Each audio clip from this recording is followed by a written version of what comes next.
It was about 11 o'clock in the morning, with the sun not shining and a look of hard, wet rain in the clearness of the foothills. I was wearing my powder blue suit with a dark blue shirt, tie, and display handkerchief. I was neat, clean, shaved, and sober, and I didn't care who knew it. I was everything the well-dressed private detective ought to be. I was calling on $4 million.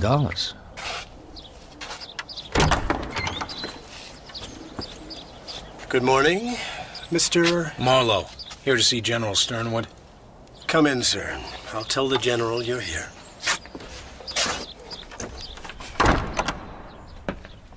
The main hallway of the Sternwood place was 2 stories high. Over the entrance was a broad stained glass panel showing a knight in dark armor rescuing a lady who was tied to a tree and didn't have any clothes on but some very long and convenient hair.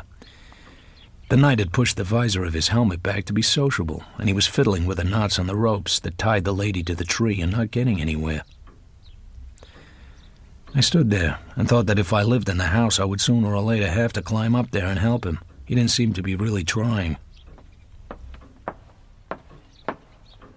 Hello. Hello. Tall, aren't you? I didn't mean to be. Handsome, too. And I bet you know it. What's your name? Riley. Doghouse Riley. That's a funny name. Are you a prize fighter? Not exactly. I'm a sleuth. Uh-huh. You're making fun of me. Uh-huh. What? Get on with you. You heard me. You're just a big tease. You're awfully tall. Oh! Whoops-a-daisy. You want to watch that? One day some guy'll drop you and you'll end up on the floor. You got me. You're cute. I'm cute, too. The General will see you now, Mr. Marlowe. Let me put this down somewhere first.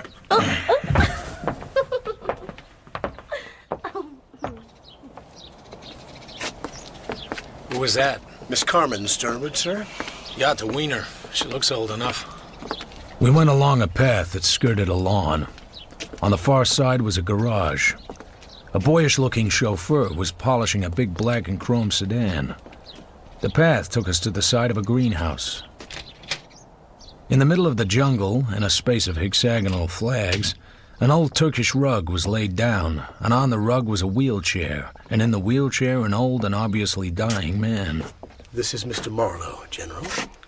You may take your coat off, sir. It's too hot in here for a man with blood in his veins. Do you like orchids? Not particularly. They are nasty things. You may smoke, sir. I like the smell of tobacco. A nice state of affairs when a man has to indulge his vices by proxy. Tell me about yourself, Mr. Marlowe. I suppose I have a right to ask. Sure. I went to college once and can still speak English if there's any demand for it. I worked for Mr. Wilde, the district attorney, as an investigator. His chief investigator, a man named Bernie Oles, called me and told me you wanted to see me. What did they tell about me? You're a widower. You have 2 young daughters, both pretty and both wild. One of them has been married 3 times, the last time to an ex-bootlegger named Rusty Regan. That's all I heard, General. Did any of it strike you as peculiar? I always got along with bootleggers myself. It seems I do, too. I'm very fond of Rusty. He was the breath of life to me. He spent hours in here, sweating like a pig, drinking my brandy, and telling me stories of Clonmel and the Irish Revolution. What happened to him? He went away a month ago, without a word to anyone. That hurt a little, but he was raised in a rough school. I'll hear from him one of these days. Meanwhile, I'm being blackmailed again. Again? A few months before Regan came, 9 or 10 months ago, I paid a man named Joe Brody $5,000 to let my younger daughter Carmen alone. Ah. Now, look at this. Mr. Arthur Gwynne Geiger, Rare Books and Deluxe Editions. Dear sir, in spite of the legal uncollectability of the enclosed, which frankly represent gambling debts, I assume you wish them honored. Respectfully, A.G. Geiger. $3,000. What does Carmen say? I haven't asked her. She would just suck her thumb and look coy. She did that to me. Then she tried to sit in my lap. I can take this Geiger off your back, General, if that's what you want. He'll think a bridge fell on him.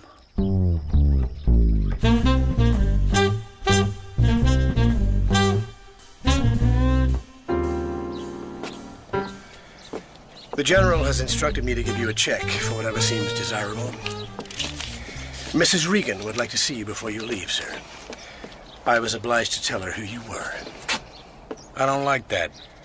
Are you attempting to tell me my duties, sir? No, but I'm having a lot of fun trying to guess what they are. This way, please, sir. Do sit down, Mr. Marlowe. I sat down on the edge of a deep, soft chair and looked at Mrs. Regan. She was worth a stare. She was trouble. So, you're a private detective. I didn't know they really existed except in books. Or else they were greasy little men snooping around hotels. There was nothing in that for me, so I let it drift with the current. How'd you like Dad? I liked him. You liked Rusty. I suppose you know who Rusty is? Uh-huh. He's your husband. He shouldn't have gone off like that. Dad feels very badly about it, although he won't say so. Or did he? Uh-huh. You're not much of a gusher, Mr. Marlowe, are you? How will you go about it? Go about what? I don't see what there is to be cagey about. And I don't like your manners. I'm not crazy about yours. I don't mind if you don't like my manners. They're pretty bad. I grieve over them during the long winter evenings. But don't waste your time trying to cross-examine me. People don't talk to me like that. Just what is it you're afraid of, Mrs. Regan? That wasn't what he wanted with you at all, was it? To find my husband. Better ask him. Get out! Damn you, get out!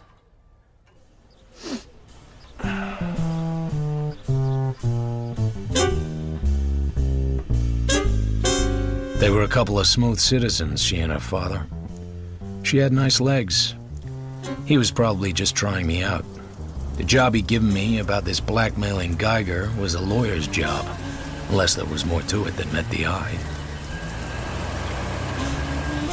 I'd heard of Geiger.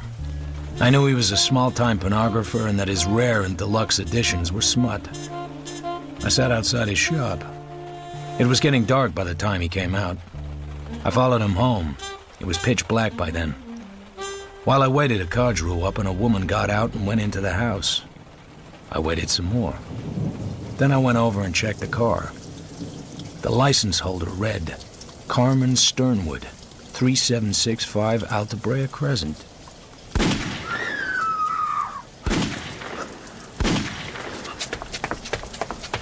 As I got to the front door, someone came out of the back, running.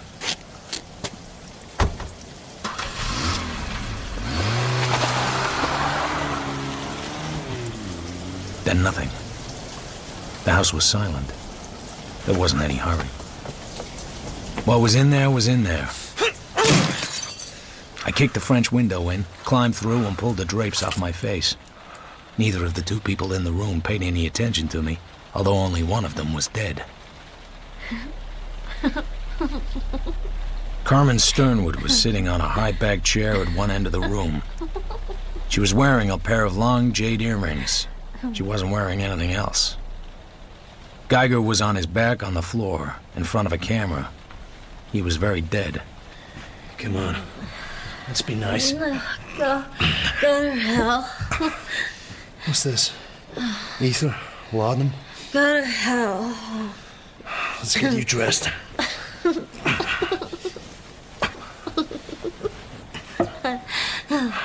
You're cute. Let's take a walk. Let's take a nice little walk. I got as many clothes on her as I could and stuffed the rest into my pockets. You're so cute. Come and lie down. I checked the camera. The plate holder was gone. I didn't like this development. I checked the desk. There was nothing in it but a blue leather notebook with a lot of writing in code. So cute. I wiped everything I had touched, carried Miss Sternwood out to her car, and went off down the hill without lights.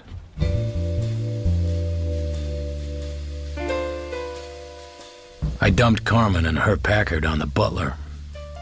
He didn't seem too surprised. I made it back to Geiger's in half an hour of nimble walking. There was nobody there, and the body was gone.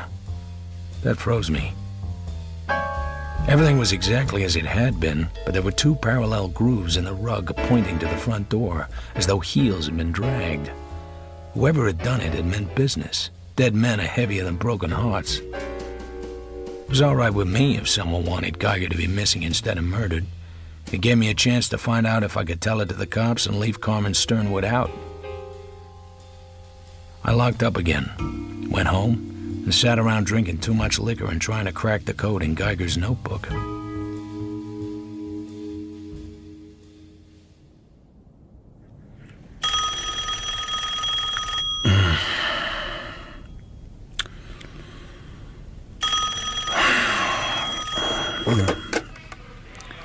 Marlowe.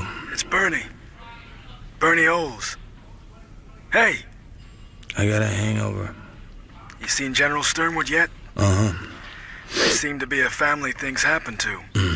Big Buick belonging to one of them was washing about in the surf off Lido Fish Pier this morning. Anyone in it? The chauffeur, Owen Taylor.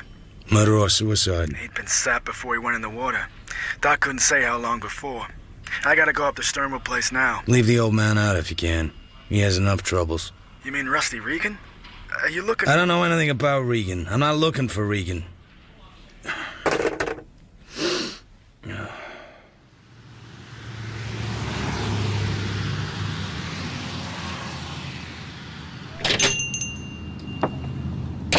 Hello there. Mr. Geiger in today? I'm afraid not. Can I help you? I've got something he'll want. Oh, a salesman. Come back tomorrow. I could go up the house. No, he's out of town. Come back tomorrow. The door at the back of the store opened, and I caught a glimpse of boxes lined with newspapers. A tall, dark, handsome boy looked out, saw me, and shut the door again. Tomorrow it is, then. I'd like to give you a card, but you know how it is. Yes.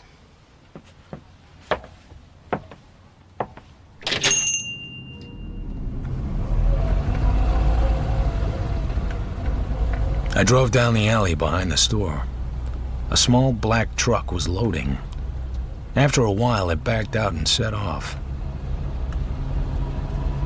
I tailed it all the way over to Weston.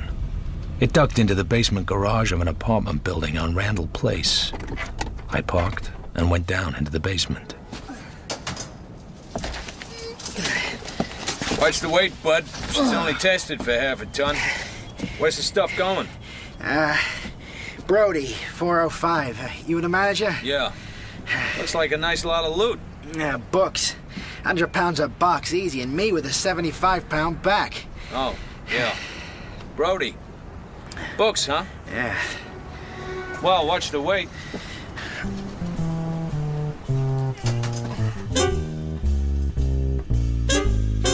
So Brody had the smut books. This must be the same Brody who'd blackmailed the general. I went back to my office. I always left the reception unlocked in case I had a client and the client cared to wait. I had a client. It was Carmen's big sister, Mrs. Vivian Regan. She was still worth staring at. You don't put up much of a front. You can't make much money at this trade if you're honest. Oh, are you honest? However did you get into this slimy business, then? How did you come to marry a bootlegger? Oh, my God, let's not start quarreling again. I've been trying to get you on the phone all morning. About Owen? So you know about that.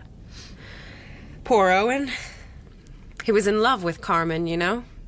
She treated him like a dog. You better look at these. They came this morning.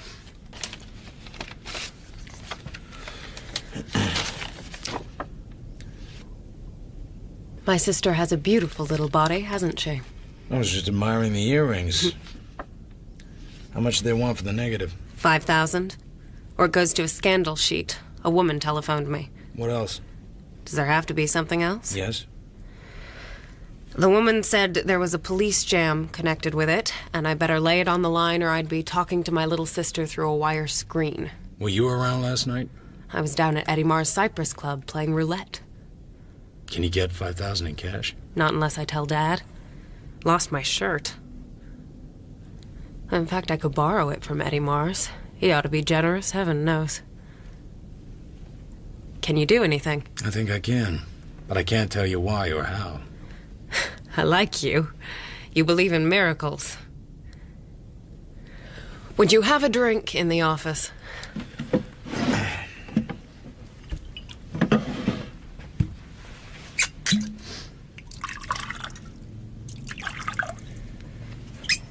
Thank you. There's another reason why Eddie Mars should be nice to me, which you may not know. Eddie's wife is the lady my husband ran away with. That doesn't interest you? Should it?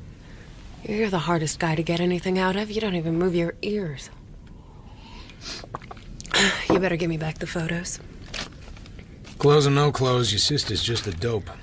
You don't like her body. You ought to see mine.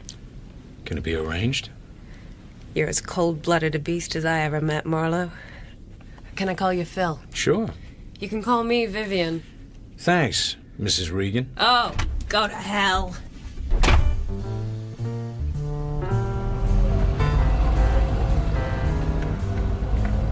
I drove past the front of Geiger's house, slowly, gnawing at an idea. I hadn't looked in the garage the night before.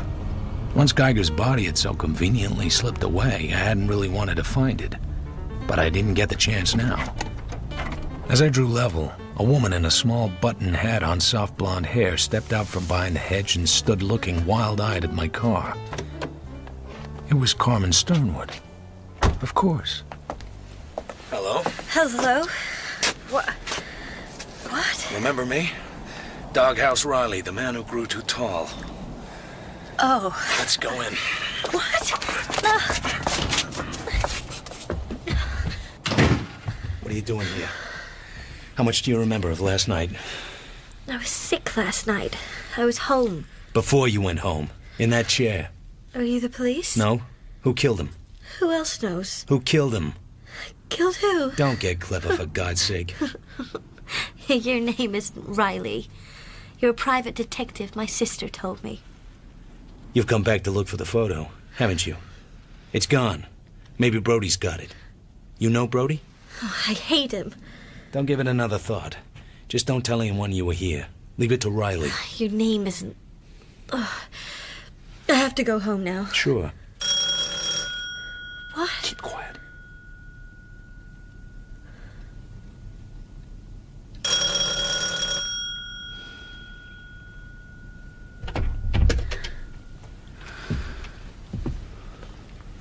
Excuse me. The bell didn't seem to rouse anybody. Is Mr. Geiger around? No. We don't know where he is. Friends of his? We just dropped by for a book. I'd like to talk to you a little, soldier. We'll trot along. I got 2 boys in the car, always do just what I want. The girl can dust. Oh. I'm going to go now.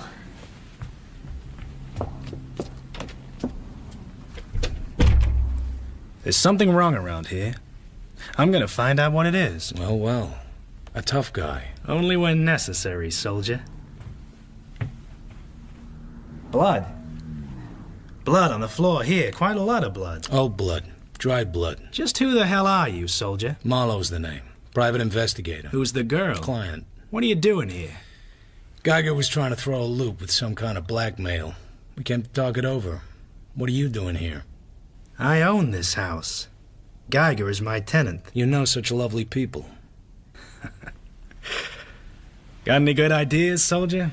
Somebody gunned Geiger, somebody got gunned by Geiger. Or he had chicken for dinner and liked to kill his chickens in the front parlor. I don't get your game here. Maybe it just isn't your day. I know you, Mr. Mars. The Cypress Club at Las Olindas, flash gambling for flash people, the local law in your pocket, and a well-greased line into L.A. You've got protection. Geiger was in a racket that needed that. Oh, yeah? But somebody got to him. He didn't show at the store today. They don't know where he is. I find blood on the floor, and you. You missed a little something. Somebody moved his books out of his store today. You seem to get around. How do you figure it? I think Geiger was rubbed. I think that's his blood.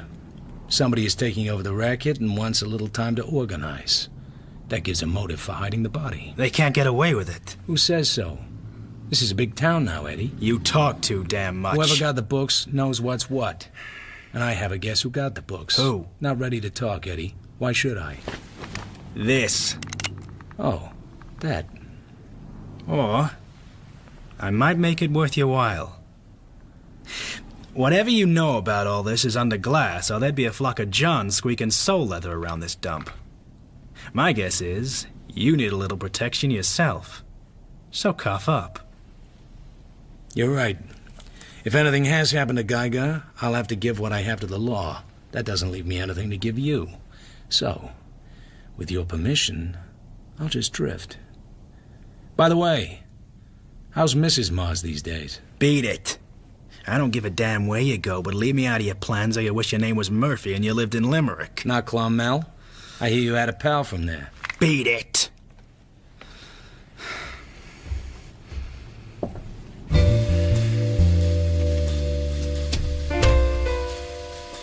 I got into my car and drove away. Nobody shot at me. Nobody followed me. I drove back into Hollywood and parked near the entrance of the apartment house on Randall Place and went up to 405.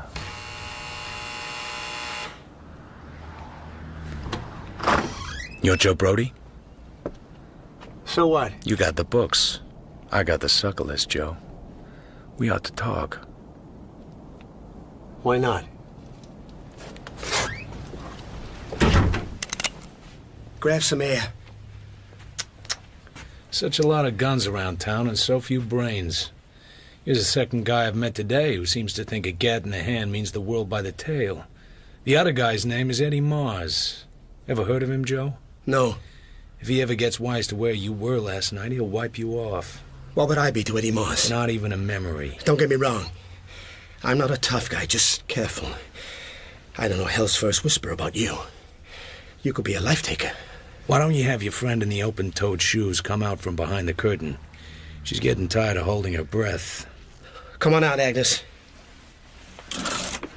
I knew you were trouble when you came in the store. Put some light on so I can see to pop this guy if it works out that way. What's your story? Geiger's sucker list is in code. I haven't cracked it yet. There are about 500 names. Must be as many books. If each name reads each book, $1 a rental, that's 500 times $500, and you still have your capital. Say, split it 50-50? You're crazy. Pipe down, for Christ's sake, Agnes. Joe! Pipe down! It's no racket for bums. It takes a smooth worker like you, Joe. Who has this lovely racket? You have, almost. Get rid of him, Joe. You shot Geiger to get it. The trouble is, he wasn't alone when you whiffed him. You take chances, mister. It's kind of goddamn lucky for you that I didn't pop Geiger. You can step off for it just the same. How come? There's somebody who'll tell it that way. I told you there was a witness. That goddamn little hot pants. She would. Swell. So, you got the photos of her? What photos? You were either there last night or you got the nude photo from somebody that was. You know, she was there because you had your girlfriend here threaten Mrs. Regan with a police rap. The only ways you could know enough to do that would be by seeing what happened or holding the photo. Cough up and be sensible. So she says I gunned him. Carmen Sternwood hates my guts. We had a thing, but I bounced her out. She's too screwy. Hey, how about a little dough? I'm down to nickels. Not from my club. Listen. Get the pictures, Brody. Oh, hell, you win. Joe! I only...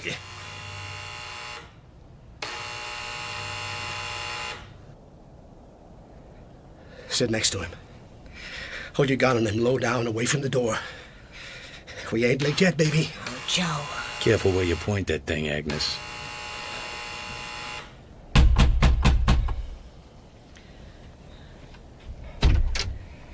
Yeah? I want my pictures, Joe. Hey, Carmen Shaw, put the gun down, kid. I want my pictures. Agnes turns the gun away from me and swings it at Carmen. I reach out and close my fingers down over her hand and take the gun. She ducks her head and sinks her teeth into my thumb. I want my pictures. Listen, kid. Agnes spits at me and tries to bite my leg. I crack her on the head with a gun and try to stand up. She wraps her arms around my legs. Brody grabs for Carmen's gun and misses. The bullet breaks the glass in the window. Brody ducks down and jerks Carmen's feet from under her. Her little revolver goes skidding off. Brody gets up on his knees and reaches for his pocket. I hit Agnes on the head with less delicacy than before. Stay where you are, Joe. Christ, don't let her kill me! Agnes is sitting up with her mouth open and a wick of metallic blonde hair down over her right eye. Carmen is crawling on her hands and knees towards her little revolver. Stay put, you're all right. I got a gun. Get up, Angel, you look like a Pekingese. I take the Colt out of Brody's pocket. I've got all the guns now. The photos, Brody, give. Here, take them. These all? Uh-huh. Give them to me. I'll take care of them. You go home. Home? Go on and wait for me. You're so cute. What you see is nothing. I got a Balinese dancing girl tattooed on my right thigh. Can I have my gun? Later. I like you. I like you a lot.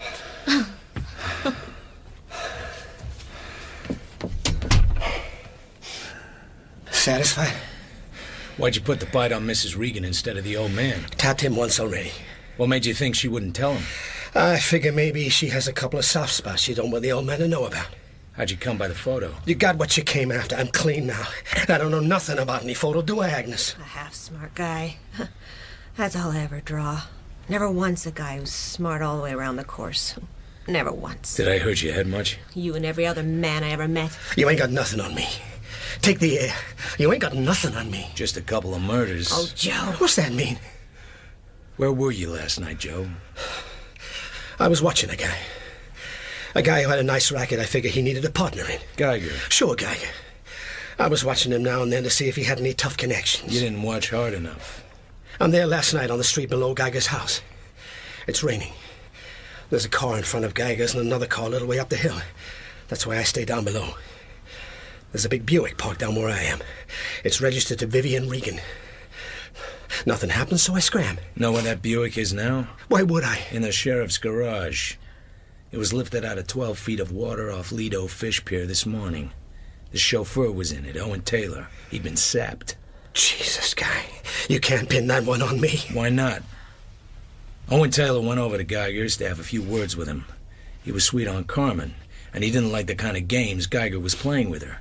He caught Geiger taking a photo of Carmen without any clothes on. So his gun went off, as guns will, and Geiger fell down dead. And Owen ran away, but not without the negative Geiger had just taken. So how did you get hold of it? I saw Owen come out. I took off after him. At the bottom of the canyon, he skidded off the road. I came up and played copper. He went for the gun, but I sapped him. I lifted the plate holder just out of curiosity. He came out of it all of a sudden, knocked me off the car, and drove away. He was out of sight by the time I picked myself up. How did you know it was Geiger he shot? When Geiger didn't come to the store this morning, I was pretty damn sure. So I figure it's a good time to move his books out. Where did you hide Geiger's body? Nick, skiphead. Somebody hit the body. You think I'd go back there and... She's back again. If she is, she doesn't have her gun. Don't you have any other friends? Yeah? Brody? Yeah. Why'd you...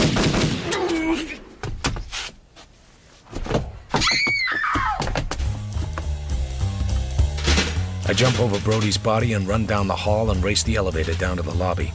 By the time I get outside, a tall, hatless figure in a leather jerkin is running diagonally across the street between the parked cars. The figure turns. Then it runs on. Hey, what happened? Shooting going on. Jesus.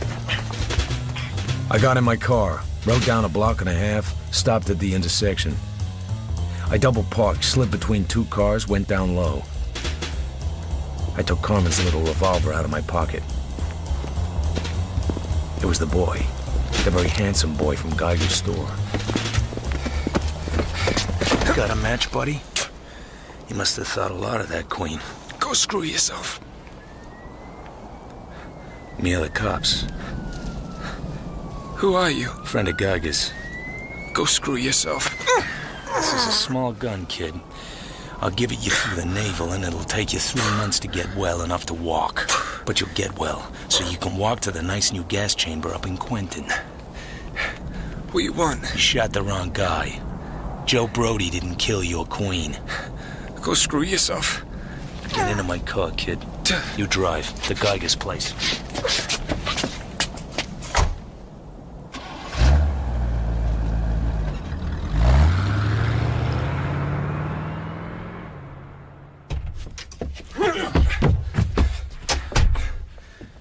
Anybody home? You ought to know. How would I know? Go screw yourself! You don't want to fight. You're giving away too much weight. He wanted to fight.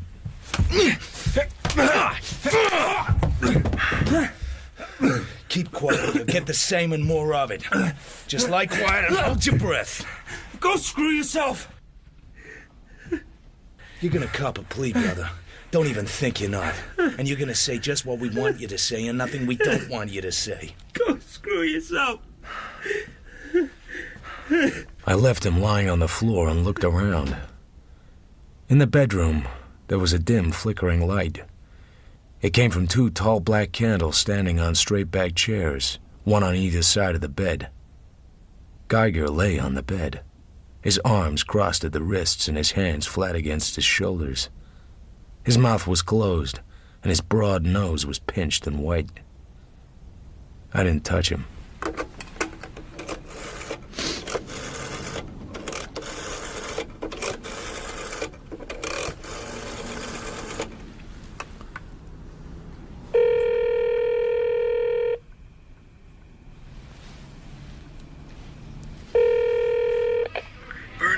This is Marlowe. Yeah? Did you boys find a revolver on Owen Taylor this morning? That would come under the heading of police business? If they did, it had 3 empty shells in it. How the hell did you know that? Come over to Laverne Terrace, 7244. I'll show you what the slugs went into. Just like that, huh? Just like that.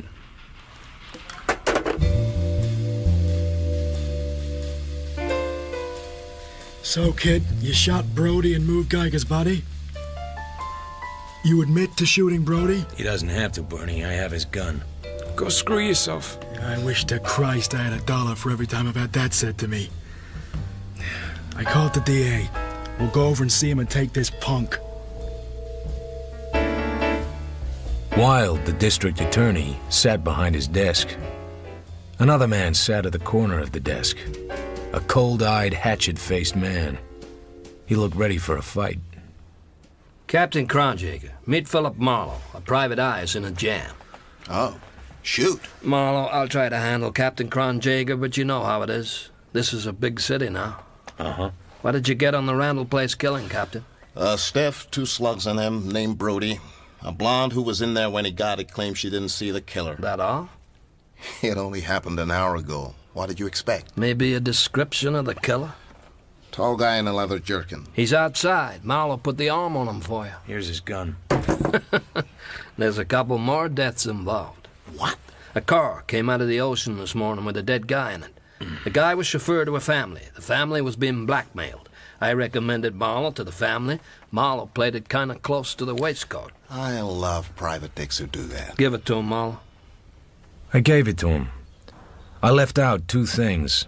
I left out Carmen's visit to Brody's apartment and Eddie Mars's visit to Geiger's. I told the rest of it just as it happened.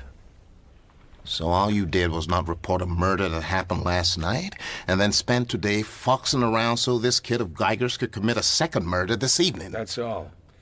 I hadn't any reason to think the boy would go gunning for Brody. That kind of thinking is police business. If Geiger's death had been reported last night, the books could never have been moved, and the kid wouldn't have been led to Brody and wouldn't have killed him. A life's a life, Marlowe. Tell that to your coppers the next time they shoot down some scared petty crook running away up an alley. What? That's enough of that. Marlowe, what makes you so sure that Owen Taylor shot Geiger? Taylor had the motive, jealousy, and the opportunity. He killed Geiger in front of Carmen Sternwood. I can't see anyone with a purely commercial interest doing that. But Taylor would have done it. The nude photo of Carmen was just what would have made him do it. What's this business about hiding Geiger's body? The kid must have done it. Why? When he came home, he found the body. He probably thought it was a good idea to hide it in the garage while he got his own effects out of the house. But then... Later on, he had a revulsion of feeling and thought he hadn't treated his dead friend very nicely. So he went back and laid him out in the bed. Then he goes down to the store and finds out that Brody's taken the books and figures him for the killer. Sure. We'll find out.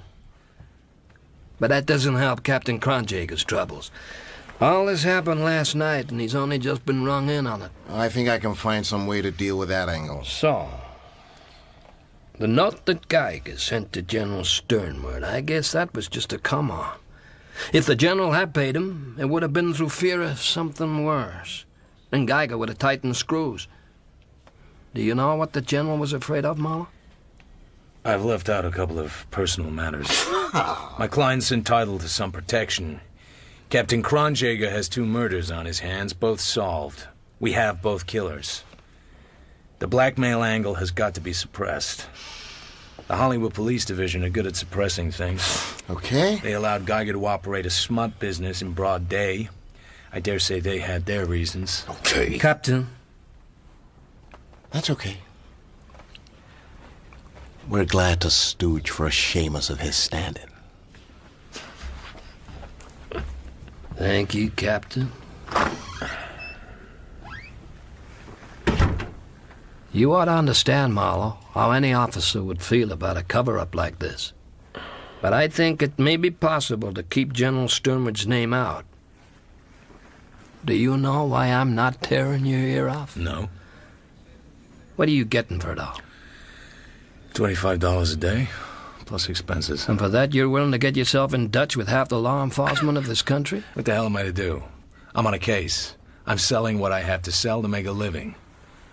Cops get very large and emphatic when an outsider tries to cover anything up, but they do it themselves every other day. And I'm not through. I'm still on the case. I'd do the same thing again if I had to. Providing Cronjager doesn't get you license. Let me tell you something, son. My father was a friend of the General's. I've done all I can to save the old man from grief, but in the end, it can't be done. Those girls of his ought not to be running around loose. And there's another thing. I'll bet $1 to a Canadian dime that the General's afraid his son-in-law is mixed up in this, and what he really hopes you'd find out is that he isn't. Rusty Regan didn't sound like a blackmailer, what I heard him. Did the General tell you he was looking for Regan? He told me he wished he knew where he was. That's all. It was late by the time I got home. I took Carmen's little gun out of my pocket and cleaned it and locked it up. Then I made myself a drink.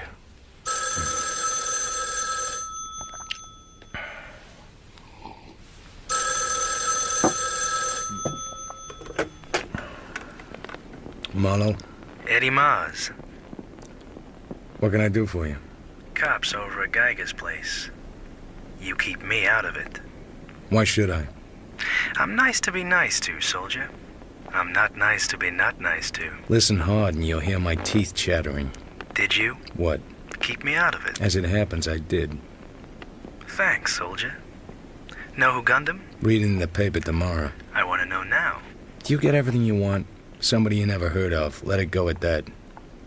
If that's on the level, soldier, someday I may be able to do you a real favor. Then hang up and let me go to bed. You're looking for Rusty Regan. A lot of people seem to think I am, but I'm not. Drop in and see me. Down at the club sometime. Maybe.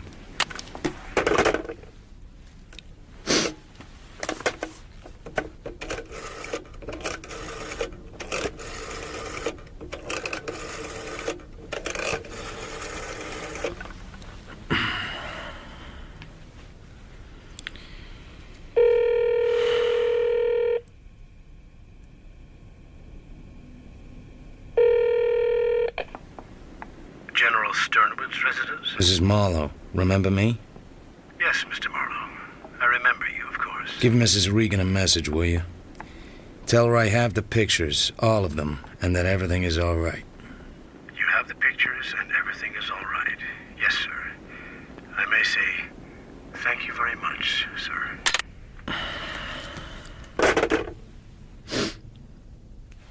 5 minutes later, the phone rang.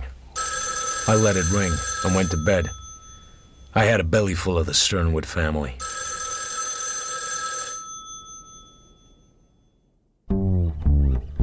I read the papers next morning over my eggs and bacon. It was a nice write-up. Captain Geiger got all the credit for solving the 2 slayings in his district. According to the report, Brody had shot Geiger, and the kid had shot Brody in revenge and confessed. The suicide of Owen Taylor made the inside pages. There will be no inquest. Captain Gregory of the Missing Persons Bureau studied my card with his head on one side. Private Dick, eh? What can I do for you? I'm working for General Sternwood. On what? Not exactly what you're working on, but I thought you could help me. On what? General Sternwood's a rich man. If he wants to hire a full-time boy to run errands for him, that's no reflection on the police. Regan? Sure. I'm told he disappeared about a month back. Brother, I'd like to help you, but I don't know where he is. Regan.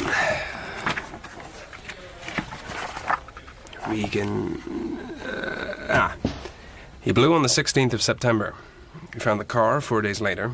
There's an angle to that. It was near an apartment belonging to Eddie Mars's wife. Huh. You know. Yeah. She left about the same time Regan did. She and Eddie didn't live together, but they were friendly, Eddie says. She was a blonde then, but she won't be now. We don't find her car, so they probably left in it. I don't see nothing to do with weight. They'll run out of dough someday. They've got new names, but they've got the same old appetites. What did the girl do before she married Eddie Mars? Singer. Photo? Not here. We'll find them. Could take a year or 2. General Sternwood may not live that long. We've done all we could, brother. You think maybe Eddie put them both down? No. I think that Regan ran away with a woman who meant more to him than a rich wife he didn't get along with. You met her? Vivian Regan? Yeah.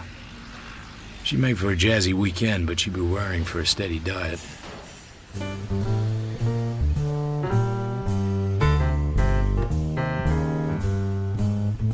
A gray Plymouth sedan tailed me away from the city hall. I gave it a chance to catch up with me on a quiet street. It refused the offer, so I shook it off and went back to my office and sat in my swivel chair and tried to catch up on my foot dangling. I counted it up on my fingers. Rusty Regan had run away from a lot of money and a handsome wife to go wandering with a vague blonde who was more or less married to a racketeer named Eddie Mars. Geiger was dead, and Carmen would have to find some other shady character to drink exotic blends of hooch with. I didn't suppose she would have any trouble.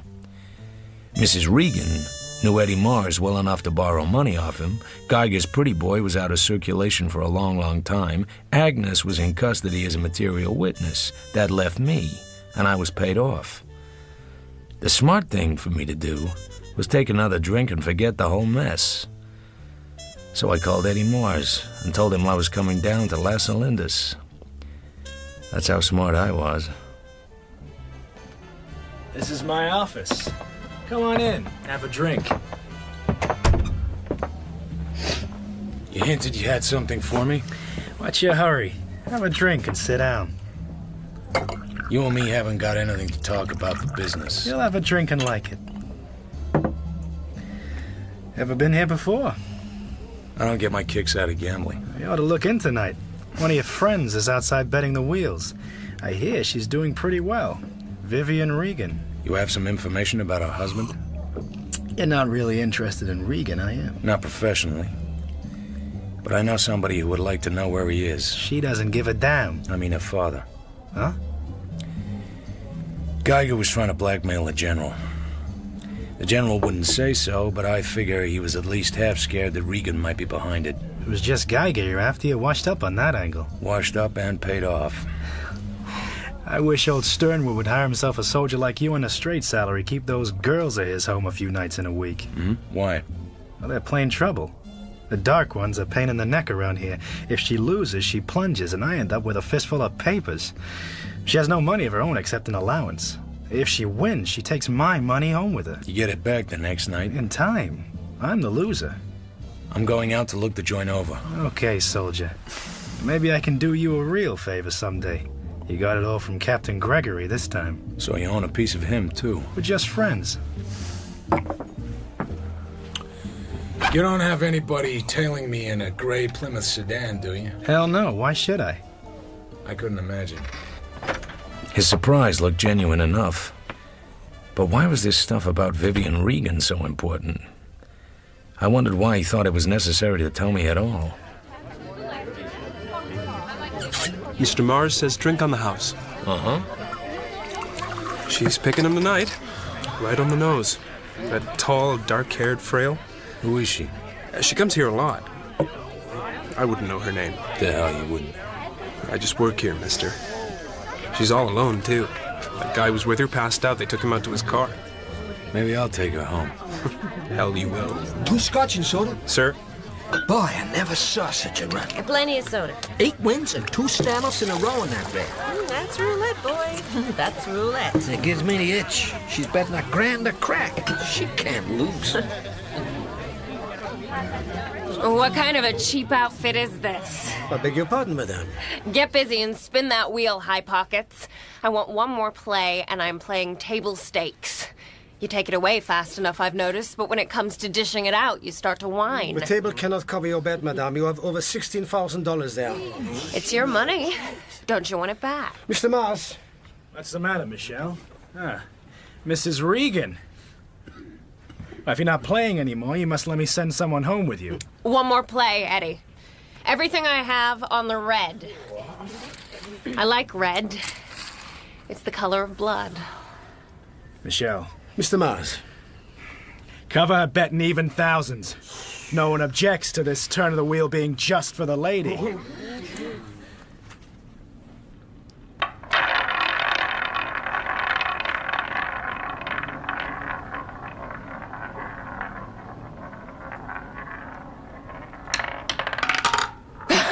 The red wins.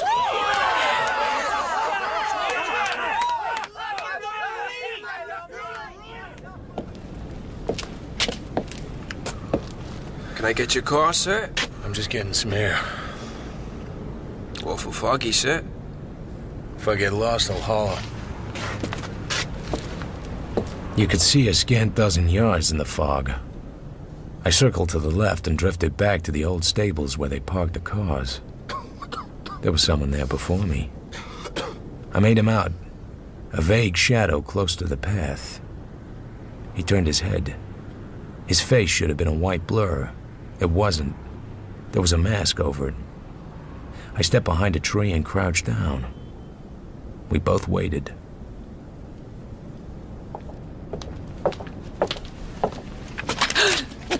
This is a gun, lady. Oh. Gentle now. Sound carries in the fog. Make a noise and I'll cut you in half. Just hand me the bag. Hi, soldier, you're covered. Put the bag down. Slow and easy. Now the gun. Now beat it. On your way, soldier. No hard feelings. You keep it quiet and I'll keep it quiet, okay? Okay. People keep giving me guns. Here, this is your bag, I believe. Nice work, Marlowe. Are you my bodyguard now? Looks that way. What are you doing here?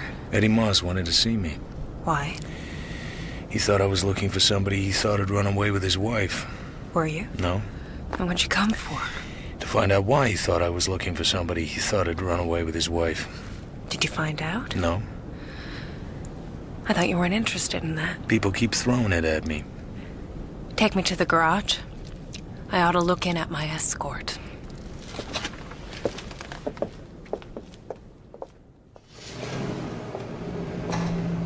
Is my boyfriend still blotto? I'm afraid he is, miss. He's on the back seat to put a rug over him.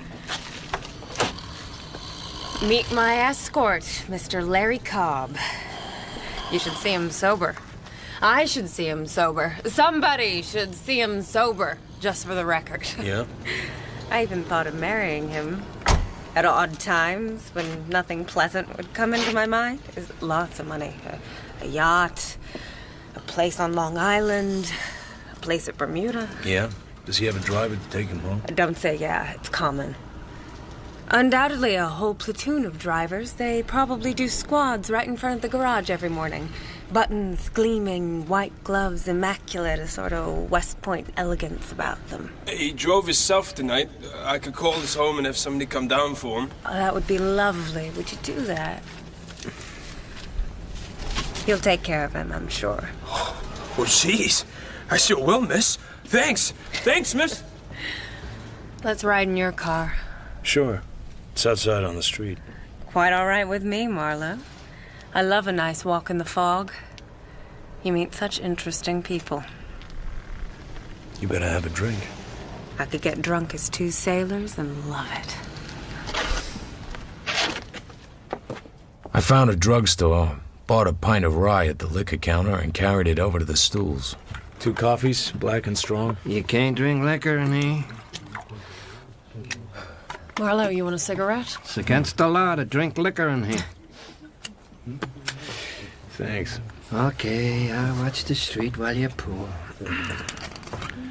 My heart's in my mouth doing this. You have wicked eyes.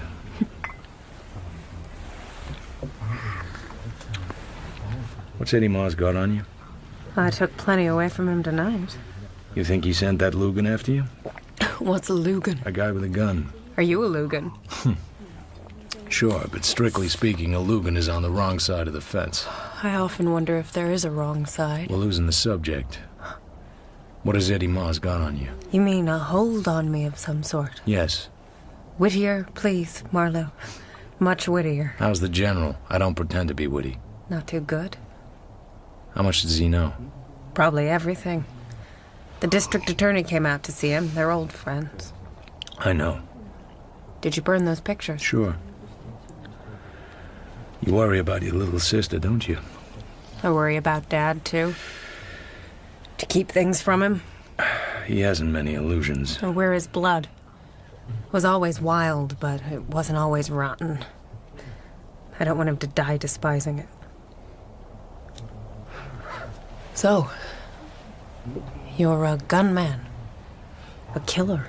Oh, nuts. One of those dark, deadly, quiet men who has no more feelings than a butcher has for slaughtered meat. I knew it the first time I saw you. You've got enough shady friends to know different. They're all soft compared to you. Thanks, lady. You're no English muffin yourself. Let's get out of this rotten little place.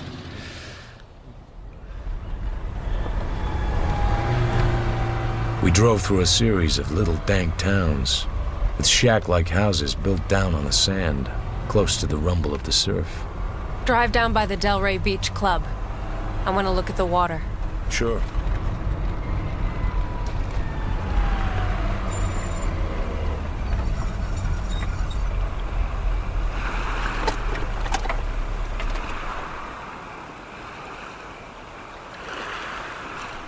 Move closer. Hold me, you beast.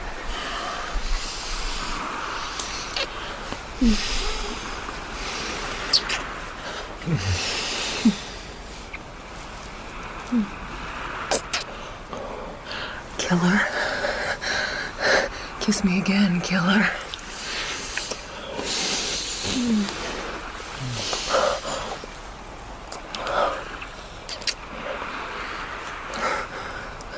Where do you live? Franklin, near Kenmore. I've never seen it. Want to? Yes.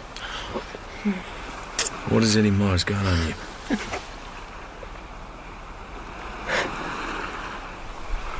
So that's the way it is. Kissing is nice, but your father didn't hire me to sleep with you. You son of a bitch. Don't think I'm an icicle. You're easy to take. Too damned easy.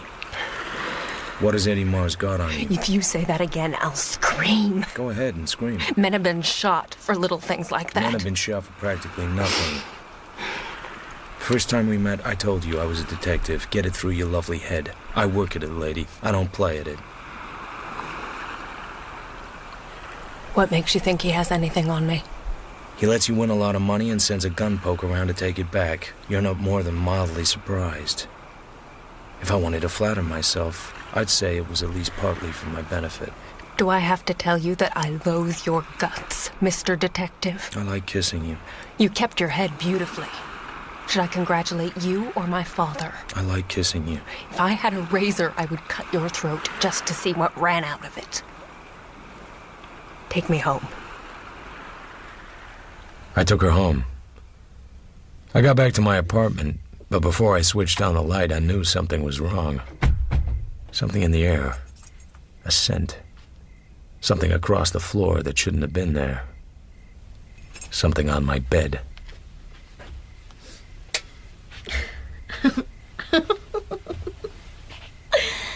I guess you can't even guess how I got in. You came in through the keyhole, just like Peter Pan. Who's he? You're cute, aren't you? I'm all undressed. That's nice, but I've already seen it all, remember? I'm the guy that keeps finding you without any clothes on. So how did you get in? The manager let me. I was mysterious. Managers are like that. Now, tell me how you're gonna go out. I like it here. Listen, Carmen. Doghouse appreciates all you're offering, but you and he have to keep on being friends, and this isn't the way to do it. Now, will you dress like a nice little girl? No. I'm working for your father. He's a sick man. He sort of trusts me not to pull any stunts. Won't you please get dressed, Carmen? Your name isn't Doghouse Riley. It's Philip Marlowe. You can't fool me. I'm gonna fix a drink. Want one? Uh-huh. When you're dressed, you'll get it, okay? No. Now. When you're dressed. Not until you're dressed. Get dressed! Are you queer? I'm drinking my drink. I'll give you 3 minutes to get dressed and get out of here, or I'll throw you out just the way you are, and I'll throw your clothes out after you. Now get started.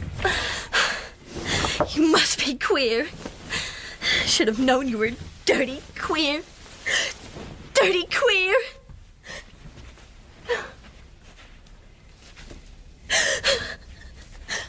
Don't forget your shoes. Queer.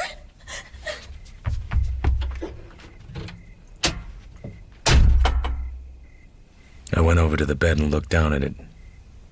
The imprint of her head was still in the pillow. Of her small, corrupt body still on the sheets. I put my glass down and tore the bed to pieces. Savagely.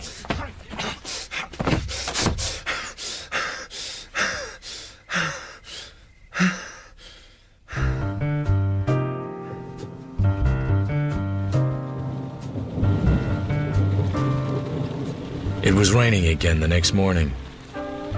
I got up feeling sluggish and tired and stood looking out of the windows with a dark, harsh taste of the Sternwood still in my mouth. Across the street, 100 feet up, a gray Plymouth sedan was parked. Howdy, partner.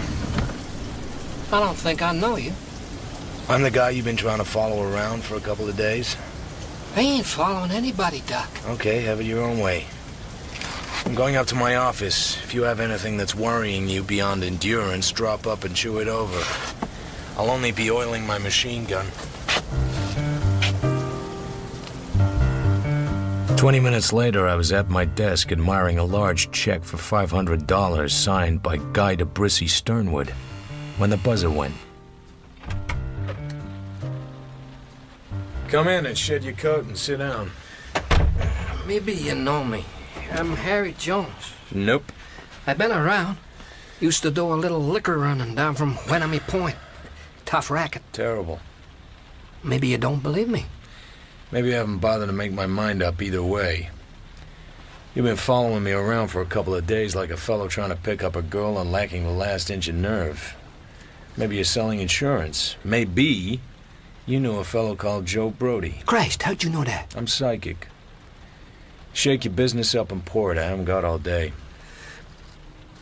I was trying to get a line on you, sure. I got something to sell. How'd you tie me to Joe? I was just guessing. You're not a cop.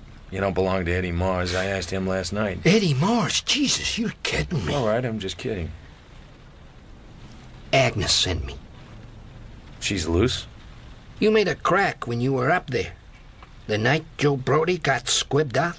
Something about Brody must have known something good about the Sternwoods, or he wouldn't have taken a chance on the pictures he sent him. So he had. What was it? $200 tells you. We gotta get out of town. Agnes is a nice girl. It's not so easy for a dame to get by these days. She's too big for you. She'll roll on you and smother you. That's kind of a dirty crack, brother. You're right, I'm sorry. I've been meeting the wrong kind of people lately. What do you got for the money? Would you pay it? If it does what? If it helps you find Rusty Regan. I'm not looking for Rusty Regan. Want to hear it or not? Eddie Mars had Regan bumped off. Beat it. I'm not kidding. On your way, small size. I knew Rusty. Not well. A nice guy, though. He was sweet on a singer named Mona Grant. Then she changed her name to Mars. Rusty got sore and married a rich dame. You know all about her. This Rusty was a cockeyed sort of buzzard. He had long-range eyes. He was looking over into the next valley all the time. He wasn't scarcely around where he was. So he ran away? He started to run away, maybe. With this girl, Mona, who'd married Eddie Mars. She wasn't living with Eddie. She didn't like his rackets, especially the sidelines, the blackmail, the bent cars. The talk was, Regan told Eddie one night, right out in the open, that if he ever messed up Mona in any criminal rap, he'd be around to see him. And then I hear a guy say that Mona lammed out with Rusty Regan and Mars is acting like best man instead of being sore.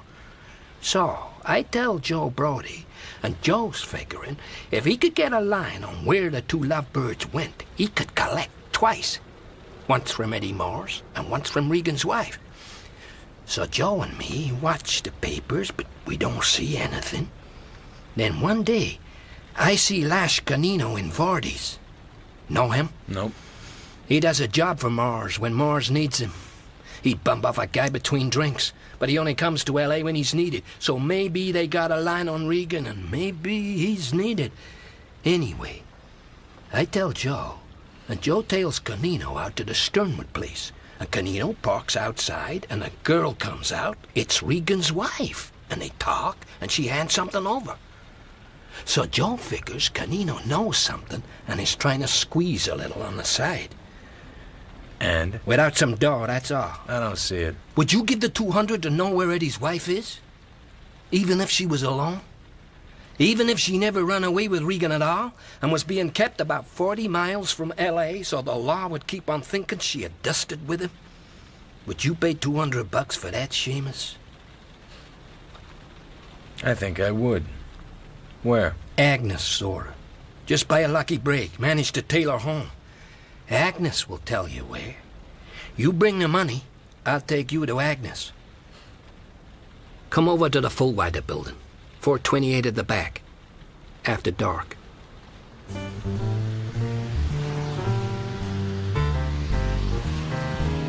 The fourth floor of the Fullwider building had a frayed mat and a tarnished spittoon, musted walls, and a memory of low tide. I went down the line and turned a corner. On a dark glass door were the numbers 428. A second door beyond showed light, and from the open transom above came the voice of Harry Jones. Canino, yeah, I seen you around somewhere, sure. I thought you would. I tried the darkened door, opened it softly, and hung motionless like a lazy fish in the water.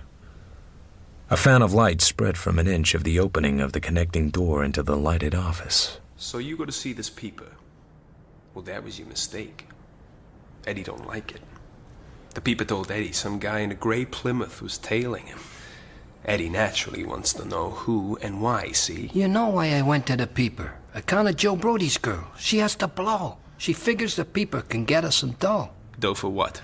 Brody was trying to peddle a nude photo with a young Sternwood girl. Marlowe got wise to him. While they were arguing about it, the young Sternwood girl dropped round with a gat and took a shot at Brody. The people didn't tell the coppers about that, and Agnes didn't neither. She figures it's railway fare for her not to. Where's this Agnes at? Nothing doing. You'll tell me, little man, here or in the back room. She's my girl now, Canino. I don't put my girl in the middle for nobody.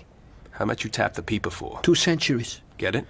I'm seeing him tomorrow. I have hopes. Where's Agnes? Listen. Where's Agnes? Look at it, little man. I'm looking at it. Go ahead and blast me and see what it gets you. Where's Agnes?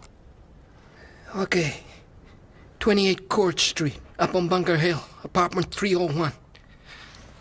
I guess I'm yellow, all right. You got good sense. If it's the way you say it is, everything is Jake-a-loo. No hard feelings? No hard feelings. Fine. Let's step the bill. We got a glass. This is Bond stuff.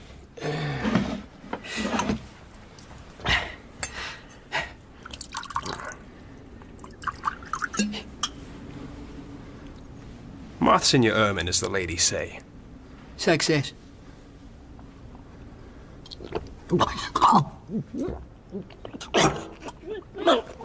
You ain't sick from just one drink, are you, pal? So long, little man.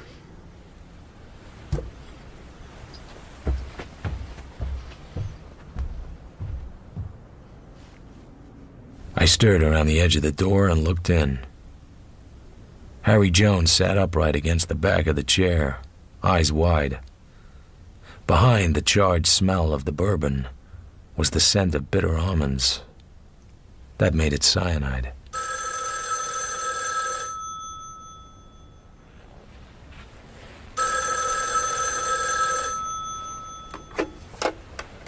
Hello? Is Harry around? Not for a minute, Agnes. Who's talking? Marlowe. Agnes, are you at Bunker Hill? 28 Court Street? No. Why should I be? Okay, I didn't think you were. Where's Harry? I came over to give him $200 in return for certain information. The offer holds. I have the money. Where are you? Didn't he tell you? No. Do you want the 2 C's or not? I want it pretty bad. Then tell me where to bring it. I'll meet you in half an hour. Bullocks, Wilshire. East entrance to the parking lot.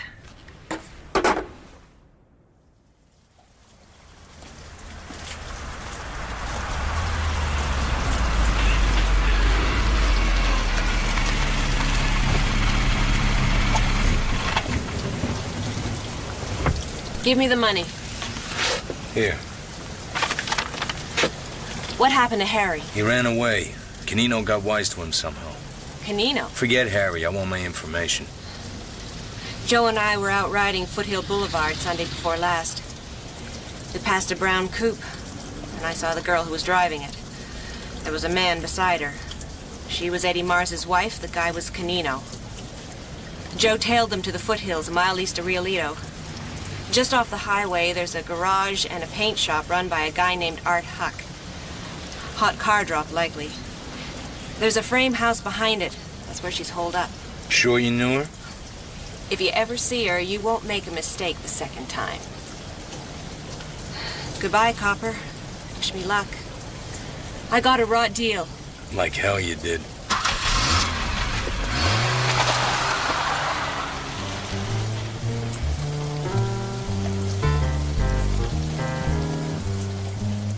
I drove north in the rain. Fate stage managed the whole thing. Just about a mile beyond Rialito, I went too close to the shoulder and my right front tire let go. Then the right rear went with it.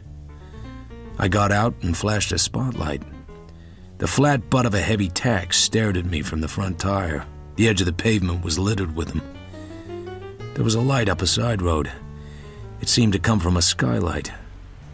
The skylight could belong to a garage. The garage could be run by a man named Art Huck. Open up! What you want? I got 2 flats back on the highway. We're closed. Wise guy, huh? Open up, Art. Kill that spot. Folks get hurt that way. Step inside, stranger. We'll see what we can do.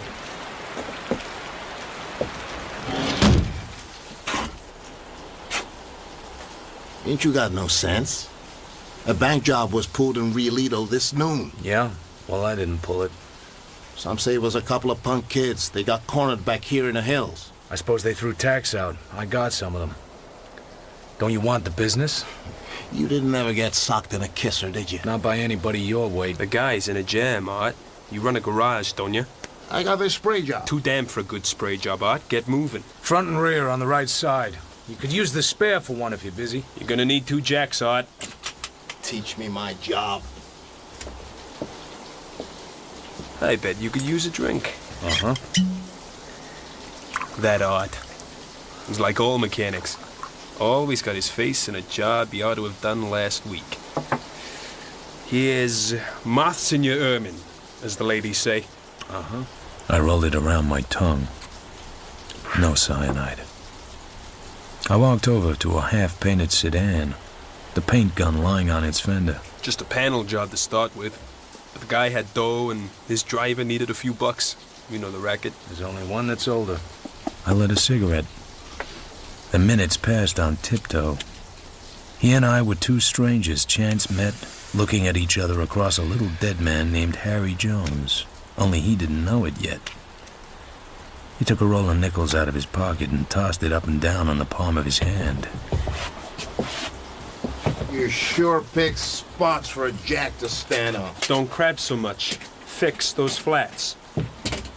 I'm fixing them, ain't I? Art put a tire on the spreader and tore the tube out. The teamwork must have been very nice. I saw no signal. Art takes a quick step and slams down the tube over my head and shoulders. Canino comes almost dancing toward me across the floor. He comes up to me without expression. His fist goes through my spread hands like a stone through a cloud of dust. He hits me again. There's no sensation in my head. There's nothing but hard, aching white light. Then there's darkness, in which something red wiggles like a germ under a microscope. Then there's nothing.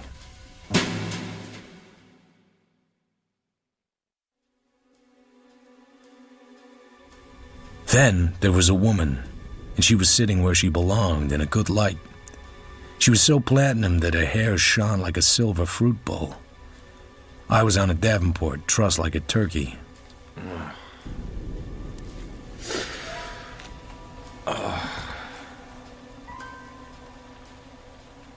Hello.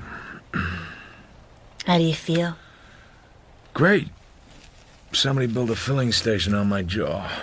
What did you expect? Orchids? Just a plain pine box, and don't scatter my ashes over the blue Pacific. I like worms better. Did you know that worms are of both sexes, and that any worm can love any other worm? You're a little light-headed. Ah. I don't think you're so dangerous, Mr. Marlowe. Ah. They went through your pockets. So you're a detective. Is that all they have on me? What time is it? 10:17. You have a date? I wouldn't be surprised. Is this the house next to Art Huck's garage? Yes. What are the boys doing? Digging a grave? They had to go somewhere. You mean they left you here alone? I thought they were keeping you prisoner. What made you think that? I know who you are. Then I'm afraid you're in a bad spot. And I hate killing. And you Eddie Maz's wife. Shame on you. You might spare me a little of that drink you're neglecting. Your face looks like a collision mat. Make the most of it. It won't last long, even this good. Why did you come here and stick your neck out? Eddie wasn't doing you any harm. If I hadn't hid out here, the police would have been certain that Eddie murdered Rusty Regan. He did. Eddie didn't do anything to him. Eddie's not that sort of man. You think he's just a gambler. I think he's a pornographer, a blackmailer, a hot car broker, a killer by remote control. He's not a killer. He has Canino. Canino killed a man tonight. A harmless little man who was just trying to help somebody out. I heard him do it.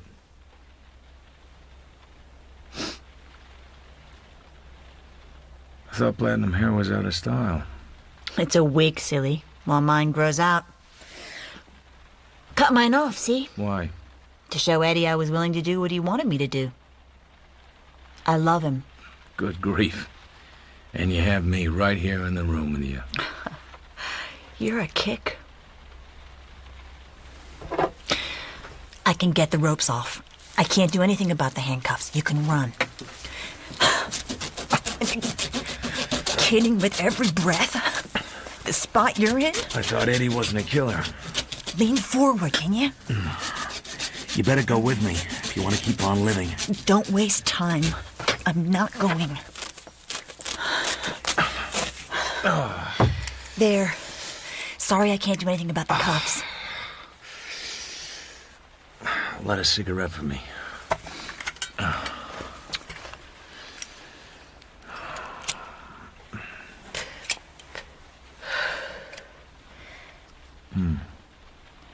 Okay? Hello, Silverwig. Don't waste time. How long will you last after turning me loose? I'm not going.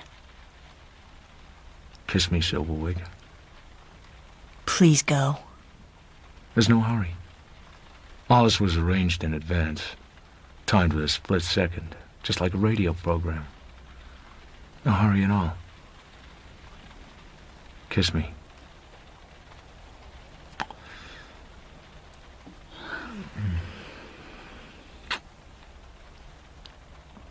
Please go.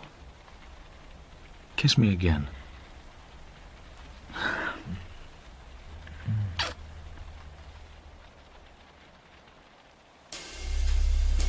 I made it back to my car, took my gun from the pocket under the wheel and started back. I flopped into a ditch as a car hummed by. When I reached the house, the car was parked and empty, the keys hanging in the dash.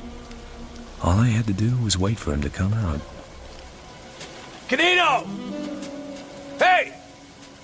Canino! I got into the car and started it. Then I got out again and crouched behind the rear wheels. That did it. He needed that car. A darkened window slid down. Glass shattered in the coupe. I let out a scream. I let it die off gradually. It was nice work. I liked it. Canino liked it very much. The house door crawled open. Silverwig moved out onto the porch. Canino came crouched methodically behind her. It was so deadly it was almost funny. I can't see a thing. The windows are misted. Get closer. God! I can see him. Through the window, he's behind the wheel. He fell for it like a bucket of lead.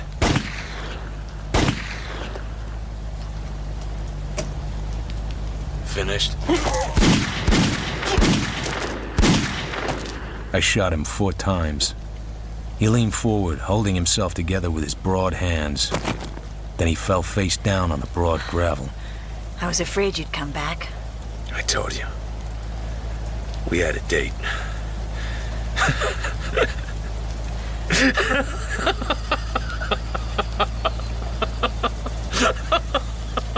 Did you have to kill him?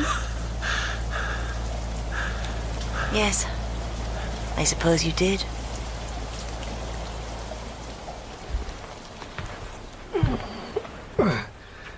I hear there's been some killing. Yes, General. The police through with you? For now. I didn't ask you to look for my son-in-law. You wanted me to, though. You assume a great deal. Is that what you wanted to see me about? I do want you to find Rusty. I'll pay you another $1,000 to find him. He doesn't have to come back. I just want to know that he is all right, wherever he is. Am I clear? Yes, General.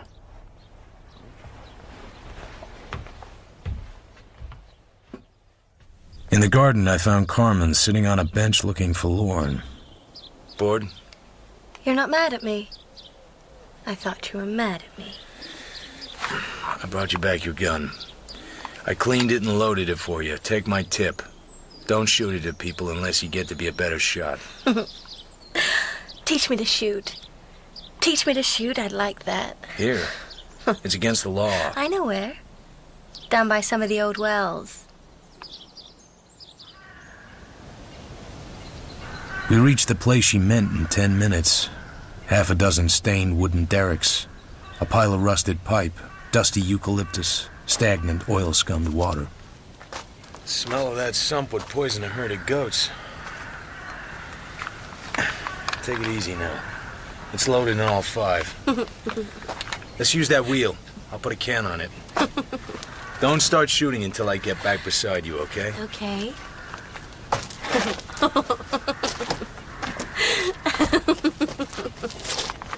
Stand there, you son of a bitch! Stay there!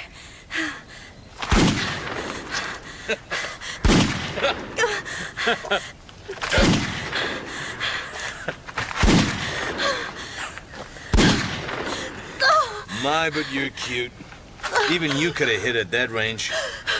But why did...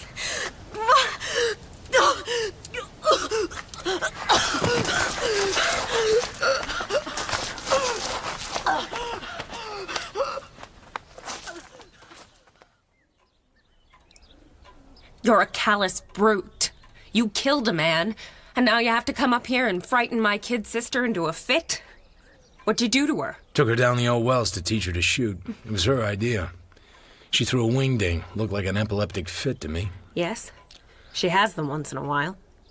I guess you still don't want to tell me what Eddie Mars has on you. Nothing at all. It all ties together. Geiger and his cute blackmail tricks, Brody and his pictures, Eddie Mars and his roulette tables, Lash Canino and the girl Rusty Regan didn't run away with. It all ties together. I'm afraid I don't even know what you're talking about. Suppose you did. It would be something like this. Geiger got his hooks into your sister and tried to blackmail your father. Eddie Mars was behind Geiger, protecting him and using him. Your father sent for me to show he wasn't scared. Eddie knew that your sister was a killer, so he had something on you. But he wanted to know if he had it on the general, too. If the general knew about it, Eddie could put the fix on him and collect a lot of money in a hurry. If not, he'd have to wait until the general died and you got your share. Because Eddie knew where Regan had gone, and that your sister had killed him, and that he could collect $1 million on it. And naturally, he didn't want the police to find out. So Eddie sent his wife into hiding and set Canino to guard her, so that it would look as if she'd run away with Regan. Give me a cigarette. Am I boring you?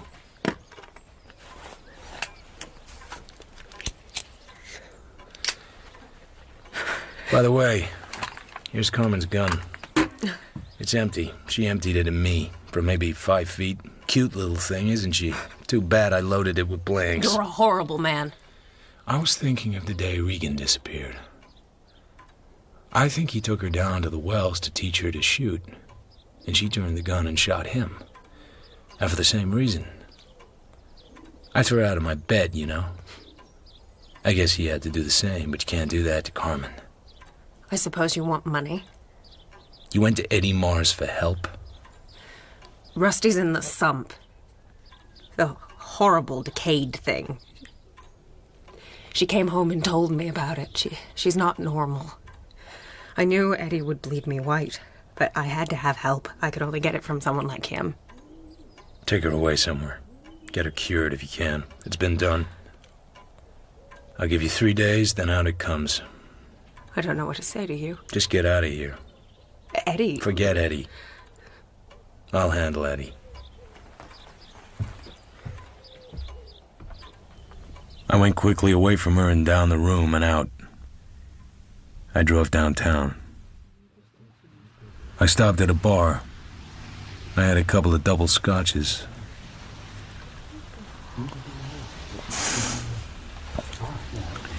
What did it matter where you lay once you were dead? In a dirty sump or in a marble tower, you were dead. You were sleeping the big sleep. You were not bothered by things like that. Oil and water were the same as wind and air to you. You just slept the big sleep, not caring about the nastiness of how you died or where you fell. Me, I was part of the nastiness now. But the old man didn't have to be. In a little while, he too, like Rusty Regan, would be sleeping the big sleep.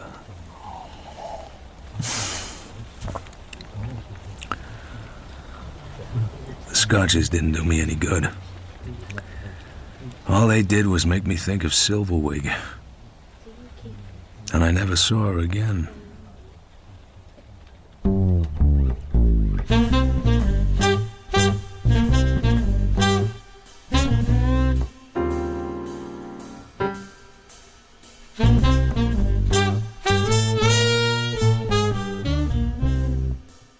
In The Big Sleep by Raymond Chandler, dramatized by Robin Brooks, Philip Marlowe was played by Toby Stevens, Vivian by Kelly Burke, Carmen by Leah Brotherhead, Agnes by Barbara Barnes, and Mona by Madeline Potter.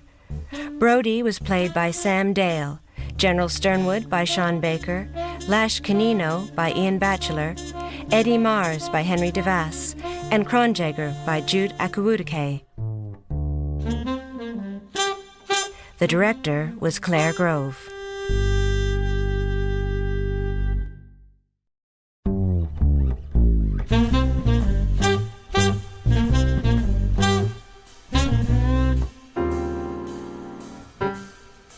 The Gillian Company is on the 7th floor, behind swinging doors bound in platinum. In the corner is a tall display in a triangular showcase. It seems to contain every fancy bottle and box that's ever been designed. There are perfumes in tall, thin bottles that look as if a breath would blow them over, and perfumes in little pastel phials tied with ducky satin bows like little girls at a dancing class.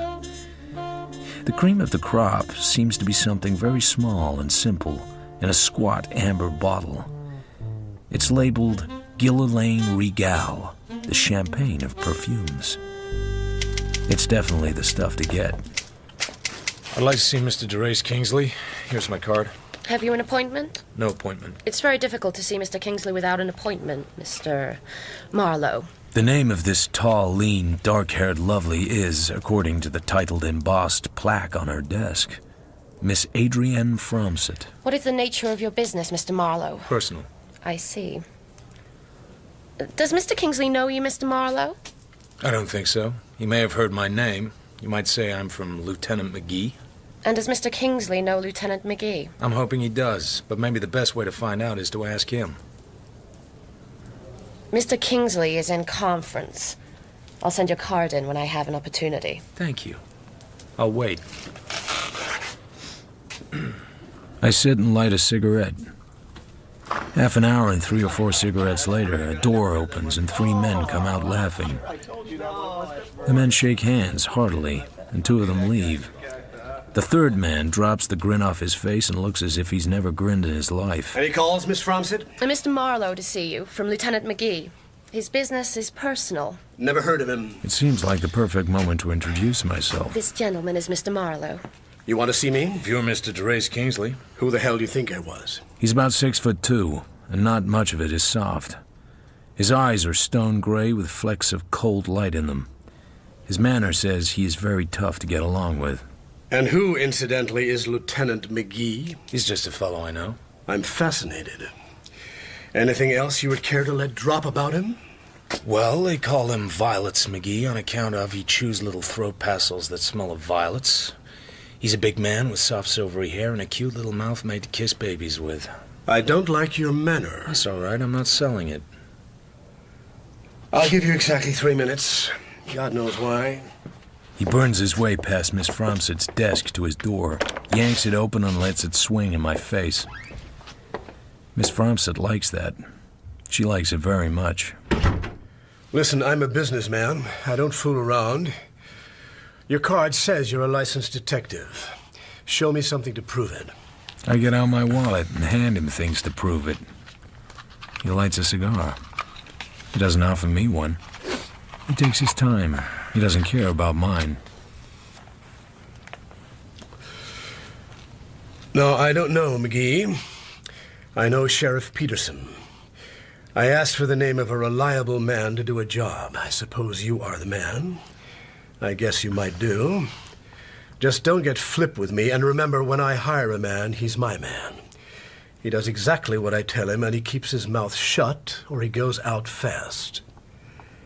I hope I'm not too tough for you. Why not leave that an open question? What do you charge? $25 a day in expenses, 8 cents a mile for my car. Absurd, far too much. 15 a day flat, that's plenty. I'll pay the mileage within reason, the way things are now. But no joyriding. I say nothing. He seems a little surprised that I say nothing. I haven't hired you yet, but if I do, the job is absolutely confidential. No talking it over with your cop friends. Is that understood? Just what do you want done, Mr. Kingsley? What do you care? You do all kinds of detective work, don't you? Not all kinds. Only the fairly honest kinds. For one thing, I don't do divorce business, and I get 100 down as a retainer from strangers. Well, well. And as for you being too tough for me, most of the clients start out either by weeping down my shirt or bawling me out to show me who's boss. But usually they end up being very reasonable if they're still alive. Well, well. Do you lose very many of them? Not if they treat me right. Have a cigar. I take one and put it in my pocket. I haven't been called down like that in 4 years. I want you to find my wife. Okay. I'll find your wife. I think you will, at that. She's been gone a whole month from a cabin we have in the mountains near Puma Point. I know Puma Point. Our place is 3 miles from the village. It's on a private lake, Little Fawn Lake. My friends have cabins. I have a cabin, and a man called Bill Chess lives with his wife in another cabin, rent-free, and looks after the place. He's a disabled veteran with a pension. Anyway, my wife went up in the middle of May, came down twice for weekends, was due down the 12th of June for a party, and never showed up. I haven't seen her since. What have you done about it? Nothing. I haven't even been up there. Why? He opens a locked drawer and hands me a folded paper. It's a postal telegraph form. The wire had been filed at El Paso on June 14th at 9:19 a.m. I'm crossing to get Mexican divorce. Stop. Will marry Chris. Stop. Good luck and goodbye. Crystal. And then there's this. It's a large and very clear snapshot. A man and a woman are sitting on the sand under a beach umbrella. The woman, who wears a very daring sharkskin bathing suit, is a slim blonde, young and shapely and smiling. The man, who smiles at the camera with a practiced smile, is a dark, handsome lad with fine shoulders and legs, sleek dark hair and white teeth. 6 feet of a standard type of homewrecker. That's my wife, Crystal, and that's Chris Lavery. All right. What's the catch? The wire surprised me only mildly. Crystal and I have been washed up for years. She lives her life and I live mine. She has her own money and plenty. She plays around, and Lavery was one of her playmates. I might have been a little surprised that she would actually marry him, because the guy is nothing but a professional chaser. But the picture looked all right so far. And then? Nothing for 2 weeks. Then the Prescott Hotel in San Bernardino got in touch with me and said a Packard Clipper registered to Crystal Grace Kingsley at my address was unclaimed in their garage, and what about it? I sent them a check and told them to keep it. I figured if they had gone in a car at all, they had gone in Lavery's car. The day before yesterday, however, I met Lavery in front of the athletic club down on the corner here. He said he didn't know where Crystal was. He also said he hadn't gone away with her, hadn't seen her in 2 months, hadn't had any communication with her of any kind. You believed him? He's a no-good son of a bitch who thinks it's smart to lay his friends' wives and brag about it. I feel he'd have been tickled pink to stick it into me and break it off that he had got my wife to run away with him and leave me flat. Maybe she tossed him out of his can and hurt him in his Casanova complex. Maybe. You'll have to prove me wrong. But there's another and very worrying angle. I have a good job here, but a job is all it is. I can't stand scandal. I'd be out of here in a hurry if my wife got mixed up with the police. Police? My wife occasionally finds time to lift things in department stores. Usually when she's been hitting the bottle too hard, which is far too often. So far, I've been able to keep the police from filing charges, but if something like that happened in a strange city, who knows? Well, I think we might almost throw the shoplifting angle out of this for the time being. There are too many other things that could have happened. That she did go away with Lavery and they split up. That she went away with some other guy and the wire's a gag. That she drank herself over the edge and is holed up in some private sanatorium. That she got into some jam we have no idea of. That she met with foul play. Don't say that. Why not? You gotta consider it. I get a very vague idea of Mrs. Kingsley, that she is young, pretty, reckless, and wild. That she drinks and does dangerous things when she drinks. That she's a sucker for men and might take up with a stranger who might turn out to be a crook. Does that fit? Every word of it. How much money would she have with her? She likes to carry enough. She has her own bank and her own bank account. She could have any amount of money. There are more angles to this than I can see just now. But I'll start by talking to Lavery and then taking a run up to Little Fawn Lake and asking questions there. I'll need Lavery's address and a note to your man in charge of the mountain place. Miss Fromstead will give you Lavery's address, and I'll write a note to Bill. There's just one other thing. The $100 down? That's just something I said when you were tramping on me. It's just... You're not holding anything back, are you? Anything important? No, I'm not holding anything back. I'm worried, and I want to know where she is. I'm damn worried. If you get anything at all, call me any time, day or night. He writes me a note. Miss Fromstead gives me Lavery's address, but with some reluctance. I get the impression that Mr. Chris Lavery is not a pleasant thought to her, but I have other things to worry about. Soon, I'm heading for the aforementioned Mr. Lavery's residence in Bay City.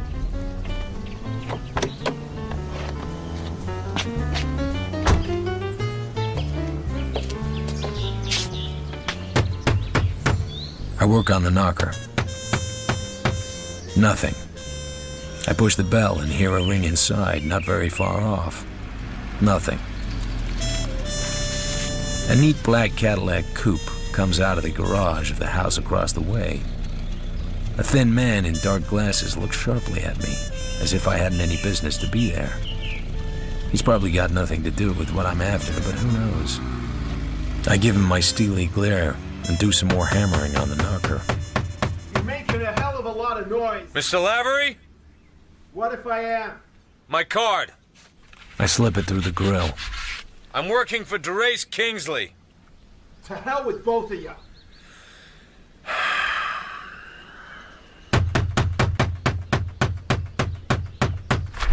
Do that again, and I'll throw you clear across the street. Don't be childish. You know perfectly well I'm going to talk to you, and you're going to talk to me. I take the telegram out of my pocket and hold it in front of his bright brown eyes. He reads it morosely. Oh, for Christ's sake. Come on in, then. I sit opposite him and look him over. He's a nice piece of beef, but to me, that's all he is. I can understand the women would think he was something to yell for. Look, I know what that wire says, but it's the bunk. I didn't go to El Paso with Crystal Kingsley. I haven't seen her for a long time, long before the date of that wire. I haven't had any contact with her. I told Kingsley that. He didn't have to believe you. Why would I lie to him? Why wouldn't you? Look, it might seem so to you, but you don't know her. Kingsley has no strings on her. If he doesn't like the way she behaves, he has a remedy. These proprietary husbands make me sick. So you don't have any idea of marrying her? I've thought of it, yes. She has money. Money is always useful, but it would be too tough a way to make it.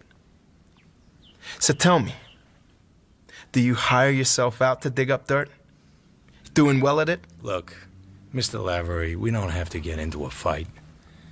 Kingsley thinks you know where his wife is. but won't tell him, either out of meanness or motives of delicacy. Which way would he like it? He doesn't care so long as he gets the information. He doesn't care a great deal what you and she do together, or whether she divorces him or not. He just wants to feel sure that she isn't in trouble of any kind. Trouble? What kind of trouble? Maybe you won't know the kind of trouble he's thinking of. Tell me. I'd just love to hear about some kind of trouble I don't know about. No time to talk business, but always time for a wisecrack. Go climb up your thumb, wise guy. This wire has to mean something. It's probably just a gag. She's full of little tricks like that. All of them silly, and some of them vicious. I stood her up one weekend. I was sick of her. I don't like that one. I'd like it better if you did go to El Paso with her, and had a fight and split up. Could you tell it that way? I told you I didn't go anywhere with her. Not anywhere. Can't you remember that? I'll remember it when I believe it. All right. Out you go. I've had enough of your third-degree tripe. You're wasting my time and your own. If it's worth anything. Not a lot, but at least I'm being paid for this. By the way, what line of business are you in? What the hell business is it of yours? None. But of course I can always find out. Yeah. So long, Snooper. And don't bother to come back. I won't be at home. If I do come back, it won't be just to swap gags. It'll be because I find out something that needs talking over. So you still think I'm lying? I think you may have something on your mind. I've looked at too many faces not to know. Well, next time, bring somebody to drive you home. In case you land on your fanny and knock your brains out. Now get out! Sure. So long, handsome.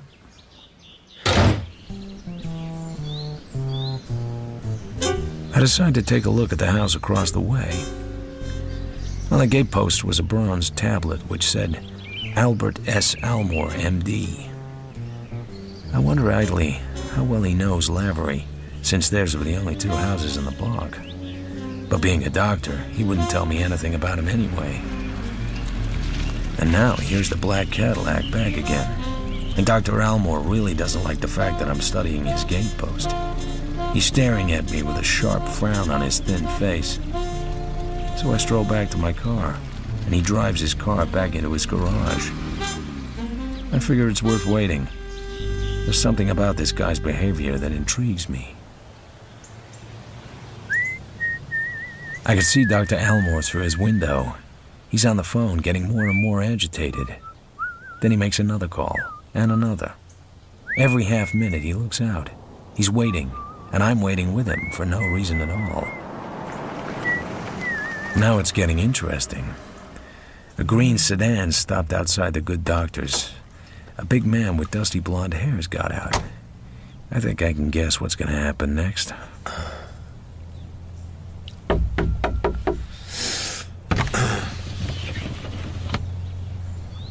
Waiting for somebody? I don't know. Am I? I'll ask the questions. Well, I'll be damned. So that's the answer to the pantomime. What pantomime? Nervous Nellie and the telephone. Let me see your driver's license. You fellows ever flash a buzzer, or is acting tough all the identification you need? DeGarmo, Detective Lieutenant. Pleased to meet you, Lieutenant. Skip it. Now tell me why you're here casing Almore's place. I'm not casing Almore's place. I never heard of Dr. Almore, and I don't know any reason why I should want to case his house. Unless you grift, then. Or folks hire you.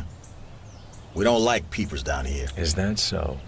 The last guy that tried it ended up on the road gang, sweetheart. I bet it's good, if only I could guess. Tried what? Tried to put the bite on him. Dr. Almore looks like an easy man to bite. Let's put it this way. I don't know Dr. Almore, never heard of him, and I'm not interested in him. I just read his bronze tablet. I'm down here visiting a friend and looking at the view. Straight goods? Straight goods. Hell.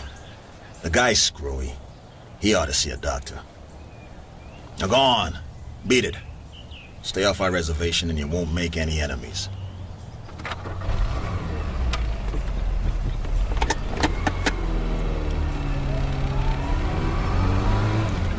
On the way back to Los Angeles, I listened to my thoughts. They moved fitfully in and out, like Dr. Almore's thin, nervous hands pulling at the edge of his curtains. I saw Lavery. What did he say? He told me just enough dirt to sound frank. I still like the idea that they quarreled and split up and that he hopes to fix up with her yet. Then he must know where she is. He might, but it doesn't follow. By the way, a rather curious thing happened to me on Lavery Street. Dr. Almore seemed very unhappy I was there. Would that be Dr. Albert Almore? Yeah. He was Crystal's doctor for a time. He came to the house several times when she was... well, when she'd been over-drinking. I thought him a little too quick with a hypodermic needle. His wife... let me see, there was something about his wife. Oh, yes.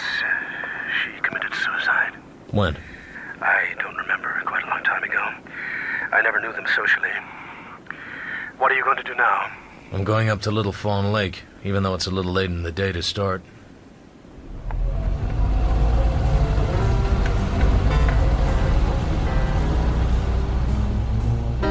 I see a sign. Little Fawn Lake, private road, no trespassing. It's only a few hours from the city, but it's a different world. I crawl carefully around huge, bare granite rocks and past a little waterfall and through a maze of black oak trees and ironwood and manzanita and silence. Beyond the sign, the road winds for a couple of 100 yards, and then suddenly below me is a small oval lake, deep in trees and rocks and wild grass, like a drop of dew caught in a curled leaf. Along the lake, a large redwood cabin overhangs the water, and farther along, each well separated from the others, are two other cabins.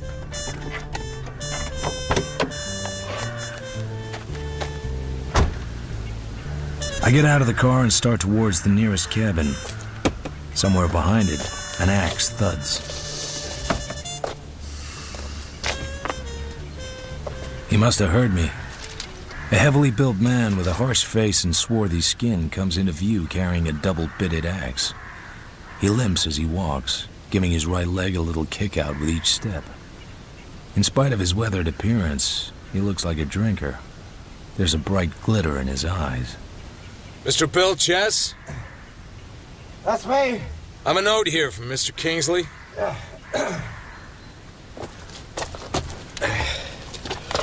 Okay, Mr. Marlowe.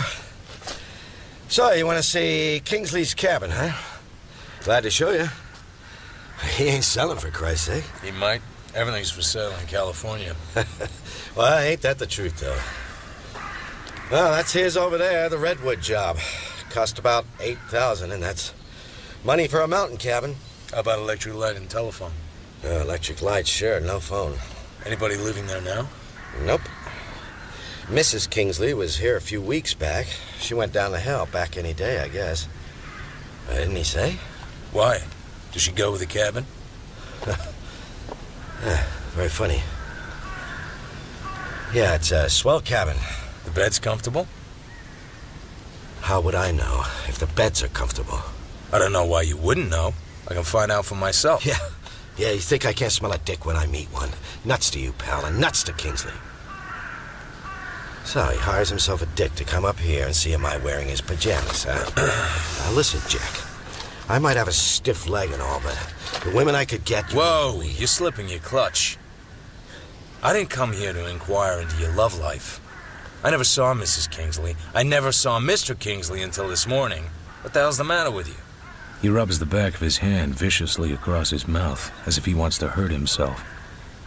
His hands are shaking. Sorry, Mr. Marlowe. I was out on the roof last night, and I got a hangover like 7 Swedes. I've been up here alone for a month, and it's got me talking to myself. A thing happened to me. Anything a drink would help? You got one?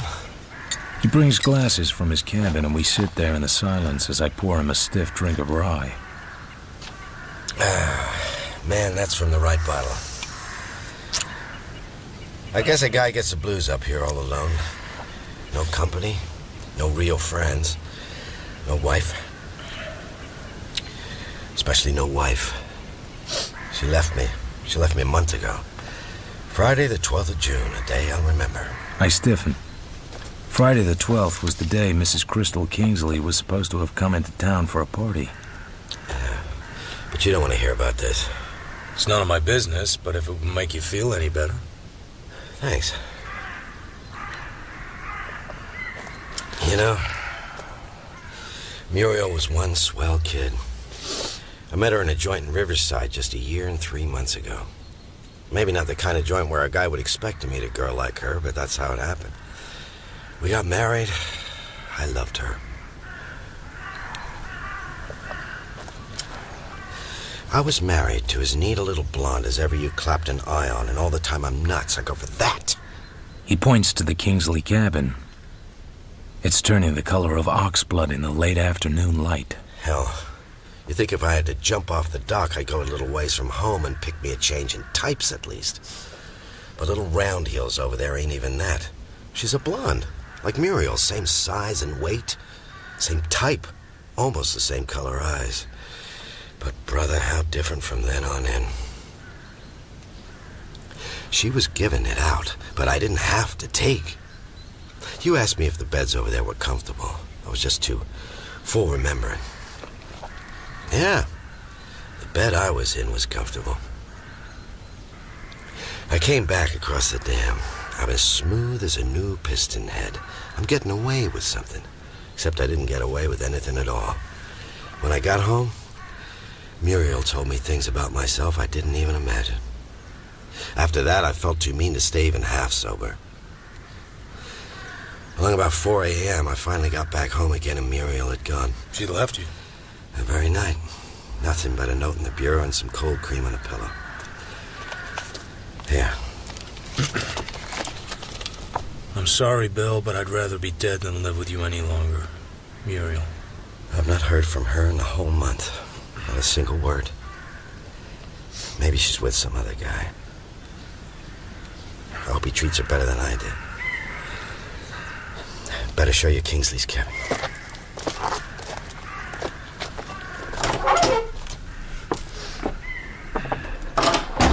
There aren't many signs of somebody leaving at short notice. It's all neat and clean. Even the kitchen is in apple pie order. We go into the master bedroom. One whole side of the room consists of closets with sliding doors. I slide one open and peek inside. So why do you want to look at the lady's clothes? Reasons?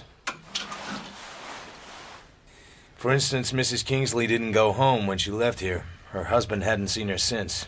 He doesn't know where she is. So you are a dick. The first guess is always right. Boy, am I a smart little egg opening up to you. I didn't ask you to take your heart out and squeeze it for me. And Kingsley doesn't have to know his wife made a pass at you, unless there's a lot more behind this than I can see now. The hell with you. All right, to hell with me. Any chance your wife and Kingsley's wife went away together? Maybe they could have had a fight and made up and cried down each other's necks. Then Mrs. Kingsley might have driven your wife down the hill. Nope. They left the weeps out of Muriel. And if she did want to cry on her shoulder, she wouldn't have picked little Round Heels. And as for transportation, Muriel has a Ford of her own. She couldn't drive mine easily on account of the way the controls are switched over for my stiff leg. It was just a passing thought.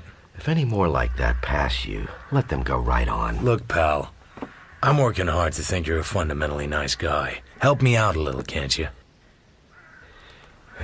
Boy, I can brighten up anyone's afternoon. Want to walk back around the lake? Sure, if your leg will stand it.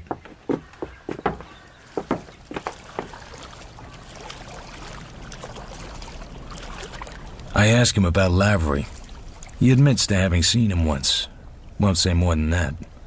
But then, Mrs. Kingsley clearly has plenty of male friends. We're at the end of the lake now, and we walk out onto a little pier. I look down. Any fish in the lake? Some smart old bastards at trout. So what's that down there? Looks like some kind of underwater flooring. Used to be a boat landing before the dam was raised. Uh-huh. That lifted the water so far, the old landing was 6 feet under. The air is peaceful and calm and sunny, and holds a quiet you don't get in cities. Then suddenly Bill Chess clutches my arm. Oh my God, look there. I look down with him. Something waves languidly out of the darkness on the edge of the submerged landing. Something which looks far too much like a human arm. My God. My God. He finds a big rock, lifts it high, and throws it into the water. For a moment, the waters are confused, boiling. Then the depths clear again. Released from the old wooden landing, something moves that's not a board. It breaks surface, casually, lightly, without haste. I see a wave of dark blonde hair straighten out in the water and hold still for a brief instant and then swirl into a tangle again. Sweet Christ. It's Muriel.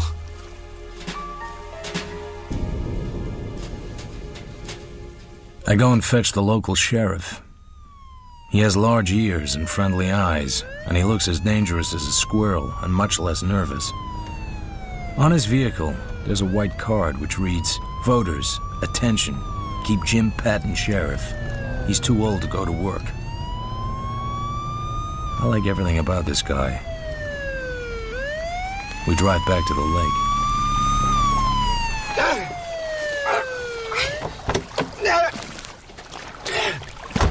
Bill! Bill!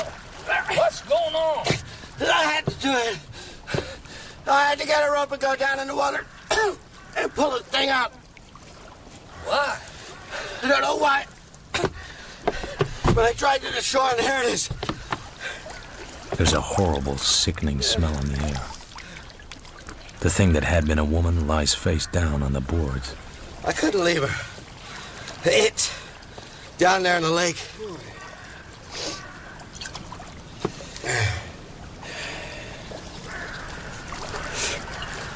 So, what'd you say, Mr. Marlowe? About what? About cause and time of death? Not a lot you can tell just by looking. Looks drowned to me, all right, but you can't always tell. You get many like this up here, then? Only honest-to-God murder I ever had. Funny place for a body to be. No current here to mention, but what there is would be to art the dam. She did it herself, you darn fool. Muriel was a fine swimmer. She dived down in and swam under the boards there and just breathed water in. Had to, no other way. Something was said about a note.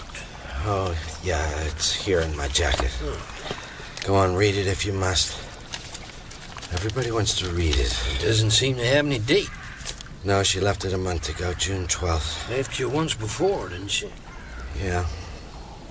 I got drunk and stayed with a whore. Muriel was gone a week and came back all prettied up. She said she had to get away for a while. Sure. Note left that time? No. This note here looks middling old. So what? I've carried it for a month. Who told you she left me before?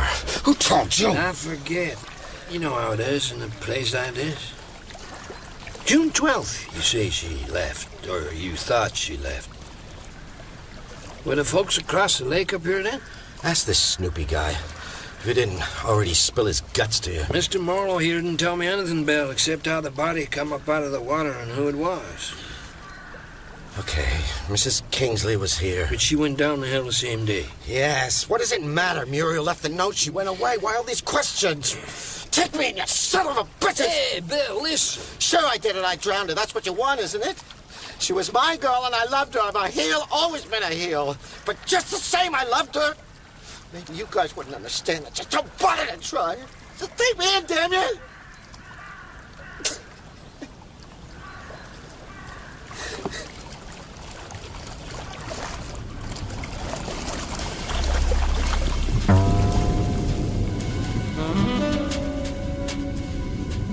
I dream I am far down in the depths of icy green water with a corpse under my arm. The corpse has long blonde hair that keeps floating in front of my face.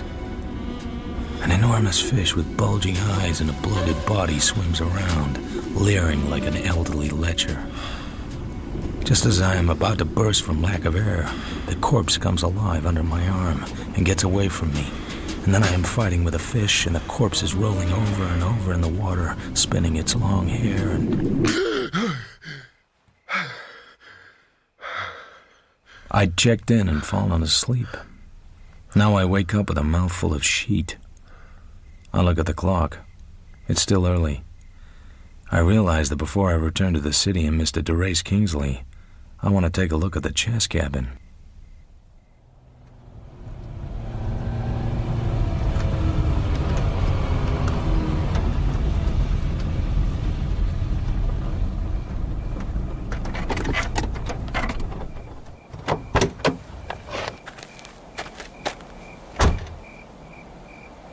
The front door of the cabin is locked. There is no breeze, and the trees are as quiet as their shadows. I try a knife blade between the two halves of the small window. The window swings back in the darkness. I climb up and let myself down into the room. A blazing flashbeam hits me square in the eyes. I'd rest right there, son. You must be all tuckered out. I couldn't sleep. Me neither. What's on your mind, son? Besides breaking an entry. I had an idea. It looked pretty good for a while, but I guess I can learn to forget it. Sit down. I'm a mite curious about you, son. I hope you don't mind me calling you son. I hadn't ought to be so familiar, but I got myself in the habit and I can't seem to shake it. Call me what you like. I'm not sensitive. You see, there's a mess of detectives in the L.A. phone book, but only one of them is called Marlowe. You tell him who hired you? Therese Kingsley. It's Trace's wife. She skipped out on him a month ago. She's supposed to have gone away with a man. She started from here, so I started from here. You don't have any interest in Bill Chess at all? None whatever. I guess you guys do a lot of divorce business. Kind of smelly work, to my notion. Still, Kingsley wouldn't have asked for help from the police to find his wife, would he? Hardly. He knows her too well. None of what you've been saying don't hardly explain you're wanting to search Bill's cabin. I'm just a great guy to poke around. Hello. You can do better than that. Say I'm interested in Bill Chess, then. But only because he's in trouble in rather a pathetic case.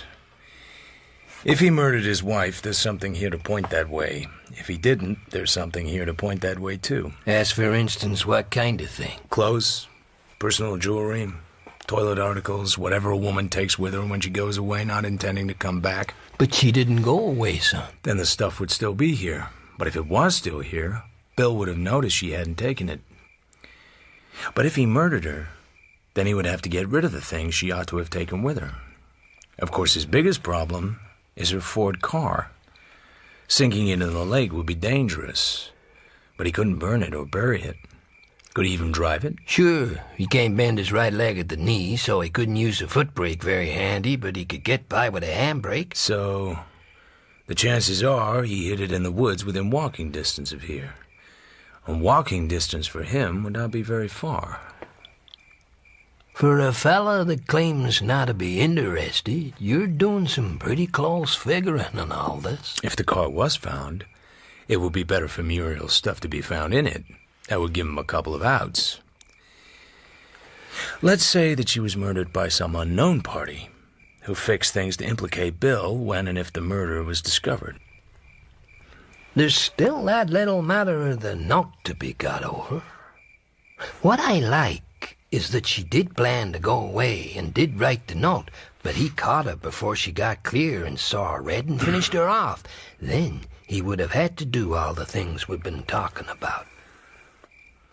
I never met her. What kind of girl was she? A mighty cute little blonde when she fixed herself up. She kind of let herself go with Bill. A quiet girl with a face that kept its secrets. I'm going to tell you something I shouldn't tell you. Don't know why. Maybe because you can only keep so many things to yourself. There was a Los Angeles copper named DeSoto up here about 6 weeks back. A big roughneck with damn poor manners. Nobody liked him and nobody opened up to him much. He had a photograph with him, and he was looking for a woman called Mildred Haviland, he said.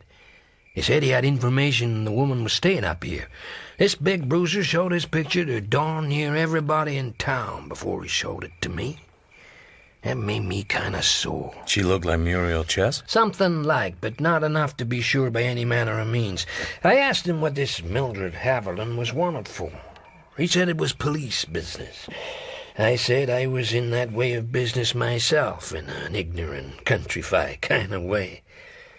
Still, I guess I done wrong to tell him I didn't know anybody that looked like his little picture. I'll thank you to respect this confidence, Mr. Marlowe. You done right nicely in your figuring, too. Not far from here, there's a bunch of log cabins that's been falling down ever since I recall. Round at the back, there's a woodshed which sometimes they used for a garage. Muriel's car was there? Yep. And 2 unlocked suitcases in the car, packed with clothes and packed kind of hasty, I thought. Women's clothes. The point is, son, no stranger would have known about that place. Then he puts his hand into his jerkin and brings out a small twist of tissue paper. Take a look at this. What lies on the tissue paper is a thin gold chain with a tiny lock. The gold has been snipped through, leaving the lock intact. There is white powder sticking to both chain and paper. Where would you guess I found that? I take the chain, I moisten my finger, touch the powder, and taste it. In a can or box of confectioner's sugar. The chain's an anklet. Some women never take them off, like wedding rings. Whoever took this one off didn't have a key. But you know something? What's that, son? The cut ends don't fit together. It's too short, look. Son, I don't have your eyes. Do you mind if I take a look inside that box of sugar? It's in the kitchen. I'll come with you.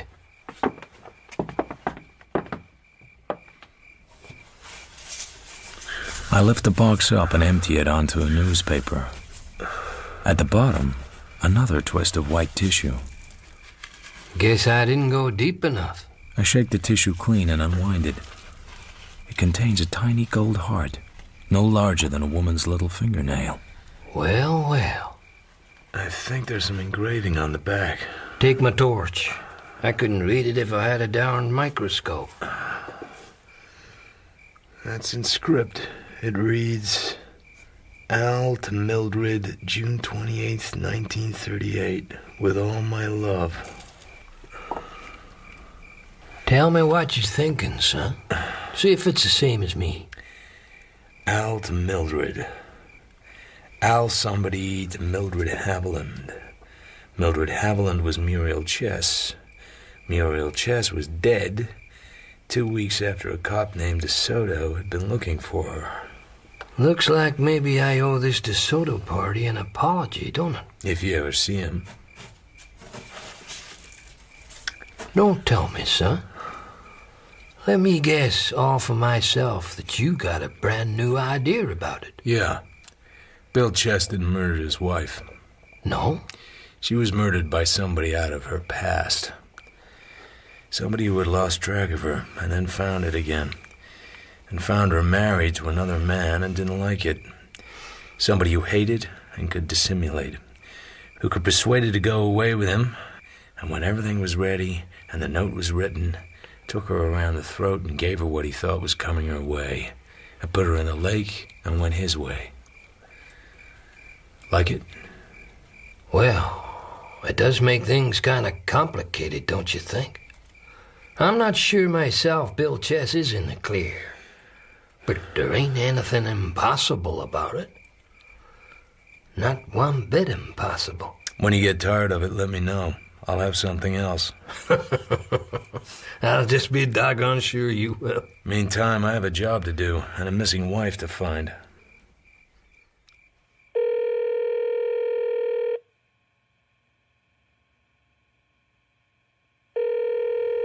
Gilliland Company. Miss Fromsett? Mr. Marlowe? You remember me. I remember everybody. Could you remember to put me through to Mr. Kingsley? I could try. It's the next day and I'm back in the city. I tell Kingsley about Muriel Chess's body in the lake, and I tell him Bill has confessed. I have to tell him about all that, because it means I'll have to testify at the inquest. That's bad. Very bad. Were your wife and Muriel Chess friendly? I guess so. Crystal's easy enough to get along with most of the time. I hardly knew Muriel Chess. Did you ever know anybody called Mildred Haviland? Who? Mildred Haviland. No. Is there any reason why I should? Every question I ask, you ask another right back. No. There isn't any reason why you should know Mildred Haviland, especially if you hardly knew Muriel Chess. It's Crystal I asked you to find out about. That's why I went today to the Prescott Hotel in San Bernardino. What did you find out? She was there all right. And Lavery met her there. The hop who gave me the dope brought Lavery into it himself without any prompting from me. Lavery had dinner with her and went with her in a cab to the railway station, leaving the car. Well, I ought to have known he was lying. impression he was surprised when I told him about the telegram from El Paso. What do you plan to do now? Go up against Lavery again, of course. I agree. This other is really no business of ours, is it?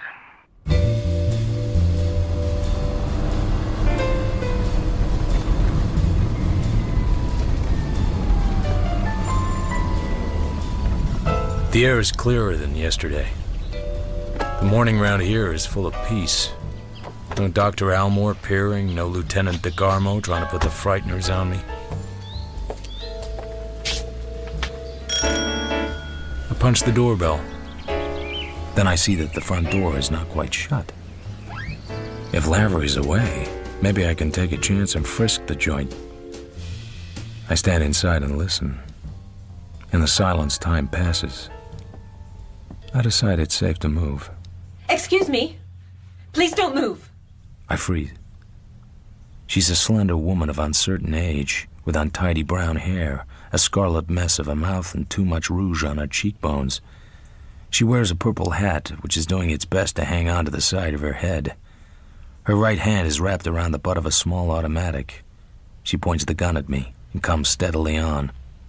When she's close enough to be confidential, she points the gun at my stomach. All I wanted was my rent. The place seems well taken care of. Nothing broken. He's always been a good, tidy, careful tenant. I just didn't want him to get too far behind with the rent. How far behind is he? 3 months. $240. He promised me a check this morning, over the telephone. I mean, he promised to give it to me this morning. Over the telephone. This morning. Yes. The idea is to get close enough to make a side swipe at the gun, knock it outwards, and then jump in fast before she could bring it back in line. I've never had a lot of luck with the technique, but you have to try it once in a while. This looks like a time to try it. So, you're the owner? Why, certainly. I'm Mrs. Fallbrook. Who did you think I was? And who are you, if I may inquire? I just came about the car payment. The door was open just a teensy-weensy bit, and I kind of shoved in. I don't know why. You mean Mr. Lavery is behind in his car payments? A little. Not a great deal. I'm all set now. I have the reach, and I ought to have the speed. I start to... You know, it's funny about this gun. I found it on the stairs. Nasty, oily things, aren't they? And the stair carpet is a very nice gray chenille. Quite expensive. And she hands me the gun. Well, of course, it's much easier for you. About the car, I mean. You can just take it away if you have to. But taking a house with nice furniture in it isn't so easy. It takes time and money to evict a tenant. There's apt to be bitterness, and things get damaged, sometimes on purpose. I hardly The hear rug what she on this says. floor costs The gun over has my interest. $200 a second I break the hand. magazine out. It's empty. I look into the breech. That's empty, too. I sniff the muzzle. It reeks. Has it been fired? I certainly hope not. Any reason why it should have been fired? Well, it was lying on the stairs. After all, people do fire them. How true that is. But Mr. Lavery probably had a hole in his pocket. He isn't home, is he? Oh, no. And I don't think it's very nice of him. He promised me the check, and I walked over... When was it you phoned him? Why, yesterday evening. He must have been called away. Look, Mrs. Fallbrook, let's not kid around anymore. Not that I don't love it, but you didn't shoot him, did you? On account of he owed you 3 months' rent? Why, what a perfectly horrid suggestion. I don't think you're nice at all. I thought you said the gun hadn't been fired. All guns have been fired sometime. All guns have been loaded sometime. This gun isn't loaded now. Well, then... Okay. My idea was wrong. Just a gag, anyway. Mr. Lavery was out, and you went through the house. Being the owner, you have the key, is that correct? I have a right to see how things are kept. And you're quite sure he isn't here? Well, I didn't look under the beds or in the icebox. I called out from the stairs when he didn't answer my ring. I even peeped into the bedroom. I think I ought to look around, if you don't mind. There might be something you missed. I don't think that is necessary. This is my house. I'll thank you to leave now, Mr. Just what exactly is your name? It doesn't matter. But... This gun, you know, is kind of odd. I told you. I found it lying on the stairs. I don't know anything else about it. I don't know anything about guns at all. I never shot one in my life. That's your story. Oh, I shouldn't have done. It was horrid of me. I know it was. Mr. Lavery will be furious. What you shouldn't have done was let me find out the gun was empty. Up till then, you were holding everything in the deck. Why, you perfectly loathsome man. Don't you dare touch me. No, don't come near me. I won't stay in this house another minute with you. How dare you be so insulting? Her voice snaps in midair like a rubber band. Oh! She puts her head down, purple hat and all, and runs for the door. The house now seems to be abnormally still. Something's all wrong with this scene. I shrug and go quietly up the stairs. I look in the bedroom. I look under the pillows. There's a handkerchief there. 2 small initials are stitched into the corner in red. A.F. Adrienne Fromset. But there's more. I look in the closet filled with clothes definitely not in Miss Fromset's style. The door next to the closet has to be the bathroom. It's locked. I force the lock with my knife blade and go in. Maybe I expected to find what I find. In the bedroom, signs of a woman having spent the night there. Pajamas, face powder, perfume, and so on. Bathroom door locked, but I got it open. 3 empty shells on the floor, 2 shots in the wall, 1 in the window. Lavery was in the shower stall, naked and dead. My God.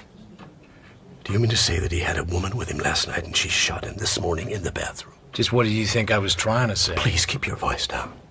I don't want any of the members to hear.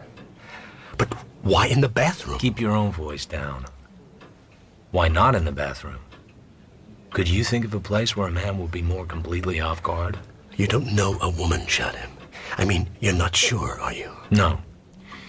The woman who spent the night there might have left, or there need not have been any woman at all. The appearances could just have been faked. You might have shot him. What would I want to shoot him for? I'm a civilized man. Okay. Does your wife own a gun? You don't really think, Well, does she? Yeah, she does. A small automatic.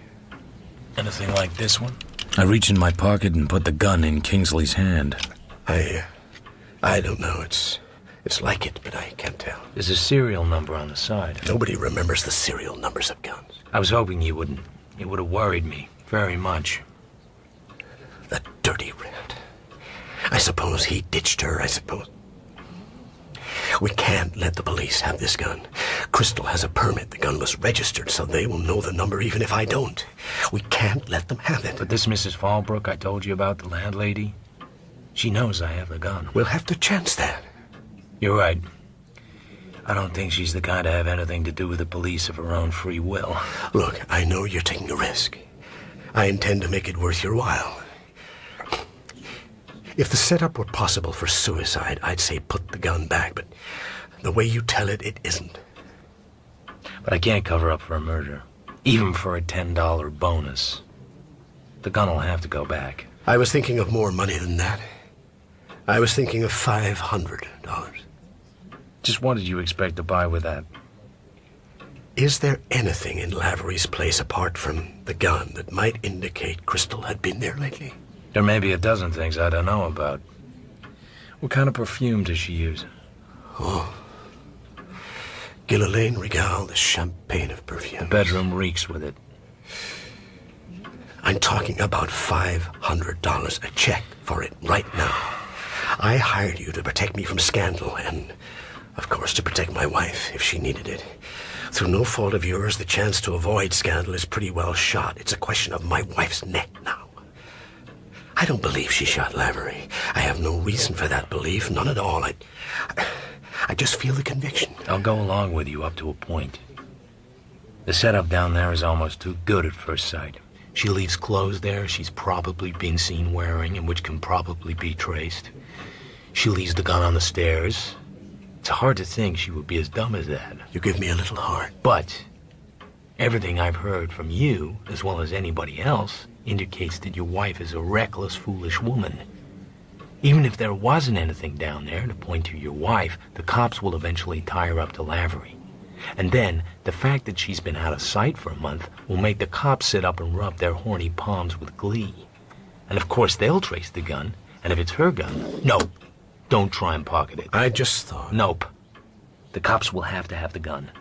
I may be a very smart guy, and very fond of you personally, but that gun killed a man. I am not suppressing vital evidence for anybody. Here's the only thing I can do. Go back down there and replace the gun and call the law. Write it out with them and let the chips fall where they have to. Are you game for that? Yes. And the 500 stands. I don't expect to earn it. You may as well understand that now. By the way, how well did Miss Fromsett know Lavery? Out of office hours. His face tightens. He says nothing. I say nothing about the handkerchief. What's this got to do with anything? She looked kind of queer when I asked for his address when I was in your office. Like a romance that fouled out. Am I too blunt? I'm sorry, but it's my business to ask all sorts of questions of all sorts of people. Talk to her then. As a matter of fact, she knew the Elmores. She knew Elmore's wife. The one who killed herself. Lavery knew her too. Could that have any possible connection with this business? I don't know. You're in love with her, aren't you? I'd marry her tomorrow if I could. I don't think we need to waste time being cagey, Miss Fromsett. You know by now who I am and what I'm doing. If only you knew what he'd stood from that little tramp. Well, perhaps I'd better leave that out. What was it you wanted to see me about? Kingsley said you knew the Elmores. Yes, a bit. I met Mrs. Almore a few times. Where? At a friend's house. Why? At Lavery's house? I do hope you're not going to be insolent, Mr. Marlowe. But yes, at Chris Lavery's house. I used to go there. Once in a while, he had cocktail parties. Then Lavery knew the Elmores. Or Mrs. Elmore. Yes, quite well. And a lot of other women quite well, too. I don't doubt that. Did Mrs. Kingsley know her, too? Yes, better than I did.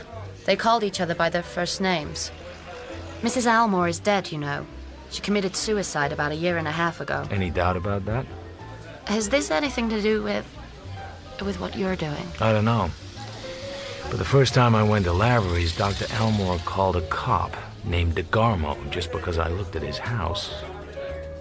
Why? And why would that Lieutenant DeGarmo think it smart to say the last fellow who tried to put the bite on Elmore ended up on the road gang? What's going on? Well, I remember at one of Lavery's parties, this guy ribbed Mrs. Elmore about her husband's practice. The idea seemed to be that he was one of those doctors who run around all night with a case of loaded hypodermic needles, keeping the local fast set from having pink elephants for breakfast. Florence Elmore said she didn't care how her husband got his money as long as he got plenty of it and she had the spending of it. And this guy told her not to worry, it would always be a good racket, so long as he could get hold of enough dope. He asked Mrs. Elmore if they had many nice gangsters to dinner at their house. She threw a glass of liquor in his face. Who wouldn't? A few weeks later, Florence Elmore was found dead in the garage late at night. The door of the garage was shut and the car motor was running. She was lying on the concrete floor in pajamas with her head under a blanket, which was also over the exhaust pipe of the car. It was Chris Lavery who found her. Her husband was out. The office nurse had put Florence to bed earlier because she was drunk. Then she'd gone home too. How convenient. And the inquest? There was no inquest and no autopsy. Nothing in the papers except that she had died suddenly. It was all hushed up. Dr. Elmore has some very influential friends. I guess so. How much do you think Chris Lavery knew? I'd like to think blackmail was one of those nasty little tricks Chris Lavery didn't quite run to. This is the moment. I take the little perfumed rag out of my pocket. Why do you want me to look at this, Mr. Marlowe? I found it in Chris Lavery's house. Under the pillow, on his bed. It has initials on it. It has 2 letters embroidered on it. They happen to be the same letters as my initials. Is that what you mean? Right. He probably knows half a dozen women with the same initials. So you're going to be nasty after all? Is it your handkerchief or isn't it? Yes, it's mine. I must have dropped it there. It's a long time ago. And I assure you I didn't put it under a pillow in his bed. And what's this perfume on it? Fly spray? Some cheap synthetic anyway. He must have given it to some woman who would like this kind of perfume. I get a mental picture of the woman, and she doesn't quite go with Lavery. I think you ought to do a little more work on your mental picture of Chris Lavery. Any touch of refinement you may have noticed is purely coincidental. That's not a very nice thing to say about a dead man. My God. He was shot in his shower. And it looks as if it was done by some woman who'd spent the night there. He'd just been shaving. The woman left the gun on the stairs and this handkerchief on the bed. And did you expect me to be able to give you information about this, too? Look, Miss Fromsett, I'd like to be smooth and distant and subtle about all this, but nobody will let me. When was he shot? This morning, I suppose. Not long after he got up. That would probably have been quite late. Quite a few people know I was in the office by 8:30. I didn't think you shot him. Awfully kind of you. But it is my handkerchief, isn't it? Although not my perfume. But I don't suppose policemen, or private detectives for that matter, are very sensitive to quality in perfume. He was shot at 5 or 6 times, and missed all but twice. It was a pretty grim scene, I should think. There was a lot of hate on one side of it, or a pretty cold-blooded mind. He was quite easy to hate. And poisonously easy to love. Women, even decent women, make such ghastly mistakes about men. All you're telling me is that you once thought you loved him, but not anymore, and that you didn't shoot him. Yes. I'm sure you'll respect the confidence. Poor, egotistical, cheap, nasty, handsome, treacherous guy. Dead and cold and done with. No, Mr. Marlowe, I didn't shoot him. Does Mr. Kingsley know? Yes. Does he know about this Senate rag? Nobody knows about that except you and me and whoever put it there. So do you have any idea who did it? Ideas, but that's all they are. I'm afraid the police are going to find it simple. Some of Mrs. Kingsley's clothes are hanging in Lavery's closet. And when they know the whole story, including what happened at Little Fawn Lake, I'm afraid they're just going to reach for the handcuffs.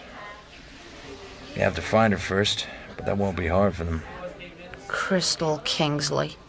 So he can't be spared, even that. Of course, it could be an entirely different motivation. It could all revolve around somebody like Dr. Elmore. If only. What about the handkerchief? If it was mine, I'd wash the cheap scent out of it. Thank you. Thanks for talking to me, Miss Fromsett. Just one thing. Of course. It's just a thought. But Dr. Elmore's office nurse, did you ever meet her? Several times. Do you remember her name? I think it was Mildred something. Mildred Haviland, maybe? That sounds likely. Thank you, Miss Fromsett.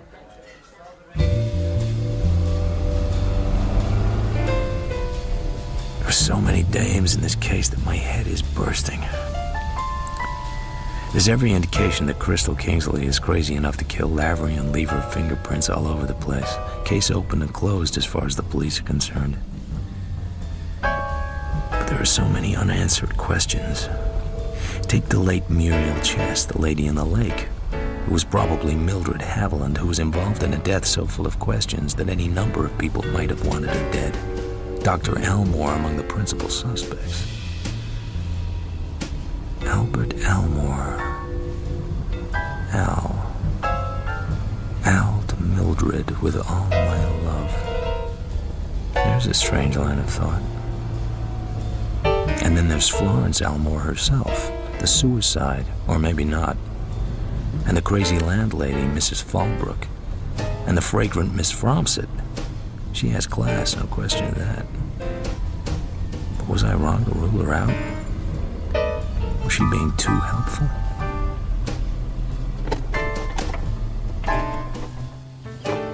No police cars stand in front of Lavery's house. There's still time to do what I promised Kingsley to do. I push the front door open. I take the little automatic out of my pocket and I lay it on the table. Then I phone the police and tell them somebody's dead. And I'm there in the house. Then I wait. Not very long. I go to the front door and open it. There are 2 cops. One rushes rapidly to the bedroom. The other decides to interrogate me. This the death gun here by the phone? I should imagine so. It's been fired. Ha! You should what? I should imagine so. That's very good. That's very good indeed. It's not that good. So, what did you shoot him for? I've wondered and wondered. Oh, a Weisenheimer. Let's just wait for the homicide, boys. I'm reserving my defense. Don't give me none of that. I'm not giving you any of anything. If I had shot him, I wouldn't be here. I wouldn't have called up. You wouldn't have found the gun. Don't work so hard on the case. You won't be on it more than 10 minutes. See? The guy in charge now is Captain Weber, a small man for a cop, with a permanently tired expression. His companion is Lieutenant DeGarmo, the big cop who would not like my being in front of Dr. Almore's house. They examine the body. Then they come and examine me. Okay. Who handled this gun? I did. Don't you know enough not to handle a weapon found at the scene of a crime? Certainly, but when I handled it, I didn't know there had been a crime. I didn't know the gun had been fired. It was lying on the stairs, and I thought it had been dropped. A likely story. You get a lot of that sort of thing in your business? A lot of what sort of thing? Suppose you answer my questions exactly as I choose to put them. Look, Chief, the fellow in the bathroom's called Lavery. I knew him a little. He was a chaser. What of it, Al? Well, the whole setup indicates a dame. You know what these private eyes work at? Divorce stuff. Suppose we let him tie into it instead of just scaring him dumb. If I'm scaring him, I'd like to know it. I don't see any signs of it. Talk. So I tell him I'm working for Kingsley, and I'm trying to find Mrs. Kingsley, and Mrs. Kingsley had an interesting relationship with Chris Lavery, which is how I come to be here. So, have you seen anything that suggests to you that this Kingsley woman's been here? That's not a fair question. It calls for a conclusion of the witness. I want an answer to it. This isn't a court of law. And the answer is yes. If you fellows aren't a pack of fools, you'll be able to find that out for yourself. The women's clothes in the bedroom are tailored and easy to trace. I've just saved you an hour by telling you. Anything else? Chief? Forensics are here. Okay. I want a lot of prints from all over the house, particularly any that seem to be made by a woman. It'll be a long job. Al, see if you can get any more sense out of Mr. Marlowe. So Captain Weber goes off with the new arrivals, and I'm here alone with Lieutenant DeGarmo, which interests us both. Well? Well, what? Am I supposed to talk about our conversation outside Dr. Almore's? Or is that just a private transaction? Talk about it all you like. It's our job to protect the citizen. It's just, I know a bit more about Dr. Almore now. How Lavery knew Mrs. Almore, and she committed suicide, and he found her dead. The death was hushed up, so maybe Lavery was blackmailing your friend, Dr. Almore. Maybe Almore murdered his wife and had enough pull to get it fixed. What do I know? Where's this crazy talk coming from? You're a stupid man, DeGarmo. You had to get tough with me when there was nothing to get tough about. You had to make me curious when I had nothing to be curious about. Be careful. By the way, I heard Captain Weber call you Al. Don't try and do the same. I won't, because I don't think somehow we're going to be friends. But did you ever come across an L.A. cop called DeSoto? The who? There's no guy of that name in the force. Pity, because they told me up around Little Fawn Lake, where the Kingsleys have a place, that a cop had been up there asking questions about somebody called Mildred Haviland, who just happens to have been Dr. Almore's office nurse, who just happens to have found Mrs. Almore's body, and... He hits me across the face with his open hand. It jerks my head around hard. Go on. Who just happens to have found Mrs. Almore's body, and may have been somebody called Muriel Chess, who's been found... His hand sweeps and knocks my head to one side again. Anything else you want to say? There are just too many. crazy coincidences in this story. Go on. Please. Nope. Third time lucky. You might miss. Listen. Anytime you talk like that to a cop, you know what you got coming. You keep poking your big nose into our business, and you wake up in an alley with the cats looking at you. Or worse. I'm watching you. I remember that. Both ways.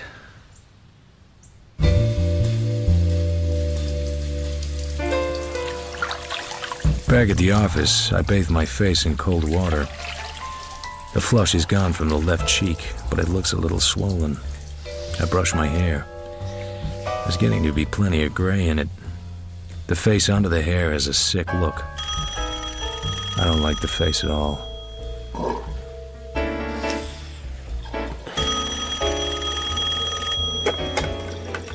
Yeah? Where the hell have you been? I've heard from Crystal. I'll be right over.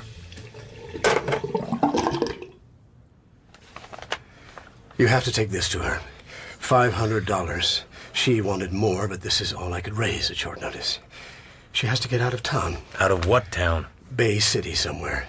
She'll meet you at a place called the Peacock Lounge on Arguello Boulevard at 8th Street, or near it. What's the matter with her drawing her own money? Has her bank account got lockjaw or something? That's no way to talk.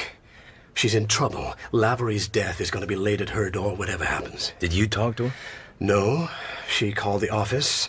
Miss Fromsett talked to her. Anyway, I didn't want to talk to her. She didn't want to talk to me. She had it all worked out. She realized the only way it would work was to have somebody bring the money she might not know. I admit it's a bit thick, but what about it? It makes us accessories to the fact if she's guilty. I'm going to make it worth your while. And we won't be accessories if she hasn't done anything. I'm willing to suppose it. But if I decide she did do any murder, I'm gonna turn her over to the police. You're a pretty level guy, Marlowe. Go on. Beat it. Just give me the money. Oh, by the way, she's dyed her hair dark brown. Adrienne's described you to her, and you're to wear this scarf of mine she described to her, too. I don't warm to the Peacock Bar. A wizened waiter with evil eyes and a face like a gnawed bone puts a napkin with a printed peacock down on the table and serves me a Bacardi cocktail. I sip it and wait. You must be Marlowe. I guess I'm easy to spot in here. Her face is white and tired. Her hair looks darker than dark brown. Give me the money, please. I'd have to know who you are. You know who I am. How much did you bring? 500? Oh, it's not enough. Not nearly enough. Give it to me quickly. I've been waiting half an eternity for somebody to get here. Where can we talk? We don't have to talk. Just give me the money. It's not that simple. I'm doing this at quite a risk. I'm at least gonna have the satisfaction of knowing what goes on and where I stand. Damn you. Why couldn't he come himself? You didn't want him to come himself. He understood that you didn't even want to talk to him on the phone. That's right. But you gotta talk to me. Either to me or the law. I'm not as easy as he is. I'm a private detective, and I have to have some protection, too. Well, isn't he charming? Private detective and all.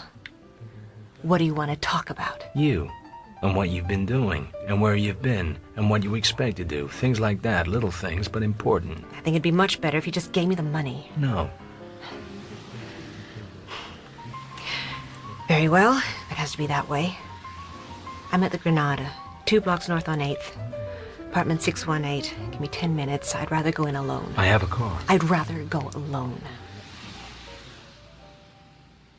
I wait 10 minutes. The Granada is an ugly gray building on a corner. I go in and ride up to the 6th floor. The place seems decent enough.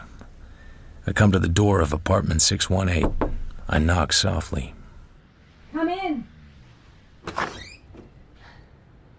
Sit down and talk if you must. Thank you. I sit on a thick Davenport. It's a square room with twin-wall beds and a minimum of uninteresting furniture. A small lamp makes a dim yellowish light. There's a dull green curtain hanging across an open door space at one end of the Davenport. I guess it must lead to the dressing room and bedroom. Can we get this over with, please? I had a rather different idea of you from Kingsley. From Lavery, too. It just goes to show that we talk different languages to different people. I haven't time for this sort of talk. What is it you have to know? Your husband hired me to find you. So I know a bit about your movements. Not very much. I know you left your car at the Prescott Hotel in San Bernardino, and you met Lavery there. I know you sent a wire from El Paso. What did you do then? I don't see that my movements are any of your business. I don't have to argue about that. It's a question of whether you want the money. Well, we went to El Paso. I thought of marrying him then, so I sent that wire. But I changed my mind. I asked him to go home and leave me. He made a scene. What did you do then? I went to Santa Barbara, stayed there a few days. Then to Pasadena, same thing. Then to Hollywood. Then I came down here. That's all. You were alone all this time? Yes. Not with Lavery? Any part of it? Not after he went home. What was the idea? Idea of what? Idea of going these places and not sending any word. Didn't you know he would be very anxious? Oh, you mean my husband? I don't think I worried much about him. As for the idea of it all, well, I just had to think things out. My life had got to be a hopeless tangle. Before that, you spent a month in Little Fawn Lake trying to straighten it out and not getting anywhere. Is that it? I seemed to need a new place. Without associations. A place where I could be very much alone. Like a hotel. How are you getting on with it? Not very well. But I'm not going back to DeRace Kingsley. Does he want me to? I doubt it. What about Lavery? He's all mixed up in my mind. I'm in love with him, and yet I don't think I want to marry him. Does that make sense? That part makes sense. But staying away from home in a lot of crummy hotels doesn't. You've lived your own life for years, as I understand it. I had to be alone to think things out. Won't you please give me the money and go away? Sure, right away. But wasn't there any other reason for your going away from Little Fawn Lake? Anything connected with Muriel Chess, for instance? What are you talking about? That frozen-faced little drip. What is she to me? I thought you might have had a fight with her. About Bill. Bill? Bill Chess? Bill claims you made a pass at him. Good heavens. That muddy-faced boozer. What's happened? Why all the mystery? He might be a muddy-faced boozer. The police think he's a murderer, too. Of his wife. She's been found drowned in the lake after a month. I'm not too surprised. So it came to that in the end. They fought terribly at times. Did you think that had something to do with my leaving? There was a chance of it. It didn't have anything to do with it at all. It was just the way I told you. Nothing else. Muriel's dead. Drowned in the lake. You don't get much of a boot out of that, do you? I hardly knew the girl. I don't suppose you knew she once worked in Dr. Elmore's office. I was never in Dr. Elmore's office. What are you talking about? Muriel Chess was really a girl called Mildred Haviland, who had been Dr. Elmore's office nurse. That's a queer coincidence. Maybe it's a genuine coincidence. They do happen. But you see why I had to talk to you? Muriel being drowned, and you having gone away, and Muriel being Mildred Haviland, who was connected with Dr. Elmore at one time, as Lavery also was in a different way. And of course, Lavery lives across the street from Dr. Elmore. I don't think Chris had anything to do with Dr. Elmore. He knew his wife, but I don't think he knew the doctor. So why would he know the doctor's office nurse? Well, I guess there's nothing in all this to help me. But you can see why I had to talk to you. I guess I can give you the money now. I get the envelope out and stand up to drop it on her knee. She lets it lie there. I sit down again. You do this character very well. This confused innocence with an undertone of hardness and bitterness. Took me in for a while. People have made a bad mistake about you. They've been thinking of you as a reckless little idiot with no brains and no control. They've been very wrong. You did the Fallbrook character very well, too. Looking back on it, I think it was a shade overdone, but at the time, it got me all right. The purple hat, the messed up makeup, the jittery screwball manner. All very good. And when you put the gun in my hand like that, I felt like a brick. So you think I shot Chris Lavery? I don't think it. I know it. Who told you he was dead, anyway? Not me. Not Miss Fromsett. And just what are you going to do about it? Do about it? Turn you over to the police, naturally. It'll be a pleasure. I don't think so. A small smile lifts the corner of her mouth now. She puts her hands in the deep pockets of her coat. You wondered why I gave you the empty gun. Why not? I had another one in my bag. Like this. I never liked this scene. Detective confronts murderer. Murderer produces gun. Points same at detective. Murderer tells detective the whole sad story with the idea of shooting him at the end of it. Only murderer never does. Something always happens to prevent it. The gods don't like this scene either. They always manage to spoil it. But this time, suppose we make it a little different. Suppose I don't tell you anything and nothing happens and I do shoot you. It's too late at night. Too still, and the window's open, and the gun would make too much noise. Besides, you're not good with guns. You probably missed me. You missed Lavery 3 times. Stand up. I stand up. I'm going to be too close to miss. Like this. I really can't miss now, can I? Now be very still. If you move at all, the gun will go off. You're definitely not good with guns. You're too close to me. And I hate to bring this up, but there's that old business of the safety catch not being off. You've overlooked that, too. She steps back. She's momentarily confused. I smash the gun out of her hand. We struggle. She's strong, but I'm stronger. Suddenly, it's all becoming clear. I finally understand. Then a figure looms up suddenly on my left. A big man. That's all I know. The scene explodes into fire and darkness.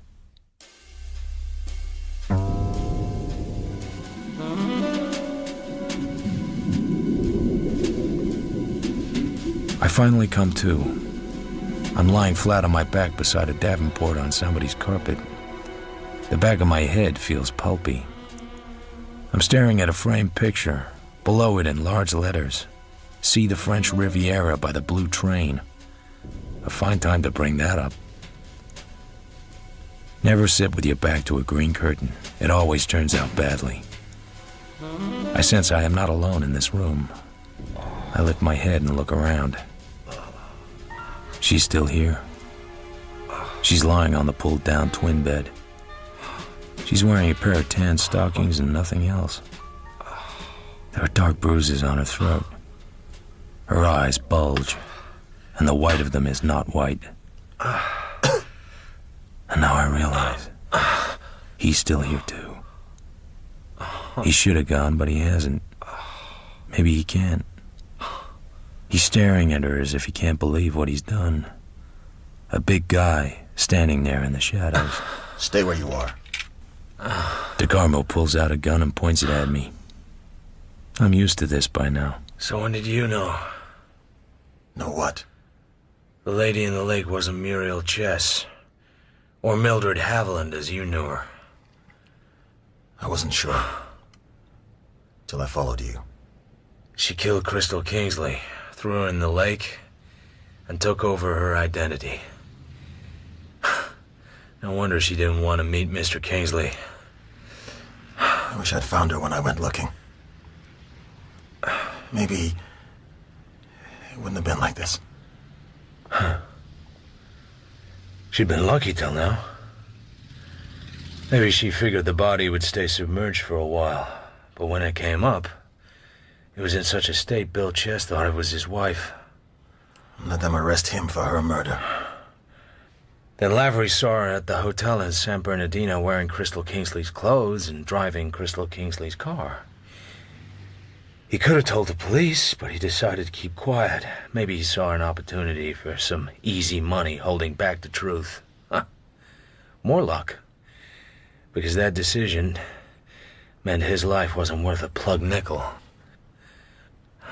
She was never short of guts. You were too much of a cop to let her get away with any more murders. But not enough of a cop to pull her in and let the whole story come out. Besides, you loved her. I hated her. You loved her too. I was married to her once. She's not the sort of woman you forget. Or forgive. What did Dr. Elmore think? What about him? She had you all jumping through hoops. She's been his office nurse and his little pal, and I'm guessing she murdered Dr. Elmore's wife in such a neat way that Elmore had to cover up for her. You too. Did she want to marry him, or just blackmail him? Anyway, she was trying to touch him for money, wasn't she? So he sent you up to Fawn Lake looking for her. I told you. I wish I'd found her. So now there's 3 deaths at her door. She's paid the price. And how about you? Are you gonna pay the price? Why should I, when you're around? I can set you up for this without any problem. Unconscious, soaked in gin, with a strangled woman in the bed. So why haven't you gone yet? I'm paying my last respects. That's a strange way of putting it when you just strangled her. Okay, I hated her and I loved her. Huh. You called the cops? No. Someone in the building must have heard something then, because here they are. There's still time to set you up. Sure. I can still cover my tracks. Sure. But she was the woman you loved. And you killed her with your bare hands. How easy is that to live with? Easy enough. I met guys who managed. Huh. You one of them? I'm not talking anymore. Some guy. I said I'm not talking anymore. The gun is still pointing at me. I wait. Time is suspended. He doesn't shoot. Then his eyes turn to the dead woman.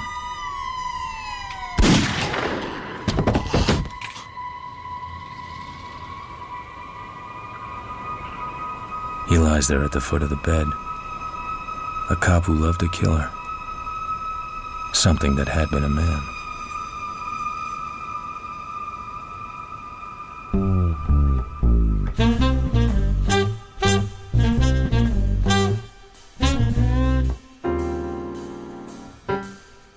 In The Lady in the Lake by Raymond Chandler, dramatized by Stephen Wyatt, Philip Marlowe was played by Toby Stevens, Mildred by Barbara Barnes, DeGarmo by Steve Toussaint, and Bill Chess by Nathan Osgood. Adrienne was played by Claire Harry, DeRace Kingsley by Sam Dale, and Lavery by Lloyd Thomas. The director was Claire Grove.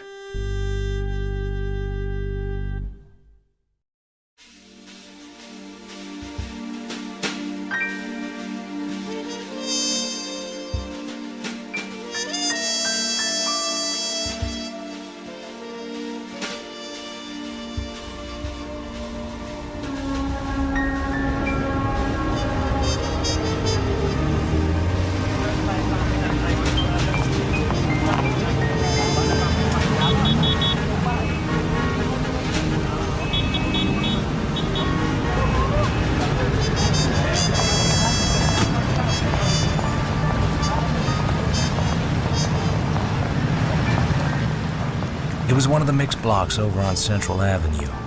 The blocks that are not yet all Negro. A white man was standing outside the barber shop, looking up at the neon sign of a second-floor diamond dice emporium with a sort of ecstatic fixity of expression. Like a hunky immigrant catching his first sight of the Statue of Liberty. Florians! He was a big man, but not more than 6 feet 5 inches tall and not wider than a beer truck. He wore a rough gray sports coat with white golf balls for buttons, a yellow tie, and alligator shoes with white explosions on the toes. He looked about as inconspicuous as a tarantula on a slice of angel food. His eyes had a shine close to tears, and after a long time, he smiled. Florence. He pushed open the doors and moved inside. If he had been more quietly dressed, I might have thought he was going to pull a stick up. Before the doors had stopped swinging, they opened violently, and something came sailing out and landed in the gutter between two parked cars. It was a narrow-shouldered brown youth in a lilac-colored suit.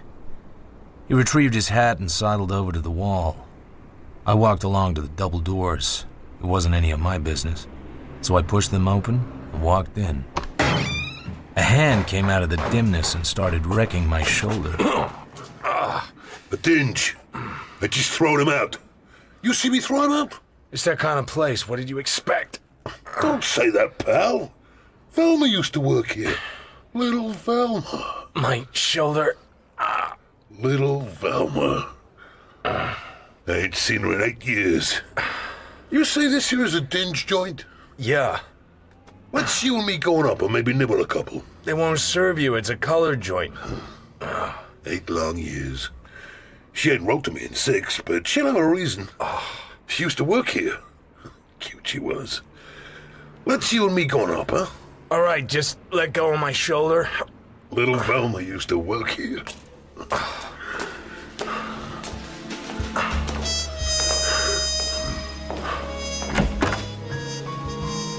A large, thick-necked black man was leaning against the end of the bar.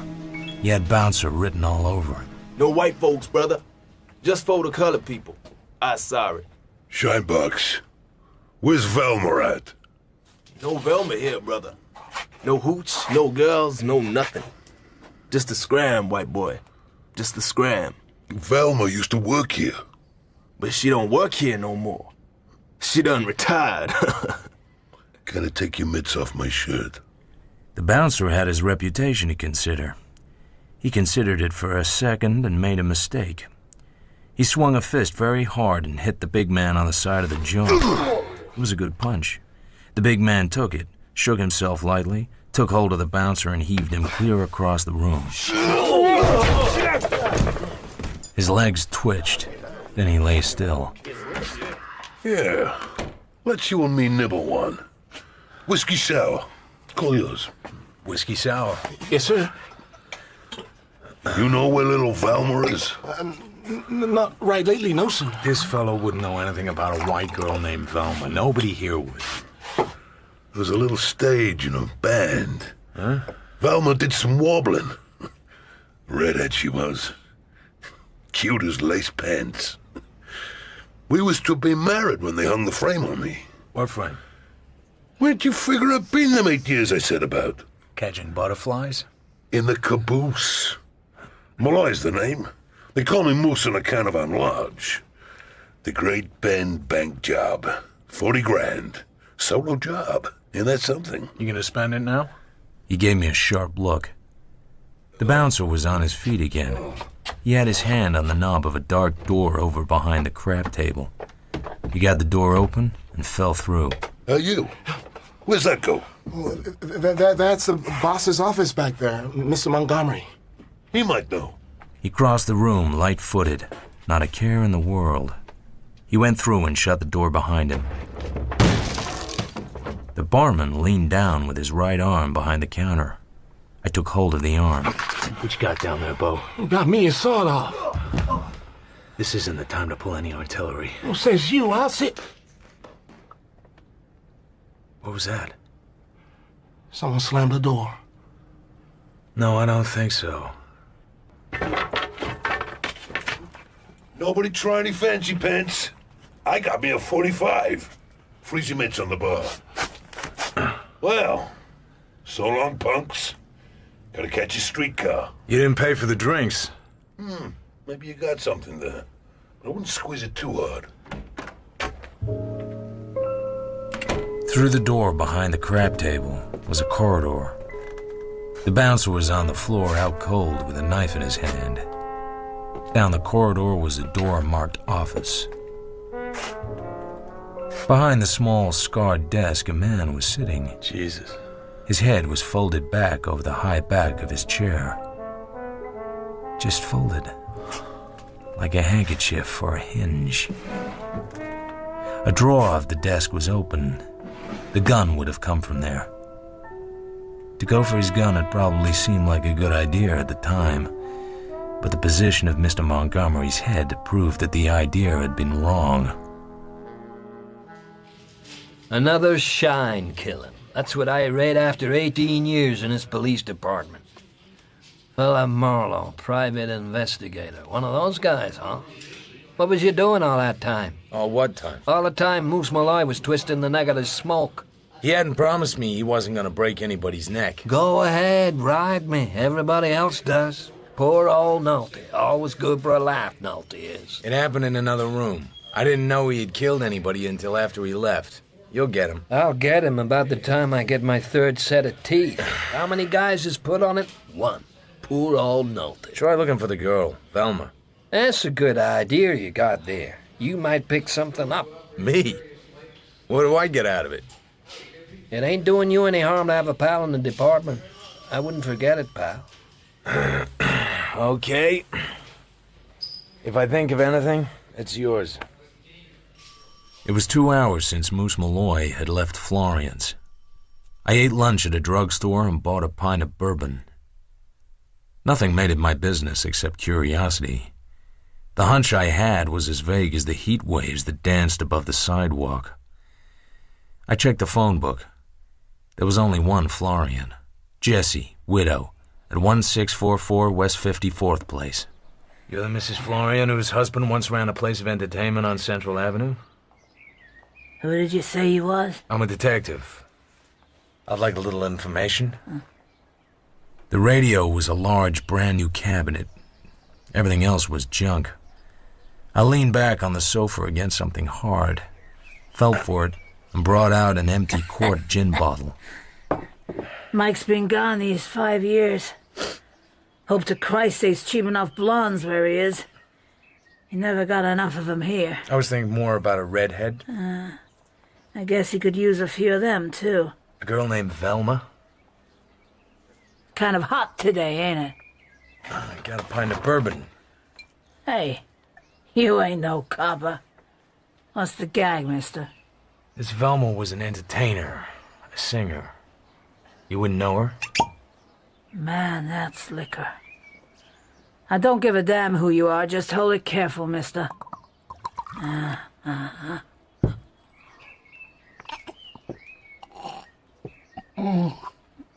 Oh, man. This stuff dies painless in me. What was we talking about? A red-haired girl named Velma. Yeah.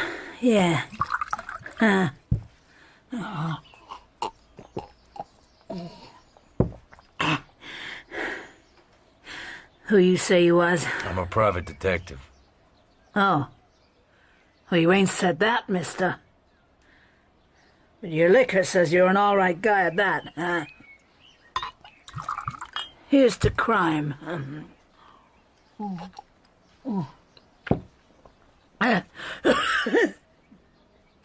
Cute little redhead.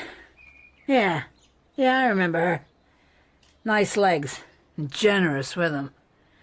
She went off somewheres. Help yourself to the whiskey.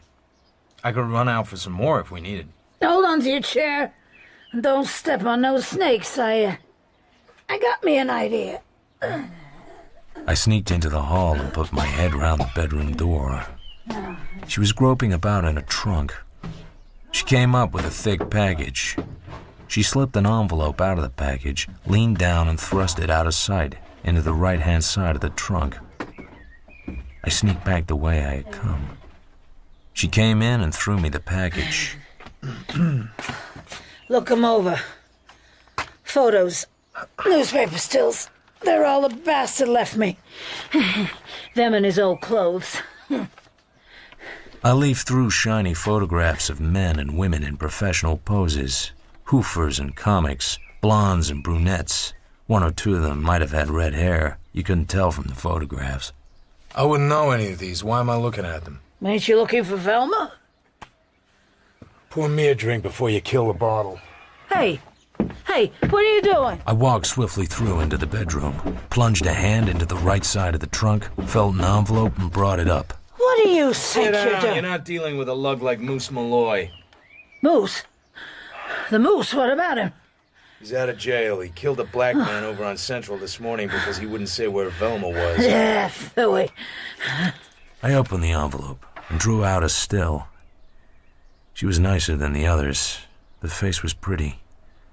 Below the waist, the photo was mostly legs, and nice legs at that. It was signed across the lower right-hand corner. Always yours, Velma Valento. Why hide it? Where is she? She's dead. She was a good kid, but she's dead. Beat it, copper. That still doesn't say why you hid it. Get out, you son of a bitch. I'm a poor, sick old woman. You just get out. I picked up my hat and went out. In the next house, a window curtain was drawn aside, and a narrow, intent face was close to the glass, peering. An old woman's face. I waved a hand at her. The curtain fell.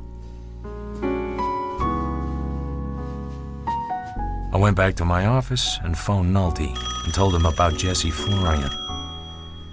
Then I stared at the wall. Marlowe? You are Philip Marlowe, a private detective? Check. My name is Lindsay Marriott.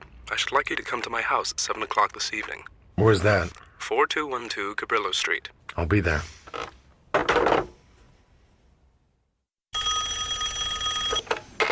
Yeah? It's Nolte. The Moose went to see the Florian dame. Go on. We got a call from some old window peeker. He goes in fast and is in about 5 minutes only. Just before he gets back in his car, he takes a big gat out and spins the chamber. That's why she calls up. She don't hear no shots, though, inside the house. That must have been a big disappointment. Yeah, nifty. Remind me to laugh on my day off. The prowl boys go down there, nobody's home. So about an hour after that, the old lady phones in and says Mrs. Florian is home again. So they give the call to me, and I ask her what makes that important, and she hangs up in my face. What do you make of it? Nothing much. Maybe I should go over and see her. Yeah, that's a good idea. If you can get somebody to lift you out of your chair. I got down to Cabrillo Street as the light began to fade. Yes? 7 o'clock, on the dot. Ah, yes. Come in, Marlowe. My houseboy is away this evening. Yes, well, what I wish to see you about is, as a matter of fact, a very slight matter indeed. I'm meeting a couple of men tonight and paying them some money. I thought I might as well have someone with me. You carry a gun? At times. I shan't want you to carry that. This is purely a business transaction. I hardly ever shoot at anybody. Blackmail? Certainly not. I expect a call giving me particulars. I have to be ready to leave at once. It won't be very far away from here. That's the understanding.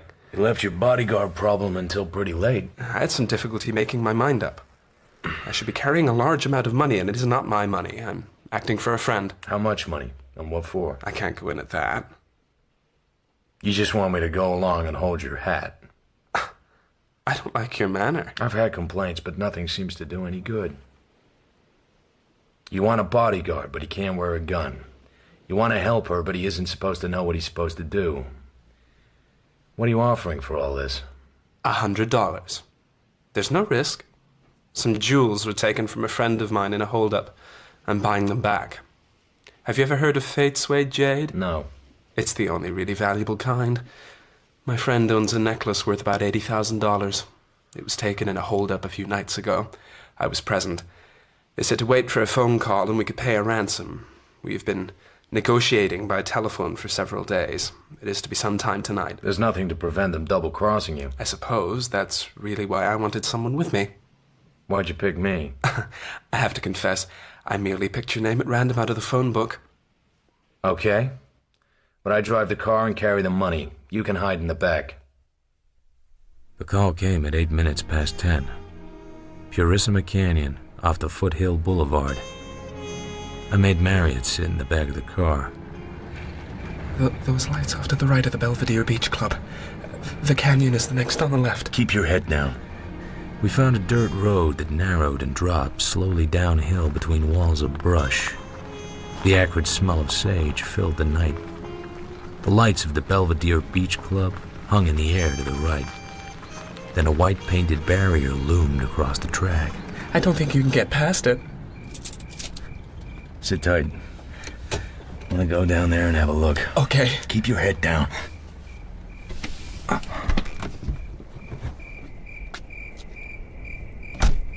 I walked forward past the barrier. There was more room than I thought. The road ended in a shallow bowl entirely surrounded by brush. I stood there in silence and listened. Minutes passed. I seemed to have that hollow pretty much to myself. I turned to go back up the hill. Still nothing. The black car stood dimly shining against a grayness which was neither darkness nor light. I went over to it. Looks like a tryout. Just to see if you obey orders. Marriott? Whoever it was had a nice easy shot at the back of my head. Marriott?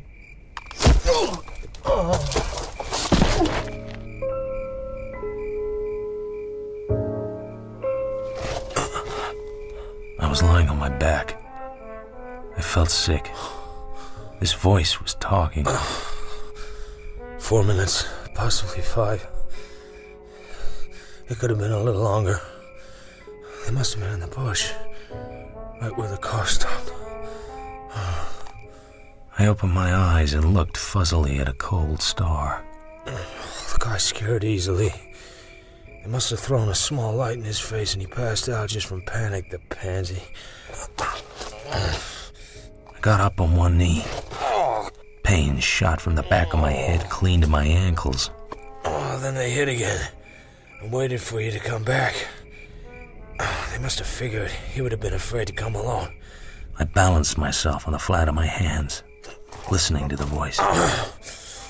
Yeah, that's how it was. It was my voice. I was talking to myself, coming out of it, trying to figure the thing out. Oh, shut up, you dimwit. My hand went to the inside pocket of my overcoat. The money was gone. I felt my head. Good old head. I'd had it a long time. It was a little soft now, a little pulpy, but I could use it another year anyway. I looked at my watch. I'd been out for 20 minutes.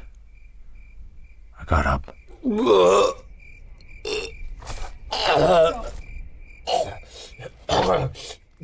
Car was gone. I followed tire tracks down into the hollow. It was there, silent, lightless, all the doors shut. A sound froze me. A small coupe slid down the track. It stopped for a moment by the barrier, then came on down into the hollow. Its lights raked the car. I got my head down in a hurry. All right, you. Come out of there with your hands up and very damned empty. You're covered. I'm holding a 10-shot automatic.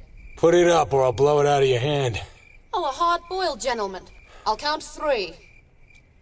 I can see your feet under there, you know. Ankle bones take years and years to get well. Okay. I talk too much when I'm scared, too. Don't move another inch. Who are you? That's not a 10-shot. It's just a little bitty gun.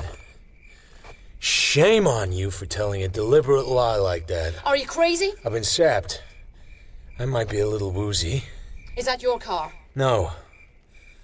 What were you looking at back there when you stopped? A man. Does he have blonde hair and waves? Not now. He might have. Once. He lay smeared to the ground on his back at the base of a bush, in that bag of clothes position that always means the same thing. Hold the flash on him, if it doesn't make you sick. You shouldn't touch him until the police come. Yeah, that's right. Somebody must have hated him to smash in his head like that. It might not have been personal. Some people just like to smash heads. 2 cigarette cases. Maybe in keeping the silk one for a lady friend. 3 fat cigarettes.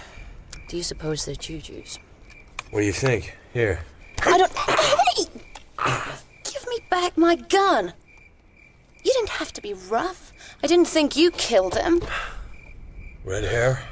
You look Irish. My name's Regan. What are you doing around here? Just riding. I noticed a light in the hollow. Seemed a little cold for young love. You take some awful chances, Miss Reardon. I had a gun. I wasn't afraid. Here. I suppose you have a permit for it. I write a little. Feature articles. Any money in it? Very damn little. I better put that fancy cigarette case back. I'll do it. What were you looking for in his pockets? We had $8,000 to buy back some stolen jewelry. We got hijacked. Why they killed him, I don't know. There was something wrong with the job from the start. I could feel it. I needed the money. Do you need the flash? No. It's done. No, I have to go to the cops and eat dirt. I could go call the cops. No. Why not? I just feel it that way. I'll play it alone. You need a drink. I don't want any help. You can drop me in my car. It's outside the cafe on Mar Vista. I've got to think. I want to be by myself for a while. When I got to my car, I was shaking again. There was a bar right in front of me. But it seemed smarter to walk into West Los Angeles police station the way I did 20 minutes later. As cold as a frog and as green as the back of a new dollar bill. The oftener you tell it, the sillier it sounds. It was an hour and a half later. The ground had been gone over, the body had been taken away, and I had told my story 3 or 4 times. Detective Randall from Central Homicide was a thin, quiet man in his 50s, with smooth, creamy gray hair, cold eyes, and a dark red tie with spots on it. The spots kept dancing in front of my eyes. This man, Marriott, had been negotiating for days about this payoff, and then just a few hours before the meeting, he calls up a perfect stranger and hires him to go with him as a bodyguard. Yeah. Where did he hear of you? First he said a mutual friend, then that he just picked my name out of the book. He had your card, your business card. It was in his wallet. Oh. He let you carry the money, $8,000. I don't have it. Sorry. You wouldn't be here if you did. Or would you? I'd do a lot for $8,000. But if I wanted to kill a man with a sap, I'd only hit him twice at the most on the back of the head. Yeah, but it might be meant to look like an amateur job. Go back a bit. Somebody had stuck up Marriott and a lady and taken this jade necklace and had later offered to sell it back for what seemed like a pretty small amount. Marriott was to handle the payoff. He decided it was all right to have you along. Both of you figured that you were dealing with an organized gang and that they would play ball. Marriott was scared. He wants company, so he hires you, a complete stranger. Then at the last minute, you decide to carry the money and do the talking while he hides in the car. He didn't like the idea at first. But he gave in. Yeah. So, finally, he gets the call and off you go. When you get there seems to be nobody about. You're supposed to drive down into the hollow, but there doesn't seem to be room enough for the big car. So you get out and walk down, wait a few minutes, come back to the car, and then somebody socks you on the back of the head. Suppose Marriott wanted that money and wanted to make you the fall guy. Oh, so Marriott socked me, took the money, then he got sorry and beat his own brains out after first burying the money under a bush. He had an accomplice, of course. Only the accomplice double-crossed Marriott by killing him. Why not assume he was telling the truth? And that he perhaps recognized one of the stick-up men? You heard no struggle, no cry. He could have been too scared to cry out when they jumped him. Somebody sticks a gun in his face and makes him get out quietly. But something he says, or some way he looks, makes them think he's recognized somebody. If this was an organized gang, they wouldn't kill without a lot of provocation. Another thing, how did you get here? I drove my car. Where was your car? Down at Mar Vista. I walked back to the highway and flagged the car. I didn't get the license number. Sure. Can I go home now? I don't feel any too well. You can go. Oh, one small point. Did you notice what kind of cigarettes Marriott smoked? Yeah, brown ones, South American, in a French enamel case. Ever see this cigarette case before? Lying around somewhere. You didn't search the body? Okay, I looked through his pockets. Just professional curiosity. I didn't disturb anything. Randall opened the silk cigarette case. It was empty. The 3 cigarettes had gone. I bit hard on my teeth and kept the tired look in my eyes. It was not easy. Did you see him smoke a cigarette out of this? No. There's a little dust in it. I'm gonna have it examined. I have an idea it's marijuana. He needed something to cheer him up. That's all. And keep your nose clean.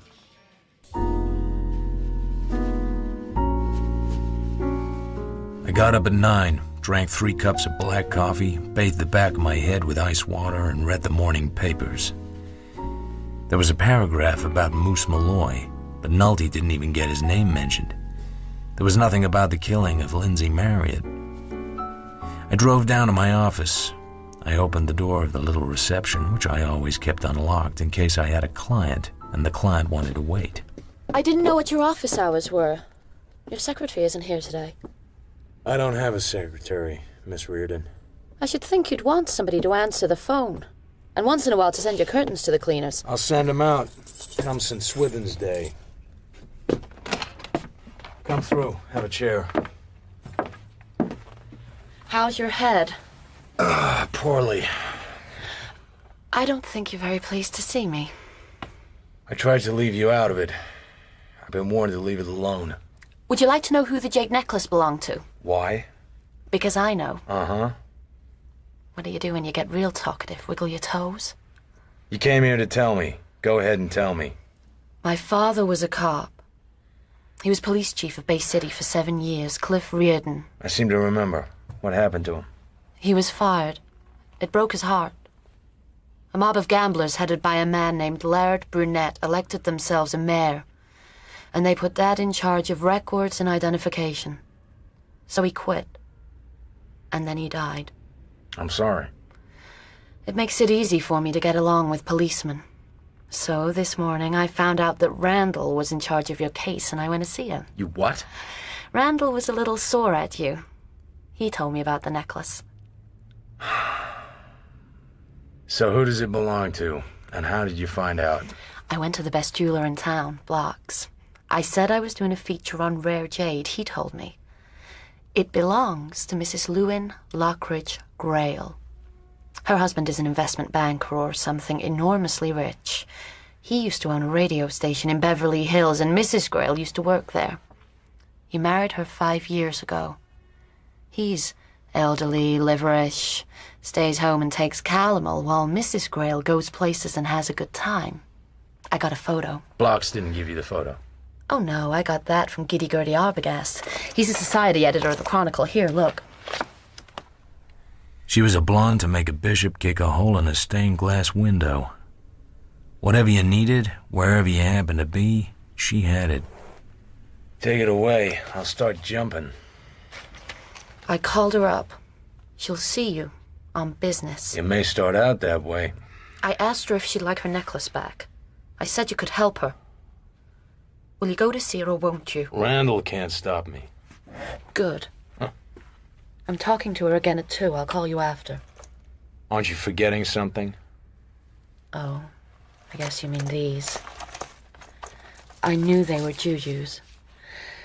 I shouldn't have taken them. I thought it was kind of mean for the poor man to be found dead with marijuana cigarettes in his pocket. I shouldn't have done it. Why didn't you throw them away? You don't just throw away evidence. Oh, sure. I'm horribly sorry. I shouldn't have done it.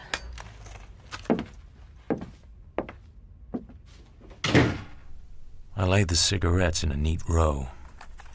They were pretty big cigarettes. Evidence. God. My head ached. I got my penknife open and slit one down the middle. The mouthpiece part was pretty tough to slit. Okay, I was a tough guy. I slit it anyway. See?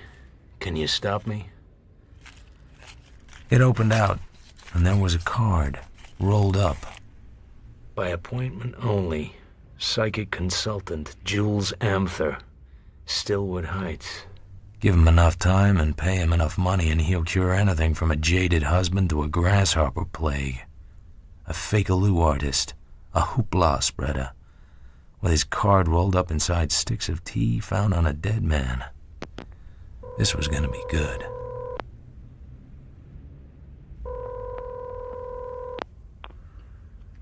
Hello?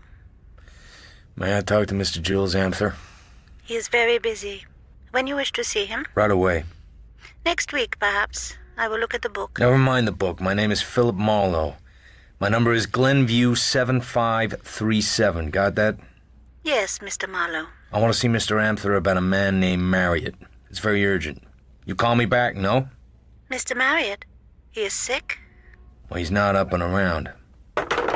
I hung up and lunged for the office bottle. I felt as if I'd been through a meat grinder. 10 minutes passed. Amther, he will see you at 6 o'clock. He will send a car. I have a car of my own. He will send a car. I looked at my watch.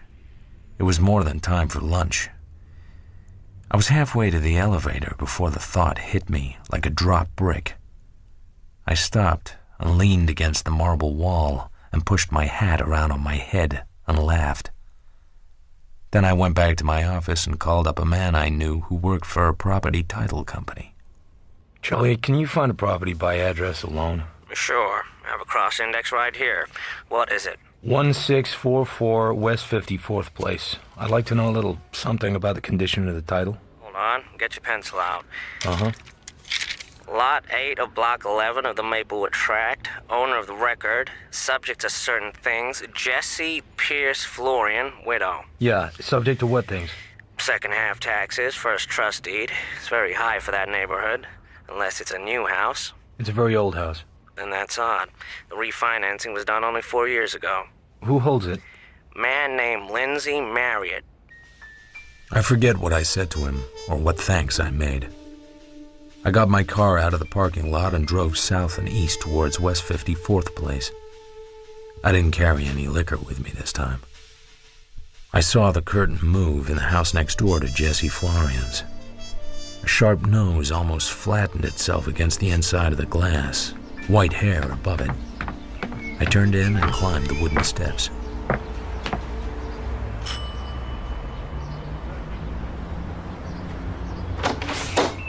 Yes? Are you the lady who called the police about Mrs. Florian? I ain't saying that I am, young man. And I ain't saying that I ain't. Who are you? I'm a detective. For land's sake. Well, why didn't you say so? Well, what's she done now? I ain't missed a minute. What do you know about Mrs. Florian? She ain't neighborly. She plays that radio loud late nights. My opinion is that she drinks liquor. She have many visitors? She don't have no visitors at all. The big man you saw. This man's a murderer. Oh, land's sake.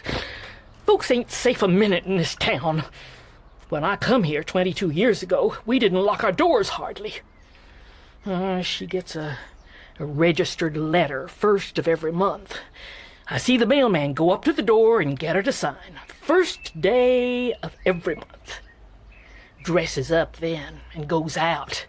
He don't come home till all hours. You're one of the 1,000, ma'am. Tomorrow's the 1st. 1st of April.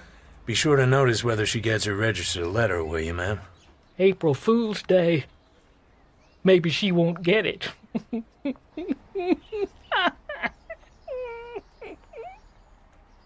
Nobody answered my ring or knock next door. Mrs. Florian? Mrs. Florian?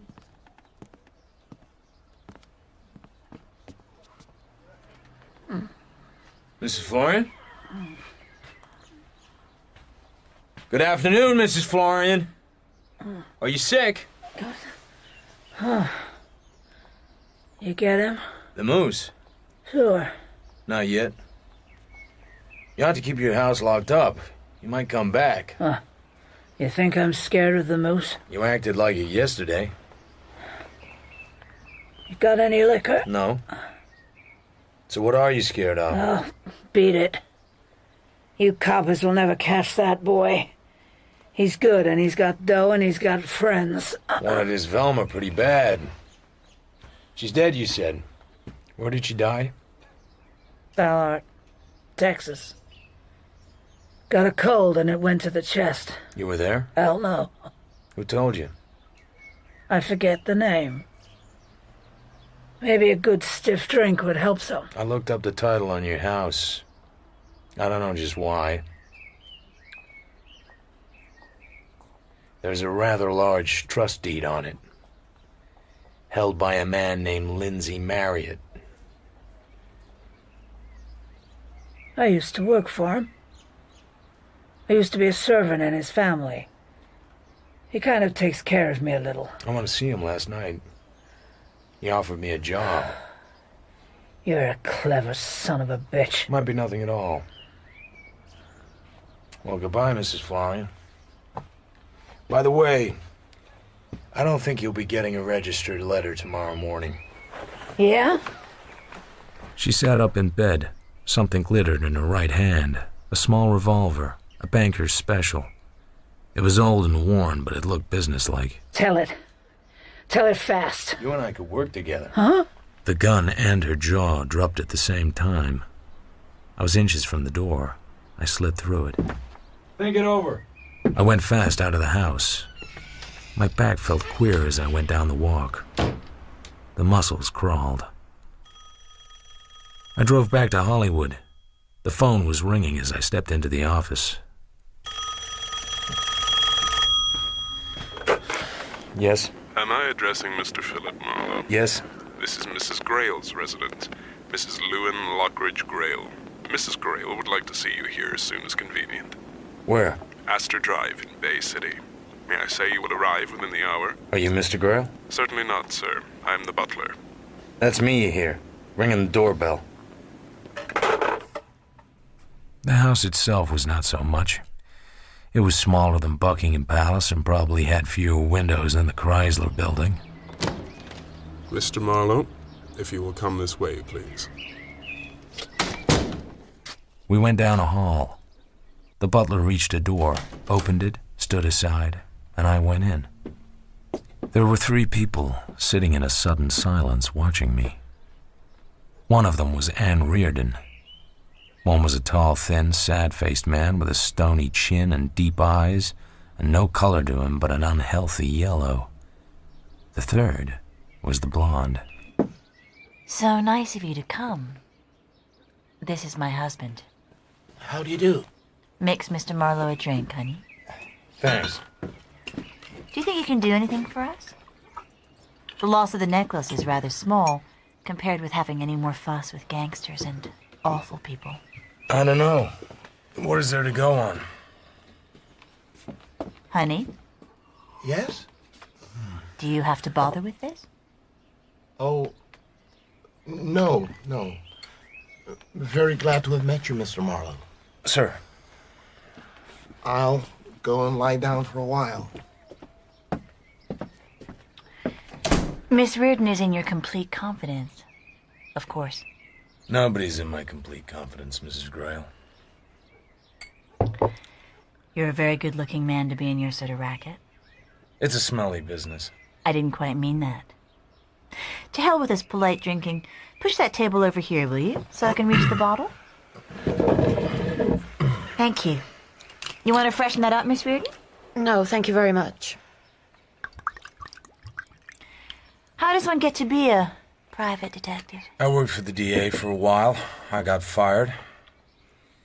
Have you had any more phone calls from the awful people? Well... Perhaps I should go. Thanks very much for talking to me, Mrs. Grail. I won't use anything. You have my word for it. Heavens, you're not leaving. Afraid I'll have to. Goodbye, Mrs. Grail. Drop in again soon. Anytime. Thank you.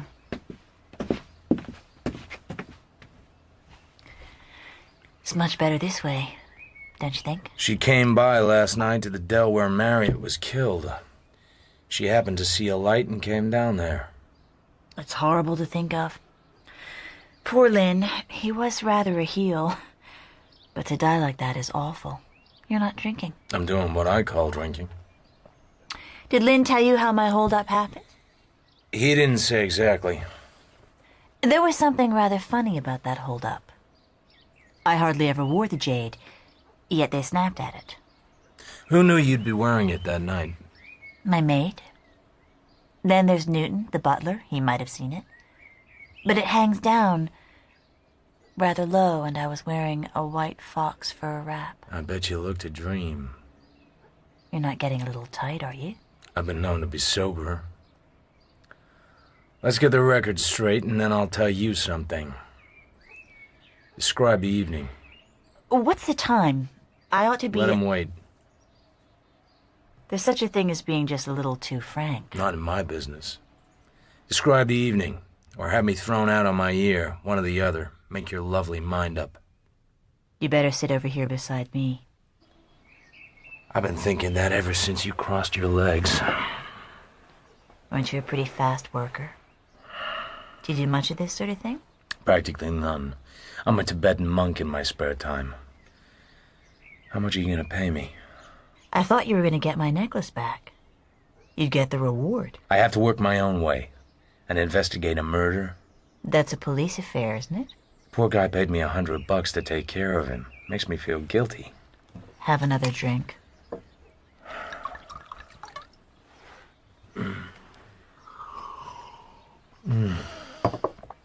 Well, where have we got to? How did the holdup happen? We were where Santa Monica turns into Arguella Boulevard. Lynn said, "Let's go over the other road," and turned up some curving residential street. Then all of a sudden a car rushed by us and grazed the fender and then pulled over to stop. A man in an overcoat and hat, low on his face, came back to apologize. He didn't walk in our headlights at all. Nobody likes to look into headlights. Have another drink. My treat this time. As soon as he got close, he jerked a scarf up over his nose and a gun was shining at us. "Stick up," he said.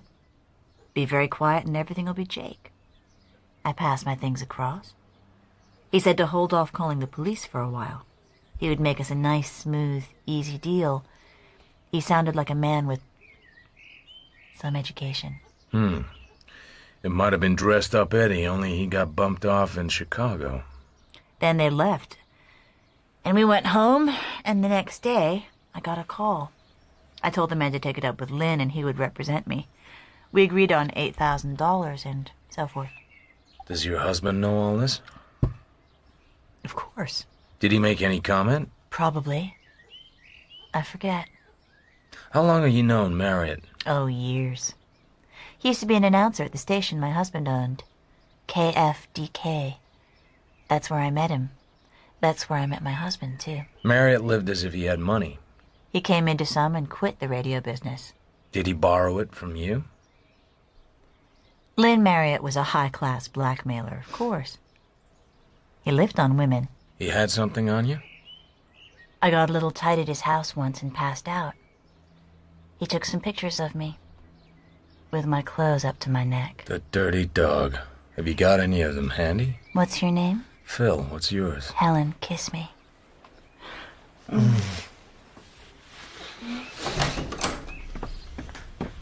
I beg your pardon, I'm sure. Who was that? Mr. Grail. Forget him. Come back here, it's all right. He's a sick man. What the hell can he expect? I guess he knows. I tell you it's all right. Isn't that enough? Don't go shrill on me. Just too much scotch. Tonight at the Belvedere Club. 10 o'clock. Is that a good place? Laird Burnett owns it. I know him pretty well. Right. What's the matter? Nothing. 10 o'clock at the Belvedere Club. Don't be too magnificent. All I have is a dinner suit. In the bar? Sure. In the bar. I went across the room and out, without looking back. I walked down the drive and through the gates. Miss Reardon's coupe was drawn up behind my car. I waited. I suppose it was none of my business. What did you think of her? I bet she snaps a mean garter. Do you always have to say things like that? Sometimes I hate men, gigolos. And especially heels who are private detectives. Who told you he was a gigolo? Who? Don't be obtuse. Marry it. It was a cinch guess. You'd like me to mind my own business, is that it? And not have any ideas you don't have first. I thought I was helping a little. I don't need any help. There's nothing I can do for Mrs. Grayle. This was a high-class mob. One of them could tell fate swayed Jade when he saw it. If he wasn't tipped off. There's that too. Either way, there's nothing in it for me. Not even about psychics? Psychics? My God. And I thought you were a detective. There's a hush on part of this. I've got to watch my step. This Grayle packs a lot of dough, and law is where you buy it in this town. Look at the funny way the cops are acting. No build-up, no newspaper handout, no chance for the innocent stranger to step in with a trifling clue that turns out to be all-important. Nothing but silence and warnings to me to lay off. I don't like it at all.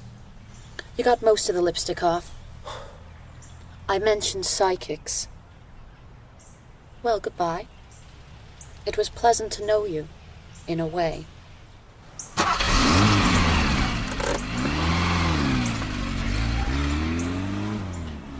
There's a nice little girl, for a guy that's interested in a nice little girl. But I'm not. 10 o'clock, the Belvedere Club. Phooey.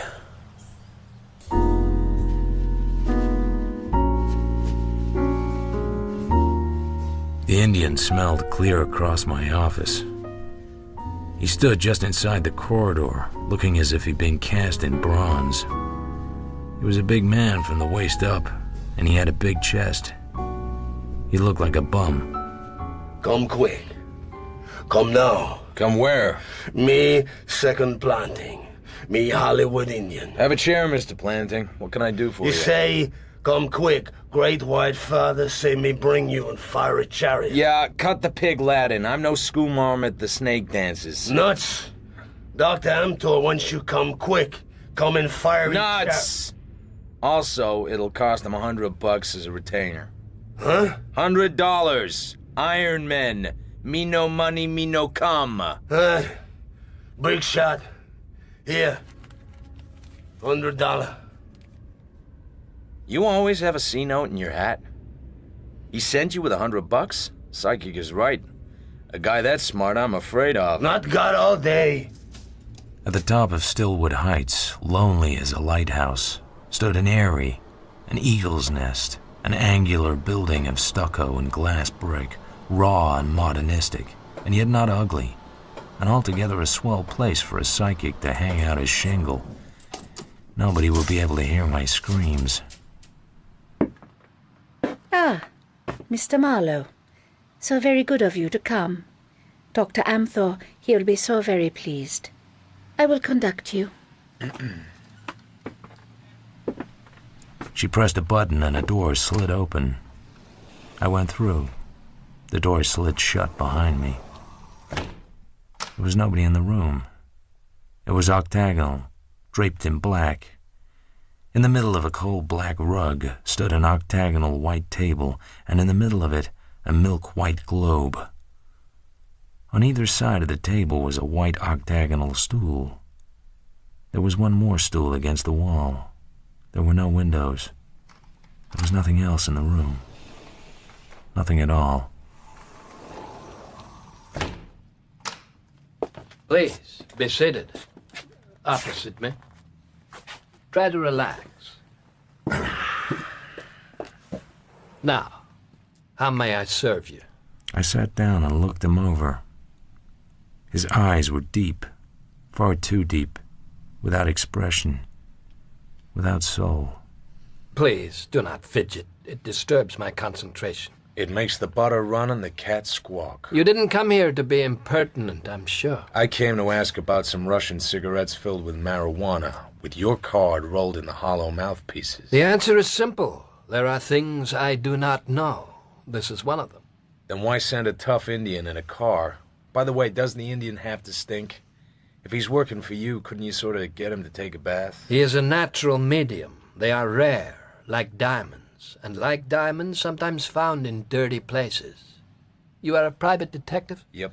I think you are a very stupid person. You look stupid. You are in a stupid business. You came here on a stupid mission. I get it, I'm stupid. It sank in after a while. And I think I need not detain you any longer.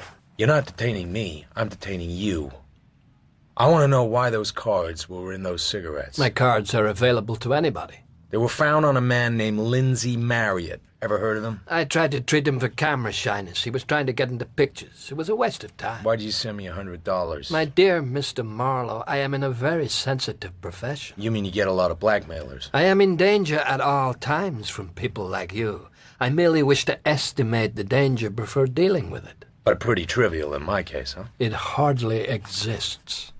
He made a peculiar motion with his left hand, which made my eyes jump at it. Then he put his hand down slowly. I turned my head. The Indian was sitting on the white stool against the black velvet wall.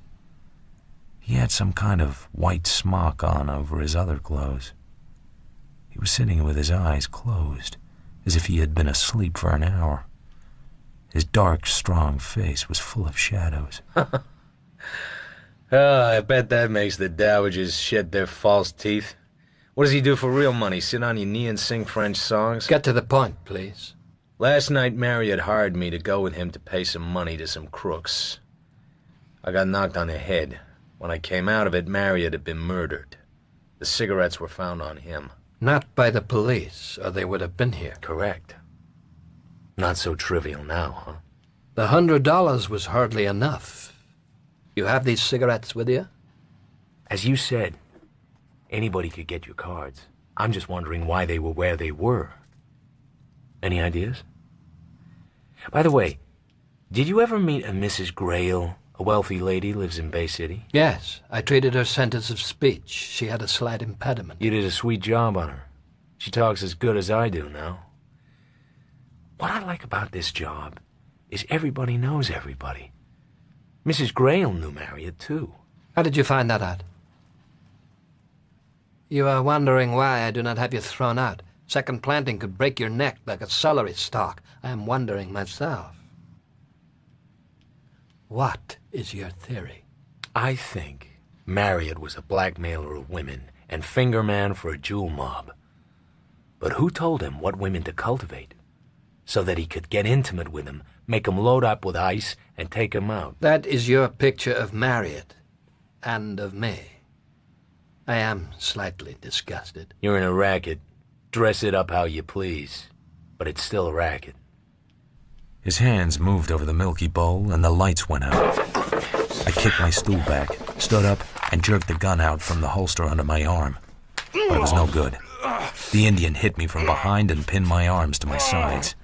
I let go of the gun and took hold of his wrists. They were greasy and hard to hold. He threw me sideways. He had me in a barrel. His hands went to my neck. Sometimes I wake up in the night. I feel them there, and I smell the smell of them. I feel the breath fighting and losing, and the greasy fingers digging in. Let him breathe a little. Get him on his feet. Something that glinted hit me on the side of the jaw. Amateur. Get the cigarettes out of his pocket. Just where did you say the others were? In my desk at the office. You're probably lying, but I can find out. Let him go, he's tame. A dirty little man in a dirty little world. He smiled. I swung at his smile with everything I had. I'm so glad you hit me. It helps a great deal. I have visitors coming.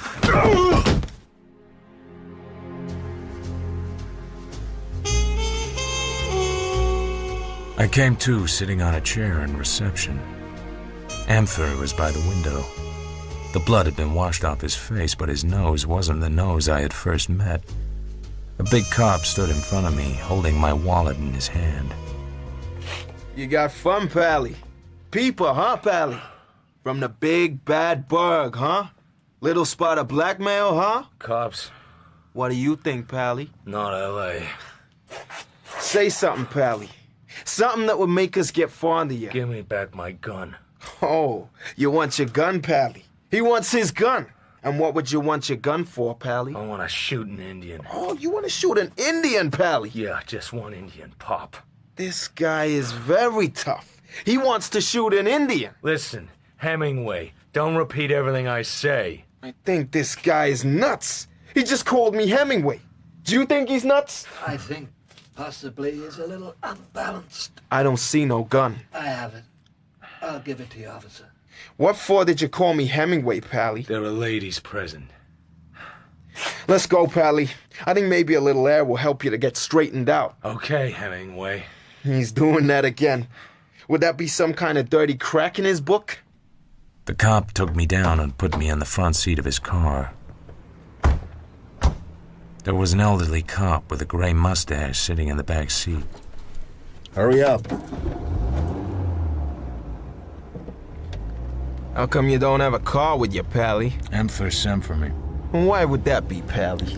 It must have been he wanted to see me. Oh, this guy's good. He figures things out. Amther says you try to put a bite on him. Maybe you would like to tell us why? You mean while I still have part of my face? We ain't those kind of boys at all. You know Amther pretty well, don't you, Hemingway? Mr. Blaine kinda knows him, me. I just do what the orders is. Who the hell is Mr. Blaine? That's the gentleman in the back seat. And besides being in the back seat, who the hell is he? Why, Jesus, everybody knows Mr. Blaine. All right.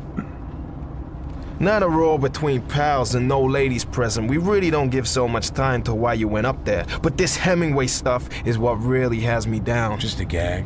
Who the hell is this Hemingway person at all? A guy that keeps saying the same thing over and over until you begin to believe it must be good.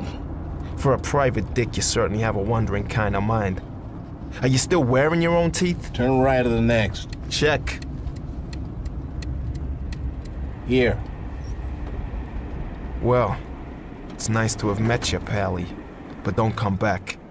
Anyways, not on business. Out. I walk from here? Was that all right with you? Sure, it'll give me time to think a few things out. For instance, I'd say you were both Bay City cops. I'm wondering why you were out of your territory. He didn't answer. Neither of them spoke. I started to get out of the car. The man in the back seat made a sudden flashing movement that I sensed rather than saw. A pool of darkness opened at my feet. I dived into it. It had no bottom. The room was full of smoke. It hung straight up in the air in thin lines. I had never seen the room before. There were bars across the windows. I was dull. I felt as if I had slept for a year, but the smoke bothered me. Fire!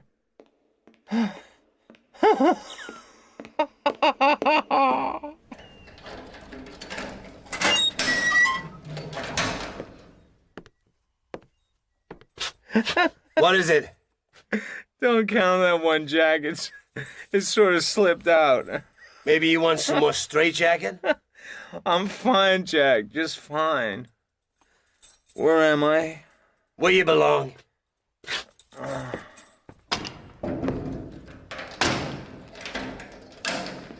Seems like a nice place. The smoke still hung all across the room, like a curtain. A glass porcelain bowl hung from the ceiling. There was light in it. It had little colored lumps around the edge. As I stared, they began to open up like little portholes, and heads popped out. Tiny heads, but alive. There was a man in a yachting cap, and a fluffy blonde in a picture hat, and a waiter with a crooked bow tie. Would you like your steak medium or rare, sir? To hell with this polite drinking.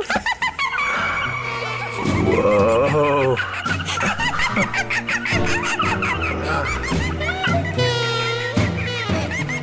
I closed my eyes tight and winked them hard, and when I opened them again, it was just a sham porcelain bowl. Soreness in my head and throat and my arm. I rolled up the sleeve of my rough cotton pajamas and looked at my arm. It was covered with pinpricks all the way from the elbow to the shoulder. Dope. That accounted for the smoke and the little heads. Okay, Marlowe. You've been sat down twice, had your throat choked, and been beaten half silly on the jaw with a gun barrel. You've been shot full of hop until you're as crazy as two waltzing mice. Now let's see you do something really tough. Like putting your pants on.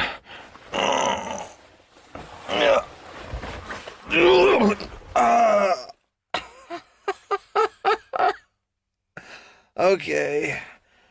Better take it easy for a while. Time passed. I don't know how long. I had no watch. I'm getting out of here. Come on. Come on. I walked to the door and back. I walked. Half an hour of walking and my knees were shaking, but my head was clear. It was worth the rest of my life to lie down again for 2 minutes. Come on. I walked. They built the pyramids and got tired of them and pulled them down and ground the stone up to make concrete for the Boulder Dam. I walked through all of it. I stopped walking. I was ready to talk to somebody. I found heavy metal springs under the mattress, about 9 inches long. I went to work on them. Fire! Fire!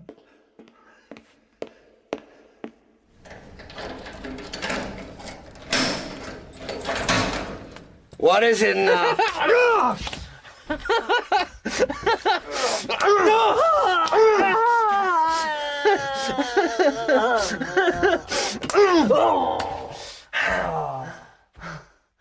All my clothes were in the closet.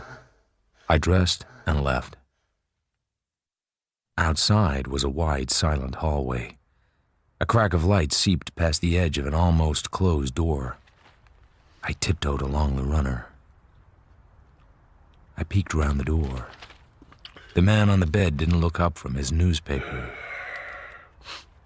I had seen the face before, in a Negro dive called Florian's.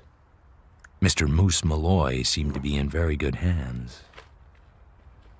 I left him there and went on down the hall and down a flight of stairs. A voice murmured behind a closed door. That's agreed. Goodbye.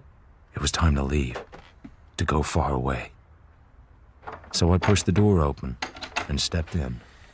That buzzer won't buy you anything tonight. I put your tough boy to sleep.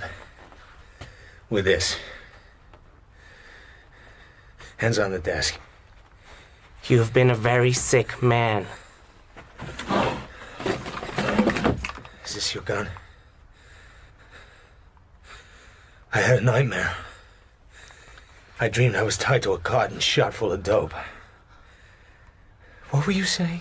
I made no remark. Remarks want you to make them. Please, give me back that gun. What day is it? Sunday. Sunday evening. 48 hours. Who brought me here? You were properly committed by an officer of the law. Officers of the law can't do that. Shake it up and pour it. Who wants me in here and why? I'm in a wild mood tonight.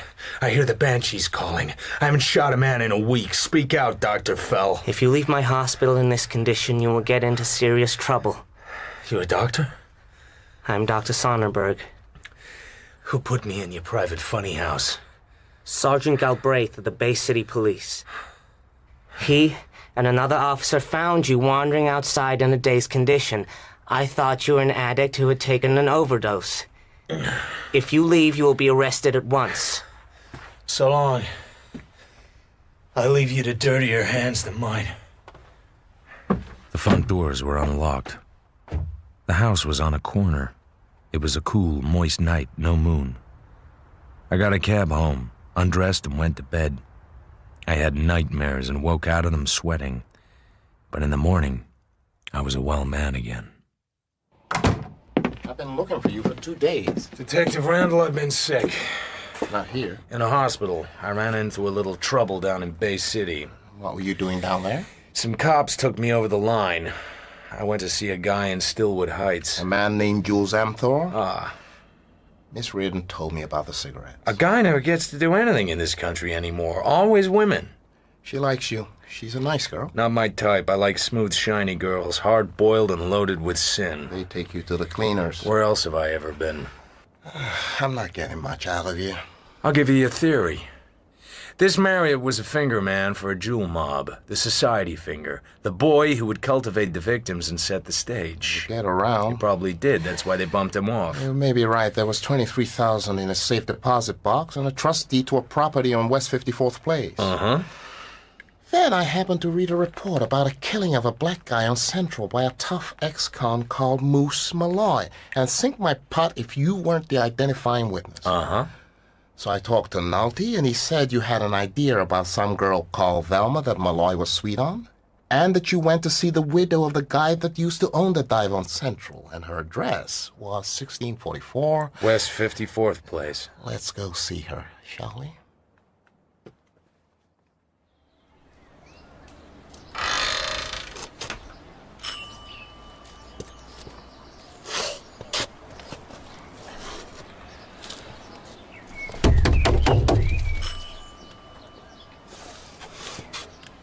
It was unlocked last time. Should we do a neat job? Kick it in. Who cares around here?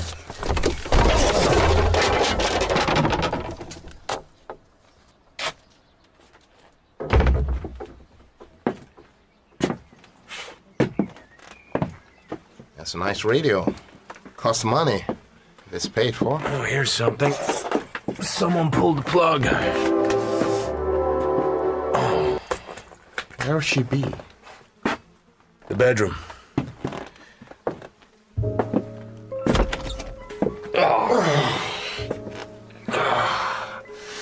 She's been dead long enough. This was done with just a pair of hands. Jesus. What a pair of hands. Look at the neck bruises. You look at him. Poor old Nolte. It's not just a shine killing anymore.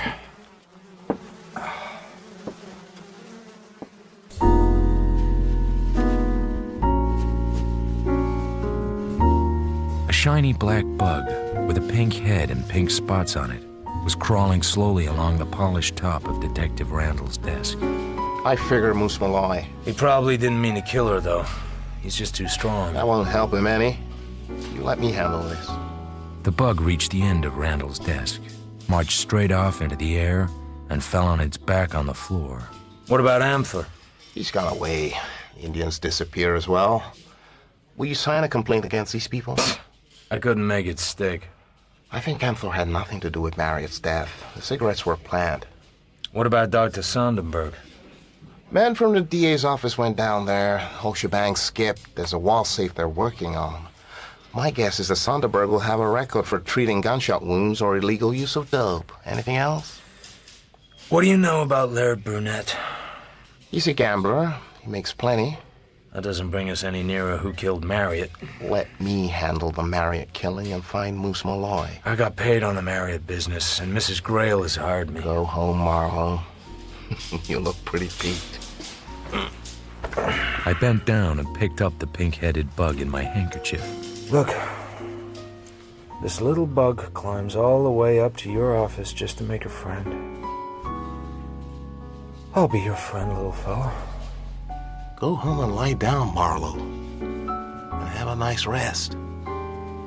I tucked the handkerchief into my pocket and rode the elevator down to the Spring Street entrance. I put the bug down carefully in a flower bed and wondered how long it would take him to climb back up to the Homicide Bureau again.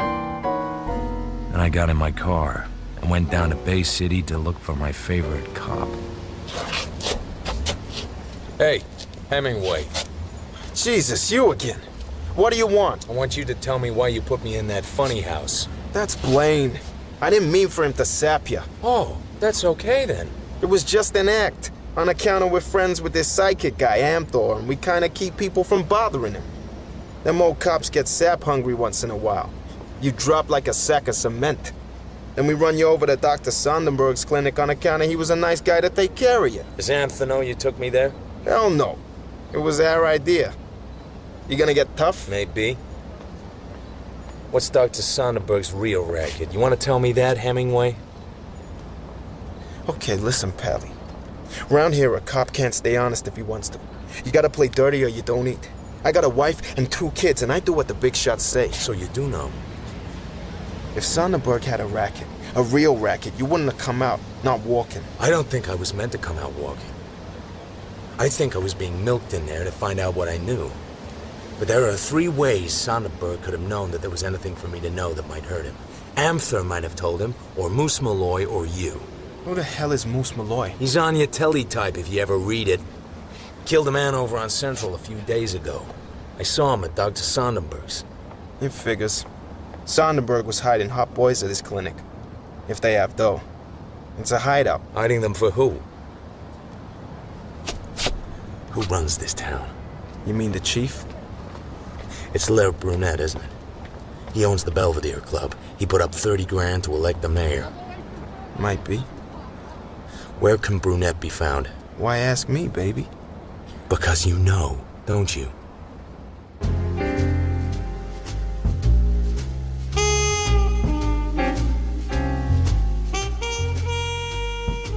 You take a lot of chances coming to speak to me, Mr. Marlowe.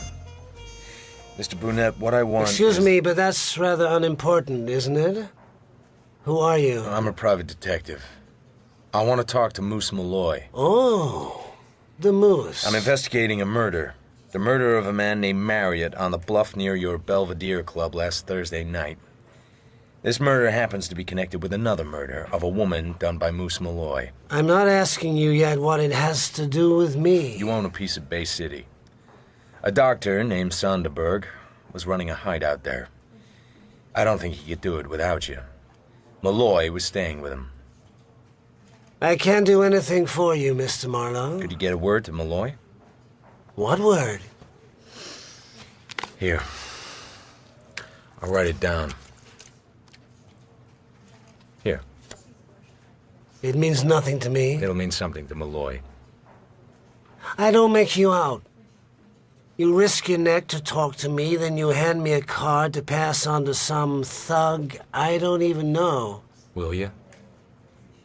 The things I do. I run towns, I elect mayors, I corrupt police, I peddle dope, I hide out crooks, I heist old women strangled with pearls. What a lot of time I have. I can't promise you anything. Thanks. It was about 10 o'clock when I called Mrs. Grail. I thought it would be too late to catch her, but it wasn't. We had a date at the Belvedere Club, remember? Did I strike you as the kind of girl that gets stood up? I ran into trouble. How about tonight? Should I really bother? Drop around here. I'll show you my etching. Just one etching? It's just a single apartment. I heard they had such things. I gave her the address. Then she hung up, leaving me with a curious feeling of having talked to somebody that didn't exist. I slipped the catch on the front door, took a shower, and lay down. I was a pink-headed bug crawling up the side of the city hall. I was asleep. I got your note. Moose. Huh. I hoped you'd drop by. No copper knows anything about this. I just wanted to see you. Door was open. Expecting someone? A dame? If she comes, I'll get rid of her. I'd rather talk to you. What for? You killed a woman, Jessie Florian. I dropped that one. The other one, over on Central, you could have squeezed out of, but not Jessie. You take some awful chances, brother. You didn't mean to kill her, did you? You wanted her to tell you something. You took hold of her neck and shook her. I know what you wanted her to tell you. What? You thought she might know where Velma was. Uh-huh. But she didn't. Velma was too smart for her. Who is it? Open up, silly. It's me. Just a second, Mrs. Grail. Go in the dressing room. I'll get rid of her. Okay.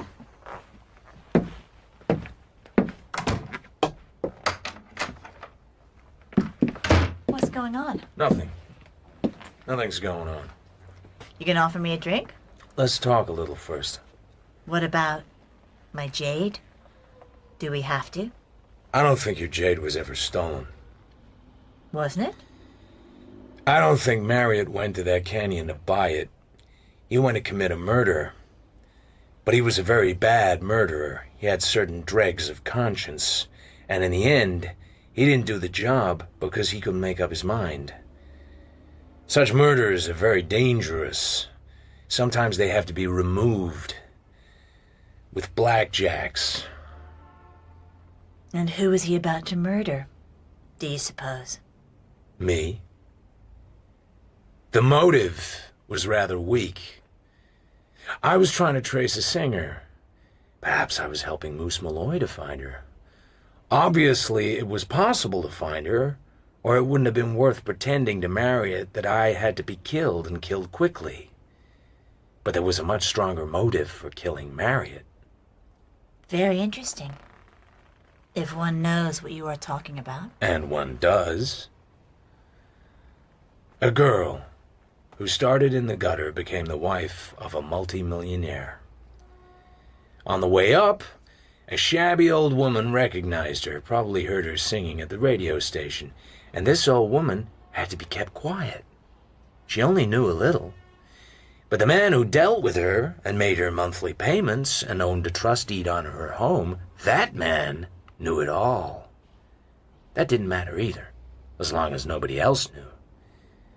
But someday, a tough guy named Moose Malloy was going to get out of jail and start finding things out about his former sweetie, because the big sap loved her, and still does. That's what makes it funny, tragic funny.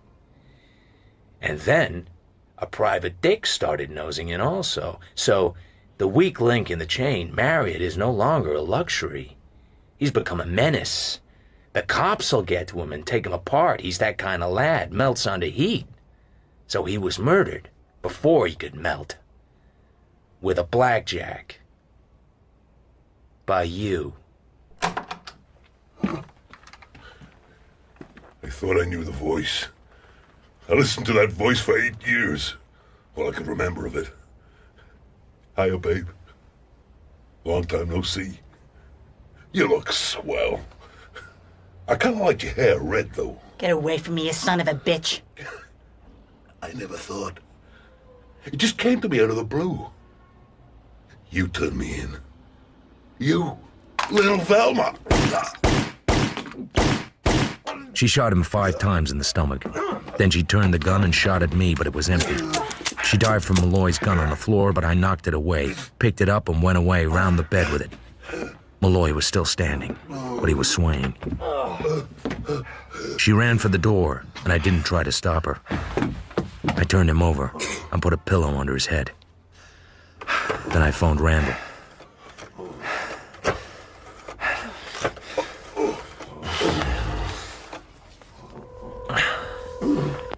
Yes? Malloy, in my apartment, shot 5 times in the stomach by Mrs. Grail. She got away. So you had to play clever. It took 4 men to get him on the stretcher. He has a slight chance. All depends what they hit inside, but he has a chance. He wouldn't want it. He didn't. He died in the night.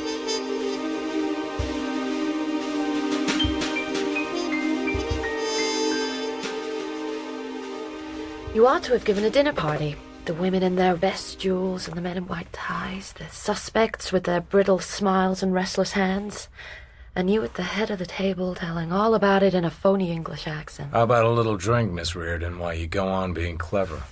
The liquor bills of your lady friends must be something fierce. Anyway, it's not that kind of story. It's not lithe and clever, it's dark and full of blood. So she got away. So far. She must have a little hideout where she can change her clothes and her appearance. How did you know? Those two photos, the society plate I got and the publicity still you got off Jessie Florian, they weren't of the same two women. Marriott switched Jessie's. Put Velma's name on another woman's picture. And when Marriott called me up and gave me a song and dance about a jewel ransom payoff, it was because I had been to see Mrs. Florian asking about Velma. Mrs. Florian didn't even know that Velma had become Mrs. Grail. They bought her too cheap, and Mr. Grail won't tell what her real name was. Why not? He's so crazy about her he doesn't care whose lap she sat in. I hope she enjoyed sitting in yours. She was playing me. I bet it's fun to be played by handsome blondes. Do you think she meant to kill Malloy? I think she meant to kill anybody she had to kill. He was in love with her. It didn't matter to him she hadn't written to him in 6 years. He just bought some fine clothes and started to look for her the minute he got out. So she pumped 5 bullets into him by way of saying hello. What a world. I finished my drink. You didn't tell me about the psychic, Anther. Or Dr. Sonderberg. Amther's a bad hat. Randall picked him up in New York. I think Randall's had this thing taped for days and was afraid I'd step on the tapes. They haven't found Sonderberg yet. Let's go driving, after we've had another drink. You can have mine. You're so marvelous. So brave, so determined. And you work for so little money. What makes you so wonderful? Go on. Spill it. I'd like to be kissed, damn you.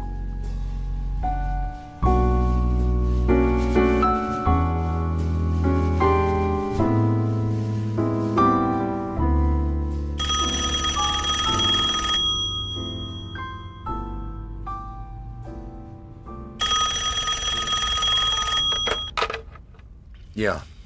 Little Velma's dead. Randall?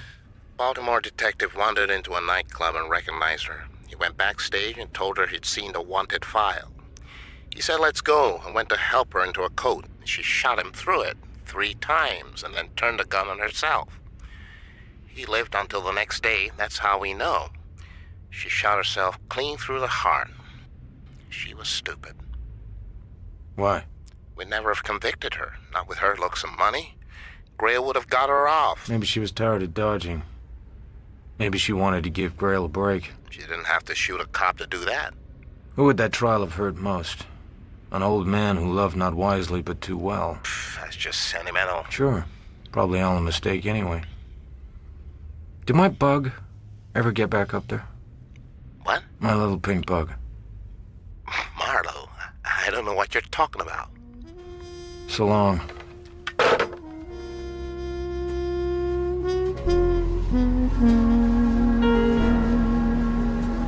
I left my office and went down onto the street. It was a cool day and very clear. You could see a long way, but not as far as Velma had gone.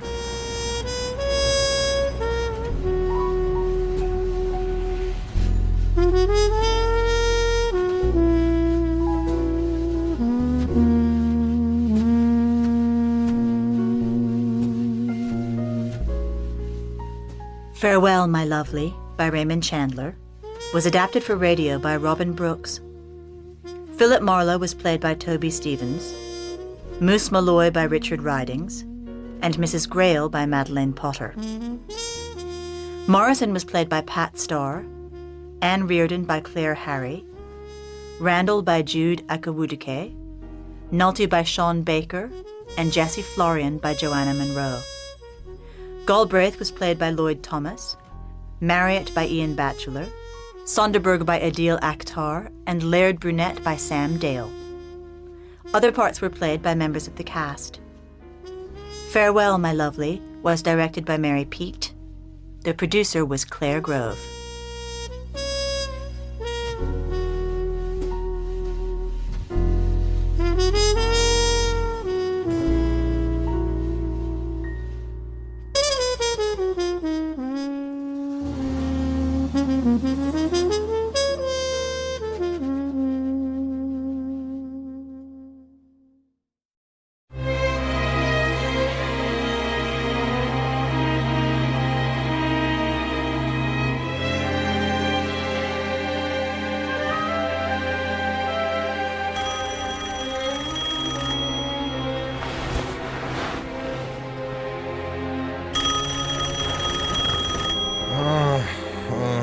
The phone wakes me from my dreams. But my dreams are my own business. Is that Mr. Philip Marlowe? This is Clyde Umney, the lawyer. I don't hear too well. Partly because I'm only half awake, and partly because I'm holding the receiver upside down. It was 6:30 a.m., not my best hour. Do you hear me? No. I said I was Clyde Umney, the lawyer. Clyde Umney, the lawyer. I thought we had several of them. You're Marlowe, aren't you? Yup, I guess so. Don't get fresh with me, young man. Sorry, Mr. Umney, but I'm not a young man. I'm old, tired, and full of no coffee. What can I do for you, sir? I want you to meet the super chief. It gets in at 8 o'clock from Chicago. I want you to identify a girl among the passengers, follow her until she checks in somewhere, and then report to me. Is that clear? No. Why not? I don't know enough to be sure I can accept a case. I'm Clyde Umney, Don't, the lawyer. I might get hysterical. Perhaps another investigator would suit you better. I never was an FBI man. My secretary will be at your office in half an hour. She will have the necessary information for you, including a photo of the young woman in question, as well as some expense money and a retainer of $250. She is very efficient. I hope you are. I'm more efficient when I've had breakfast. Very well, but I want one thing very clear. The girl is not to know she is being followed. This is very important. I am acting for a very influential firm of Washington attorneys. I expect a high degree of efficiency. You will account for your expenses in exact detail and buy your own drinks. I'll do what I can, Mr. Umney. And let's not waste any more time talking.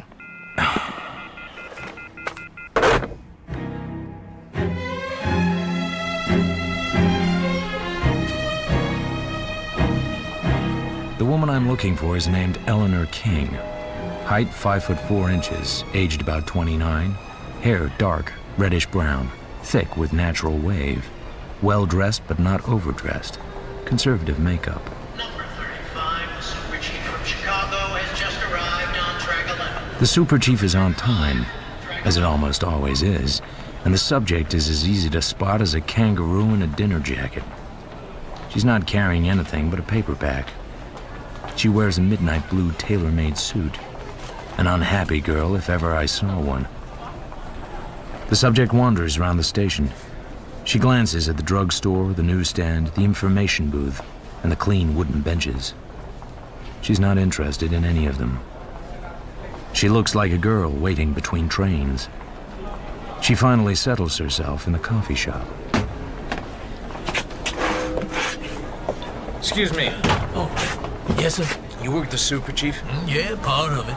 I was expecting someone on the Washington-San Diego through car. Anybody get off? You mean get off permanent, baggage and all? Yeah. Well, one passenger got off. What your friend look like? Large enough to be unmissable. Gray mustache. Smokes Havanas. Can't help you, mister. Your friend's probably still on the train. They don't have to get off the through car. If she gets hitched onto the 74 for San Diego, leaves here around 11:30. Train ain't made up yet. Thanks. I give him $1. The subject's baggage is still on the train, which is all I need to know. I buy a round-trip ticket to San Diego and trot back to the coffee shop. Your coffee, sir. Thanks. The subject is in place, but no longer alone. The guy is across the table from her, smiling and talking. About 6'1", slender, with a thin, conceited face with too many teeth. One look is enough to show she knows him and regrets it. He's twisting a piece of paper in his hand, and it's as clear as distilled water. She doesn't want him there. I'm not close enough to hear them, but I don't need to be. He opens the twisted paper and lays it carefully down in front of her. It looks like a newspaper clipping. Her eyes go down to it. Her hand moves to take it, but his is quicker. He puts it away in his pocket, still smiling. Then he takes out one of those pocket notebooks with perforated pages. He writes something, tears the sheet out, and puts it in front of her. That she could have. She takes it, reads it, and puts it in her purse. At last she smiles at him. It's quite an effort. Conclusion? The dreamboat has something on her and she has to pretend to like it. But he's gone away now, and he isn't afraid of losing her. Whatever held them together is strong enough to keep on holding them, wherever she goes next. Number 74 on track 11 is now ready to receive passengers for Santa Ana. A bunch of people get up, including the girl. I find a phone booth and tell Clyde Umney I'm heading for San Diego. Then I follow the subject onto the train on track 11.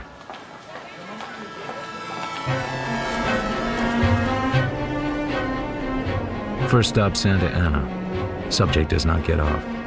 At Oceanside and Del Mar, the same. So when we get to San Diego, I hop off quickly, charter a cab, and then wait 8 minutes outside the old Spanish station for the red caps to come out with the baggage. The girl comes out too. She takes a cab. I follow it to a motel joint outside the town called the Rancho Descansado. I'd be glad to show you what we have vacant, Mr. Marlowe. The girl at the counter is an outdoorsy type, with nice, large, soft eyes, and that's what I'm counting on. In no city hotel in the world would this work. It might just work here. So, about how long would you be likely to want accommodation? Only as long as she does. The girl in the blue suit, she just registered. Using what name, I wouldn't know. Mr. Marlowe, I don't think I'm can... tired of being cagey. I'm worn out with it. Did you notice her ring finger? Why, no, I didn't. No wedding ring. Not anymore. All gone. All broken up. All the years.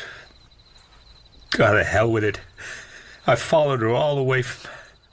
Well, never mind where. She won't even speak to me.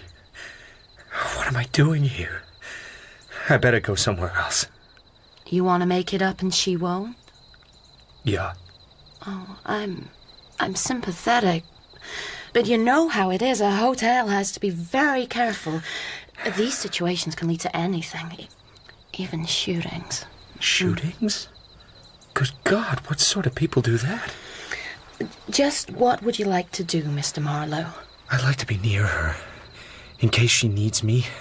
I wouldn't speak to her. I wouldn't even knock on her door. But she'd know that I was there. And she'd know why. I'd be waiting. I'll always be waiting. Like I said, I'm very sympathetic. But I don't somehow like the look of the guy who brought her here. You mean the cab driver? Oh, you mean the reservation. So she shows me the registration card. Across the corner is written diagonally the name Larry Mitchell. In a very different writing in the proper places, Miss Betty Mayfield, West Chatham, New York. Then, in the top left-hand corner, in the same writing as Larry Mitchell, a date, a time, a price, a number. I have to tell you, Mr. Mitchell, who made the booking, is a pal of the owner, Mr. Brandon. You're very kind. So, she's gone back to her maiden name. It's legal, of course. Any name is legal if there's no intent to defraud. You would like to be next door to her. Look, it's damn nice of you, but it's your job if I pulled anything. Okay. I've got to learn someday. You look all right to me. You've got the room next to hers. The room is bearable. I pour myself a drink from the bottle in my suitcase. I hear the toilet flush next door. Subject is in residence. Then I study the wall heater on the party wall. It consists of 2 long frosted bulbs in a metal box. It doesn't look as if it'd throw much heat out, but who cares? I slip off the chromium grill guard and twist off the bulbs. I get a doctor's stethoscope out of my suitcase and hold it against the metal backing. I pull out a striped cushion and sit with my back to the wall. For a few minutes, nothing. Then...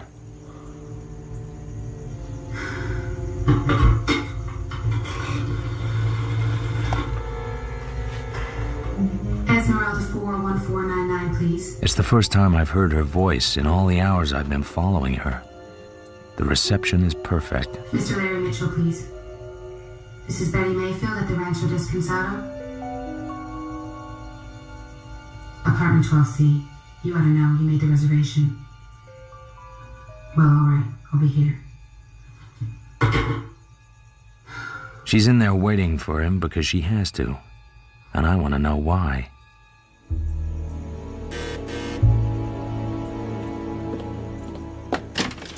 Hello, Betty.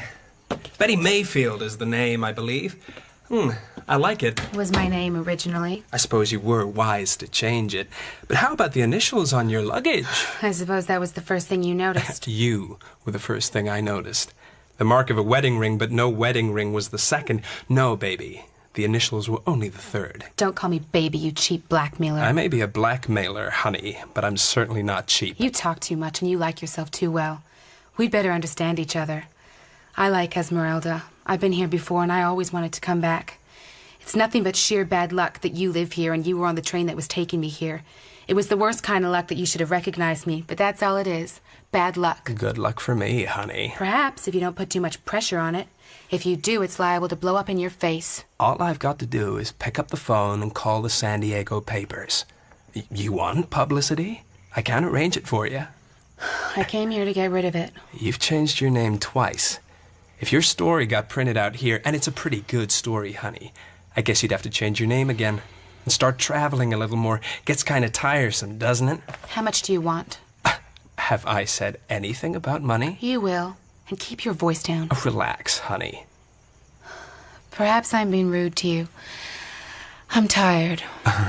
Sure, you're tired. Well, here's to when you're not tired. Say about 7:30 this evening at the Glass House. I'll pick you up. Nice place for dinner. Dancing, quiet, exclusive. They don't have a table unless they know you.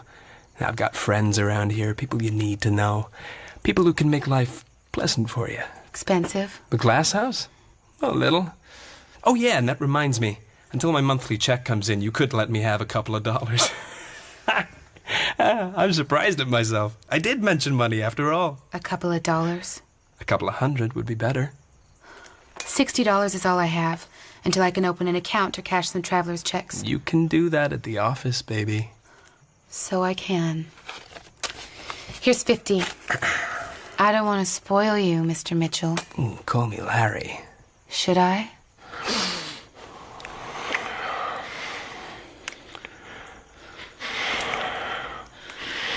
That's enough now, Larry. Be nice and run along. I'll be ready at 7:30. Me too.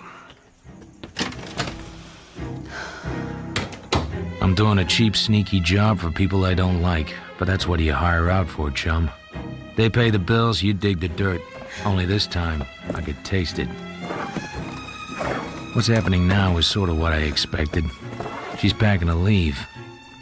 I make my decision. Who is it? Can I borrow a cup of sugar? I haven't any sugar. Well, how about a couple of dollars until my check comes in?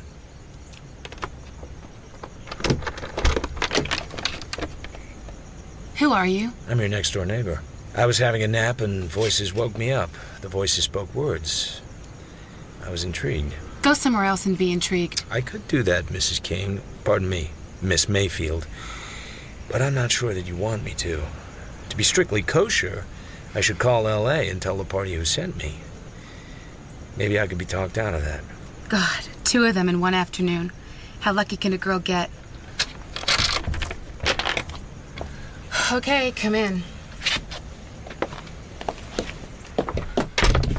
How much did you hear? The tag end of a rather nasty conversation. The walls here are as thin as a hoofer's wallet. You in show business? Just the opposite of show business. I'm in the hide-and-seek business. My name is Philip Marlowe. You've seen me before. Have I? Union Station in L.A. We waited between trains, you and I. I was interested then in what went on between you and Mr. Mitchell. That's his name, isn't it? So what interested you? How you changed after your talk with him. You made yourself over into just another flip, hard-boiled, modern cutie. Why? What was I before? A nice, quiet, well-bred girl. That was the act. The other was my natural personality, which goes with something else. Oh, guns. Don't scare me with guns. I've lived with them all my life. Guns never settle anything. They're just a fast curtain to a bad second act. Just what are you doing to me, Mr. Marlowe? Or is it the other way round? What can I do for you in return for you not doing anything at all? Who is Eleanor King? What was she in Washington, D.C., and why did she change her name somewhere along the way and have her initials taken off her bag? I had a very unhappy marriage, and was divorced and had been given the right to resume my unmarried name, which is Elizabeth, or Betty Mayfield. It doesn't quite explain how Mitchell got involved. Just an acquaintance I made along the way. An acquaintance who touches you for a loan? Very fast work. And I got the impression you didn't care for him too much. Well, so what? As a matter of fact, I'm crazy about him. Who hired you, Mr. Marlowe, and for what? A Los Angeles lawyer, acting on instructions from back east. I was to follow you, see you check in somewhere, which I did. But now you're getting ready to move, I'm going to have to start over again. You're in a business that doesn't pay fortunes, aren't you? So what would it be worth to you to walk out of here and forget you ever saw me? I'd walk out of here for free. As for the rest, I have to make a report. How much? I can afford a substantial retainer. That's what you call it, I've heard. A much nicer word than blackmail. It doesn't mean the same thing. I'm on the other side. Don't give it away. Well, what do you know? A dick with scruples. Run along now, Mr. P.I. Marlowe, and make that old phone call you're so anxious about. I'm not restraining you. I thought to check at the office. 12B was rented this afternoon, very soon after this was occupied. I got faintly curious, so I borrowed the other key. And who is this hunk of beef, baby? She told you not to call her baby, remember? He's a private eye called Marlowe. Somebody hired him to follow me. We've been talking money. Always a mistake. He pokes at me with a straight right, very fast and well sprung. It snaps my head back. This gives him time to lift the gun out of the girl's hand. Okay, just relax. I know it sounds corny, but I could drill you and get away with it. I really could. Okay. For $50 a day, I don't get shot. That costs 75. Please, turn around. It would amuse me to look at your wallet. I lunge for him, gun and all. I catch him on the side of the neck. I'm doing okay, but I don't win the wristwatch. Suddenly, an army mule kicks me square on the back of my brain. I go zooming out over a dark sea and explode in a sheet of flame. My first sensation is that if anybody spoke harshly to me, I'll burst out crying. The second is that the room's too small for my head.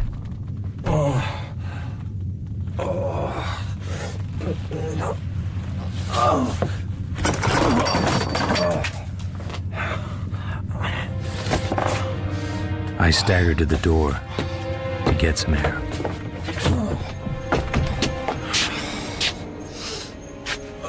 Nice evening. A middle-sized fat man is leaning against the railing outside. You want something? I'm still foggy. Looking for a man? But something about him bothers me. Maybe you could tell me where he is. Name? Larry Mitchell. Larry Mitchell. Do I know him? My card. Goebel and Green, investigators, Kansas City, Missouri. Must be interesting work, Mr. Goebel. Don't get funny with me, Buster. I get annoyed rather easy. Fine, let's watch you get annoyed. What do? Bite your mustache? I ain't got no mustache, stupid. You could grow one. I could wait. You ain't through with me yet. I let him have that one. It isn't worth topping.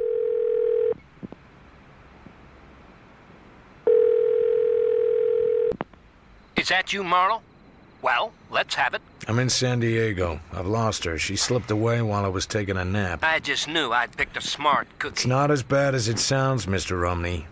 I have a rough idea where she went. Rough ideas are not good enough for me. Well, would it be possible for you to give me some notion of what this is all about?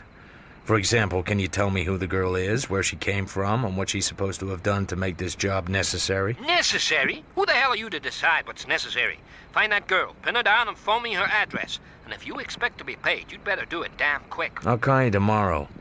And don't worry too much about anybody losing anybody. There's 2 other guys working the same side of the street.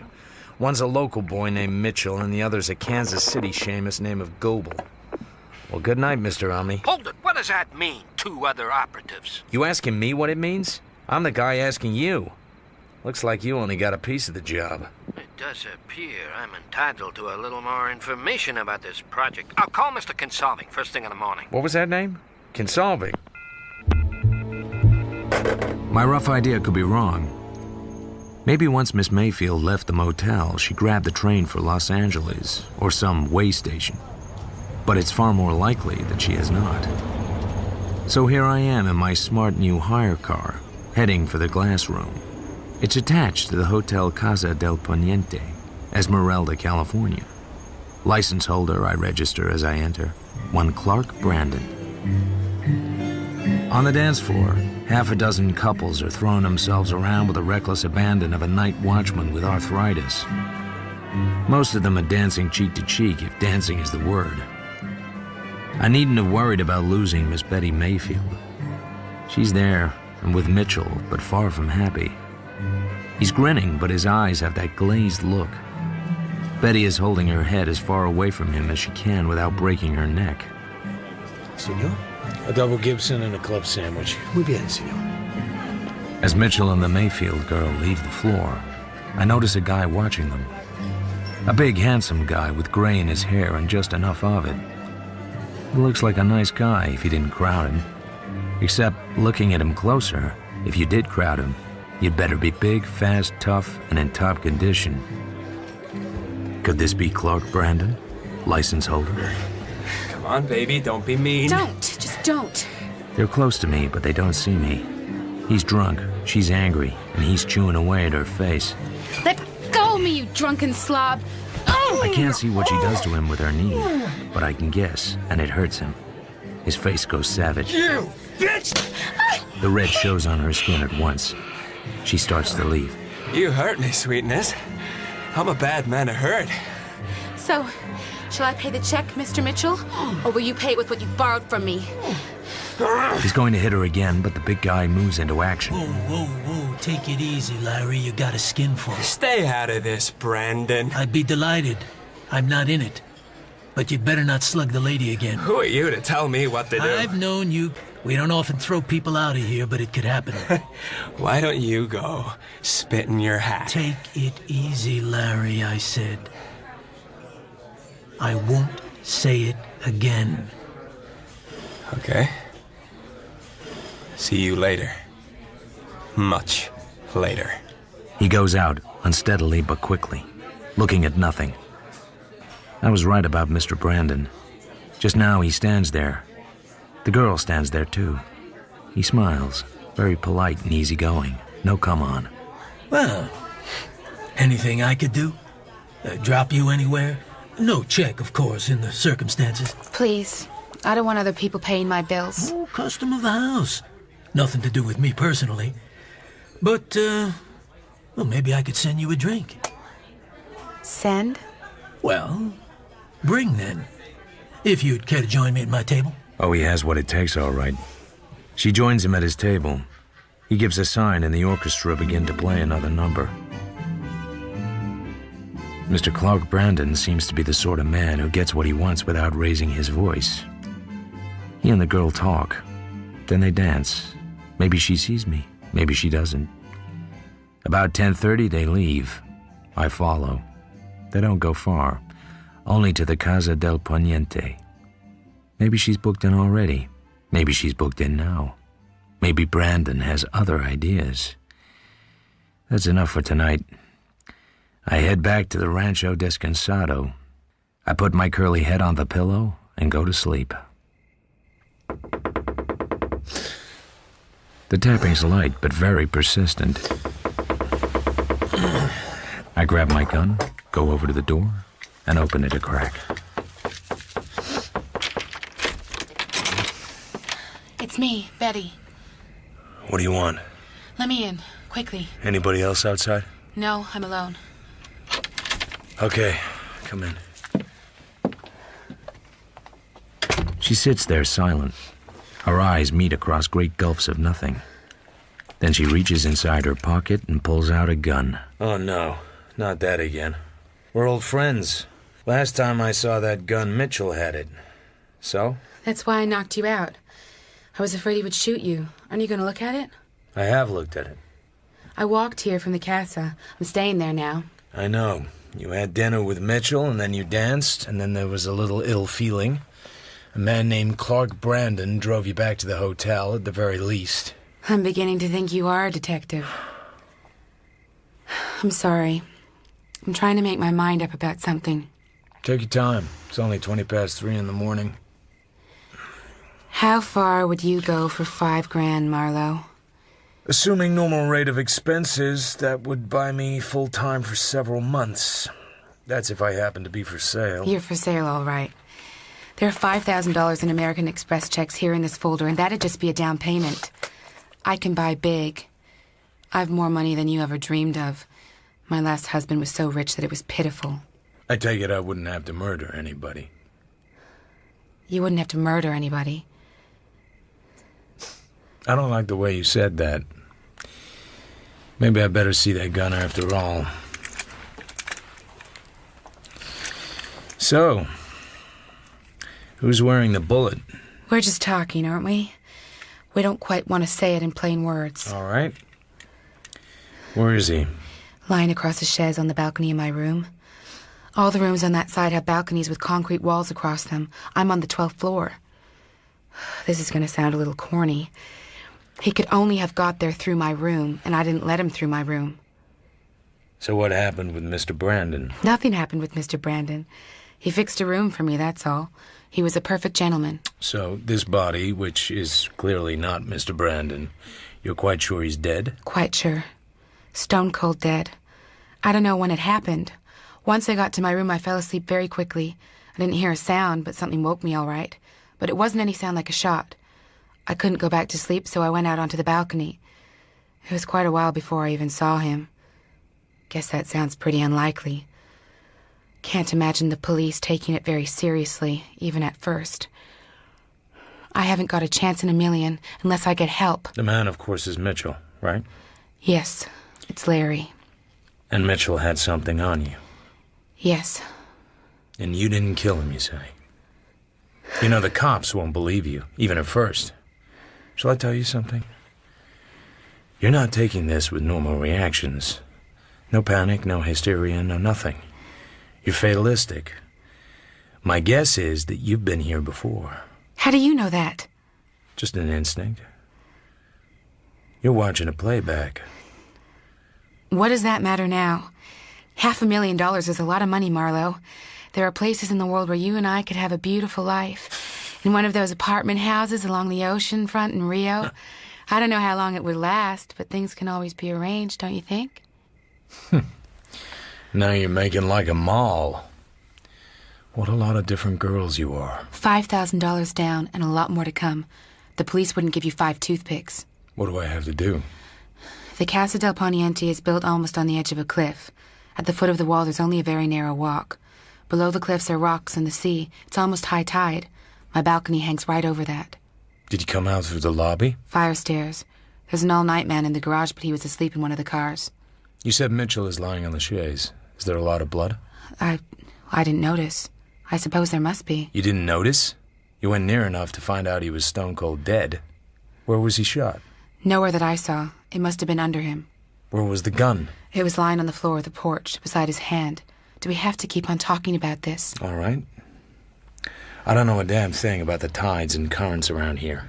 He might wash up on the beach tomorrow, and he might not show up for 2 weeks, assuming, of course, we can bring it off. Maybe he won't be found at all. There are barracuda in these waters, and other things. You certainly do a thorough job of making it revolting. Well, I had a running start. We have another hour or two of darkness, so we have to move fast.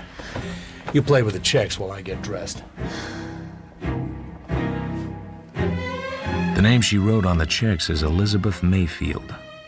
So the switch of names had been planned before she left Washington. The big money means nothing to me. She sits there in the car, frozen in one position, stony with despair, like somebody on the way to be hanged. She's been somewhere like this before. Could she really believe I'm gonna do what she wants? Or is she just the best little scene stealer I've come across in a long, long time? And why does this Mr. Kinsolving want her traced? Okay, here we are. I'm gonna put the car in the basement garage. Trust the all-night man is still asleep. How about you? I'm going in by the lobby. I'm too tired to climb the stairs. No law against it? What's the room number? 1224. What do we do if we get caught? Caught doing what? You know what. Putting it over the balcony wall or somewhere. I get staked out on an anthill. I don't know about you. Depends what else they have on you. How can you talk like that before breakfast? I carry on down to the basement garage. I park. In a basement garage, you can hear a very small noise. I hear nothing. Then I see the night man. He's out of circulation in the Valley of Peace, where time is slowed to a standstill. Just now he's happy. In a couple of hours, he may not have a job. 12 stories in a basement takes a lot of stairs. I prowl along to room 1224 and try the knob. The door opens at once, as if she's been waiting behind it. Have any trouble? Nightman was junk to the eyes, harmless as a kitten.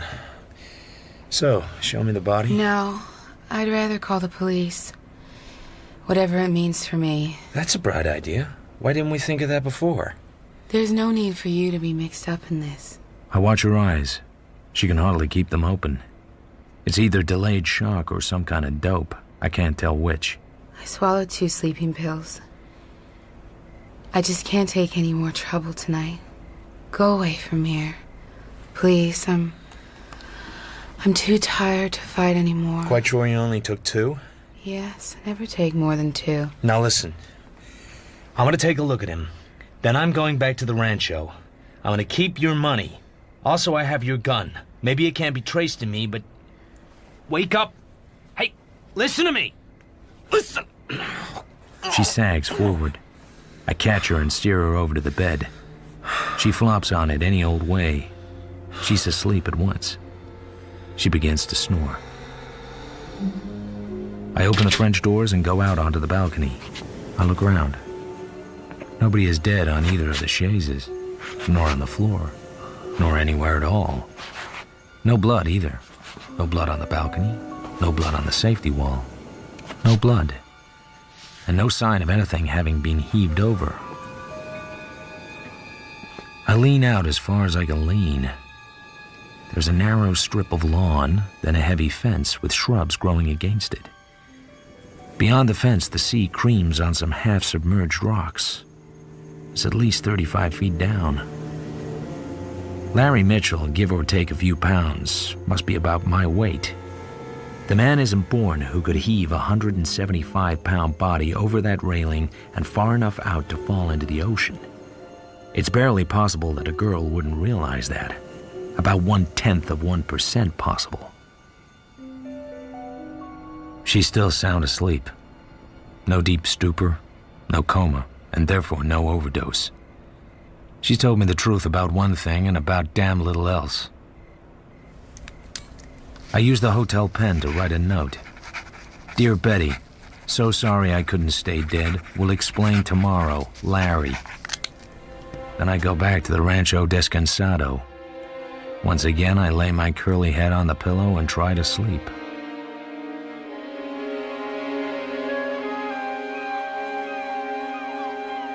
Next morning, I talked to Mr. Omni.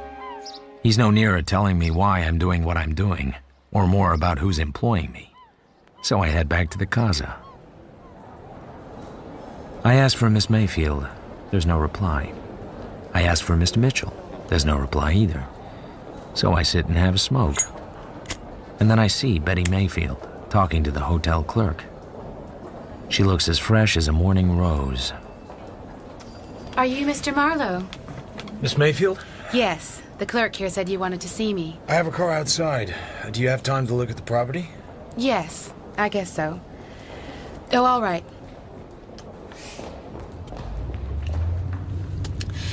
He must have been the dope and the liquor. I must have been a little off base. Over at the Rancho Descansado, you were in great shape. You were hard as nails. We were going to take off for Rio and live in luxury, apparently also in sin. All I had to do was get rid of the body. What a letdown. No body. Turn left at the next corner and we can go up into the hills. There's a wonderful view up there. And a lot of very fancy homes. Yeah, to hell with them. It's also very quiet up there. Do you know anybody named Clyde Umney? Should I? He's the lawyer who hired me, on behalf of a Mr. Kinsolving. Ring any bells? None at all. Who are these people? Then how about Ross Goebel? I've no idea. Ross Goebel is a Kansas City private eye who says he's trying to find Mitchell. Why should he be interested in Larry? Just keep on asking me questions to which I don't have the answer. It's good for my inferiority complex. Turn left up the hill at that sign. So, who fired the gun and what at? I guess I must have. I guess I must have been crazy. Where is it? The gun? It's safe. Just in case your dream came true, I might need to produce it. Seen your boyfriend around? Larry? You got others? Well, you might have meant Clark Brandon, although I hardly know him. He drove you home last night, to his own hotel. I told you he behaved like a gentleman. Unlike Larry. Larry was pretty drunk last night. No, I haven't seen him. Perhaps he's sleeping it off. He might be sick. He might have gone out. He might even be dead. Listen, you're a comfortable man. That's why I came to you. But please, don't rush me. Nobody goes all gooey over a character like me and offers me a trip to Rio and a nice home complete with all the luxuries.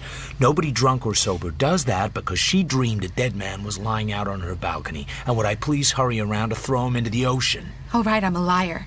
I've always been a liar. 6 trained elephants couldn't have thrown him far enough from that balcony to land in the ocean. I told you I was a liar. But he didn't tell me why.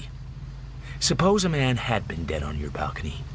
What would you expect me to do about it? You took my money. You played up to me. That way I might find out who was crazy. You found out. You should be satisfied. I found out nothing. Not even who you are. Then just take me back to the hotel.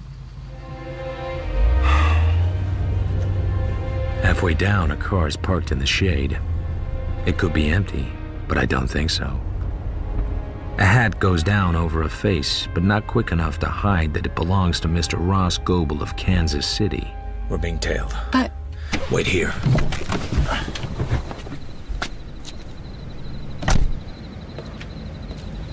How are you making out with the girl? Not getting anywhere. What's your interest? I thought you were looking for some guy named Mitchell. Very funny. Some guy named Mitchell. Never heard of him, I believe you said. I've heard of him since. I've seen him drunk. He damn near got himself thrown out of a place. He lives at the hotel. I know he lives at the hotel, friend. What I don't know is where he's at right now. I thought maybe you and the girl had some ideas about it. The girl's screwy. Leave her out of it. If you ask me, she's Brandon's girl. I didn't ask you. You know, me and you could get along if you had any brains. And if you had any manners and was 6 inches taller and had a different face and another name and didn't act like you could lick your weight in frog spawn. I don't think you've any interest in Mitchell. You were sent to watch the girl. That girl. You're the biggest liar I've met in 2 days, and I've met some beauties. If you got any high cards, you better play them right away. Tomorrow could be too late. Big mouth, small brain. You don't know from nothing, friend. My guess is you never will. Who was it? That was the Mr. Goebel I mentioned. He's also been paid to follow you. Get me out of here, for the love of God. Anywhere. Hide me. Somewhere where I can't be followed, hounded, and threatened. What is all this? He swore he would do this to me. He'd have me followed to the ends of the earth, to the remotest island of the Pacific. To the crest of the highest mountain, to the heart of the loneliest desert. Somebody's been reading a rather old-fashioned book. Would this be Mr. Kinsolving? It doesn't matter. You've got as much sympathy as a lone shark. You've no idea what it's like. Whatever it is that's eating you up, you're gonna stay put and take it. I drop her at the hotel. If I have any sense, I'd pick up my suitcase and go back home and forget all about her. Instead, I keep on asking questions. Mr. Larry Mitchell, please. I'm sorry, sir. He's checked out. Oh? When? This morning. Odd. Nobody told me earlier. Is he due back? He's paid a week's rent on his room, so I guess so, sir. Excuse me. Yes, sir? Clyde Brandon comes over. I'm in luck, or maybe not. He's holding a bunch of mail, and there's one message he doesn't seem to like. This note was handed in. Did you happen to see who left it? Yes, Mr. Brandon. A middle-aged, fat guy with glasses. Not a local type, a little shabby, a nobody. Did he ask for me? No, sir. Just asked me to put the note in your box. Anything wrong? No, not really. Some kind of nut, obviously. But his smile suggests otherwise. Then he turns to me. 6'3" of handsome, healthy male. He seems charming. I don't like to think about what he'd be like when he stops being charming. I don't believe we've met before, Mr. Marlowe. I heard you just now asking the clerk some questions. I'm looking for Larry Mitchell. No harm in that. Mr. Mitchell is well known in Esmeralda. Well, but not favorably.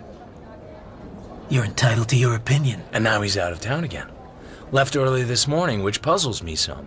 He only got home yesterday, and last night he was pretty drunk. I don't intend to discuss the actions of a guest with you or anyone. I just wondered who paid his bill.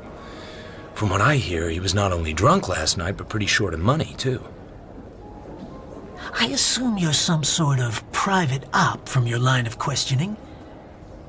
I don't welcome guys like you here.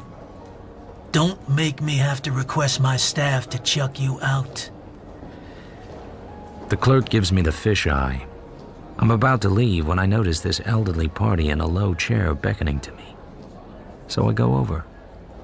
He's old, all right, but a long way from feeble and a long way from dim. Your name, sir? Philip Marlowe. I am Henry Clarendon IV. I belong to what used to be called the upper classes.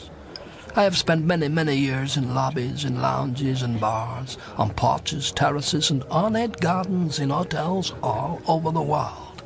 I shall go on being inquisitive until the day comes when the stretcher carries me off to some nice, airy room in a hospital. You should have come to me for information, but of course you couldn't know that. So what can you tell me about Larry Mitchell? He lives on women.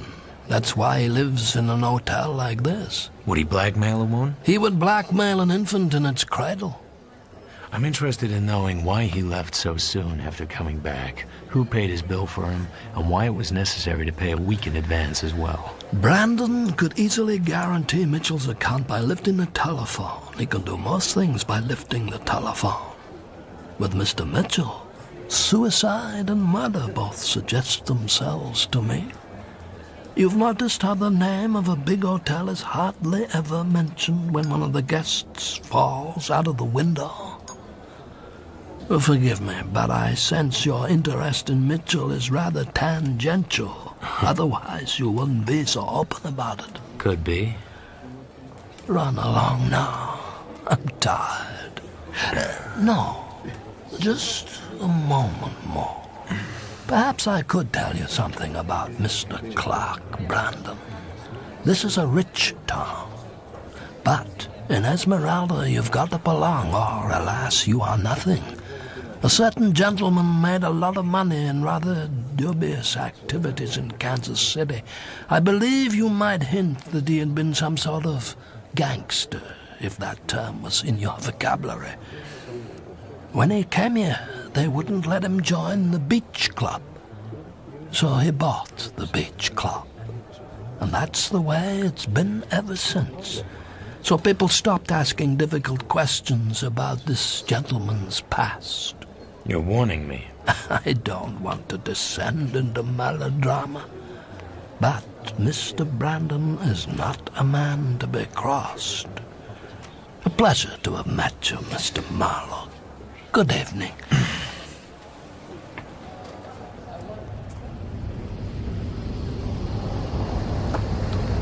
It's dark when I finally get back to the rancho.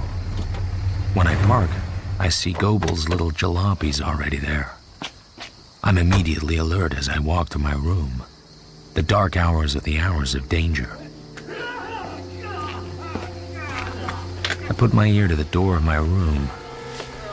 I hear strangled sobbing. A man's sob, not a woman's. Then what seems to be a hard blow. I go back to my car and get out a tire iron. I go back carefully to my room. I listen again. Silence. I reach out my pocket flash and flick it once at the window, then slide away from the door. I wait. The door opens a crack. I smash the door wide open. The man stumbles back. I see the glint of his gun in the faint light. I smash his wrist with a tire iron. He screams. I smash his other wrist. The gun hits the floor. I kick the door shut. You ain't gonna live long. You're not gonna live at all. Get out of my way. You still got legs? Bend him at the knee and lie down. Face down. That's if you want to face. He's a pale-faced redhead with dead eyes. Hurt as he is, he's still tough. He tries to spit at me, but his throat chokes, and suddenly he crumples. Goebel is lying on the bed. His face is a mass of bruises and cuts. His nose is broken. He's barely conscious. Is something the matter, Mr. Marlowe? Oh, no. Just a hoodlum in my room waiting to kill me. Just another man beaten to pieces on my bed. Nothing's the matter at all. Quite normal around here, perhaps. I'll call the police. That'd be awfully damn nice of you, Lucille. Right away. Cops are on their way, Goebel. Yeah. I didn't make it. Wasn't as good as I thought I was. Got out of my league.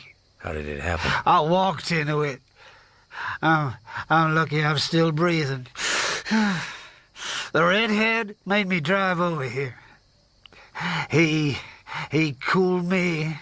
He tied me up and beat me. The cops will call the hospital. I thought I was a smart cookie. Try to play Brandon as well. Things I know about him. Now all I want is to get back to Kansas City. I guess you saved my life. I don't want anybody dead. Anyway, if he brought you here to my room, I reckon he was going for 2 dead detectives for the price of 1. Oh, yeah. There's one thing I'd like to know. Did Mr. Kinsolving employ you? Yes. So? Who is he? Ask her. Ask her about Henry Kinsolving's son. That's why we're here.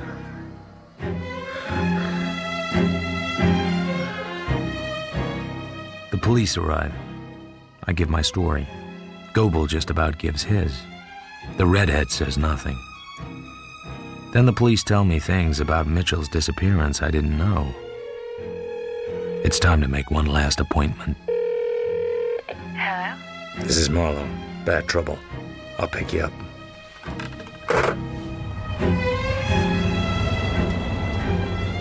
We head back once more to my humble room in the Rancho Descansado. I still don't know what all this is about. You're the only one that does. And tonight, you're gonna tell me. But... Don't bother getting indignant. It won't work again. Larry Mitchell's dead. Dead? I'll come off it.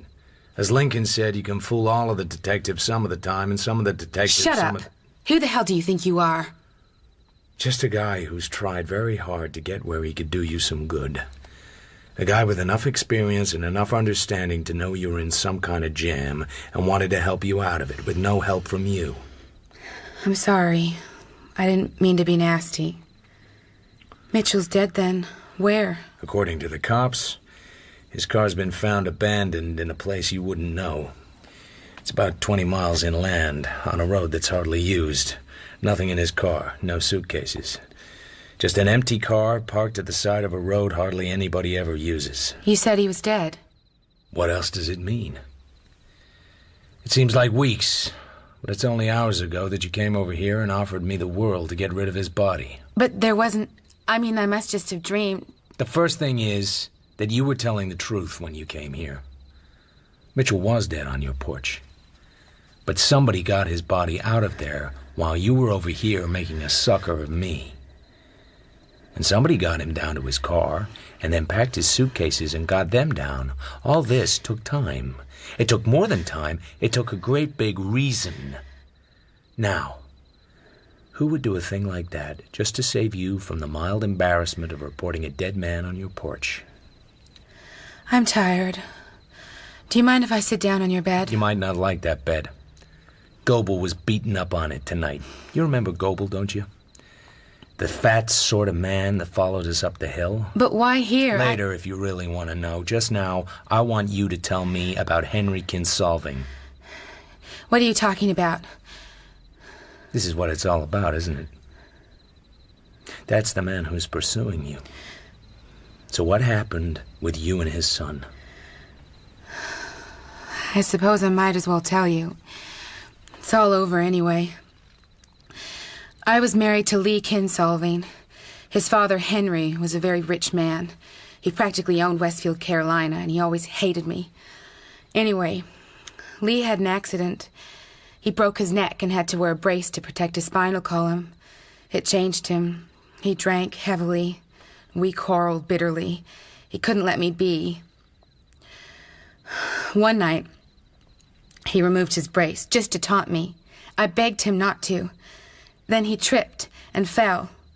I knelt and tried to put the brace back on his neck, and then his father came in, and he... Thought you killed him. He still thinks that. That's why he won't let me alone.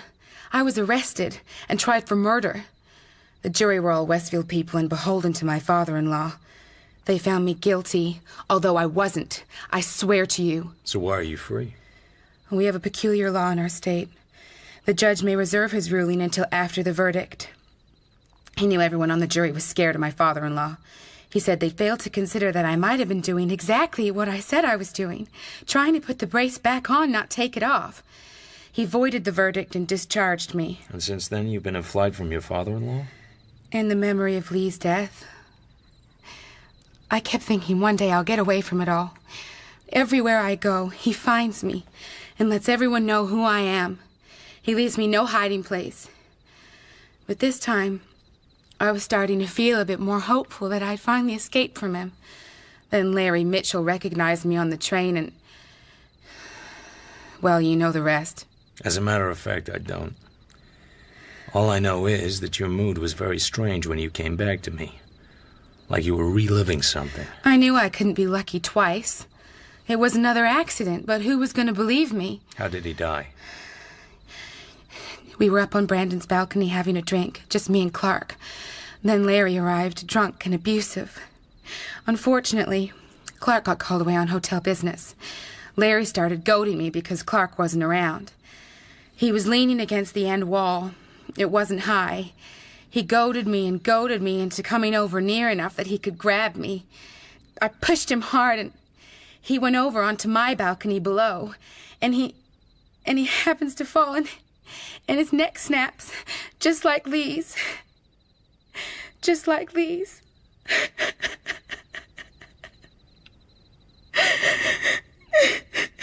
Luckily, Mr. Clark Brandon came back to clear things up. Yes. Yes, I suppose it must have been him. I hadn't thought. But it was you I trusted. You I wanted to help me. Wrong choice. I don't have his sort of power. Brandon can afford to get people to do things for him. Lots of people. But even he doesn't do favors like that just for anyone. I suppose not. Will you take me back to the hotel? I want to speak to him. You in love with him? I thought I was falling in love with you. It was a cry in the night. Let's not try to make it more than it is. Haven't you ever been in love? I mean, enough to want to be with a woman every day, every month, every year? Let's go. How can a hard man be so gentle? If I wasn't hard, I wouldn't be alive. If I could never be gentle, I wouldn't deserve to be alive. Here. Here, your traveler's checks. I thought they were for your fee. I haven't done anything for you. What are you gonna do now? I have no idea. So could you be in love with Brandon now? He's helped me a great deal. He's fond of me. He's also an ex-racketeer. He hired a crazy red-headed gunman to scare Goebel off. The gunman was aiming to kill me, too. Could you really love a man like that? I don't know. I can try. I wish you were the one with the money and the power. Come on. I'll take you back. And don't forget your checks. I think you're crazy. I think you're the craziest man I've ever met. We get in the car and I take her back to the hotel. Maybe things will work with Brandon. Maybe they won't. Maybe he'll take on consolving for her and she'll finally be free. And how about me? Well, like I said, my dreams are my own business.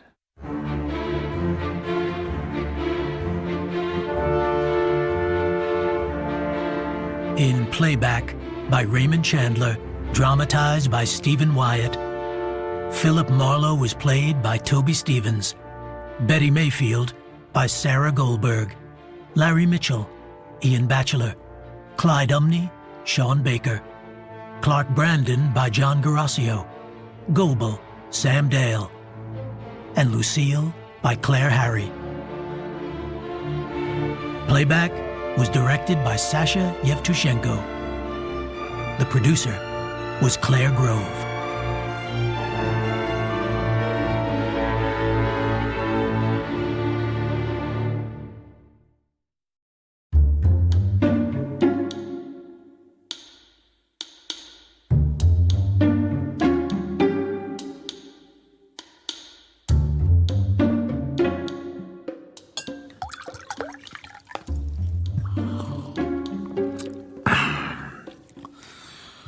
I've never managed to acquire many friends.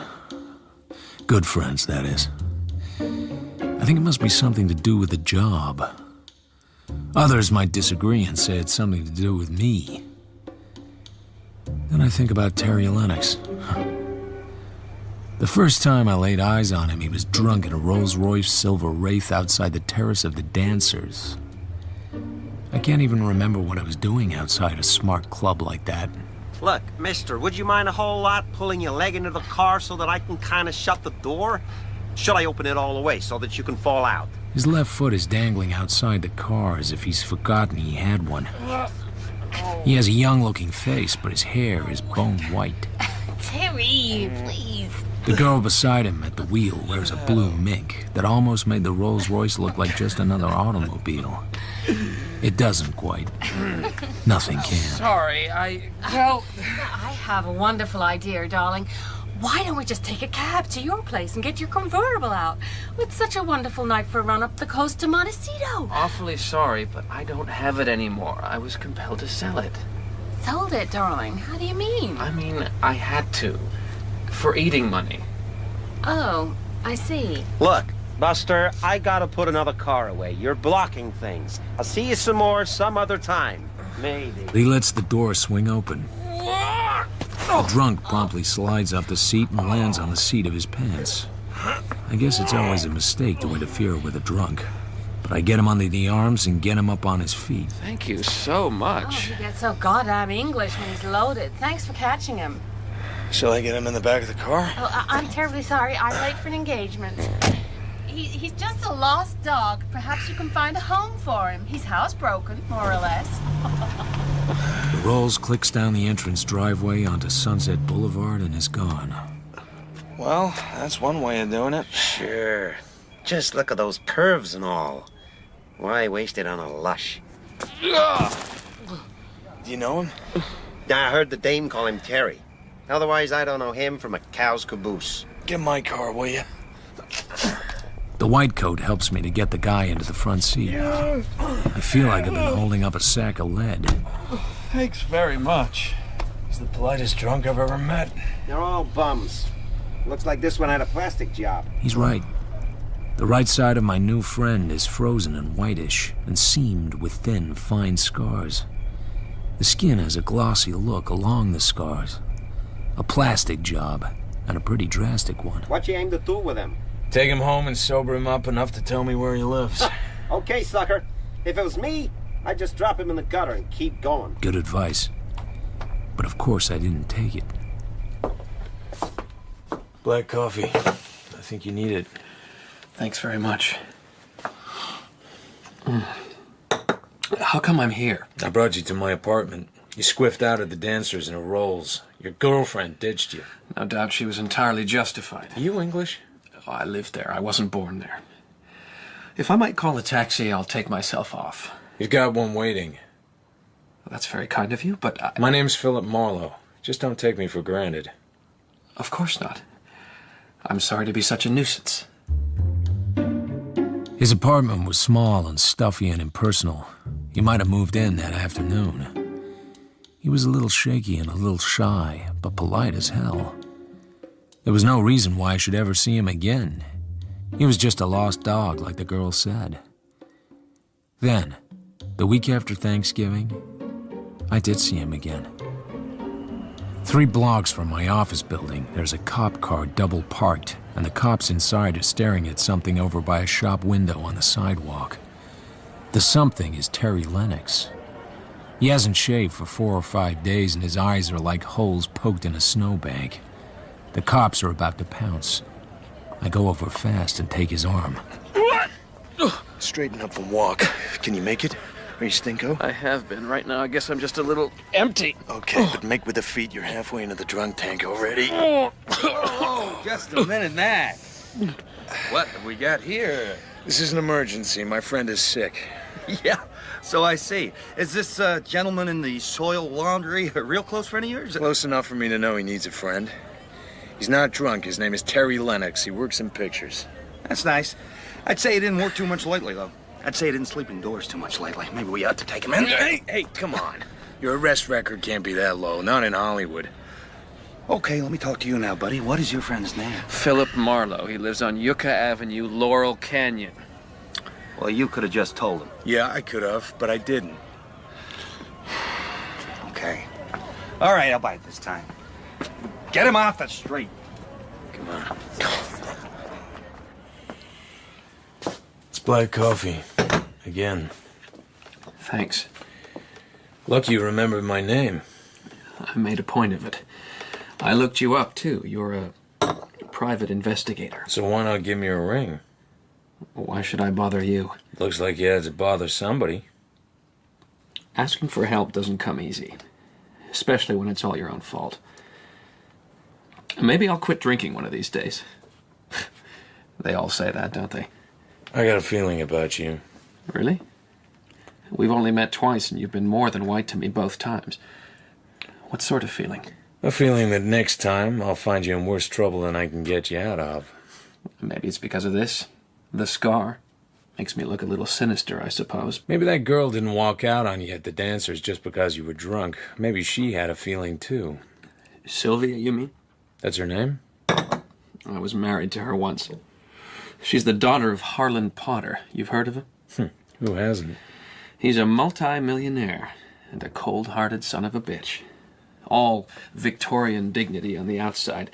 Inside, he's as ruthless as a Gestapo thug. I married Sylvia for her money. So, no doubt you're wondering why, if I was down and out and Sylvia has plenty, I couldn't ask her for a few bucks as her ex-husband. Tell me. Did you ever hear of pride? You're killing me, Lennox. Am I? Sorry. It's the pride of someone who has nothing else. I don't go begging to Sylvia. The next time was months later. He walked into my down-at-heel brain emporium. He was changed. Older, very sober and severe, and beautifully calm. He wore an oyster-white raincoat and gloves, and no hat, and his white hair was as smooth as a bird's breast. He talked like we'd seen each other yesterday. Hey, Let's go to some quiet bar and have a drink. If you have the time, that is. You may or may not want to congratulate me. Oh?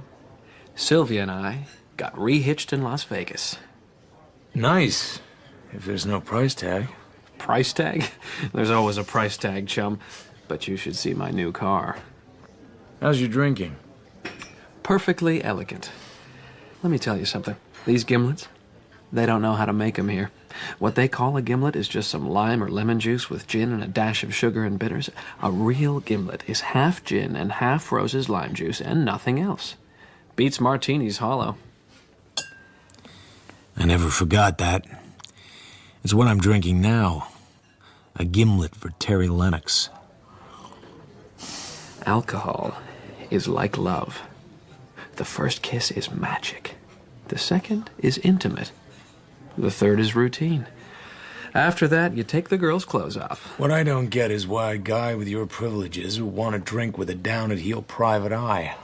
Are you being mocked? Mostly I just kill time, and it dies hard.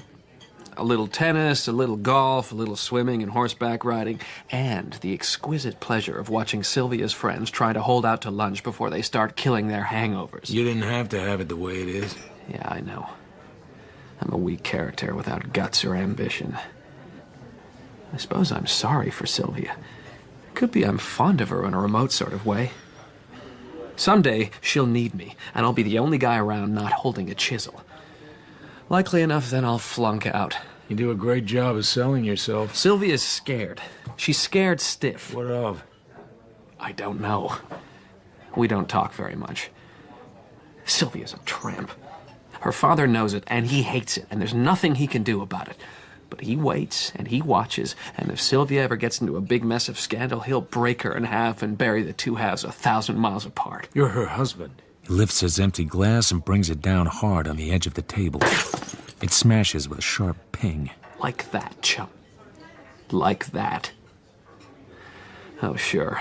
I'm her husband again, that's what the record says. I'm the 3 white steps and the big green front door and the brass knocker you wrap one long and two short, and the maid lets you into the $100 whorehouse. Some money for all those gimlets. Poor though I am, I pay my way. You talk too damn much, and it's too damn much about you. See you later. Look, I'm sorry. Hey! He called something after me, but I kept going. 10 minutes later, I was sorry. But 10 minutes later, I was somewhere else. I got to him where it hurt. I didn't see him again for a month. Yeah. The persistent ringing of the doorbell yanks me out of bed. He stands there, looking as if he hasn't slept for a week. He seems to be shivering. A dark felt hat is pushed over his eyes. He has a gun in his hand. It's not pointed at me, he's just holding it. With the white face and the scars, he could have stepped right out of an old-fashioned gangster movie. Listen, you're driving me to Tijuana to get a plane at 10:15. I have a passport and visa, and I'm all set except for transportation. For certain reasons, I can't take a train or a bus or a plane from L.A. Would $500 be a reasonable taxi fare? Come on in.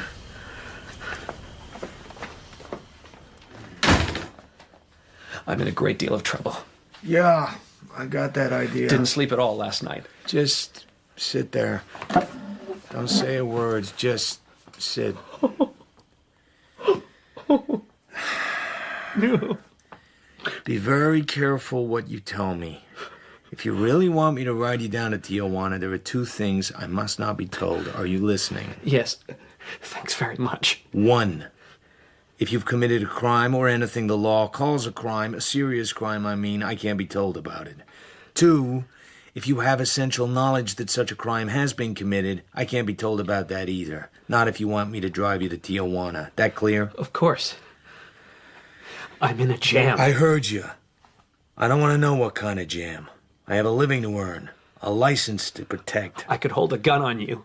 Not to Tijuana, you couldn't. Anyway, I'd look great telling the cops I was so scared I just had to do what you told me, supposing, of course, which I don't know, that there was anything to tell the cops. Listen, it'll be noon or even later before anyone knocks at the door. But by about noon, her maid would knock and go in. Sylvia wouldn't be in her room. There's a big guest house pretty far from the main house. The maid would eventually find her there. I have to be very careful what questions I ask you, Terry. Couldn't she have spent the night away from home? Servants always know. It would be the guest house. Hell, do you think they don't know what goes on? So, the maid would find her... Sylvia, dead drunk, paralyzed, spifflicated, ice to the eyebrows. Of course. That's how it would be. You say you have a passport and a visa? So you've been planning to blow for some time. I guess I felt some vague obligation to be around, some idea she might need me for something more than a front to keep the old man from nosing around too hard. Oh, by the way, I tried to call you in the middle of the night. I sleep hard. I didn't hear. Then I went to a Turkish bath. I stayed a couple of hours, had a steam bath, a plunge, a rub down, and made a phone call from there. Does this phone call concern me? It was to Harlan Potter. I had a lot of trouble getting him, but he finally talked to me. I told him I was sorry, but I was leaving. How did he take it? He wished me luck. Asked if I needed any money. Money. Those are the first 5 letters of his alphabet. I said I had plenty. Did you ever find her with a man in the guest house? I never tried. It wouldn't have been difficult. Never has been. Lots of men? A tramp? But you went back and married her again. I realize she's quite a dish, but all the same. I told you I was no good. Hell, why did I leave her the first time? Why after that did I get stinking every time I saw her? She's been married 5 times, not including me. Any one of them would go back at the crook of her finger, and not just for $1 million. Just why does it have to be the 10:15 at Tijuana? There's always space on that flight. All right. I'll buy that. But maybe it would be better if you called the police. Call them yourself. I haven't anything to tell them. God damn it, can't you be straight with anybody? I'm sorry. Sure you're sorry. Guys like you are always sorry. And always too late.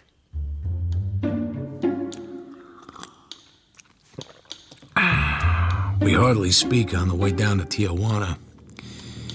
I waited while Terry got his ticket. I'm all set.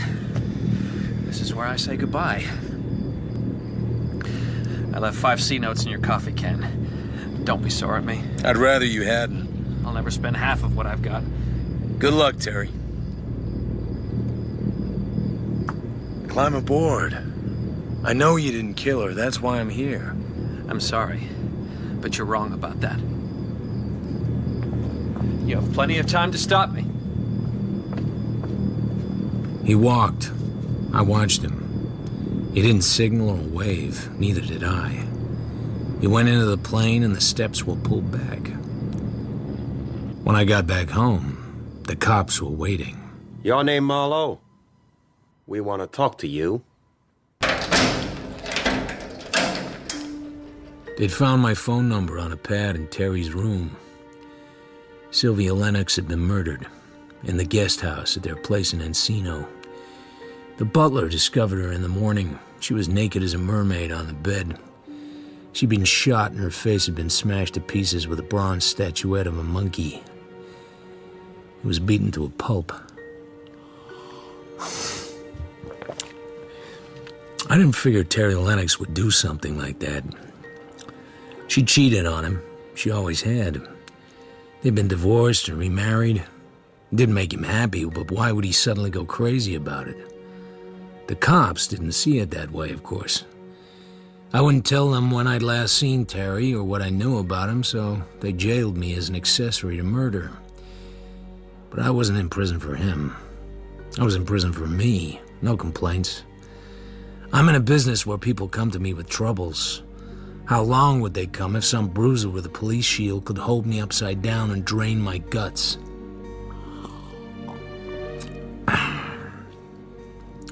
A smart lawyer came to see me. He was sent by old man Harlan Potter, Sylvia's father. That set me thinking. Potter was supposed to be worth hundreds of millions of bucks, and he owned 9 or 10 newspapers. This case had everything. Sex, scandal, money, a beautiful, unfaithful wife, wounded war hero husband. I suppose that's where he got the scars. Hell, it'd be front-page stuff for weeks. Every rag in the country would eat it up. But for once, Harlan Potter didn't want to sell any newspapers. He wanted to shuffle all of it, including his dead tramp of a daughter, off to a fast fade. I sent the smart lawyer away and waited.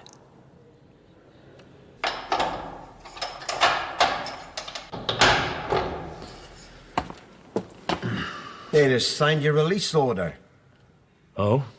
Don't thank me. Sometimes I have unpleasant duties. Letting you out's one of them. But why? Terry Lennox was in Mexico all along. Guy with hair and scars like that sort of stands out down there. They told me there'd been sightings of him, as if I cared. Well, maybe this will make a difference. Lennox case is closed, mister. There ain't any Lennox case. He wrote out a full confession this afternoon in his hotel room and shot himself. You know, Tata Clan, if you're interested. Come on, Buster. Move. Get out that goddamn cell. Man likes to get home nights once in a while. So now there wasn't going to be a trial. Very convenient for Harlan Potter. I went back to my office and my job. I thought about Terry Lennox in a detached sort of way. He was already receding into the distance, white hair and scarred face and weak charm, and his particular brand of pride. I couldn't judge or analyze him. He was like somebody you meet on board ship and get to know very well but never really know at all. Except other people wouldn't let me forget him. The telephone and the door buzzer go at the same time. Marlowe? I answered the phone first because the buzzer only means somebody has walked into my pint-sized waiting room. The call is from the smart lawyer. Lots of blah, but the message is clear. Keep quiet about what you know, or there'll be trouble. So I wiped the scowl off my face and opened the communicating door into my waiting room. What can I do for you? Tarzan on a big red scooter. What? You, Marlowe. Tarzan on a big red scooter. Did the cops rough you up very much? Here and there. What makes it your business? Oh, you are small time. Very small time. He has thick, dark, wavy hair. He's tanned, very dark. He looks up with bird-bright eyes and smiles under a hairline mustache. His tie was a dark maroon, tied in a pointed bow over a sparkling white shirt. How much you make in a month, Marlowe? You're a peanut grafter. You're so little it takes a magnifying glass to see you. In my book, you're a nickel's worth of nothing. Know who I am, cheapie? Your name is Menendez. The boys call you Mendy. You operate on the strip. Yeah. Oh, how'd I get so big? I wouldn't know. You probably started out as a pimp in a Mexican whorehouse. I'm a big, bad man, Marlowe. I make lots of dough. I got to make lots of dough to juice the guys I gotta juice. In order to make lots of dough to juice the guys I got to juice. I got a place in Bel Air that cost 90 grand. I got a lovely platinum blonde wife, 2 kids in private school back east. Best food, best drinks, best hotel suites. What you got? Stop hamming and tell me what you want. We were 3 guys in a foxhole eating. It was as cold as hell. Snow all around. We ate out of cans, cold food, little shelling, more mortar fire. We're blue with cold, and I mean blue. Randy Starr, me, and this Terry Lennox. Randy Starr is in your type of business now? Kind of. May I continue? A mortar shell plops right in the middle of us, and for some reason, it does not go off. Those Jerrys have a lot of tricks. They got a twisted sense of humor. Sometimes you think this shell's a dud, and 3 seconds later, it ain't a dud. Terry grabs it, and he's out of the foxhole before Randy and me can even start get unstuck. But I mean quick, brother, like a good ball handler. He throws himself face down and throws the thing away from him, and it goes off in the air. Most of it goes over his head, but a hunk gets the side of his face. Right then the crowd's mounting attack. Next thing we know, we ain't there anymore. Thanks for telling me. Randy and I talked things over. We decided that what happened to Terry Lennox was enough to screw up any guy's brains. For a long time, we figured he was dead, but he wasn't. The Krauts got him. They worked him over for about 1.5 years. They did a good job, but they hurt him too much. Cost us money to find out, and cost us money to find him. But we made plenty in the black market after the war. We could afford it. Old Terry gets out of saving our lives as a half of a new face. White hair, bad case of nerves. Back east, he hits the bottle and kind of goes to pieces. I got connections in Mexico that could have buried him forever.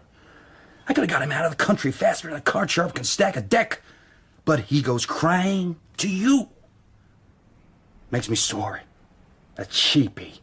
A guy cops can push around. The cops can push anybody around. What do you want me to do about it? Just lay off. Lay off what? Trying to make yourself dough or publicity out of the Lennox case. It's finished. Wrapped up. Terry's dead and we don't want him bothered anymore. The guy suffered too much. You and Harlan Potter's expensive lawyer. What are you talking about? Do you care? I'm not looking for publicity and nobody's offered me any dough. Why should they and for what? Don't kid me, Marlowe.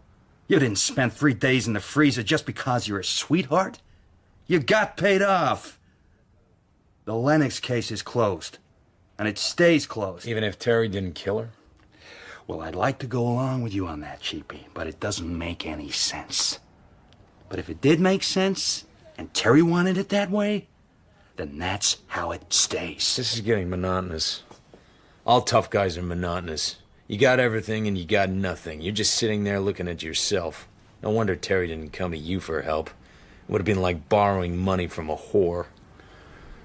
Oh, I'm sorry you said that, cheapie.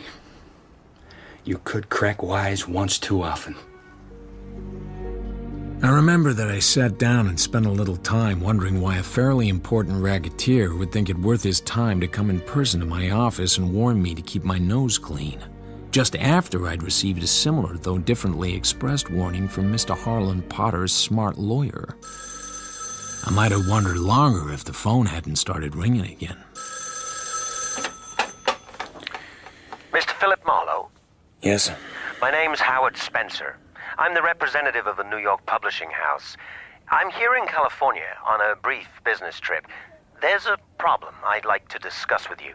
Could you meet me in the bar of the Ritz Beverly Hotel at 11 a.m. tomorrow? What sort of problem? Rather a delicate one, but entirely ethical. If we don't agree, I shall expect to pay you for your time, naturally. Did someone I know recommend me to you? Somebody who knows you, including your recent brush with the law, Mr. Marlowe. My business, however, has nothing to do with that tragic affair. It's just that, well, let's discuss it over a drink rather than over the telephone. The call had nothing to do with anything so far as I knew. How could I guess that in the end it'd have something to do with Terry Lennox? After all, he was dead, wasn't he? Just then, a letter through the box. It has Correo Aéreo on it and a flock of Mexican stamps. It begins without date and without preamble. I'm sitting beside a second-floor window in a room in a not-too-clean hotel in a town called Otadoclan. It must have been written just before he shot himself. I want you to have this money because I don't need it, and the local gendarmerie would swipe it for sure. It's not intended to buy anything. Call it an apology for having caused you so much trouble. I might have killed her, and perhaps I did, but I never could have done the other thing. That kind of brutality is not in my line. So, something is very sour. Forget about it. And me. But first, drink a gimlet for me at Victor's. And the next time you make coffee, pour me a cup, and put some bourbon in it, and light me a cigarette, and out it beside the cup. And after that, forget the whole thing. Terry Lennox, over and out. So even he's asking me to forget. Was that why he phoned Harlan Potter on the night of his wife's death? Inside is a portrait of Madison. A portrait of Madison is a $5,000 bill. I'd never seen one before. Lots of people who work in banks haven't either. I sit there and look at it for a long time. I do what he asked. When his cigarette has stopped smoking and is just a dead butt, I drop it in the garbage can. That's that. It doesn't seem quite enough to do for $5,000. The Ritz Beverly bar is pretty empty, and this high-powered publisher man is already 20 minutes late. I'll wait half an hour, and then I'll leave. It never pays to let the customer make all the rules. Just then, a dream walks in. Her hair is the pale gold of a fairy princess. She's slim and quite tall in a white linen tailor-made with a black and white polka dot scarf around her. The old waiter has the table pulled out in a way no waiter has ever pulled a table out for me. She sits and thanks him with a smile so gentle, so exquisitely pure, he's damn near paralyzed. She orders something, and he hurries away like a guy who really has a mission in life. Mr. Marlowe, I'm Howard Spencer. I'm shockingly late. I apologize. But I don't expect you're much interested in publishers and their problems. Oh, I can read a book once in a while. Let's get some drinks. Waiter. The old waiter's thoughts are still elsewhere, with a golden girl. Gin and orange for me. A silly sort of drink, really, but I have a weakness for it. Will you join me? Sure. Good. 2 gin and oranges. Sure. One of our most important authors lives around here. Maybe you've read his stuff. Roger Wade? Uh-huh. I see your point. You don't care for historical romances, but they sell. I don't have a point, Mr. Spencer. I looked at one of his books once. I thought it was tripe. Is that the wrong thing for me to say? Oh, no, there are many people who agree with you. But the point is that he's an automatic bestseller. And every publisher has to have a couple with the way costs are now. So what's your problem? We're in bad trouble with Roger Wade. He can't finish a book. He's losing his grip, and there's something behind it. The man seems to be going to pieces. Wild fits of drinking and temper. Your drink, sir. Thank you. Every once in a while, he disappears for days on end. Not very long ago, he threw his wife downstairs, put her in the hospital with 5 broken ribs. I realize this sounds like a job for a psychiatrist. Mrs. Wade disagrees. She's convinced that he's perfectly sane, but that something is worrying him to death. A blackmailer, for instance. Something from his past may have caught up with him. We don't know what it is, and we want to know. In the meantime, Mrs. Wade has to be protected. He might kill her the next time. You don't want a detective. You want a magician. How could I be there at exactly the right time? Nor am I in the market for being a male nurse. A male nurse wouldn't be any use. Roger Wade's not the kind of man to accept one. He's a very talented guy who's been jarred loose from his self-control. Also, he's damn dangerous. He has a guilty secret and he tries to drown it in alcohol. It's not my kind of problem, Mr. Spencer. But if you want me to, I'll go see the man and try and size him up. But my guess is he'll throw me out of the house. No, Mr. Marlowe, I don't think he'd do that. On the contrary, I think he might like you. I look up into a pair of violet eyes. It's her.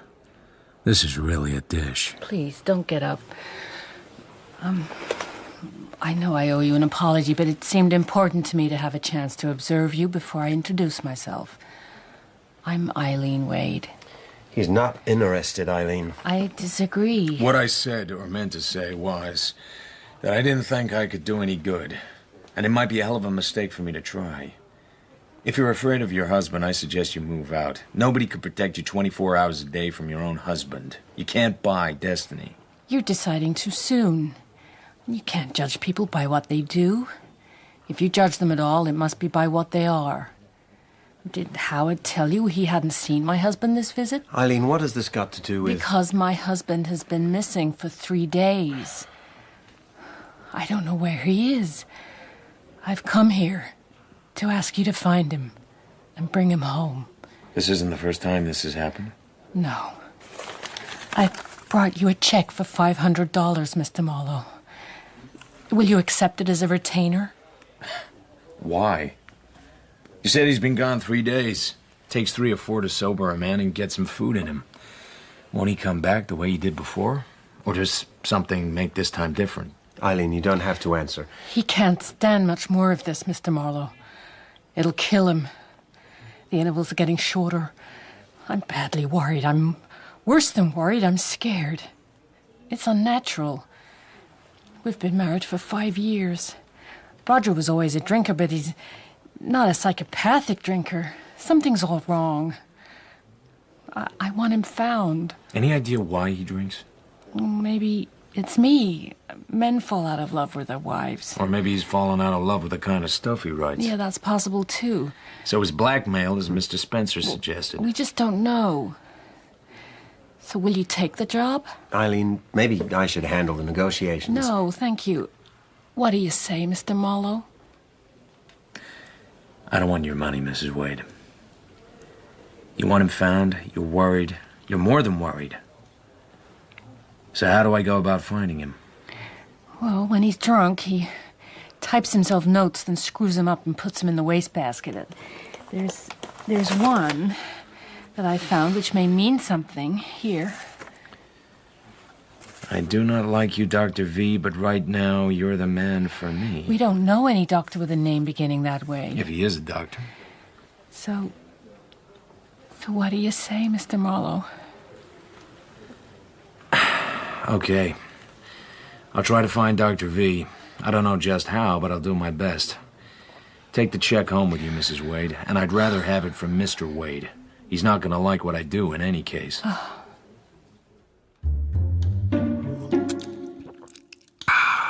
This is a good gimlet. It should have been hard, but in fact it was easy. Maybe that should have made me suspicious. There weren't many legitimate doctors whose name began with V, and only one of them fitted the picture. A Dr. Veringer, who ran a sort of art colony for writers and such, who want seclusion in a congenial atmosphere. He called himself doctor, but he didn't practice medicine. The setup was pretty weird. A few days longer and Roger Wade would have been signing checks to pay for the drug habits of Dr. Veringer's boyfriend. But I got him out of there, much to the chagrin of Dr. Veringer and the boyfriend. Wade was big and pale, and he needed a shave. He handled me like a baby. He hardly left me alone for fear Earl would come in and beat me up. He took every dime I had in my pocket. You probably told him to. You on Veringer's side? Skip it. This is just a job for me. The turnoff is pretty close now. By the way, you haven't told me your name. Philip Marlowe. Nice name. Wait a minute. You the guy that was mixed up with Lennox? Yeah? I knew her. A little. Sylvia Lennox, I mean. Queer business, that. The law boys gave you the rough edge, didn't they? Maybe you don't like to talk about it. Could be. Why would it interest you? Hell, I'm a writer. Sounds like quite a story. Take tonight off. You must be still feeling pretty weak. Okay, Marlowe, okay. You don't like me, I get it. I don't either like you or dislike you. I don't know you. Your wife asked me to find you and bring you home. When I deliver you at your house, I'm through. Why she picked on me, I couldn't say. Like I said, it's just a job. How much is she paying you? We didn't discuss it. Whatever it is, it's not enough. I owe you a lot of thanks. You did a great job, chum. I wasn't worth the trouble. That's just the way you feel tonight. You know something, Marlowe? I could get to like you. You're a bit of a bastard like me. Can you make it without help? Of course. Aren't you coming in for a drink or something? Not tonight, thanks. I'll wait here until you're in the house. Okay. He's made a lot of money. It's a huge property by a lake in Idle Valley. All that and a gorgeous wife. I'm ready to leave when Eileen Wade appears. I keep going and she starts to run, so I have to stop. I cut the lights and get out of the car.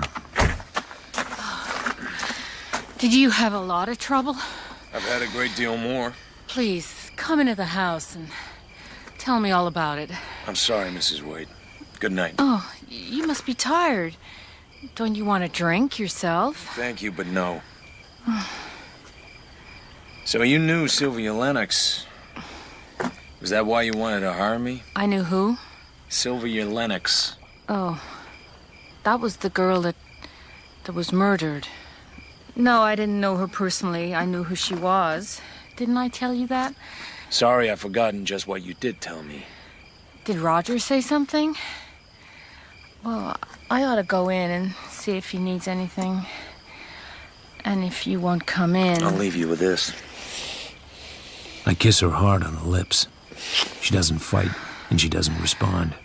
You shouldn't have done that. That was wrong. You're too nice a person. Sure, very wrong. But I've been such a nice, well-behaved gun dog all day long. You know something? I believed you knew where he was all along. Or at least knew the name of Dr. Veringer. You just wanted to get me involved with him, tangled up with him, so I'd feel a sense of responsibility to look after him. Or am I crazy? That is the most outrageous nonsense I've ever listened to. Wait a minute. That kiss won't leave a scar. You just think it will. And don't tell me I'm a nice person. I'd rather be a heel. Why? If I hadn't been a nice guy to Terry Lennox, he'd still be alive. How can you be so sure? I wish I could persuade you to come in. I love my husband. Not as a young girl loves, perhaps, but I love him. The man I loved then is dead. He died in the war. His name, strangely enough, has the same initials as yours. I still can't quite believe he's dead, which is just very silly of me. I become aware that we're being watched from the front door. A slender, neat, good-looking Mexican boy. Who's the boy? Oh, it's Candy. He's our butler. I didn't realize he was there. Good night, Mr. Marlowe. And, thank you so much for almost everything.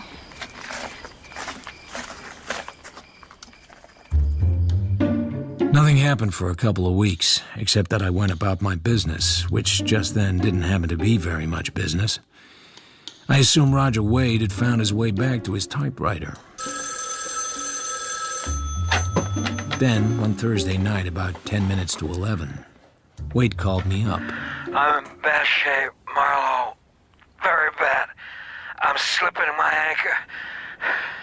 Can you make it out here in a hurry? Sure, but let me talk to Mrs. Wade a minute.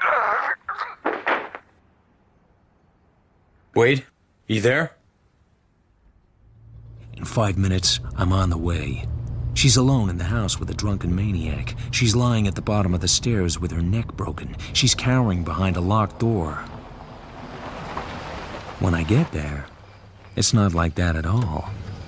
Lights are on all over the house, and she's standing calmly in the open doorway with a cigarette in her mouth. If there was any excitement around there, I'd brought it with me. I didn't realize he'd called you. Where's he now? He fell down. He must have tipped the chair too far back. He's done it before. He cut his head on something. There's a little blood, not much. Well, that's fine. We wouldn't want a whole lot of blood. Where's he now, I asked you? Out there somewhere. By the edge of the road or in the bushes along the fence. Christ's sake, didn't you look? No, I didn't look. I've had all of it I can take. You find him. He's lying on his side in the shadow of the hibiscus. He has a fast, thumping pulse, and his breathing is unnatural. Something at the back of his head is sticky. I slap his face a couple of times, but he doesn't come to. Finally, I get him hoisted into a fireman's lift position and plow across the lawn to the open front door. It seems about the same distance as a round trip to Siam. Can you get him up to bed? Not without help. Where's Candy? Well, this is his day off, but he ought to be home soon. I'll go and see. He has a room by the garage.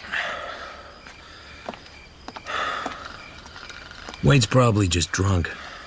The cut on the back of his head looks superficial, but you never know.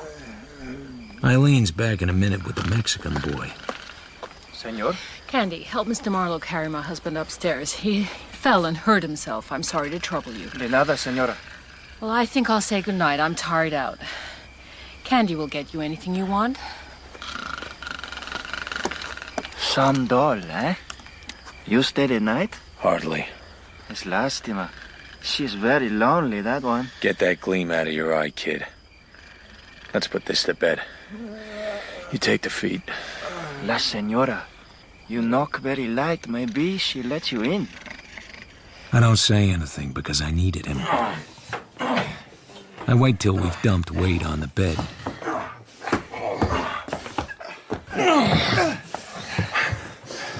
Hey, what's your name? My name is Juan Garcia de Soto y Sotomayor. Well, listen, Don Juan. Just don't get out of line around here. Keep your nose and mouth clean when you talk about the people you work for. He jerks loose and steps back, his black eyes hot with anger. His hand slips inside his shirt and comes out with a knife. Cuidado, señor. Nobody fools with me. It's done very fast. The knife sails through the air and lands quivering in the window of the doorframe. Then he plucks the knife out, tosses it in the air, spins on his toes, and catches it behind him. With a snap, it disappears under his shirt. Like I said, be careful, señor. Neat. But it might just get you a broken elbow. Like this. I take hold of his right wrist, jerk him off balance, and bring my bent forearm up under the back of his elbow joint. I bear down on it, using my forearm as a fulcrum. One hard jerk, and your elbow joint cracks. You're out of commission as a knife thrower for several months. Make the jerk a little harder, and you'll be through permanently. Now take Mr. Wade's shoes off. Good trick. I will remember. We undress Wade in silence. He's still sweaty and still snoring. Candy digs out a pair of green and silver pajamas. Somebody's got to take care of him. I go change my clothes. Get some sleep. I'll take care of him. I can call you if I need you. You better take care of him good. Very good.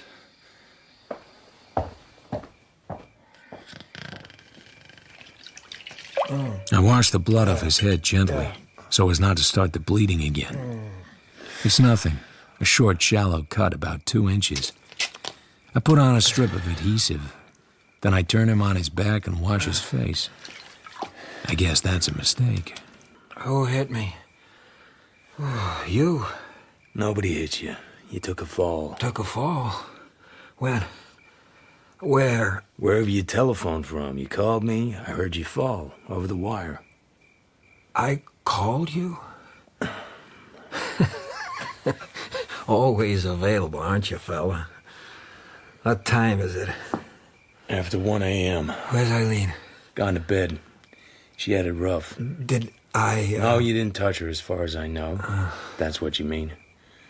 You just wandered outdoors and passed out near the fence. Quit talking. Go to sleep. Sleep? What would that be? If I had a 10-year-old kid, which God forbid, the brat would be asking me, what are you running away from when you get drunk, Daddy? From what I gather, this is rather recent. I was always a hard man with the bottle.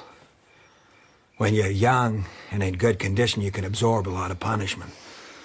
When you're pushing 40, you don't snap back the same way. What do you think I'm running away from, Marlowe? No idea. I don't have enough information. Besides, everybody's running away from something. Do me a favor, Marlowe. I wrote some crazy stuff I don't want Eileen to see. It's on top of the typewriter under the cover. Tear it up for me. Sure. That all you remember? Eileen is all right. Positive about that? Yeah. She's just tired. Let it ride, Wade. Stop thinking. Stop thinking. The man says, stop thinking. Stop dreaming. Stop loving. Stop hating. Good night, sweet prince. If you'd be so kind, I'll take a couple of those pills in the drawer in the night table.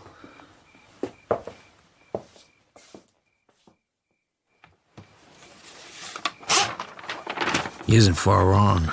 This really is crazy stuff. The moon's 4 days of the full, and there's a square patch of moonlight on the wall, and it's looking at me like a big, blind, milky eye. A wall eye. Goddamn silly simile. Writers.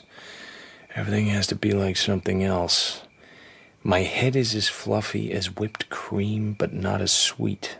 More similes. I could vomit just thinking about the lousy racket. I could vomit anyway. I probably will. A good man died for me. A good man died for me. What did that mean? Otherwise, it's a stream of consciousness stuff. Crazy thoughts as he gets drunker and weirder till he reckons he needs to phone someone. Better hold on to it. Oh, and mystery solved. There's a red-brown smear of blood on the metal wastepaper basket. When he fell, he struck his head on the sharp corner, then picked himself up and booted the damn thing across the room. Easy. But it still doesn't add up. You'd expect his wife to look for him and find him and make sure he's not hurt.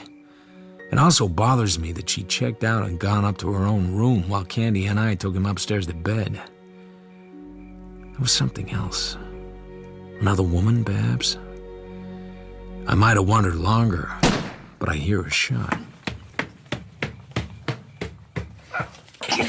The black gleam of a gun shoots up in the air. Two hands, a large male hand and a woman's small hand, are both holding it.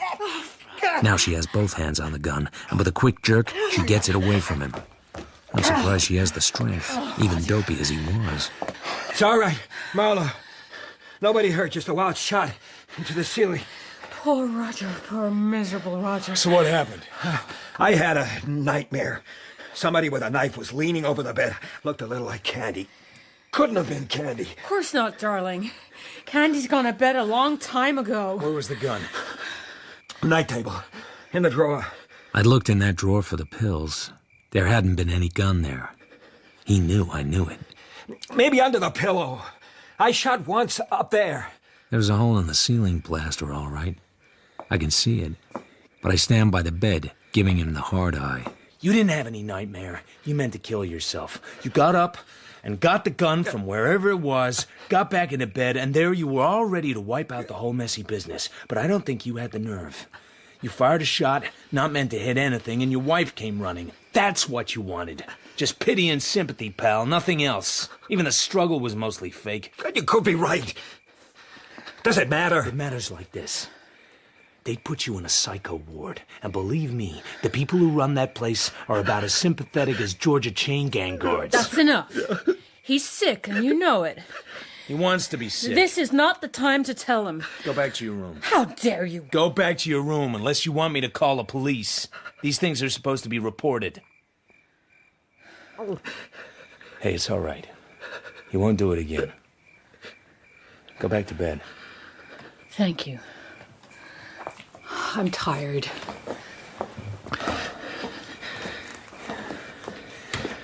Nobody can stop you from killing yourself if you really want to. I realize that. So do you. Did you do what I asked? That stuff on the typewriter? Uh-huh. I'm surprised you remembered. It's pretty crazy writing. Funny thing, it's clearly typed. I can always do that. Drunk or sober. Up to a point, anyway. That dream of yours. What's Candy got on you? Shove it. Candy could be a blackmailer. Sure. Easy. He could even be nice about it. Like you and lift your dough at the same time. What is it?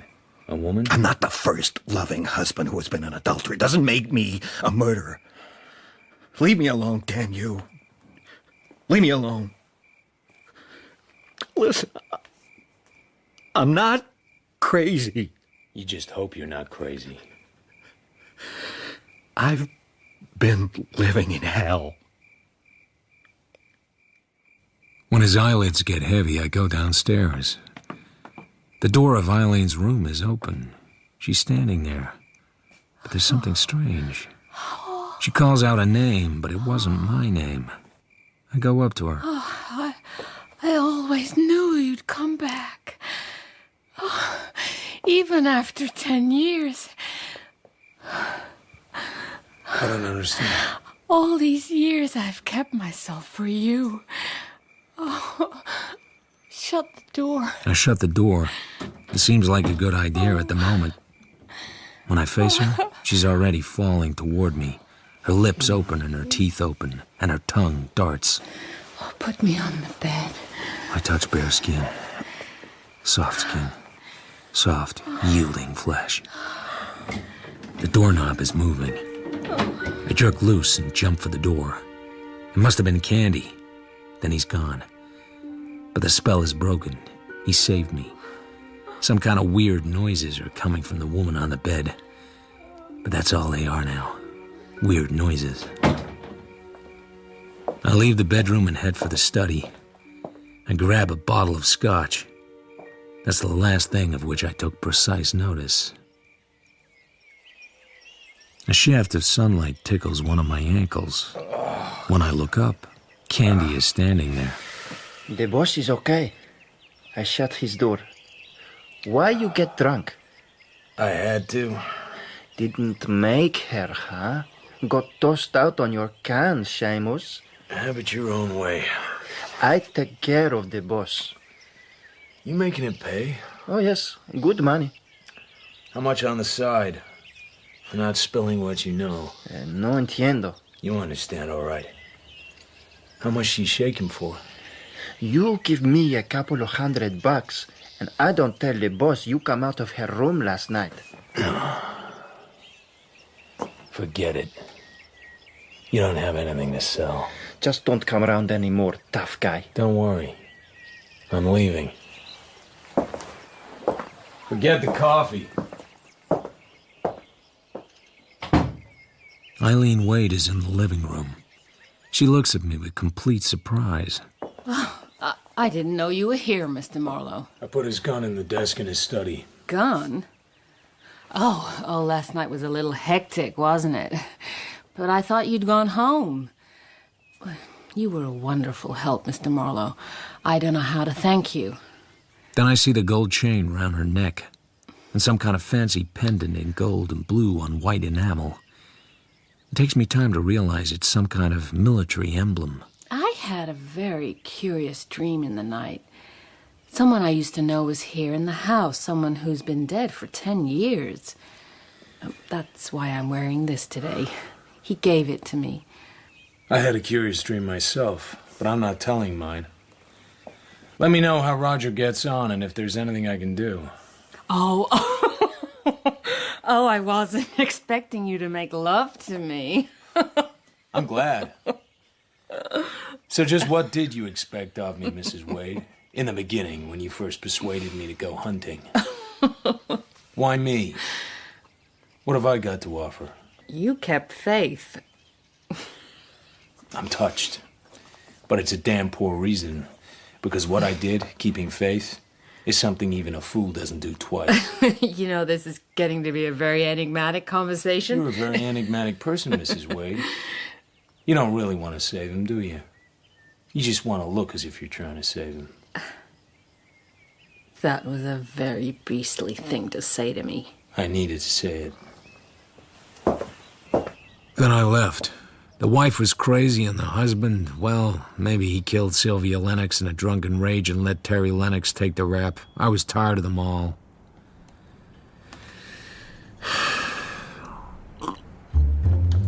But life doesn't leave you alone for very long. I had a ring from a guy at a detective agency who owed me a favor. I'd been asking around about Terry Lennox, and this guy knew him from a long time back in New York. You don't forget that scarred face. Except he wasn't called Terry Lennox then. He was called Paul Marston, and he was wearing a British Army service badge. PM. Paul Marston. Philip Marlowe. I think it's time for another gimlet.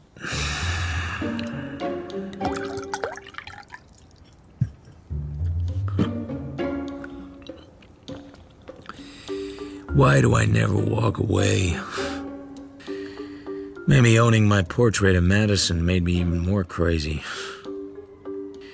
I contacted a detective agency in London, gave them the lowdown, and asked them to find anything they could about Paul Marston. Then I get a call from Roger Wade asking me to lunch, and like a fool, I went. He was already drinking. So how's your book, Mr. Wade? It stinks. How far along? About 2/3 of the way, for what it's worth. You look good yourself. From the other night, I wouldn't have believed it. Eileen said I tried to shoot myself. Was it that bad? You don't remember? Not a damn thing. Except that I fell down and cut my head. After a while, I was in bed. And you were there. Here's the Coke for your guest, boss. Lunch in half an hour. Where's the white coat? This is my day off. I ain't the cook, boss. The cook's off, Candy. I've got a friend to lunch. You think he is your friend? Better ask your wife. You watch your lip, little man. You've got it soft here. I don't often ask a favor of you, do I? So I put the white coat on. It's okay. I'm not hungry. Then I don't need to do anything, do I, boss? Can I go? It's always the day off with you. You go.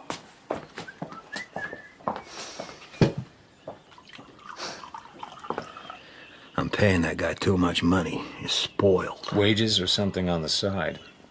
Candy's not blackmailing me. He likes me. Maybe you better get drunk again after all. You might remember a lot of things you pretend not to remember. What are you talking about? You told me you were an adulterous husband. Oh, is that it?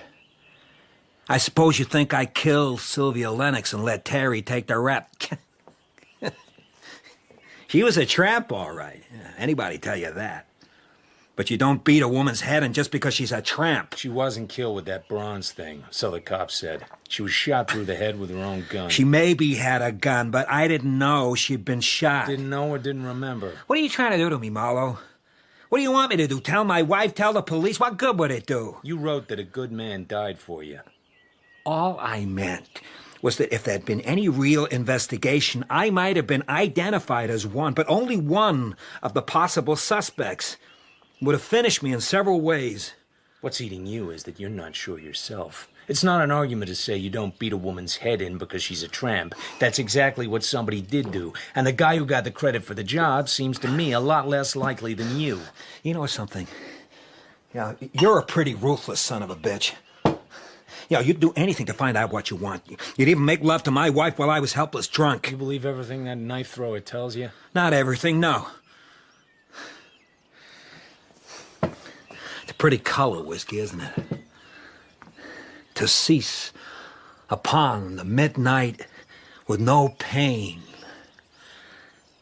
How does that go on? Oh, sorry. You wouldn't know. Too literary. You're some kind of dick, aren't you? You mind telling me why you're here? Goodness me. A check for $1,000 made out to Philip Marlowe for services rendered. Want it? Seems I signed it. Foolish of me. I'm a gullible chap. Stop acting. Where's your wife? My wife will be home in due course.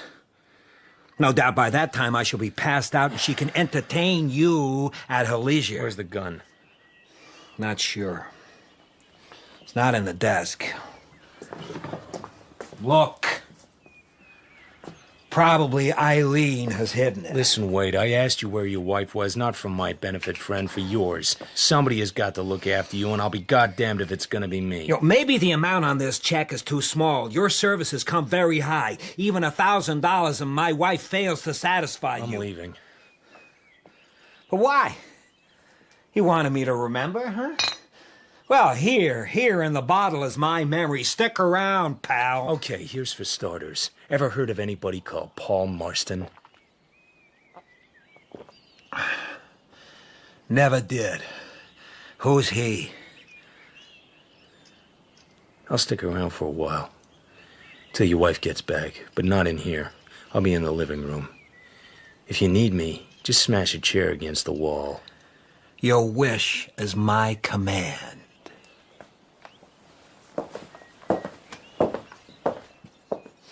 I lie there in the living room trying to make up my mind what to do.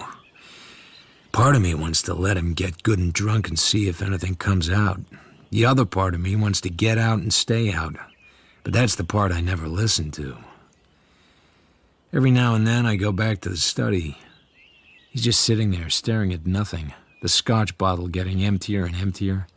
And he's on to the second. Then he's asleep. I figure I'll wait until his wife gets home. I go outside onto the patio. I need to feel free of all this. There's a guy fooling around in his speedboat. That's what rich guys do. The waves are still lapping up when I go back into the house. Then I hear the front doorbell. Nobody answers it, so I do. I'm sorry, I forgot my key. Oh, I'm sorry. I just got back. I thought it was Roger or Candy. Is anything wrong? Well, there's been a little drinking been done. Not bad. He's asleep on the couch in the study. He called you? Yeah, but not for that. He asked me to lunch, but I'm afraid we didn't have any. Did you hide the gun? Why are you asking? I've had some rather strange experiences in this house. Guns going off, drunks on the front lawn, lovely women wrapping their arms around me and talking as if I was somebody else, Mexican houseboys throwing knives. It's a pity about that gun. Well, I'll just go see if Roger's all right. No, I'll go. He was on his side. There was a pool of blood, and in that pool lay the pistol. The side of his face was a smeared mask. He must have fired while the speedboat was making such a din. There was no note. I guess writers don't always seize the opportunity. Oh, my God. Oh, my God, he's finally done it. Yeah, he's finally done it. Oh, Roger, poor Roger, what can we do? Call the police. Why didn't you stop him? Why? Why? Oh. There was something very wrong, but I didn't know what it was. Sometimes I think I would like to be rich. If you're rich, everything can be arranged. Candy could have made trouble, but he didn't. Eileen gave a great inquest. She spoke in a low, clear voice which even the amplifier couldn't spoil. The verdict was suicide. What else? But I'm crazy. I kept on asking questions. Questions of the cops, some of whom were still my friends. Questions of Menendez. He kept on calling me cheapy, but it was a small price to pay for finding out what happened in the war. And because I'm a crazy guy, I paid for English detectives to tell me things. I was waiting for things to make sense. Then Spencer, Wade's agent, gave me a call. He was in town and he wanted to talk to me. It was a pretty hard blow for us all, Wade's death. I couldn't but notice that your name seemed to be involved. I'm here to see Mrs. Wade, and I wondered if you'd be able to fill me in on... What's there to talk about? The inquest is over, with remarkably little publicity. Yes, but that's why I wondered if you Let me guess why you're visiting the widow. You want to see if you finished the book, and if there are any other juicy tidbits you can scoop up and publish. Well, of course. With a writer as important as Roger Wade, we must consider his legacy. And the profits from it. But I'm also concerned about Mrs. Wade. You seem very hostile, Mr. Marlowe. Have you spoken to Eileen at all? Not since she blamed me for not preventing her husband's death. She made life quite difficult for me with the police, then dropped the whole matter at the inquest. She's probably still very upset. She talked to the coroner and never batted an eyelid. So, I take it you're not going to help me out at all before I meet Eileen tomorrow. I'll drive you to Idle Valley. I'd like to see Mrs. Wade myself. I don't understand. It doesn't sound like she wants to see you. I know she doesn't. I can get in on your ticket. That wouldn't be very diplomatic of me, would it? She's told you she doesn't want to see me? Not in so many words. Things don't add up. Are you going to explain? I prefer to explain in front of Mrs. Wade. I'd like to have somebody along with me as a witness. A witness? To what? You'll hear it in front of her, or you won't hear it at all. Then I won't hear it at all. You're probably doing the right thing, Spencer. You want that book of Wade's, if it can be used. And you want to be a nice guy, both laudable ambitions. I don't share either of them. The best of luck to you, and goodbye. Now, just a minute, Marlowe.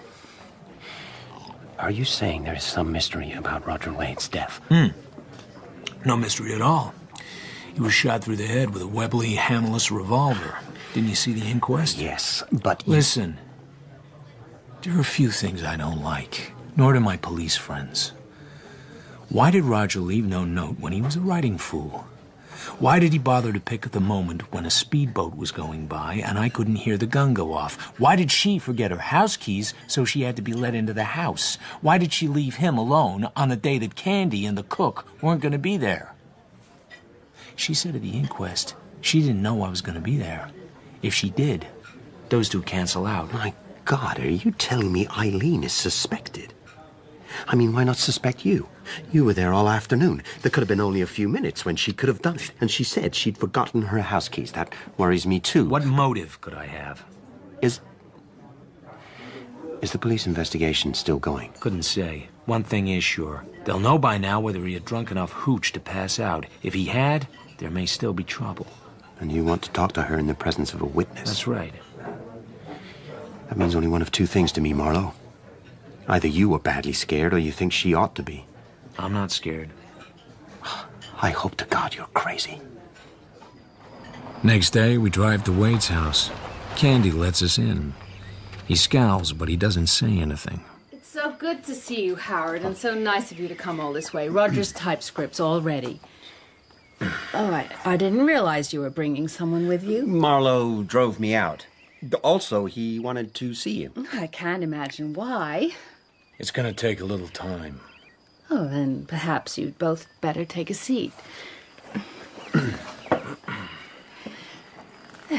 Now, what exactly was it you wanted to see me about, Mr. Marlowe? Oh, this and that. I see you wearing that pendant again. I often wear it. It was given to me by a very dear friend a long time ago. Yeah, you told me. It's a British military badge of some sort, isn't it? It's a jeweler's reproduction of one. Eileen was in London all through the Blitz. She couldn't get away. The man who gave it to me was lost soon afterwards, in that terrible year of 1940. He was in love with me. And you were in love with him? It was a long time ago, and there was a war. Strange things happen. They do indeed. Things get confused. Sure. Like who you got married to. Guys I know in England sent me this. It's a certified copy of a marriage certificate. The date of the marriage is August 1942. The parties named are Paul Edward Marston and Eileen Victoria Samsel. The man's name was a fake, because in the Army you have to get permission to get married. In the Army he had another name. I have his whole Army history. It's a wonder to me that people never seem to realize that all you have to do is ask. But he was dead long before I met Roger. Why could it possibly matter? How many Paul Marstons would you say had one side of their faces smashed by a delayed action mortar shell and show the scars and marks of the plastic surgery that repaired the damage? How many Paul Marstons would you say had saved the lives of a couple of tough gamblers named Mindy Menendez and Randy Starr on the same occasion? They're still around. They've got good memories. They can talk when it suits them. Why ham it up anymore? Paul Marston and Terry Lennox were the same man. It can be proved beyond any shadow of doubt. Eileen? Well, why don't you... I saw him once, Howard. Just once. I didn't speak to him at all. Nor he to me. His hair was white and his face... It wasn't quite the same face. I used to pretend to myself that I'd find him again, but as he had been, eager, young, and unspoiled. But to find him married to that red-headed whore, that was disgusting. Roger, I could forgive. He drank, he worried about his work, and he hated himself because he was a mercenary hack. He was just a husband. Paul was either much more, or he was nothing. In the end, he was just nothing. I wouldn't say he was just nothing. Yeah, less than nothing. He knew what she was, but he married her. Then because she was what he knew she was, he killed her. And then he ran away and killed himself. He didn't kill her, and you know it. Roger killed her, and you also know that. Did he tell you? He didn't have to. But he would have told me or someone else in time. It was tearing him in pieces not to. No, Mr. Marlowe. Roger didn't know he'd killed her. He'd blacked out completely. He knew something was wrong, and he tried to bring it to the surface, but he couldn't. Perhaps in the last moments of his life it did come back. But not until then. I don't believe this about Roger. He was no more psycho than I am. When he was drunk, he blacked out. I was there. I saw him do it. Eileen, don't say anything. She's gonna tell us about it. Just listen. She can't stop herself now. I spied on them. I should be ashamed of that, but I'm ashamed of nothing. Poor Roger, he was too drunk to be a satisfactory lover. She came out after him screaming and naked, waving some kind of small statuette. And she used the filthiest language to humiliate him, and he was drunk. He'd had sudden spells of violence, and he had one then. He tore the statuette out of her hand. There must have been a lot of blood. Blood? Oh. When I got him back home in my car, he was very quiet. He wasn't drunk then. There was blood on his hair and all over the front of his coat. I cleaned him as best I could, and I put him to bed, and then I drove to the Chatsworth Reservoir, and you can guess what I did with the suitcase full of bloody clothes and towels. While I was away, he must have got up and drank a lot of whiskey, and then the next morning, he didn't remember a thing. And what about Terry Lennox? Paul Marston, that is. Roger wrote something in his papers. He said a good man had died for him. Does that make sense to you? Well, everything seemed to happen at once about that time. The papers were full of it, and then Paul was missing, and then he was dead in Mexico. And after all, Roger was still my husband. What was Marlowe supposed to do in all this? It was your idea to get him involved. I was afraid of Roger, and afraid for him. Mr. Marlowe was Paul's friend, almost the last person to see him who knew him, and Paul might have told him something, and I had to be sure.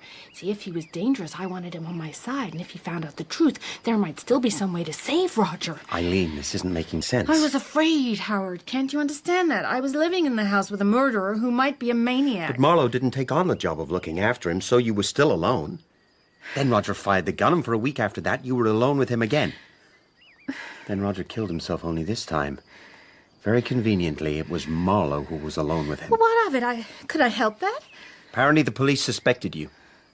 They still do. All they need is a motive. It looks to me like they might be able to put one together now. I think you'd both better leave my house. The sooner the better. Well, did you or didn't you? Did I or didn't I what? Shoot Roger. I was out. I'd forgotten my keys. I had a ring to get into the house. He was dead when I got home. All that is known. What's got into you, for God's sake? Eileen, this has worried me from the start. I've stayed in this house 20 times. I've never known that front door to be locked during the daytime. So I shot my own husband? Assuming that he was your husband. You had another when you married him. Thank you, Mr. Marlowe. Thank you, Howard. Roger's last book, his swan song, is there in front of you. Take it and go. And I think you'd better call the police and tell them what you both think. Now, I'm very tired, and I have a headache. Just a moment, Mrs. Wade. Let's finish the job. No sense in being bitter.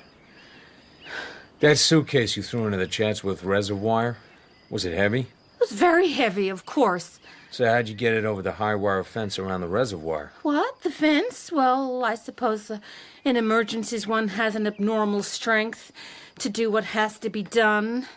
Somehow or other I did it, that's all. There isn't any fence. Isn't any fence? And there was no blood on Roger's clothes. And Sylvia wasn't killed outside the guest house, but inside it on the bed. And there was practically no blood because she had already been shot dead with a gun before the statuette was used to beat her face to a pulp. And the dead, Mrs. Wade, bleed very little. I suppose you were there. I was here when Roger was killed. I left him trying to remember what really happened the night Sylvia died. Maybe he did remember, and then he knew once and for all that he wasn't the murderer. So who was? I think you know the answer. Do I? That's why Roger had to be silenced, too. Just go, both of you. I'm going to my room to lie down. Leave me in peace. We watch her go. She goes up the stairs slowly, moving with calm elegance, and disappears into her room. Silence. What was that about the wire fence? Just a gag. Maybe it has a fence around it, maybe not. I've no idea. But neither did she. Of course not. She killed them both. Well, we've got to call the police. Why? My God, Marlowe, we have to. Tomorrow. Pick up your pile of unfinished novel. We haven't enough evidence to swat a fly with. Let the law enforcement people do their own dirty work. There's such a thing as justice. Tomorrow.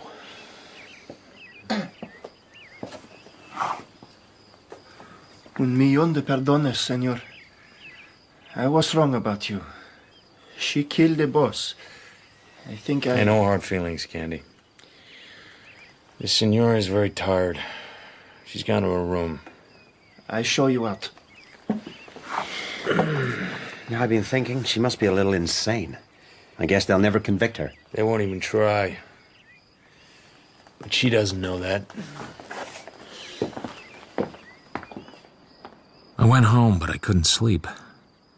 I seemed to hear a steady ticking somewhere, but there wasn't anything in the house to tick. The ticking was in my head. I was a one-man death watch. Yeah? This is Candy, señor. Good morning, Candy. La señora está muerta. Dead. What a cold, black, noiseless word it is in any language. The lady is dead. She left a confession to both murders. She'd always known that if Roger ever realized what had really happened, it was all over for her. But somehow Eileen's confession never got out into the wide world. I guess old man Harlan Potter didn't want anyone digging up some more dirt about his tramp of a daughter. And Eileen's story would have created a bigger sensation than anything her husband ever wrote. So Howard Spencer knew, and I knew. But the case was closed. No more questions asked. Then, this very morning, I find a stranger waiting for me in my office. He's a well-dressed Mexican. He's tall and very slender and very elegant, with a neat, dark mustache, rather longer than we wear. He wears green sunglasses and carries an introduction from my old gambler friend Menendez. He says his name is Senor Mayoranas. So, how can I help you? You wish certain information about Senor Lennox, I am told. The last scene only. I was there at the time, Senor. I had a position at the hotel in Otatoclan where Senor Lennox died. I was the person who took the letter he wrote to you to the correo, the post office, after the shooting, of course. But he gave me the letter beforehand. You ought to have looked inside. It had a large piece of money. The letter was sealed. I am an honorable man. Senor Lennox had powerful friends. I don't understand, Senor. In a small place like Otatoclan, it must have been very easy to fix anything if you had influential gangster friends with money who owe you their lives. You think Senor Lennox may still be alive? Sure. The suicide was some sort of fake to back up the confession. Well, that is possible, Senor, but... No buts. Will you do me a favor? Take off those sunglasses. But... No buts.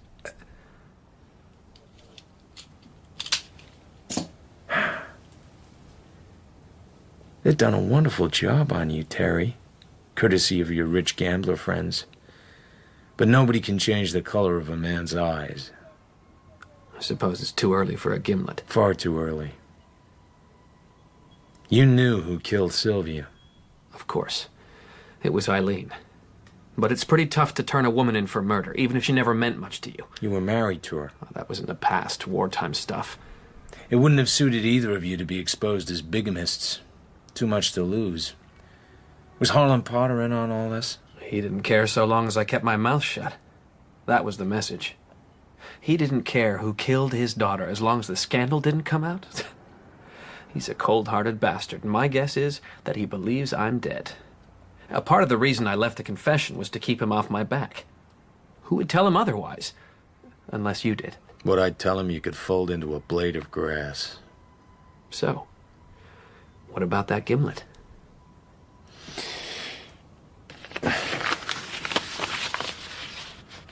The 5 C notes I keep, I spent it all on expenses and research. The portrait of Madison, I enjoyed playing with. It's all yours now. It's yours to keep. I've got plenty. You could have let the whole case lie. You didn't have to go on asking questions. I know. And maybe after Eileen had killed her husband and got away with it, she might have gone on to better things. He was of no real importance, of course. Just a human being with blood and brains and emotions. I didn't want anyone to get hurt, but I wouldn't have had a dog's chance up there once they'd found the body. I was the deceived husband, so I was #1 suspect. The can of worms had bigamy inside as well as murder. Did I think about Roger Wade? Of course not. A man can't figure every angle that quick. I was scared, and I ran. What should I have done? I don't know. Eileen had a mad streak. I knew that back in the Blitz when I was wild about her. She might have killed him anyway. Yeah, she might. Well, thaw out a little. Let's go have a drink somewhere. We were pretty good friends once. Were we? I forget.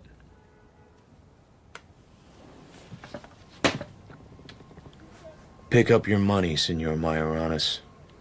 It has too much blood on it. You're a poor man. How would you know? I'm trying to pay you back, and you won't let me. I couldn't have told you any more than I did. You wouldn't have stood for it. That's as nice a thing as was ever said to me. I'm glad you like something about me. I'm not sore at you. You had nice ways and nice qualities, but there was something wrong. You had standards, and you lived up to them, but they were personal. Maybe the war did that. Maybe you were born that way.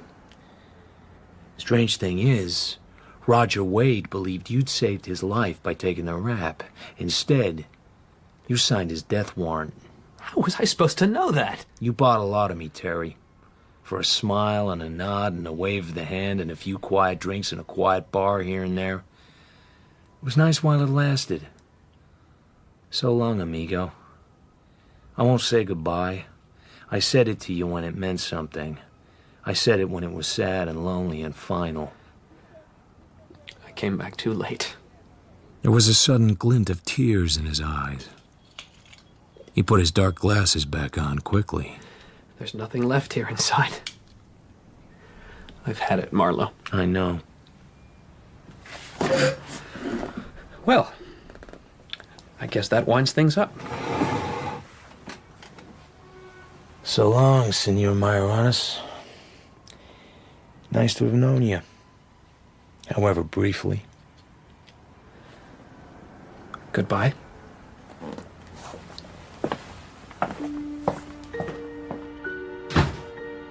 So here I am, drinking the gimlet I wouldn't drink with him. I listened to his footsteps going away down the imitation marble corridor. Maybe I wanted him to stop suddenly and turn and come back and talk me out of the way I felt. Well, he didn't. I won't see him again. I won't see any of them again. Except for the cops. No way has yet been invented to say goodbye to them.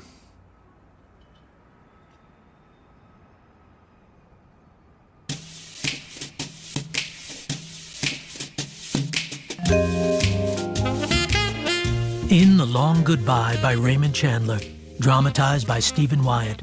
Philip Marlowe was played by Toby Stevens, Terry Lennox by Trevor White, and Eileen Wade by Saskia Reeves. Roger Wade was played by Peter Polycarpou, Howard Spencer by James Laley, Candy by Simon Bubb, and Menendez by Alan Raglan. The director was Claire Grove.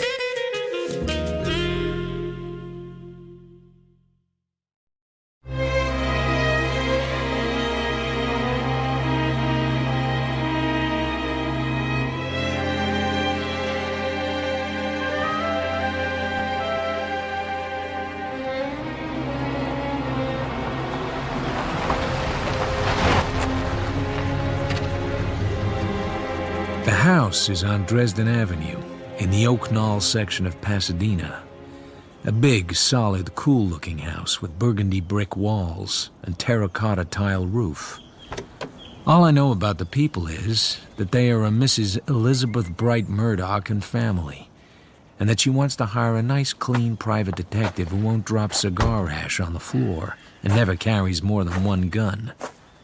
And I know she's the widow of an old coot named Jasper Murdoch, who made a lot of money helping out the community and got his photograph in the paper every year with the legend, His life was his service. Yes? Philip Marlowe, calling on Mrs. Murdoch by appointment. Which one? Huh? Which Mrs. Murdoch?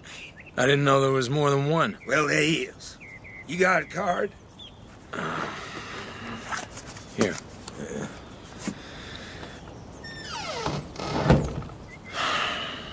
Brother. This way. He leads me to a small room furnished as an office. A thin, fragile-looking blondish girl in shell glasses is sitting behind a desk. I'm Miss Davis, Mrs. Murdoch's secretary. Do you have your references? Sure. Here. This is from Bernie Oles of the DA's staff, and this is from Detective Lieutenant Carl Randall of the Central Homicide Bureau. You think that'll be enough? Please don't laugh at me. I'm only doing what I'm told. I'm not laughing at you. Hot, isn't it? It's not hot for Pasadena. If you'll just wait a few minutes.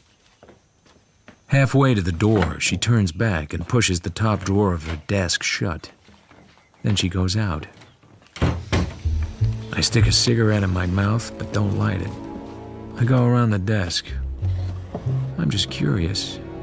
It isn't any of my business that she has a small Colt automatic in the drawer. Mrs. Murdoch will see you now. The room is a sort of sun porch that has been allowed to get completely overgrown outside. There's a chaise longue over by the window. It has a curved back and enough cushions to stuff an elephant. And there's a woman leaning back on it with a wine glass in her hand. Please do not light that cigarette. I'm asthmatic. Sit down, Mr. Marlowe. I've never had any dealings with private detectives, Mr. Marlowe. I don't know anything about them. Your references seem satisfactory. What are your charges? $25 a day. And, of course, expenses. It seems high. And how much retainer would you expect? $100 would hold me. I should hope it would. My asthma. I drink this wine as a medicine. That's why I'm not offering you any. Here's the situation. About a year ago, my son made an idiotic marriage without my consent. This was foolish of him, as he has no money except what I give him, and I am not generous with money. The lady was a nightclub singer called, appropriately enough, Linda Conquest. They lived here. We didn't quarrel, because I don't allow people to quarrel with me in my own house. But there has not been good feeling between us. No doubt she found my son dull. I find him dull myself. At any rate, she moved out a week or so ago without saying goodbye. She took with her a rare gold coin, the pride of my late husband's collection, called a brasher doubloon. It is said to be worth over $10,000. It's a mint specimen. Pretty hard to sell. Perhaps. I didn't miss the coin till yesterday, when a man named Morningstar called up. Said he was a dealer, and was the Murdoch brasher, as he called it, for sale. My son took the call, and reported the conversation to me. I had Miss Davis call him back. I was curious. Why? If the man was a dealer of any repute, he would know that the coin was not for sale. My husband provided in his will that no part of his collection might be sold. He seemed to feel that I ought to have taken more interest in his little pieces of metal when he was alive. I spoke to Mr. Morningstar. He has offices in downtown Los Angeles. I told him the coin was not for sale. He asked if he might examine it. I said certainly not. He hung up. So I went upstairs to examine the coin myself. It was gone. Somebody offered him the coin for sale, and he guessed where it had come from. I had the same idea. How do you establish that your daughter-in-law took it? I don't, in a strictly evidential sense, but I'm quite sure of it. No signs of a burglar? Maybe I'd better look the room over. I have told you, Mr. Marlowe, that my daughter-in-law took the brasher doubloon. Assuming that is so, Just what do you want done? I want it back, and I want an uncontested divorce for my son. Does he know where she went? Oh, he knows nothing. He doesn't even know of the theft. I don't want him to know anything. This is a delicate family matter, Mr. Marlowe, and it must be handled with delicacy. If you hire me, you'll get all the delicacy I have. If I don't have enough delicacy, maybe you'd better not hire me. Miss Davis, my checkbook right away. Yes, Mrs. Murdoch?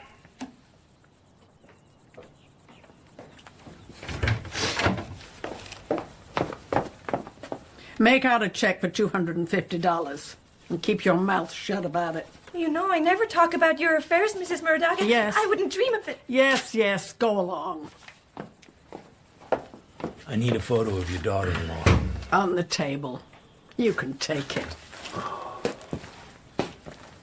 Anything you can tell me about Linda?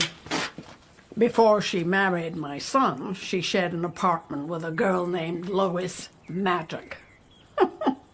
Charming names these people choose for themselves. They worked at a place called the Idle Valley Club. My son knows it far too well. It's possible your son is still in touch with his wife. I don't think so. He must know something about her. You leave my son out of this. Okay.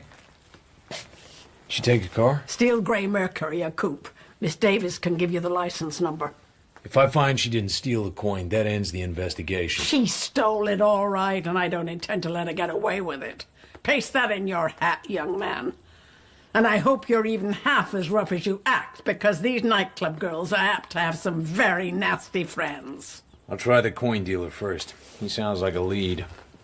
You don't like me very well, do you? Does anybody?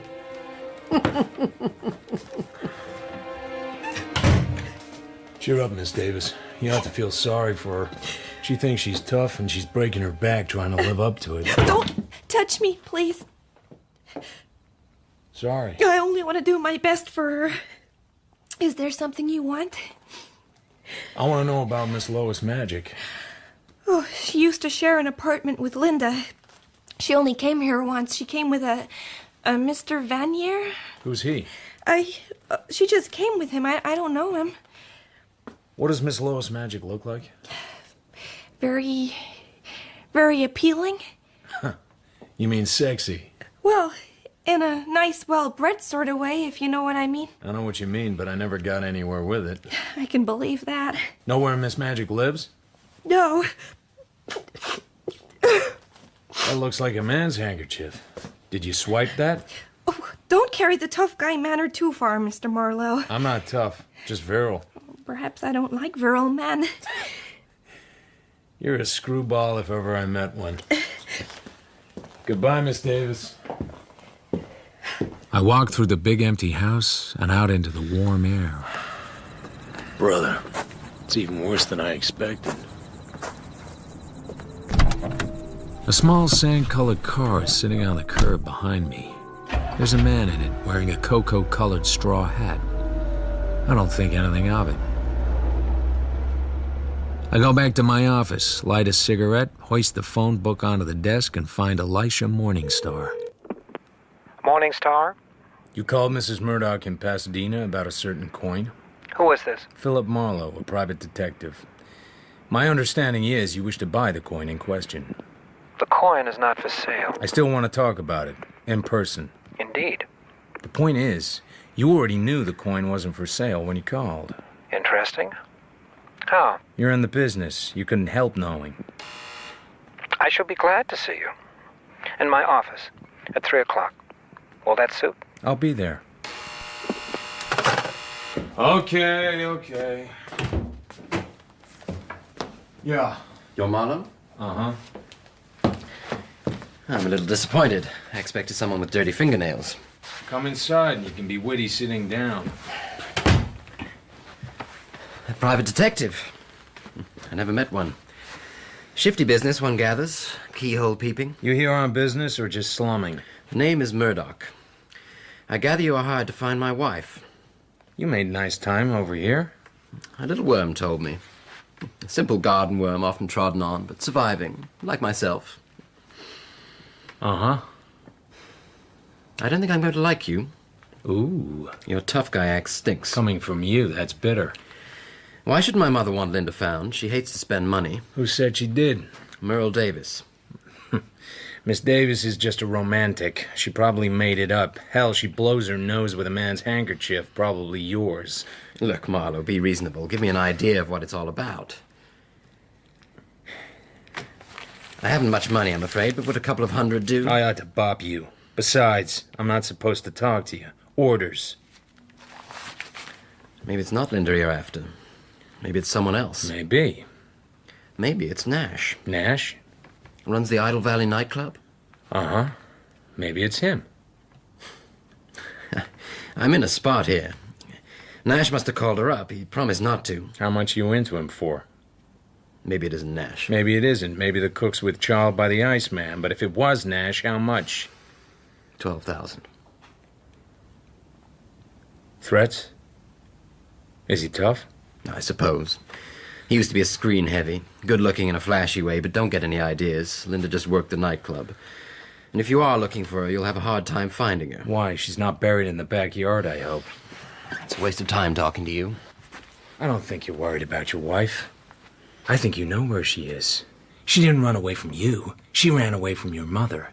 Perhaps she'll get a job and make enough money to support you. He looks down at the floor, turns his body to the right, and his fist makes a tight, unrelaxed arc through the air towards my jaw. I move my jaw out of the way and catch his wrist.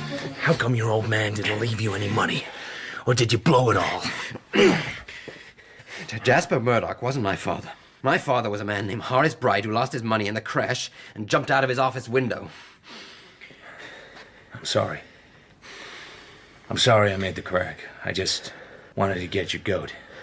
Well, you got it.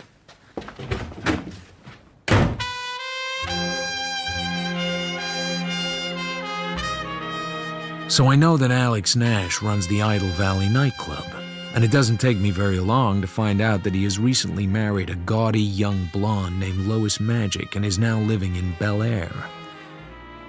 No one answers the front door, so I try the back. A long-limbed showgirl is lying on a chair beside the pool. From 30 feet away, she looks like a lot of class. From 10 feet away, she looks like something made up to be seen from 30 feet away. Standing over her is a man with a clear olive skin and gleaming white teeth, white shirt, and white slacks. Hey, you!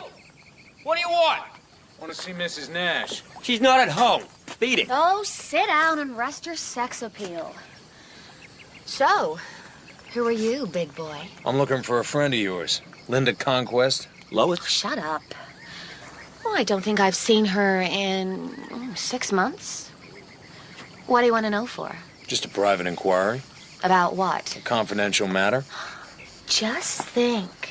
He's making a private inquiry about a confidential matter.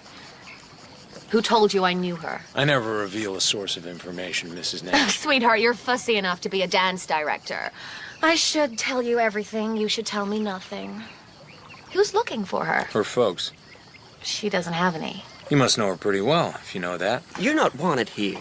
The sooner you get out, the better we like it. Are you Mr. Nash? Get out, mug. This is Mr. Vanier. Well, don't get so hostile, darling. You're not built for the rough work. That right, big boy?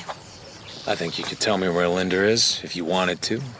How are you going to make me want to? With all these people around, how can I? That's a thought. Get out while you can still walk. Where's your refinement? I'd plug you as soon as I'd strike a match. Don't tell me you wear a gun under that fancy shirt. I look at the blonde.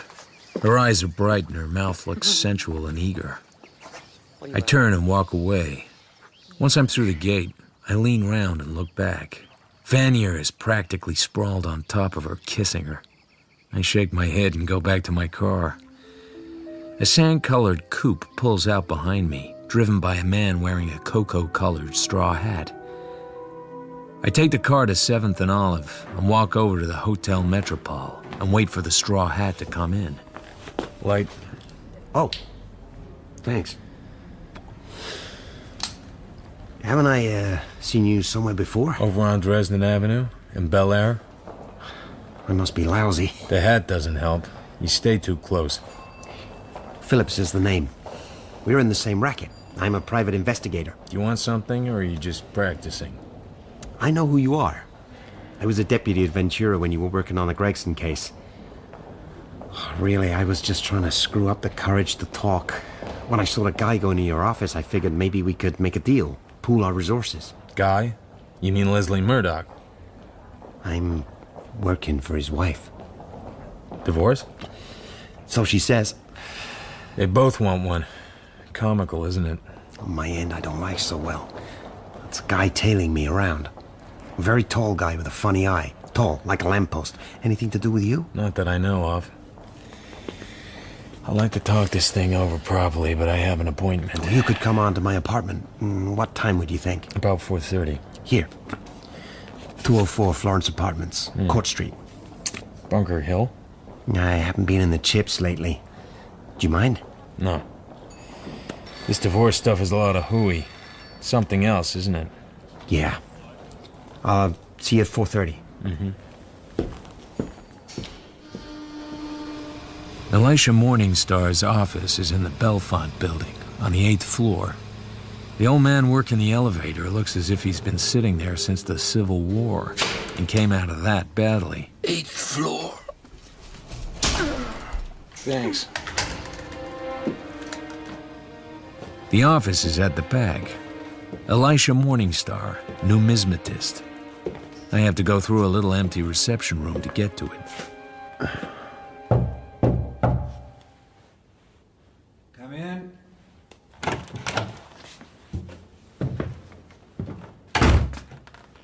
You are Mr. Marlowe? Yeah. Pray be seated. Well, Mr. Marlowe, what can I do for you? Tell me about the Brasher doubloon. Ah, yes.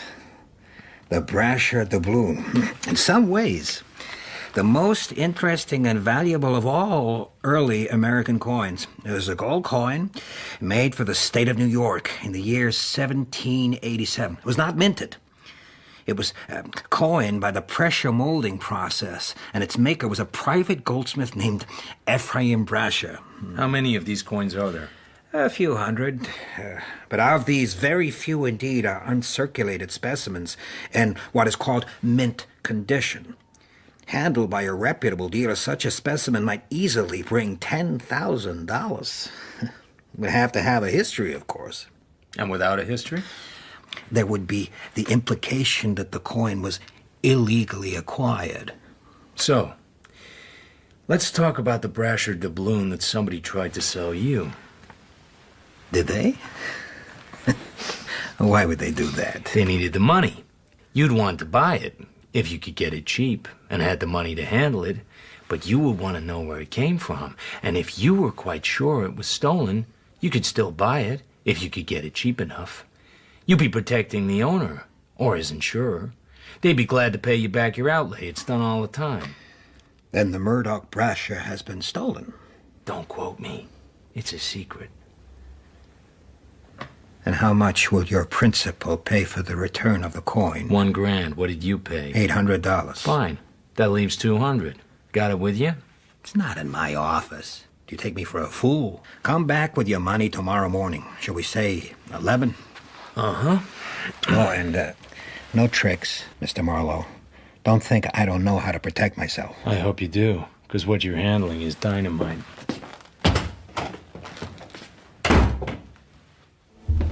I tramp across the empty outer room, open the door and let it shut, staying inside.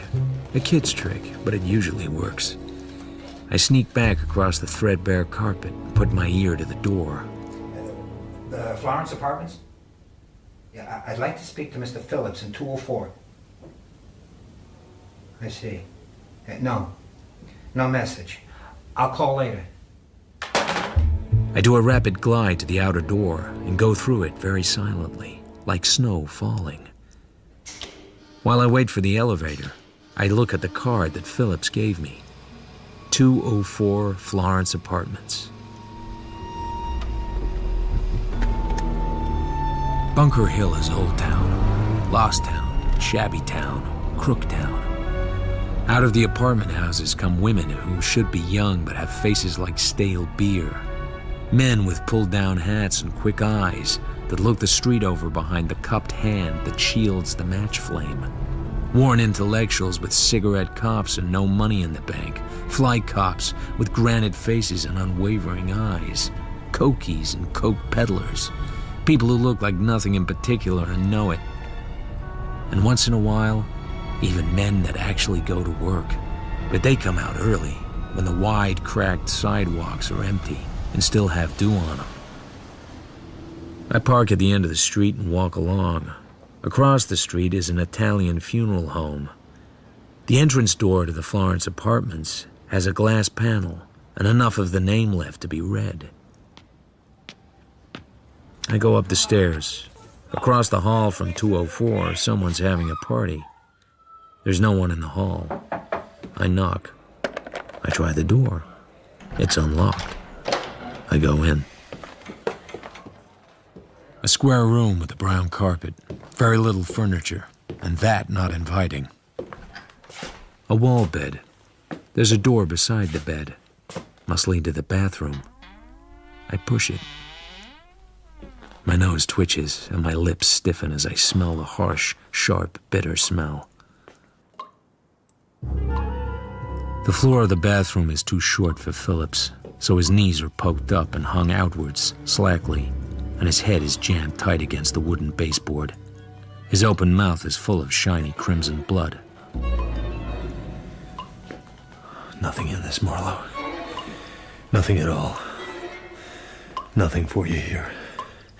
Get out. Get out fast. I go back down and stand in the half-dark of the lobby, looking at the little sign that says manager's apartment. I'm a fool to even look at it. I knock. Phillips. Yeah? 204, he's not in. What should I do, lay an egg? Neat, you have him all the time, or is this your birthday? Beat it, Drift. $5. The name's Pollock, Reliance Indemnity, field agent. Phillips is no good. Jewelry. He didn't look like it to me. Soft looking. He's only been here a month. What say we frisk the apartment while he's out? Oh, Mr. Palermo wouldn't like it. Mr. Palermo? Yeah, he's the owner. Has the funeral parlor across the street. Practically owns the district, if you know what I mean. Well, while he's playing with a stiff, let's go up and frisk the apartment. Don't get me sore at you. That'd bother me like 2% of nothing at all. Let's go up and frisk the apartment. You said something about 5. I thought better of it. Let's go up and frisk the apartment. You say that just once more. If you're thinking of pulling a gun, Mr. Palermo wouldn't like it. Yeah, to hell with him. Mr. Palermo will be glad to know how you feel about him. Look, I was just sitting having a beer. I wasn't bothering anybody. It was a nice day. Let's go up and frisk the apartment. Why, you? If it wasn't for this job... Let's go up and frisk the apartment. Don't say it. Just, let me get the keys.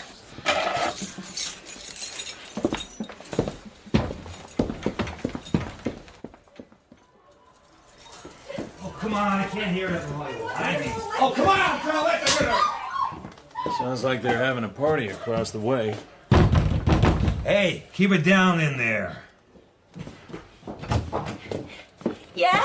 Pipe down. Too much racket. I don't aim to ask you again. Hey, Dal, the guy says to pipe down. You want to suck him? Huh? You buzz off. You heard me, Mr. Hench. Too much noise. Listen, pickle puss. Hench leans forward with his right foot in a hard stamp.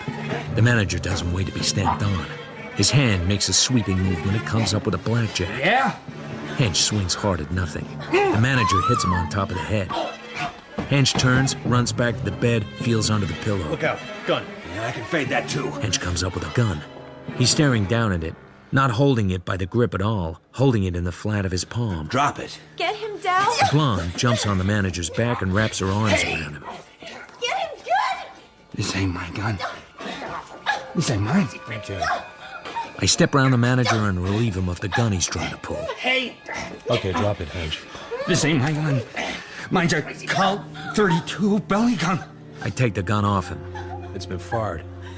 Hey, better get some law. This gun's been fired, and there's a dead man across the hall. What? Brother, that simply ain't my gun.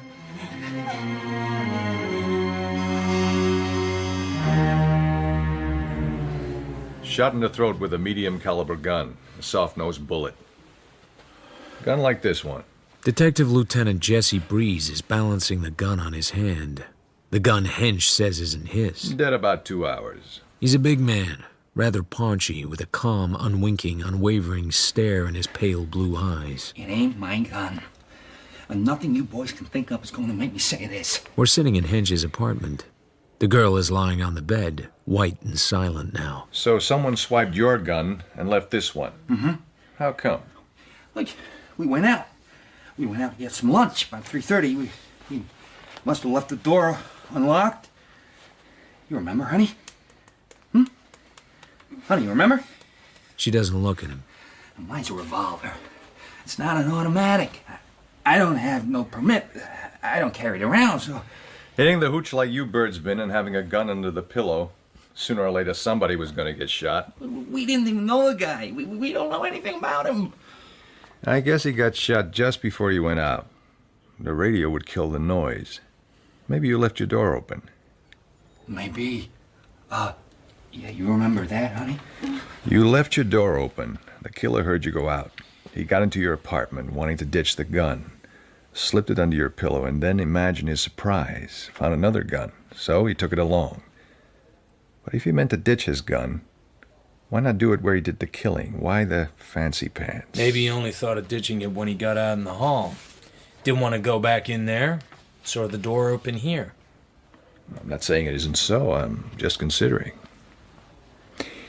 So, mister, now we got to try and trace your gun. While we do that, we've got to have you and the young lady handy. Understand? You don't have any boys that can bounce me hard enough to make me tell that any differently. We can always try. And we might just as well get started. Spangler! You all right, sister? It's Shock. Hey, wake up, honey. Hey, leave her alone. It's Shock. Lieutenant Spangler will take you down, all right? You know what, babe? We gotta take a ride. The blonde gets up slowly. It's tough, kid, but you know how it is. She looks at him blankly, then draws back her hand. Oh. Hench follows her out. The door closes. Breeze and I sit looking at each other, heavily. You and me are going to get along. That's fine. You don't think so, but we are. Not because I took a sudden fancy to you. It's the way I work. Everything in the clear, everything sensible, everything quiet. Tell what you know about the dead guy. I already told you. Tell me again. His name is George Anson Phillips. He claims to be a private detective. He followed me around today. He said it was because he wanted to do business with me. He said he was on a job he got leery of and wanted someone with a little more experience than he had, if he had any at all. He didn't act as if he had. And the only reason he picked you is that 6 years ago you worked on a case in Ventura while he was a deputy there? That's my story. It's bad enough to be true. So, what's your idea of all this? My idea is you will find out he was hard because he was simple, and to do something that turned out to be not what he liked. He got scared. And as a result of this, he asked you to meet him in his apartment? Yeah. Why couldn't you talk to him right then? I had an appointment. Who with? What you working on? Marlowe, this is murder. You're gonna have to tell me. Nope. Look, you got to. I'm sorry. I can throw you in the can as a material witness. Are you going to? You got any friends? Nope. No one in the department? No. How about an homicide? There's Randall, but he doesn't like me too well. Is this on the level, or are you just being smart? I mean, about all the important guys that you don't know. It's on the level, but the way I'm using it is smart. It ain't smart to say so right out. I think it is. Why don't you go on home and let a man work? All right. We'll want a statement. Maybe tonight. I'll be home tonight.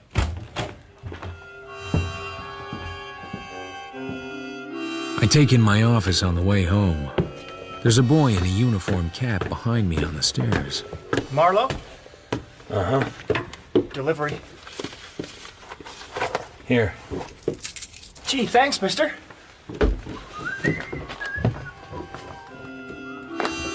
I cut the string from around the package and unwind the thin brown paper. Inside is a cheap cardboard box. I pull off the lid. I'm looking at a large gold coin, bright and shining, as if it had just come from the mint. The side facing me shows an eagle with a shield for a breast and the initials EB punched into the left wing. I'm looking at the Brasher doubloon. Yeah. Yeah? Too bad for you, Marlowe. I hang up. I hide the coin in my tobacco pouch and go down to the phone booth in the drugstore and phone Mrs. Elizabeth Bright Murdoch. Yes? Mrs. Murdoch, could you identify the property we were talking about this morning? Could you pick it out from others just like it? I don't really know. It's not important now. Not important. Have you anything else to report? Do you know a man named George Anson Phillips? I do not. Why should I? This is all very unnecessary now, Mr. Marlowe. I have decided to drop the matter. Why? The coin has been returned to me. What? The circumstances are a little difficult. I may decide to explain, or I may not. Mrs. Murdoch... You may call me at the house tomorrow morning. You may keep the retainer as payment in full. You actually got the coin back? Not a promise of it? Certainly not. And I'm tired. So if you... One moment, Mrs. Murdoch. It isn't going to be as simple as that. Things have happened. In the morning, you may tell me about them. I go to a hog shop on Santa Monica. A quiet, old-fashioned little place. Gold, is it? A gold hoarder you are, maybe. $25. The wife and kiddies are hungry. Holy, that's terrible. Gold it feels by the weight. Only gold, and maybe platinum it could be. Gold it is. $10. 25. For $25, what would I do with it? Sell it? Maybe. For $15 worth of gold is maybe in it. Okay, $15. You got a good safe? Mister, in this business are the best safes money can buy. Nothing to worry about here. It's $15, is it? Make out the ticket. Name? Address? Marlowe. Bristol Apartments, 1634 North Bristol Avenue. Oh, you're living in that district and you're borrowing $15? I put the pawn ticket in an envelope and mail it to myself. Then I drive downtown to the Belfont building.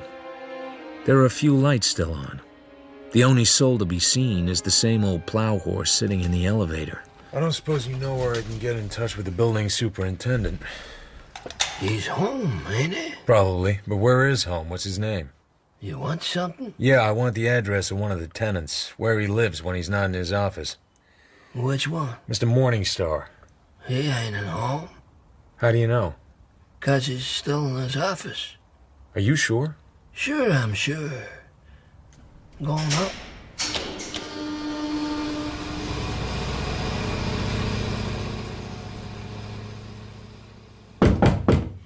Mr. Morningstar?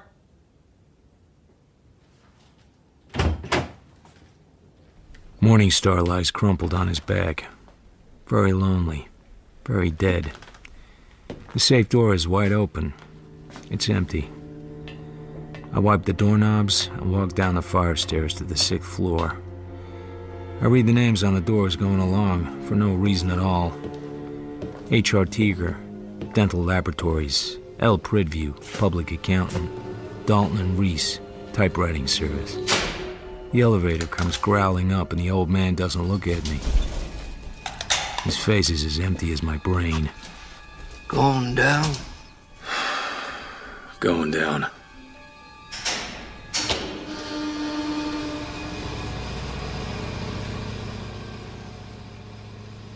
The chessmen are lined up and ready to go. It's 10 o'clock in the evening. I'm at my apartment with a drink at my elbow and nothing on my mind except 2 murders. And the mystery of how Mrs. Elizabeth Bright Murdoch has got her Brasher doubloon back, while I still had it in my pocket. Who is it?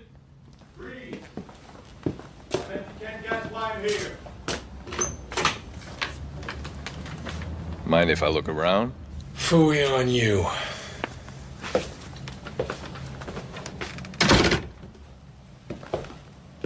Play a lot of chess? Not a lot. I was just setting the pieces out before you called. Once in a while, I fool around with a game, thinking things out. Don't it take 2 guys to play chess? I play over tournament games, like in that book. Games by a guy called Capablanca, a grandmaster. Once in a while, I think out problems. What are we talking about chess for? I talked to Randall about you. He says you wouldn't murder anybody. That was friendly of him. He says we should look out for you.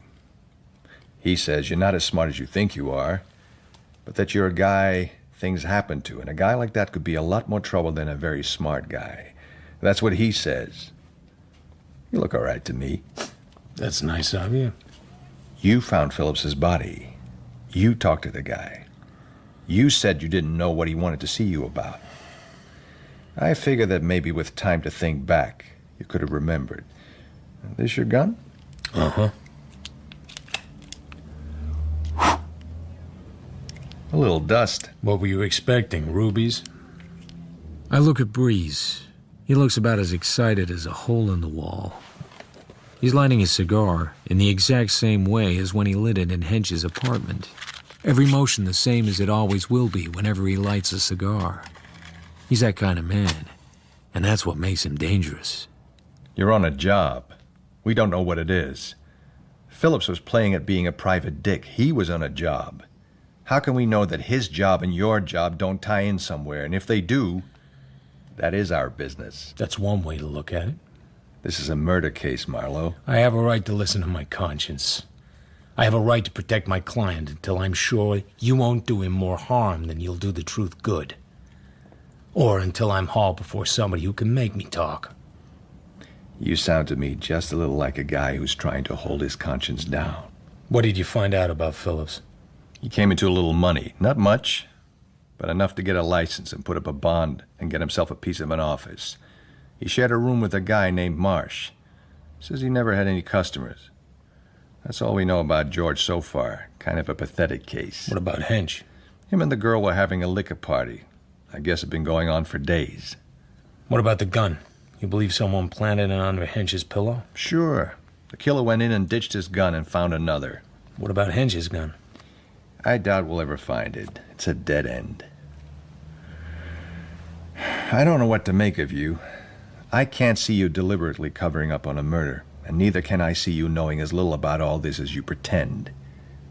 How long do you expect to stay dummied up? I don't know. Let me help you. I'll give you till tomorrow noon. I won't get my postmortem report before that anyway. Then I pull you in fast enough to singe your breeches. You know any tall blondes? I hope so. How tall? A wop named Palermo says he saw a tall blonde come out of Phillips's building about 3:30. Says she was a looker. He gave us a good description of you, too. Didn't see her go in, just saw her come out. Nothing comes to me. But I just remembered. I wrote down the license of Phillips' car. Might help. Might of that. Here. So, just thought of this, huh? That's right. Well, well. Well, well, well, well. I make myself a drink, stand in the kitchen and look out of the window at the eucalyptus trees tossing their tops against the bluish dark sky. 12 hours to tie up a situation which I don't even begin to understand. Either that, or turn up a client and let the cops go to work on her and her whole family. Hire Marlowe and get your house full of law. Why worry? Why be doubtful and confused? Consult cockeyed, careless, club-footed, dissipated investigator Philip Marlowe. See me, and you meet the best cops in town. Yeah. Marlowe. All right, talk it up, whoever you are. Maybe you're a smart guy. Maybe you'd like to do yourself some good. How much good? About 5 C's worth. Doing what?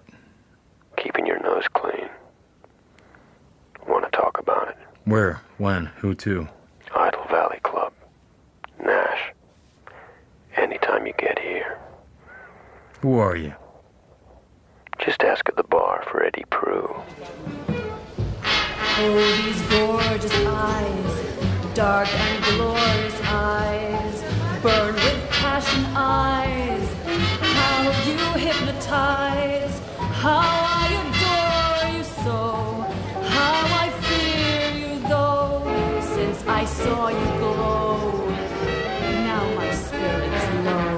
talk to a fella named Eddie Prue? Your name? Marlowe.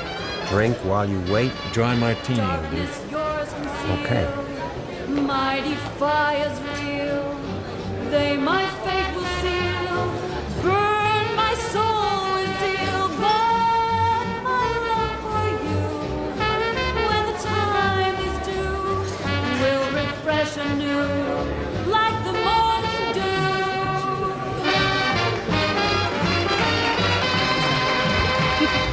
They got Linda Conquest back with the band. Oh, I heard she got married to some rich guy in Pasadena. I didn't take. Nice voice, if you like female crooners. Excuse me, did you say that singer is Linda Conquest? Sure.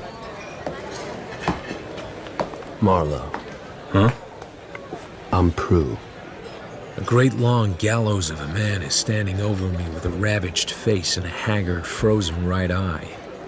He's so tall he has to stoop to put his hand on the back of my chair. Hey, I want to talk to the girl that just sang. Later. Mr. Nash wants to see you now. Alex Nash has a cozy little office with French windows and a big black and chromium safe. Eddie Prue stays back by the door. Sit down. Thanks. I don't like peepers. Oh? I don't like them for a lot of reasons. I don't like them when they bother my friends. I don't like them when they bust in on my wife. I just don't like them. I'm beginning to get what you mean. In my business, tough boys come a dime a dozen, and would-be tough boys come a nickel a gross. Just you mind your business, and I'll mind mine, and we won't have any trouble. Somebody said something about money? What's that for? I know what the bawling out is for. Talk to me like that, and you're liable to be wearing lead buttons on your vest. Just think, poor old Marlowe with lead buttons on his vest. Shut up, Eddie. As for me minding my own business and not minding yours, Mr. Nash, it might be that my business and your business might get a little mixed up together. In what way? Your hard boy here calling me up on the phone and trying to scare me to death. And, for instance, that same hard boy or somebody who looks just like him following around after a guy who happened to get shot this afternoon. Who got shot? A fellow named Phillips. You wouldn't like him. He was a peeper. I never heard of him. And also, for instance, a tall blonde who was seen coming out of the apartment house just after he was killed. What tall blonde? We don't know. Why was he killed? We don't know. Who is we? The police. I found him, so I had to stick around. What'd you tell the cops? Very little. They didn't think it was quite the whole story. I have until tomorrow noon to fill it out. You wasted your time coming here. I got the idea I was invited. You can go to hell and back anytime you want to. Or you can do a little job for me. What's the nature of the job? You were at my house this morning. You ought to have an idea. Mr. Vanier? She's a swell girl, but she's playing a wrong number at the moment. Are you hiring me on a job or off a job I already have? Shut up, Eddie. You don't want your wife playing around with Mr. Vanier, is that it? I want to find out what he's up to. Is he up to something? Show him the bill, Eddie. Here. Cal Western Dental Supply Company, 30 pounds Kerrs Cristobalite, 25 pounds white Albastone, $15.75. The H.R. Tiger paid L.G. Vanier. Eddie found it in his jacket one night when he was here.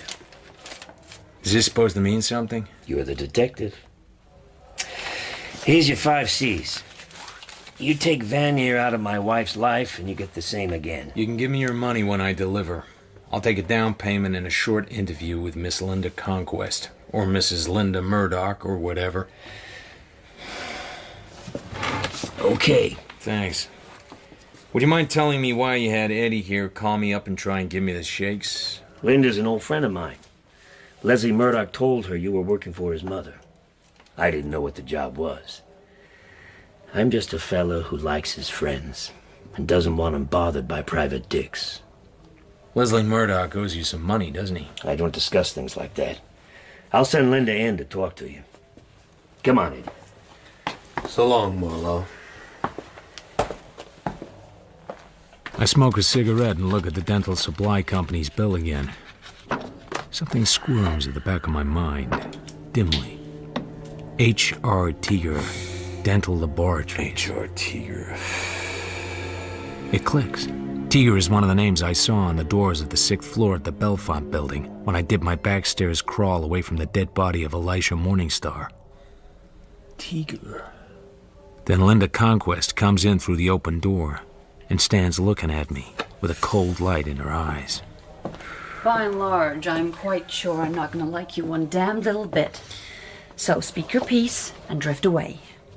What I like about this place is everything runs so true to type. The world-weary barman, the silent guy with a gun, the nightclub owner with the soft gray hair and the beat-picture mannerisms. And now, the tall, dark torture with the negligent sneer. What about the wisecracking snooper with last year's gags? And what gives me the right to talk to you at all? What does?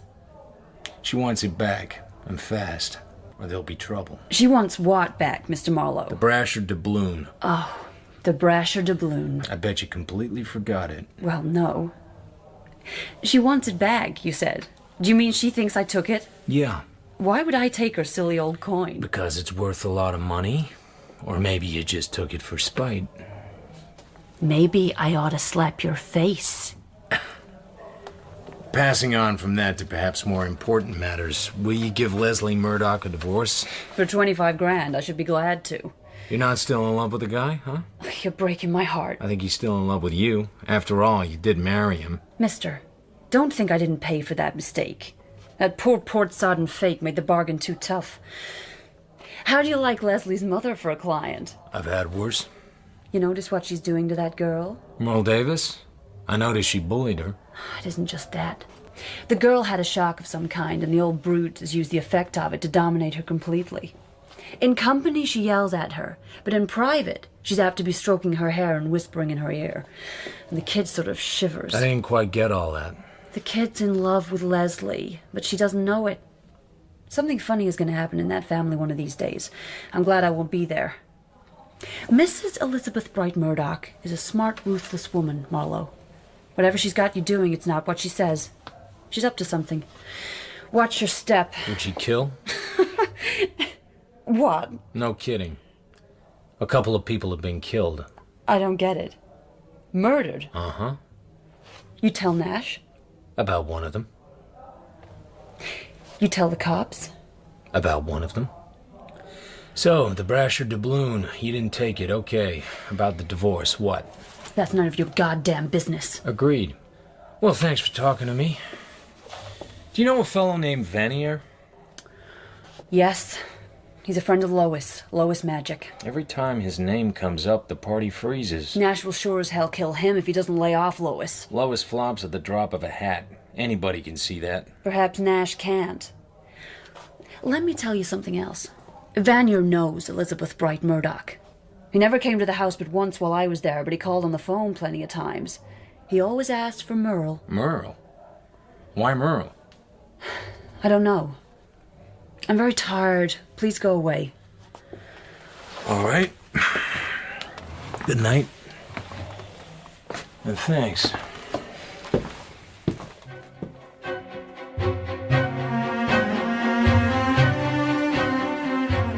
It's just as hot in Pasadena the next morning, and the big house on Dresden Avenue looks just as cool. And when they show me into Mrs. Murdoch's sun porch, she's sitting in the same chaise longue, pouring herself a slug of what looks like the same port bottle, but probably isn't. Well, Things are bad. The cops are after me. I thought you were more competent than that. When I left here yesterday morning, a man followed me. I invited him to explain why, and he said he knew who I was and he needed help, and he asked me to come to his apartment and talk to him. I went, after I had seen Mr. Morningstar, and found the man shot to death on the floor of his bathroom. Go on. His name is George Anson Phillips. He claimed to be a private detective. I never heard of him. He gave me the impression he was working for some member of your family. He wasn't. You can be quite definite on that. I don't think you know quite as much about your family as you think you do. You are involved with the police on account of this? That's only half of it. How's your asthma? Bad. Get on with your story. I saw Morningstar. He admitted the Brasher doubloon had been offered to him and said he could get it. Then you told me it had been returned to you. I tried to get in touch with him to tell him the deal was off. I went to his office. This was quite late. He was lying on his back on the floor, dead, killed by a blow on the head. I walked away and called the hospital from the street. I didn't give my name. That was wise of you. It was considerate, but I don't think I'd call it wise. You take all this very calmly. What do you want me to do? I'm connected with one murder already. I may presently be connected with another. Even as far as it goes, I have until noon today to reveal the name of my client. That would be a breach of confidence. I wish you'd leave that damn port alone and make some effort to understand the position. I beg your The police insist on knowing what I'm doing, who I'm working for. You'll find a way out of all that.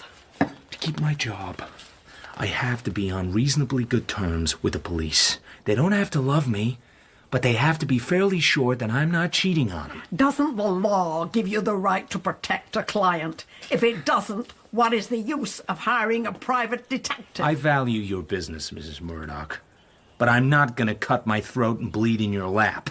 You seem to have made a nice mess of the whole thing. What's our story to the police going to be? The police mean nothing to me. If you give them my name, I shall regard it as a thoroughly disgusting breach of faith. Murder changes everything. You can't dummy up on a murder. As long as they think you're holding something, they'll never let up. Give them a reasonable story, and they go away cheerful. Any objection to telling it? Every possible objection. Do we have to tell them I suspected my daughter-in-law of stealing the coin? It'd be better. And that it has been returned? It would be better. You're a callous brute. I deeply regret ever having met you. Mutual. Merle, ask my son to come in here at once. You may as well come in with him. Yes, Mrs. Murdoch. He's right. My son took the coin, Mr. Marlowe. My own son. I told you yesterday I owe Nash a lot of money. I didn't want Mother to know. I took the doubloon and gave it to Nash, and he agreed to hold it as security. He agreed not to convert it without notice. When this man Morningstar called up, I thought Nash was thinking of selling it. I was badly scared. And then when Merle had told me Mother had employed a detective, I was sure she had missed the doubloon and hired you on that account. I went to see Nash and told him that even my mother couldn't sell the coin without violating the terms of the will. He loosened up. He gave me back the coin and tore up the receipt. So I brought the coin home and told Mother all about it. Did Nash threaten you? He said he wanted his money and I'd better get busy, but he wasn't threatening. He was very decent under the circumstances. Where was this?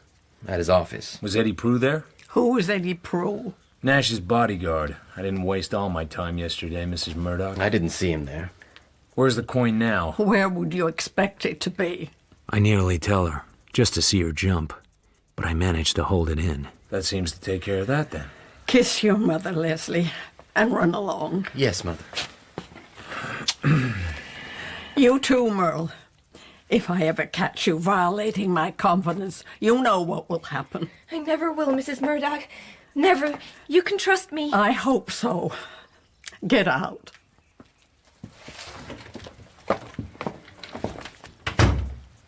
I'm very fond of my son, Mr. Marlowe. This grieves me deeply. Do you think he will have to tell this story to the police? I hope not. He'd have a hell of a time getting them to believe it.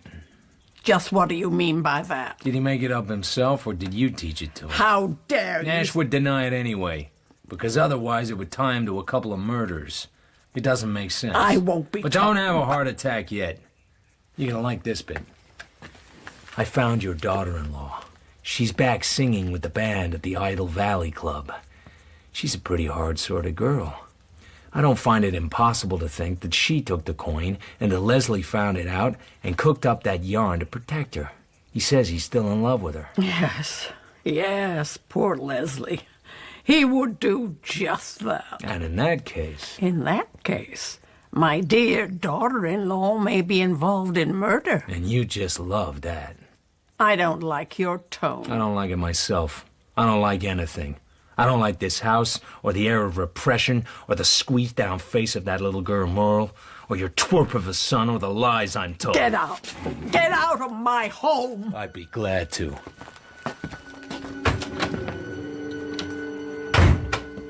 Mr. Marlowe? Mr. Marlowe! What? Please don't go away. She needs you. She really does. Tell her to jump in the lake. Please, Mr. Marlowe. She's in trouble. She needs you. I'm in trouble, too. I'm up to my ear flaps in trouble. Oh. Hey, kid. What are you crying about? Come on. Okay. It's all right. I won't touch you. It's okay. Hey, did something happen to you when you were a little girl? A man scared you? Okay, look. I won't do anything to scare you. Not ever. If I touched you, it didn't mean anything. Is that clear? Yes. This man, the one who scared you, is he still around? No, he fell out of a window. Oh, that guy. I heard about him. Forget it, can't you? Oh, I can't.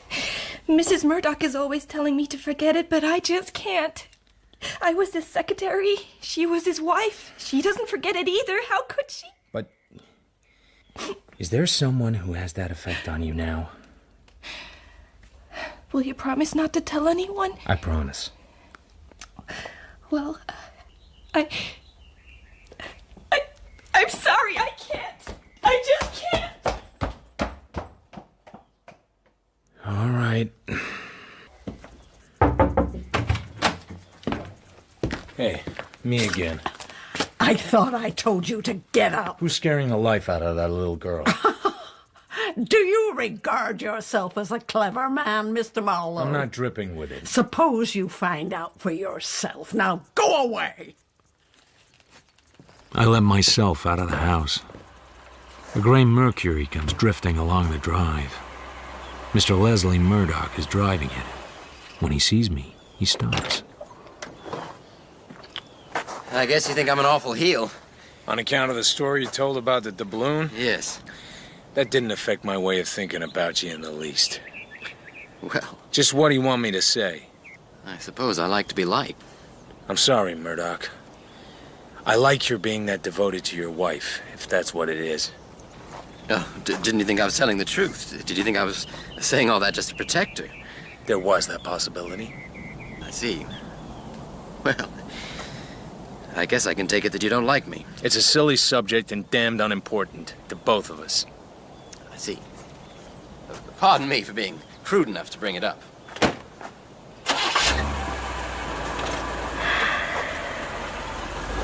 You're all nuts, brother. Nuts. Detective Lieutenant? You're late. I had to go to the dentist. I don't need to hear your story anyhow. What? Hench confessed to the murder of Phillips. What? What do you use on him, a pickaxe? Nope. He's a psycho case. Drunk but screwy drunk. He'd been living on it for weeks. He got to the point where liquor wasn't making him drunk, it was keeping him sober. When a guy gets like that and you take his liquor away, he's a lost cuckoo. So they drag him over to the hospital and shoot him full of hop. Well, this AM, he's fine. Pale but peaceful. I go see him. How you doing, kid? Anything you need, be glad to get it for you. You know the line. Yeah, I know the line. So after a while, he opens his trap just enough to say, Palermo. The guy who owns the funeral parlor. This Palermo is important. I asked around. He gets the vote out up there. I say to Hench, you mean Palermo's a friend of yours? He says, get Palermo. So I phone Palermo and I tell him. He's a poor guy, says Palermo, a nice guy. He wanted to see me, that's fine. I see him. I see him alone. So he goes in to see Hench, and after a while he comes out and he says, okay, copper, he make the confess. I pay the lawyer, maybe. I like the poor guy. Just like that. Just like that. You thought he was innocent. That was last night. That's a lovely touch. Him putting the gun under his own pillow. Every pinch is a good pinch. Will he cop a plea? Sure, I think so. I figure Palermo could get him off with manslaughter. I see. So as it is, I don't figure I have an absolute right to insist on hearing your story. That's very kind of you, Breeze.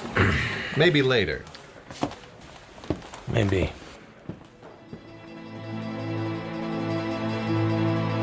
Mr. Palermo's office is exactly like a Victorian funeral parlor, with a horseshoe sofa and chairs with carved mahogany frames and antimacassars of fine lace. Through the long curtains, across the street, I can see the windows of the apartment where George Anson Phillips was killed. Now, what do you want, Mr. Marlowe? I'm the man who found the dead man across the street yesterday. He was a friend of mine. I got business. What do you want, Mr. Marlowe? This morning, you saw Hench. The coppers tell you that, huh? They told me you got Hench to confess. They said he was a friend of yours. Hench make the confess, huh? Only Hench didn't do the killing. No? No. That's interesting. Confession is a lot of baloney. You got him to make it for some reason of your own. Yeah, Tony! Yeah. Tony, this man, Mr. Marlowe. You look at this man, not forget him, huh? Leave it to me, Mr. Palermo. So, this dead guy is a friend to you, huh? Yeah. Okay. Then I tell you, but you don't tell nobody else. Not the damn coppers, huh? No, not the coppers. Tony, not forget you, huh? You get the idea? I give you my word. Okay. I have a brother, Mr. Marlowe. Very bad. Almost as bad as Tony. This brother live across the street. Very quiet. But now, coppers, fill up the joint. Not so good. Too many questions. Not good for business. You get the idea? Yeah, I get the idea. Okay. This Hench, poor drunk guy, got no money. I got lots of money. So I say, look, Hench, make the confess. I hire a lawyer for you. Then you go to court. You say, to hell with the confess. I was drunk. The judge, he turn you loose, and you come back to me, and I take care of you. Okay? So, Hench, he make the confess. And after 2 or 3 weeks, your brother is a long way from here and the trail is cold. Is that it? See. That takes care of Hench, but it doesn't help me much about my friend. It's a pity. If I went down to headquarters and told the boys what you've told me, they'd laugh in my face. Tony don't laugh much. The Earth's full of people who don't laugh much. You ought to know. You put a lot of them where they are. It's my business. I'll keep my promise. But in case you get to doubting that, don't try and make any business for yourself out of me. Because if the business got made out of Tony instead, it would be strictly on the house. No profit. Oh, that's good. Tony, one funeral on the house. Okay, hey, so long, Mr. Marlowe.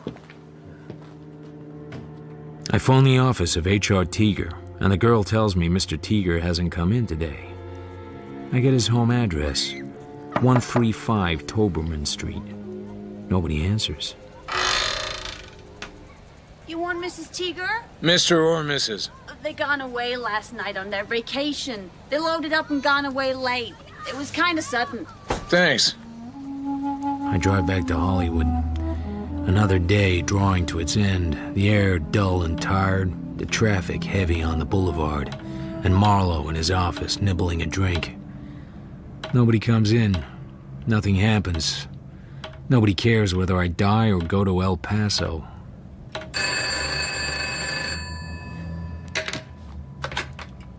Marlowe? Mr. Marlowe, this is Mr. Shaw. How are you, Mr. Shaw? I'm very well, thanks, Mr. Marlowe. I hope you are the same. There's a young lady here asking to be let into your apartment. I don't know why. Me neither, Mr. Shaw. I didn't order anything like that. Did she give a name? Oh yes. Her name is Miss Merle Davis. She is, what should I say, quite hysterical. Let her in. I'll be there in 10 minutes. It's a business matter. Oh, yes, quite.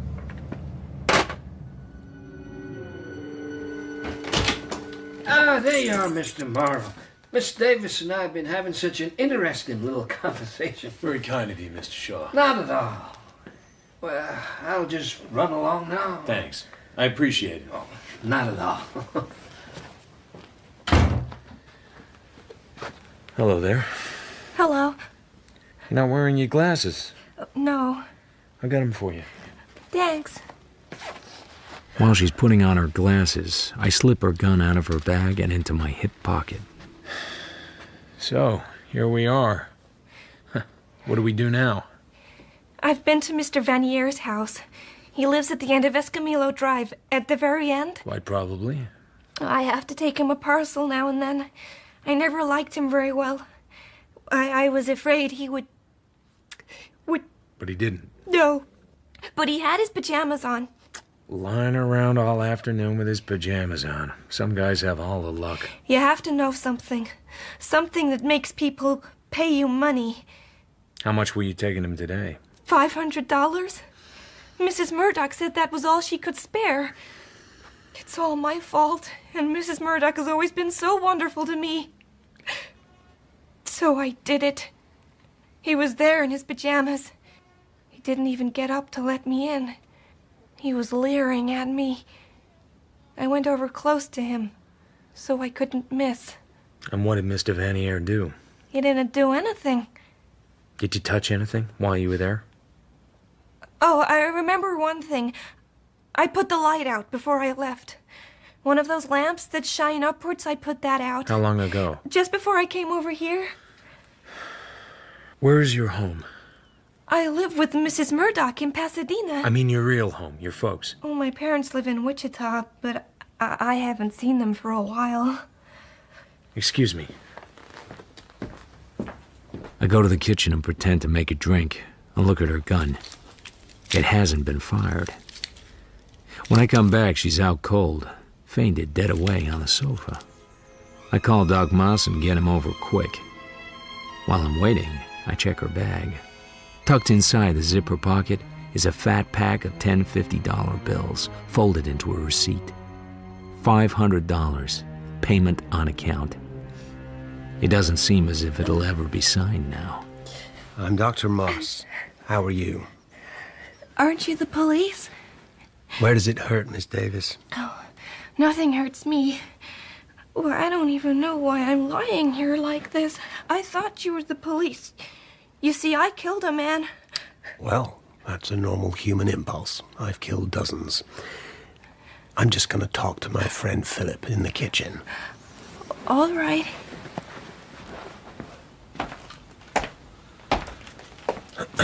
What's the story? She's secretary to a Mrs. Murdoch. About 8 years ago, a man made a hard pass at her, then fell out of a window. Since then, she can't have a man touch her. Fell? Or jump? I don't know. The man was Mrs. Murdoch's first husband, Horace Bright. Merle stayed with her. Is she nuts?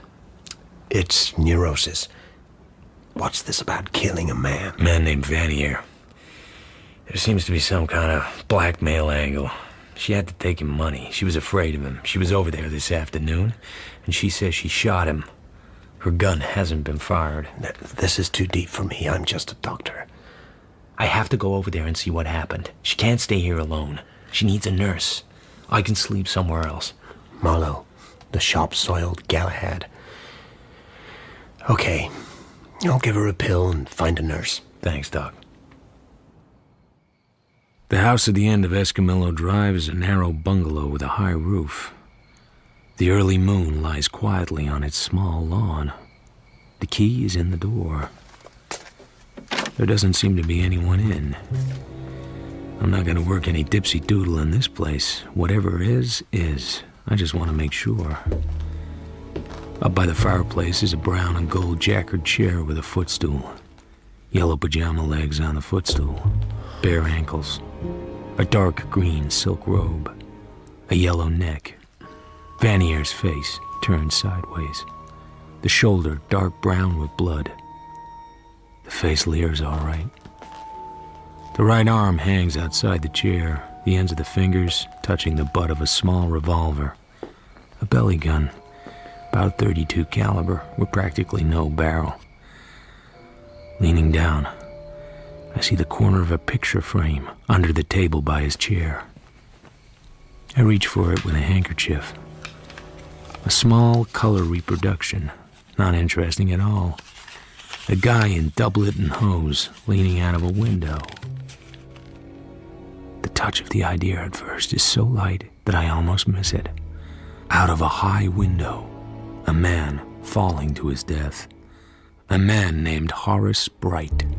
Mr. Vanier, you played that rather neatly. I turn the picture over, On the back, dates and amounts of money. I worked the cardboard loose. There's a white envelope between the back and the picture. In it, 2 photos and a negative. The photos show a man leaning out of a window with his mouth open, yelling. There's a woman's face behind his shoulder. All this takes too long. I dodge behind the curtains in the archway. Oh my God. He's dead. Not bad. Try again. He's dead. Alex, do something. Yeah, I oughta. Oughta make you look just like him. Just as cold, just as rotten. Oh, God. Oh, you're not kidding anybody. You were here last night. I've been here already today. I've seen what there is to see.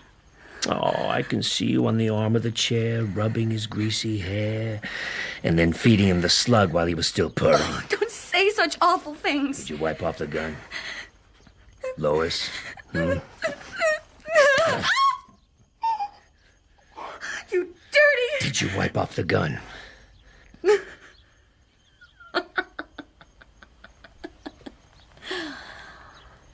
Yes. And the glass you were using? Of course. And you put his prints on the gun? Yes. Pick it up. Show me how you shot him. No. Pick it up. I should shoot you. Go ahead, honey. I can't. No, you can't. I emptied the chamber. But now, give me that. I'm going to put the bullets back, because now we've got your prints on the butt again. You're going to turn me in? Oh, yes, Angel, I'm going to turn you in. Well, what's my motive? I don't know. I don't care.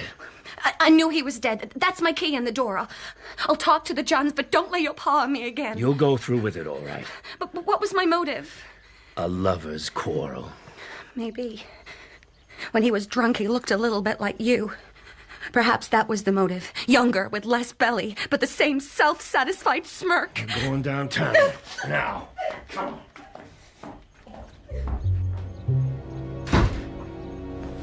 I come out of my hiding place, go over and pick up the gun, wipe it off. Then I reach for the trailing, bone-stiff hand.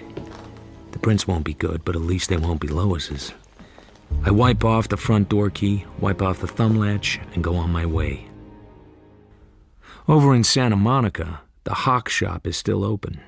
I redeem my pledge and drive on.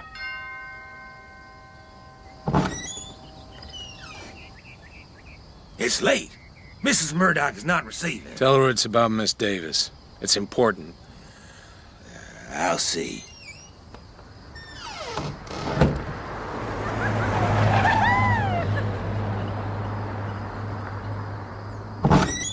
You can come in.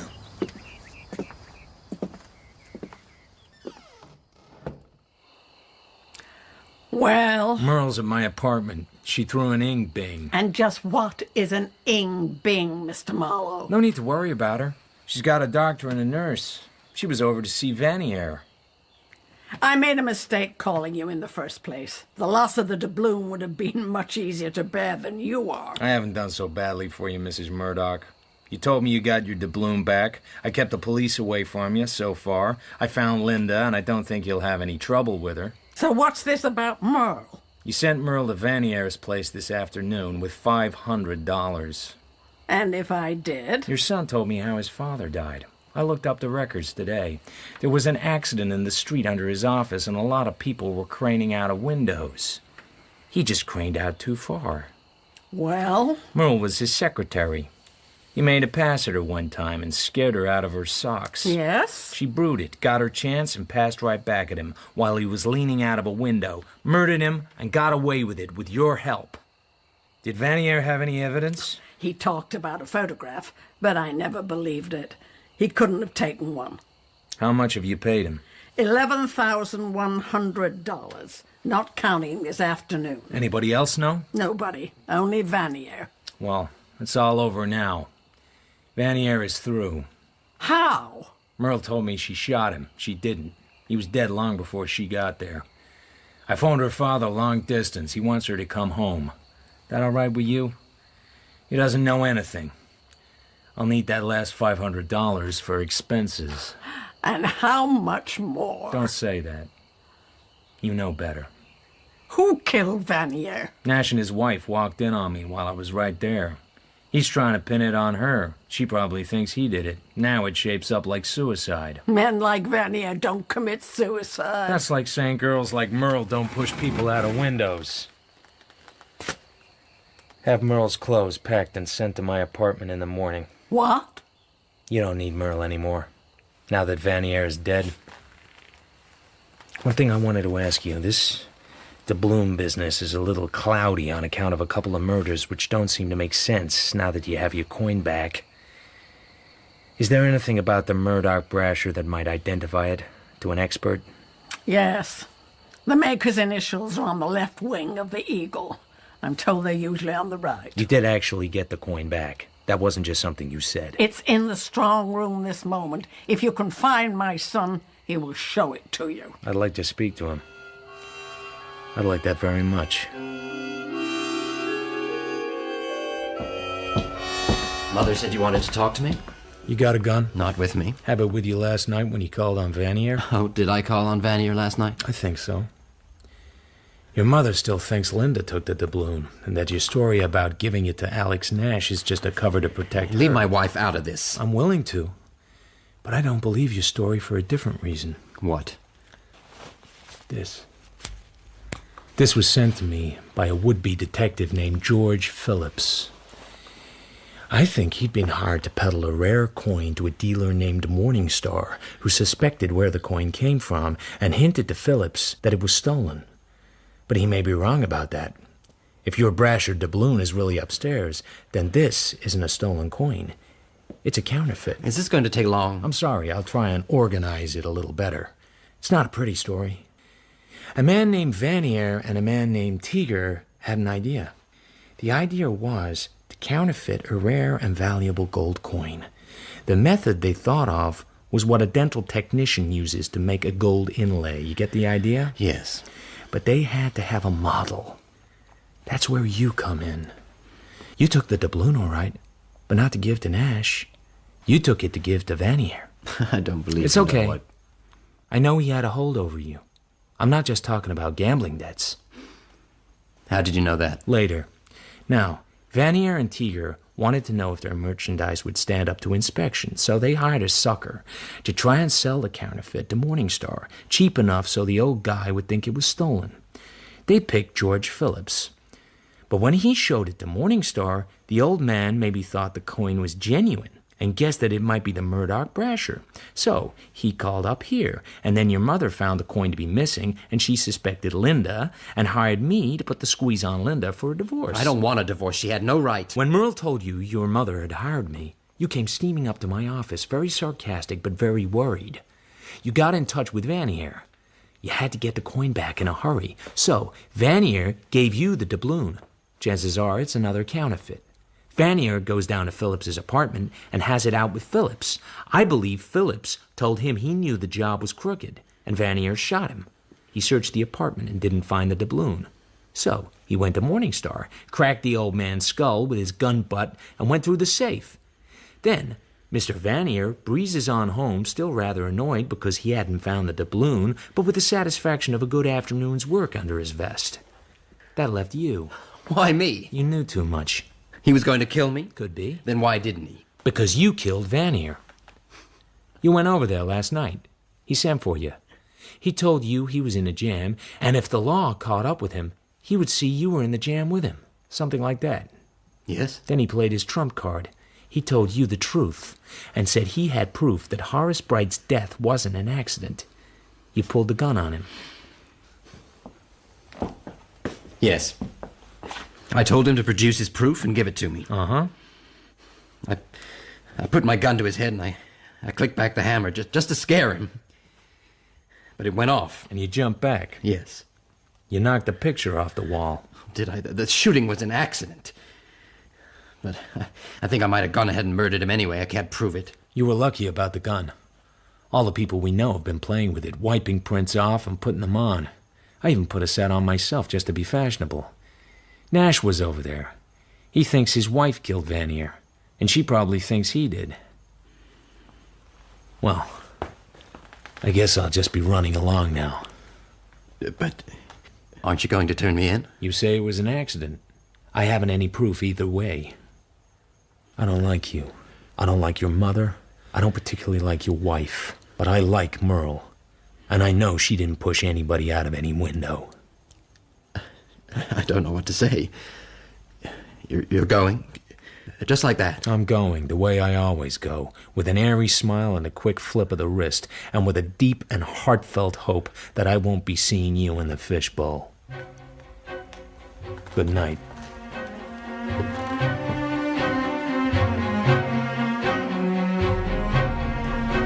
I talked to your father and mother both. They're tickled to death. They've only seen you twice in 8 years, and they feel as if they've almost lost you. I'll love seeing them for a while. Last night... I know. You didn't kill Vanier. That's settled.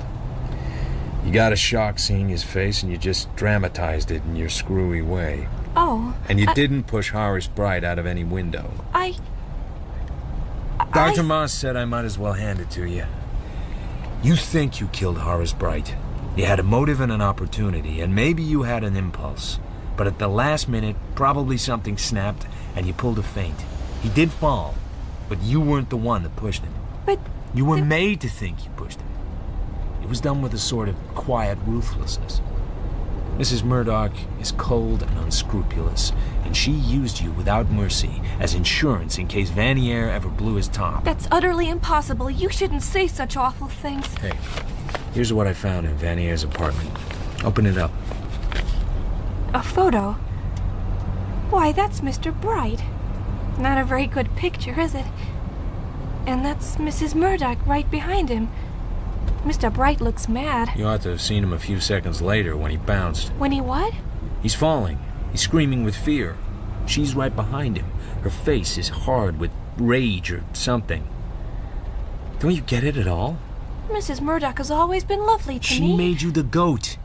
She's a smart woman. I hand it to her. I'd like to hand it to her with an elephant gun, but my polite breeding restrains me. Well... You don't believe a word I've said, do you? No. Maybe you will. Now, we're gonna drive to Wichita to see your parents. But I don't think you're going back to Mrs. Murdoch. I haven't any money. You have $500 from Mrs. Murdoch. It's in my other pocket. That's really awfully kind of her.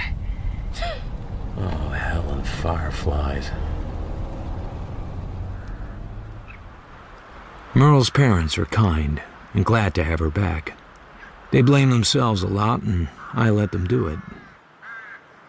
When I leave, Merle comes to the door and kisses me on the mouth and begins to cry, and runs back into the house, leaving the doorway empty, until her mother comes into the space with a broad, homely smile on her face to watch me drive away. I have a funny feeling as I see the house disappear, as though I had written a poem, and it was very good, and I had lost it and would never remember it again. When I get home, I call in on Lieutenant Breeze. We cracked the Phillips case. Uh-huh.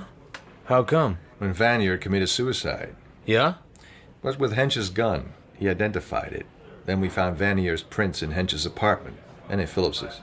Motive? Oh, sure. A guy named Teager got pinched in Salt Lake City trying to peddle fake coins. He told us he got the original of Vanier. Must have been stolen. Phillips was onto it. I guess. So you're in the clear. I am? I sometimes give a guy a break he might not deserve. A little something to be paid back out of the dirty millions to a working stiff, like me, or you. So go home, Marlowe, and be good. I go home and set the chessmen out, and mix a drink and play over another Capablanca game. I sit at the open window and smell the night. Capablanca goes 59 moves. Beautiful, cold, remorseless chess, almost creepy in its silent implacability. I look at my reflection in the glass. You and Capablanca. Yeah, right.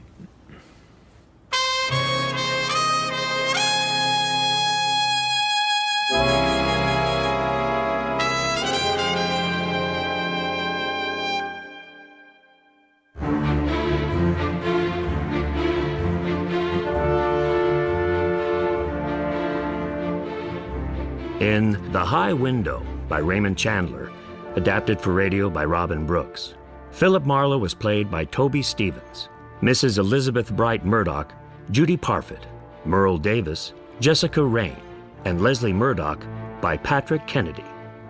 Linda Conquest was Susie Riddell, Detective Breeze, Joe Montana, Alex Nash, Stuart Milligan, Elijah Morningstar, Peter Polycarpou, the manager, Jared McDermott, Lou Vanier, Carl Prekop, and Lois Nash was Alex Tregear. Phillips was James Lally, Mr. Shaw, Sean Baker, Hench, Alan Raglan, and John was Simon Bubb. The High Window was directed by Sasha Yevtushenko and produced by Claire Grove.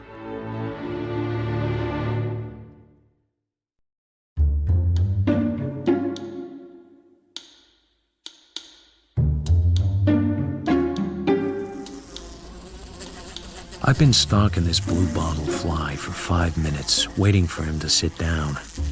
He doesn't want to sit down. He just wants to do wingovers and sing the prologue to Pagliacci. I have the fly swatter poised in midair and I'm all set. The buzzing stops. And there he is.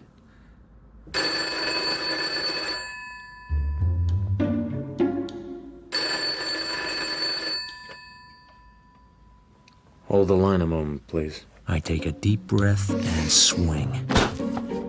What's left of the fly sails halfway across the room and drops to the carpet.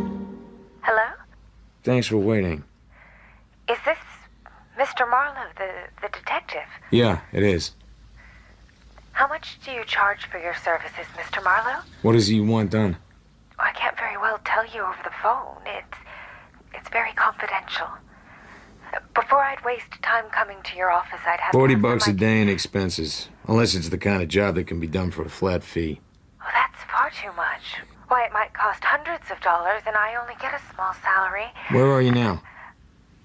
I'm in a drugstore. It's right next to the building where your office is. Come on up and let's have a look at you. If you're in my kind of trouble, I can give you a pretty good idea how much it'll be. Oh, but I need to know before... Hey, your choice.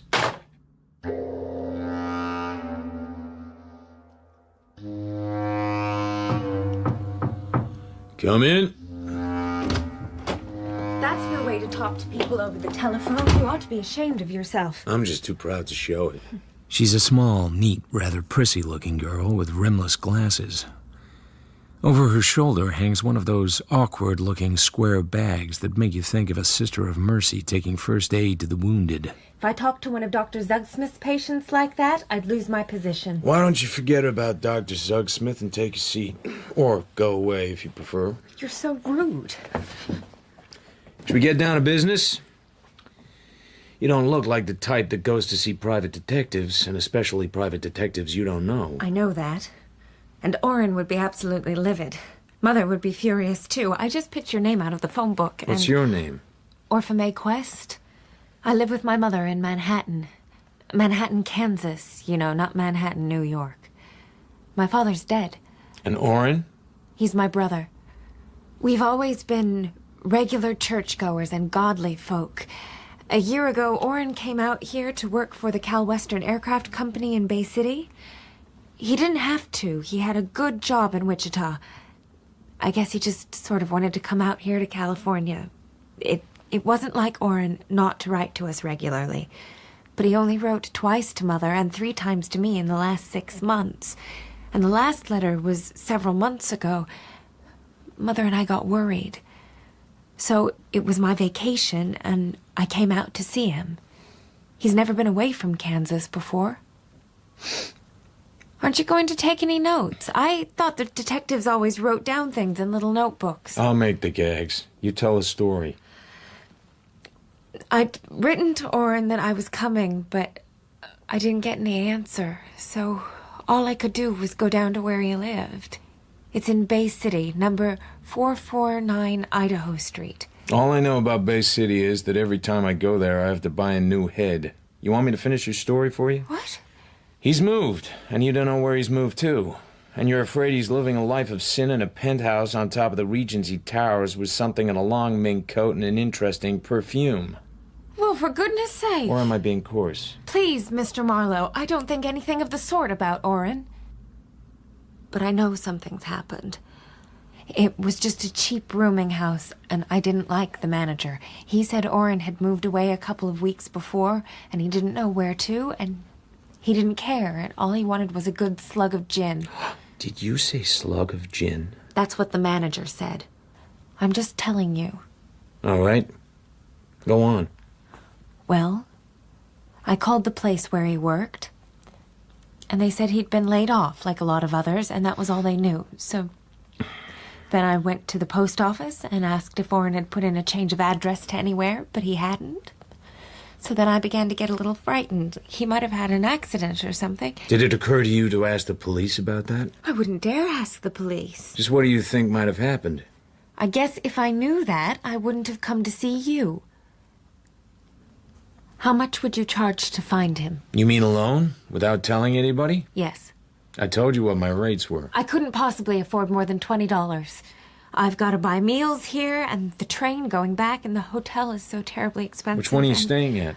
I'd rather not tell you, if you don't mind. Why? I'd just rather not. I'm terribly afraid of Oren's temper. So how come he got so bad-tempered? Is it something to do with the family and all that church-going? I don't like you. I don't think I'm going to employ you. So there's something wrong with your family, and somebody in it has to be the dark meat. If you're insinuating that Oren has done something wrong, well, I can assure you that it's not Oren who's the black sheep of the family. So who is? You? My older sister, Leela, if you must know. But I don't want to talk about her. Here's some snapshots of Oren. He's sort of bony. He's over 6 foot, but he only weighs about 140 pounds. Does Oren have any distinguishing marks on him, like moles or scars or a tattoo of the 23rd Psalm on his chest? And don't bother to blush. Well, really? No, he hasn't. So what does he do for fun? Besides not smoking or drinking or going out with girls? What? How did you know that? Your mother told me. Don't be silly. Oren studies a lot. And he has a very expensive camera he likes to snap people with when they don't know. Sometimes it makes them mad, but Oren says that people ought to see themselves as they really are.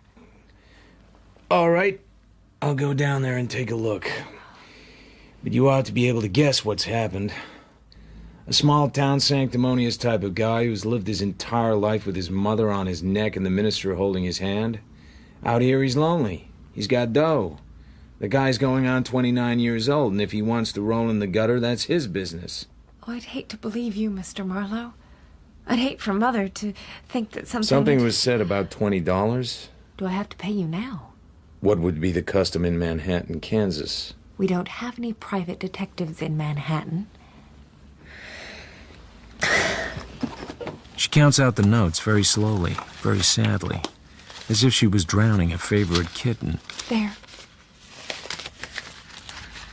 I can give you a receipt. I don't need a receipt. I do. You won't give me your name and address, so I want something with your name on. What for? To show I'm representing you. Reluctantly, she signs. I hope Mother won't think I've done wrong. Coming here, I mean. Please don't tell me any more things your mother won't like. Well, really? And stop saying, well, really. I think you are a very offensive person. No, you don't. You think I'm cute. And I think you're a fascinating little liar. You don't think I'm doing this for any $20, do you? Then why? Because spring is in the air? I didn't have the heart to tell her I was just plain bored with doing nothing. Perhaps it was the spring, too. And something in her eyes that was much older than Manhattan, Kansas.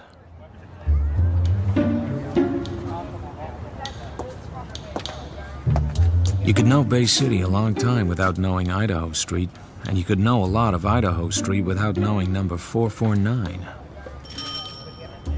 I pushed the bell. It rang somewhere nearby, but nothing happened.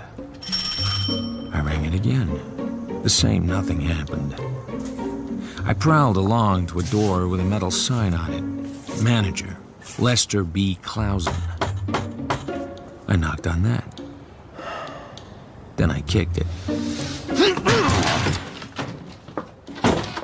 Nobody seemed to mind my kicking the door in. It isn't much of a reception room. A high oak desk stands against the wall. Near there's a studio couch, and on it lies a man. His mouth is open and he breathes like an old Ford with a leaky head gasket. On a table by him is a plate full of cigarette stubs, some of which had a homemade look. On the floor, a half-empty gin bottle.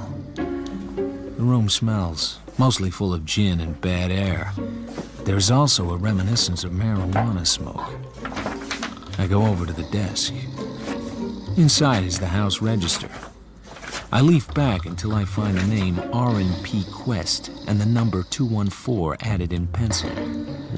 I follow on through to the end, but there's no new registration for room 214. A party called G.W. Hicks has room 215. Hey, who the hell are you? Mr. Clausen? I'm looking for a man named R&P Quest. R&P Quest? Moved away. Moved away? When? I need a drink.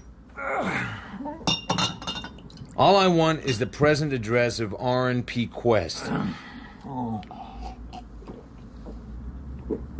Just think of that. Here's my business card. Might help you to concentrate. Is that a fact? Hey. That's for your business card. I beat it. Now, just a moment. I've got friends, couple of boys to take care of you. Don't believe me, huh? He drags himself to his feet and claws the receiver off the hook. I watch him dial. 13572. You son of a... let me talk to the doc. Vince! The doc!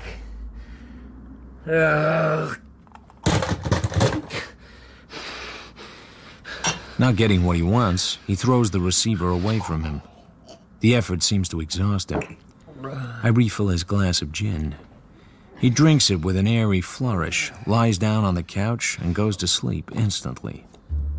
There's a passkey in his pocket. Before I go upstairs, I write Doc Vince, 13572 on an envelope. Maybe it's a clue.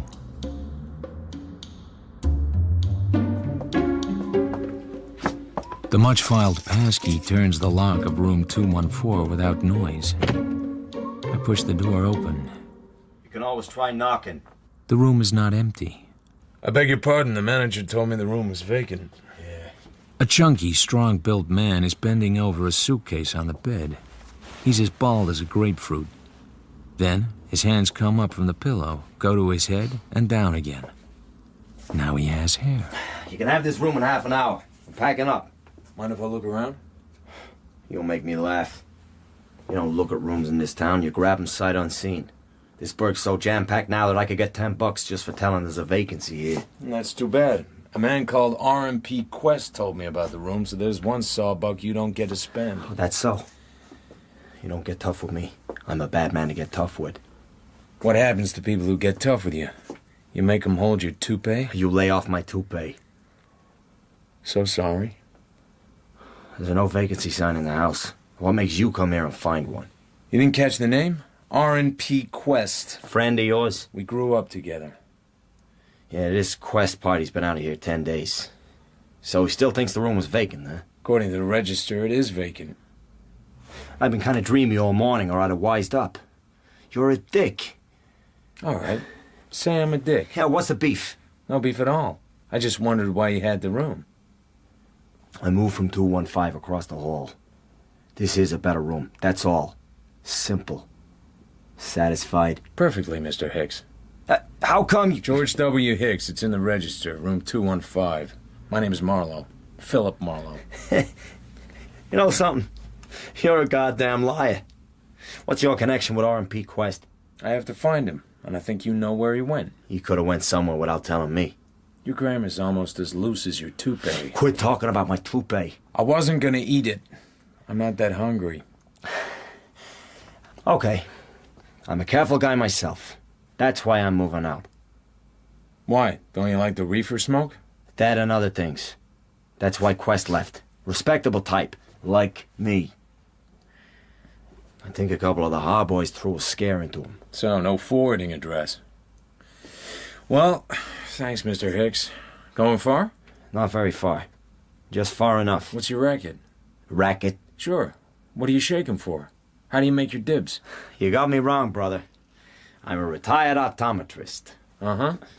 So that wouldn't be a .45 gun in your luggage. What of it? It's been in the family for years. Okay, Mr. Hicks. Thanks for your time.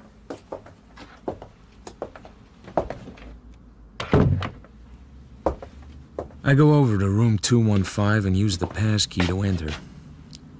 There's signs of occupancy, but nothing I could connect to R&P Quest. I shut the door and wait. Not more than 2 minutes pass before Mr. George W. Hicks is on his way. I open the door of room 215 again and listen. He goes downstairs into the manager's apartment. I wait for the sound of voices. No voices.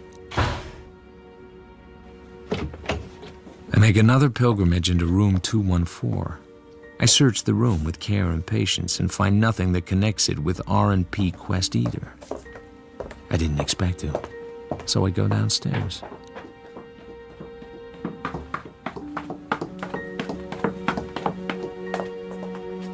Mr. Lester B. Clausen lies on the couch with his face to the wall, dead to the world. I go to the desk. The page with R.N. Quest's registration has been torn out. A careful man, Mr. Hicks. Very careful. Then I notice something. A drunk like Clausen ought to be snoring his head off, but he isn't making any sound at all. I stand over him and look down. A brown army blanket is pulled up around his shoulders and the lower part of his head. I move it away. A square yellow wooden handle is attached to the back of the manager's neck. Its position is just below the occipital bulge. It's the handle of an ice pick. Time to leave. But before I leave the neighborhood, I have a duty to perform. Bay City Police? Number 449 Idaho Street, in the apartment of the manager. His name's Clausen. Yeah. What do we do? I don't know. It's a bit of a puzzle to me. But the man's name is Lester B. Clausen. Got that? What makes it important? The coroner will want to know. Back at the office, it takes me a quarter hour to find out the party who went with the phone number 13572 in Bay City. A Dr. Vincent Lagarde. It takes me longer to get through to him. He's busy. What doctor isn't? Who is this speaking? The name is Hicks. George W. Hicks. Well, I'm sorry, Mr. Hicks, but I don't know this Mr. Clausen, and I have an excellent memory for names. Well, that's all right then. Just wanted to make sure. Somebody stuck an ice pick in the back of his neck. Has this been reported to the police? Naturally. But it shouldn't bother you, unless, of course, it was your ice pick. He tried to phone you this morning. He was too drunk to talk properly. But, I don't know him. Well, that's fine, and you won't meet him now. But somebody may want to know why he tried to telephone you. Unless I forget to pass the information on. I can't think of any comment to make on that. Huh. Neither can I. But I may need to call you again. I'm a mixed-up little man, and I may have need of a doctor. Oh, then please feel free to consult me. Thank you, Doctor. Thank you. If Dr. Vincent Lagarde is on the level, he'll now telephone the Bay City Police Department and tell him the story. If he doesn't, he isn't on the level, which may or may not be useful to know. Next morning early, Orpha May arrives at the office. She wants to know if I found Oren. I tell her what I've done. She's not impressed. I paid you $20. I understood that was in payment of a day's work. It doesn't seem to me you've done a day's work. You can have your $20 back if you like. I didn't even bruise it. I didn't mean it like that. I know you're doing what you can, Mr. Marlowe. With the facts I have. But I've told you everything I know. I don't think so. I can't help what you think. Okay, so I'll tell you what's wrong. I'll skip over that you're not telling me where you're staying, because it might just be that you're afraid I'll show up with a quart of hooch under my arm and make a pass at you. That's not a very nice way to talk. Nothing I say is nice. I'm not nice. What's wrong with the situation is that you're not scared. Neither you personally nor your mother, and you ought to be as scared as hell. Do you mean that something has happened to Oren? I don't know that anything has. But in you and your mother's position, knowing the kind of guy Oren was, the way his letters came through and then didn't, I can't see myself waiting for my summer vacation to come around before I started asking questions. I can't see myself bypassing the police, who have an organization for finding people, for a lone wolf operator you never heard of. Don't you dare say Mother and I weren't worried. Just don't you dare. You were worried $20 worth, honey. But about what, I wouldn't know. So just put this hunk of the folding back in your saddlebag and forget you ever met me. Nobody in the world's ever talked to me the way you have. Don't think about it too much. You might get to like it. There's that look again. Without her cheaters on, those eyes would be really something. And she knows that's what I'm thinking. I'm sorry I was mean. I know you're doing what you can. I'll call you. Goodbye. Let me know when you want to tell me more. I will. All this for $20. Yep. You Marlowe? Speaking. You got a safe deposit box, Marlowe? I asked you a question, Marlowe. If you have a proposition, state it, and I get called mister until you give me some money. I need something kept in a safe place. For a few days, no longer. For that, you make a little quick money. How little, and how quick? C-note. Right here and waiting. I'm warming it for you. Right where I'm waiting. Room 332, Van Nuys Hotel. Knock 2 quick ones and 2 slow ones. Not too loud. What does he want me to keep? That can wait till you get here. I'm in a hurry. What's your name? Just room 332. The hotel has a safe. You want to die poor, Marlowe? Why not? Goodbye. How's every little thing in Bay City? I thought that might interest you. Room 332 it is. Tramp on it, friend. Make speed.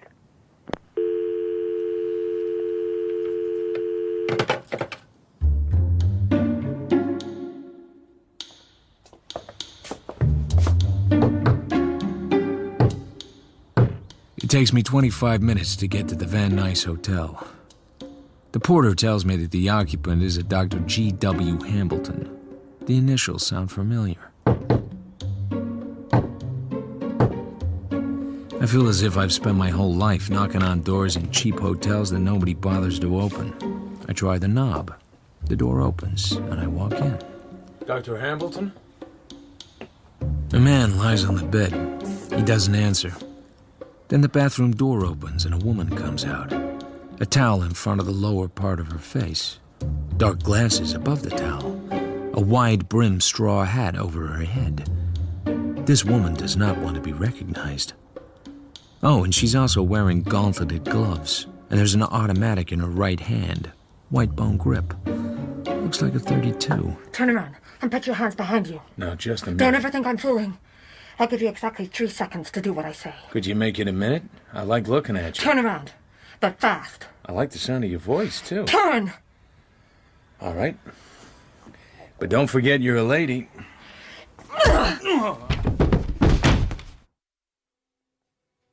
However many times somebody knocks you unconscious, the experience never gets any more enjoyable.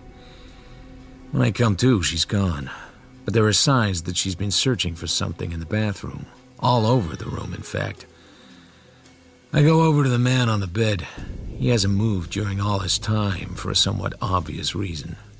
There's no blood. None at all. Which is one of the few nice things about an expert ice pick job.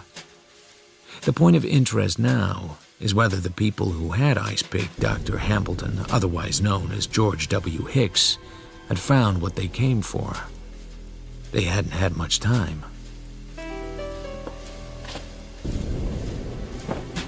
If the killers knew what they were looking for, It had to be something that could be hidden in a book. A telephone box, a tube of toothpaste, or a hatband. My head is still aching, but I search the bathroom carefully. I move the top of the toilet seat and drain it. Then I search the bureau. It's empty except for an old envelope. I'm examining the backs of one of the pictures when I have an idea so simple I suddenly grin. I pull off Dr. Hambleton's toupee and turn it inside out. A piece of orange-colored paper is fastened by scotch tape to the lining. It's a numbered claim check belonging to the Bay City Camera Shop.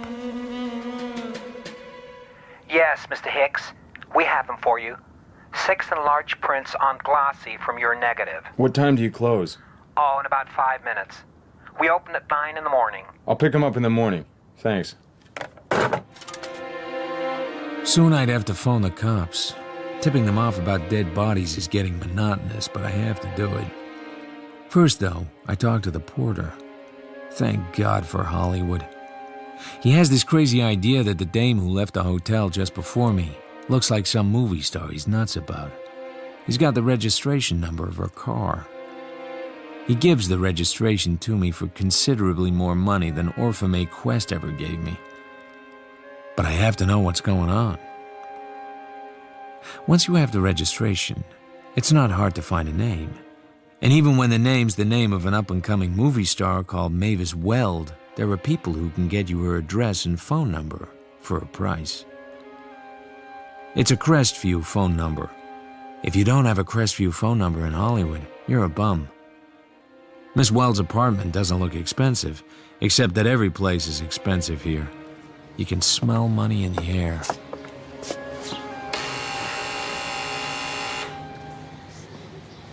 Yes? Miss Weld, please. And who is calling, Miss Weld, please? I have some stills Whitey wants me to deliver tonight. And who is Whitey, amigo? The head stills photographer at the studio. Don't you know that much? Aren't we tough? I'll come down and let you in. Miss Weld is taking a bath. She's not in the best of moods, but I'm sure she's dying to see these photos. Are you staying around too? Of course. Why ask?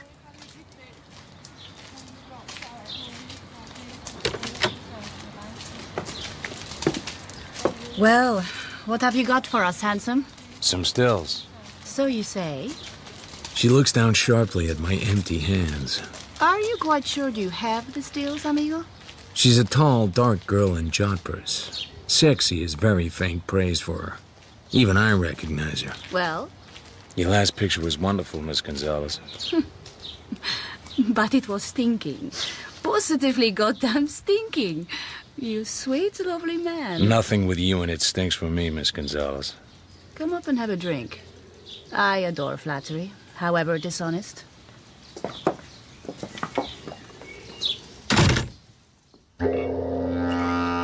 So here I am, having drinks with Dolores Gonzalez, the Mexican Spitfire, in an apartment with paintings on the walls that look lousy enough to have cost a lot of money. Here. Thanks. You may call me Dolores, if you wish. And you are... Let's just say Philip. I am most fully aware that you are a goddamn liar, and that you have no stills in your pockets. Not that I wish to inquire into your no doubt very private business. Yeah? Just what kind of bath is Miss Weld taking? An old-fashioned soap or something with Arabian spices in it? Perhaps you would like to help her. No thanks, Miss Gonzalez. I'm strictly here on business. What a waste. All my friends tell me I am far too outspoken. I do shock you, don't I? No. But if I wanted to be shocked, I'd know right where to come. Then I better give you my address. I live at the Chateau Bercy, and I'm often lonely. Dolores, I thought I asked you to get rid of whoever was at the door. I just couldn't resist letting him in. Well, if you want to get better acquainted, go do it someplace else. I don't want him here. His name's Philip. I didn't know you usually bothered to ask them their names. You seldom know them long enough. Such a charming way to call a girl a whore, isn't it, Philip? At least I haven't been sleeping with any gunmen recently. Are you sure you can remember? Open the door, honey. This is the day we put the garbage out. The Gonzalez looks back at her slowly, levelly, and with a knife in her eyes. Buenas noches.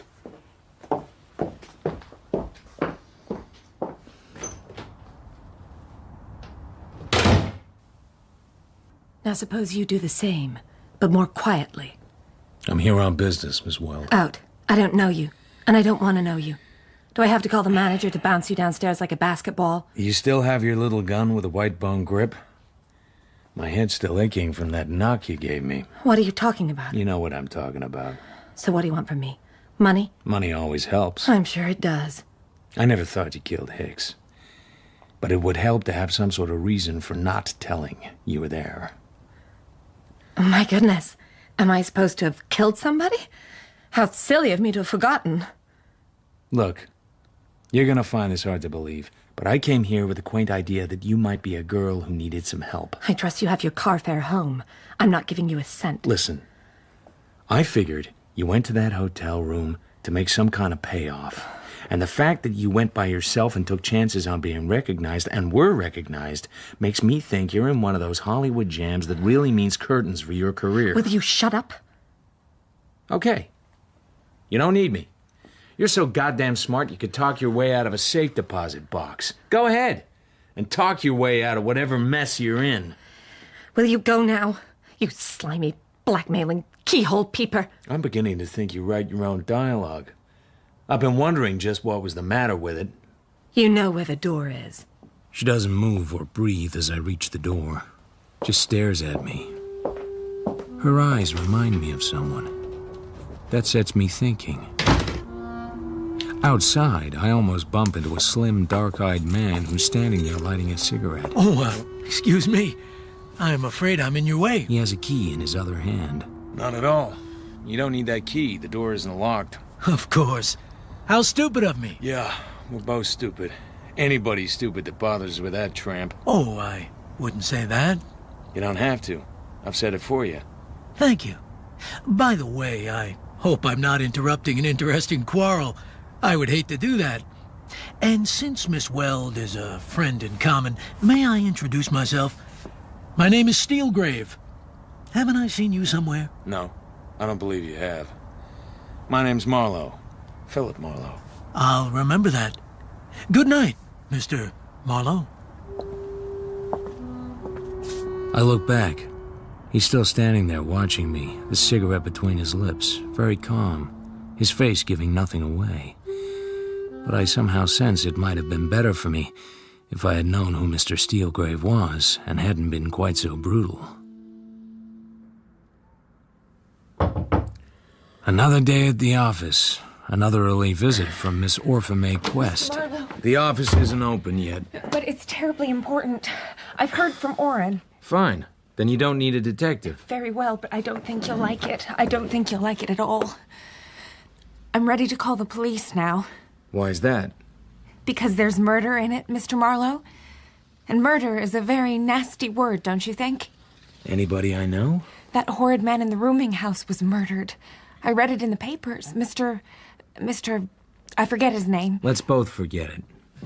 And please, take your money away. Endow a hospital or a research laboratory with it. It makes me nervous having it around. But I need you to find Oren for me. But I thought you said... It was all a lie. He didn't call me up. I don't know anything. Okay. I'll find him for you, honey, if he's still alive. And for free. Huh? Just one thing. What? Who was the black sheep in your family? You said it wasn't Oren, remember? But then you mentioned your sister, Leela, and passed on quickly as if the subject was distasteful. I don't remember. So I was wondering, what name does your sister Leela use in pictures? Pictures? Oh, you mean motion pictures? I never said anything about her like that. You want me to tell you her name and where she lives? You mind your business about my sister Leela. You leave her out of your dirty remarks. What dirty remarks? Or should I try and guess? Oh, I hate you. Goodbye. Well, it got rid of her, and it confirms my hunch about Mavis being her sister. Not many women have eyes as striking as this pair. All in all, not a bad result. Later, I drive to the Bay City camera shop. I proffer the claim check retrieved from the late Mr. Hicks's toupee. Then I drive a couple of blocks and look over the catch. The prints show a man and a blonde girl sitting in a crowded restaurant with food in front of them. They're looking up as though their attention has suddenly been attracted and they only just have time to react before the camera clicks. The restaurant is the Dancers on Sunset Boulevard. The girl is Miss Mavis Weld. The man is Mr. Steelgrave. And the photographer, I would guess, is Mr. R.M.P. Quest. Whether he had his sister's consent or not, I can't tell from the photo. Then I notice something else. An evening paper, the News Chronicle, is lying on the table in front of Mr. Steelgrave. I've brought along a magnifying glass, and now I use it. I can make out the headline. It reads, "Light heavyweight contender succumbs to ring injuries." And I know I have to talk to my good friend Todd Barrow, former reporter on the aforesaid News Chronicle. Okay, I checked just in case my memory got it wrong. Richie Bello was a popular young light heavyweight. He died just before midnight on the 19th of February as a result of ring injuries sustained the previous evening in the main event at the Hollywood Legion Stadium. So, it was the News Chronicle Noon Sports Edition for February 20th which carried the headline. I knew I could rely on you, Todd. So what else you want to know? Anything else interesting in the news that day? Boy, was there another big story. Bigger than the Richie Bello if we'd known. So, tell me. Did you ever hear of Sonny Mo Stein? Yeah, he was a big-time gangster. Big time is the word. The night in question, he was gunned down over on Franklin Avenue. Which was sort of ironic, as he was a man whose gang specialized in the use of ice picks. You're interesting me. Any suspects? Yeah, a guy called Weepy Moya. Used to be next in command to Stein in the organization when they started out in Cleveland. Cleveland, Ohio? It was always a gangster town. So Moyer killed Stein? It might have been done in his orders, only he couldn't have done it personally. Why not? Because he was in jail on a gambling rap. Well, the man police suspected of being Moya, that is. They never managed to prove whether he was Moya or not. I don't think they tried too hard. The police like this guy because he's a gentleman. He has nice manners, and he keeps things sweet. And of course he had a cast-iron alibi for the shooting. Well, what better one than being in a police cell? You're talking as if this guy, who may or may not be Weepy Moyer, is still around. He's very much still around, and he's been legitimate for some time. He owns the Dancers restaurant on Sunset Boulevard, and the film stars go there, and he smells of roses. I guess he's not using the name Weepy Moyer. What guy would stick with that name if he didn't have to? For quite some time now, he's been known as Steelgrave. Thank you, Todd. Thank you very much. The photo is just two people having lunch on a certain day. But it was the day Mo Stein was shot to death on Franklin Avenue. The day a character named Steelgrave was in jail, suspected of being a Cleveland Red Hot named Weepy Moyer. But the photo says he was out of jail on the day in question. Mavis Weld took a tremendous risk when she went to the Van Nuys Hotel. Why?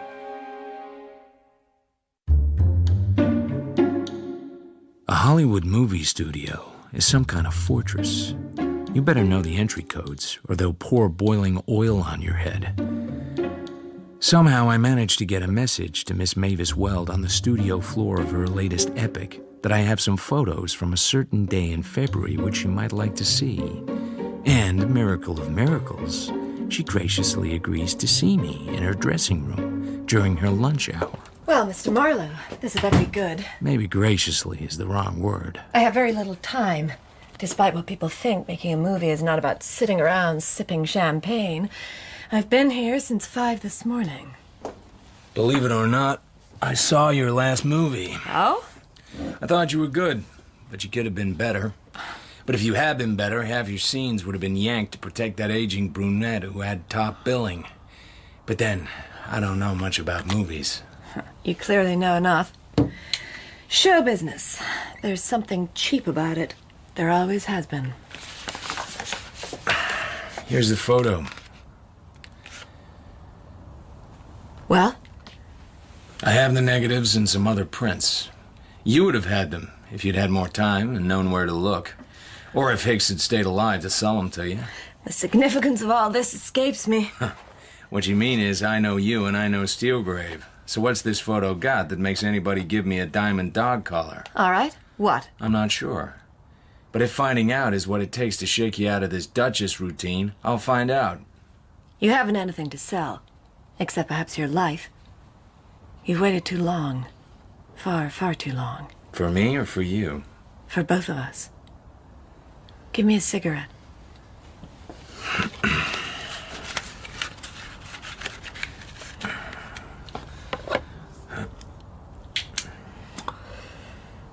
How much money do you make, Marlowe? $40 a day in expenses. That's the asking price. I've taken less. $40 a day? Little lonely dollars. Are they very lonely? Lonely as lighthouses. Okay. Ask me the questions. Who's Steelgrave? A man I've known for years. And liked. He owns things. A restaurant or two. Where he comes from, that I don't know. But you know him very well. Why don't you ask me if I sleep with him? I don't ask that kind of question. Oh, Miss Gonzalez would be glad to tell you. The hell with Miss Gonzalez. She's dark and lovely and passionate. And exclusive as a mailbox. To hell with her. About Steelgrave. Has he ever been in trouble? Who hasn't? With the police? Oh, don't be ridiculous. The man is worth a couple of $1 million. How did he get it? How would I know? All right. You wouldn't. That cigarette's gonna burn your lovely fingers. I lean across and take the stub out of her hand. Our hands touch. Don't do that. And you don't really know anything about Steelgrave. Or what he'd been before you met him. I wish you'd make up your mind whether you're giving me the third degree or making love to me. My mind has nothing to do with it. I really have to go eat something, Marlowe. I'm working this afternoon. You wouldn't want me to collapse on set, would you? Only stars do that. I may get top billing one day. I think you will.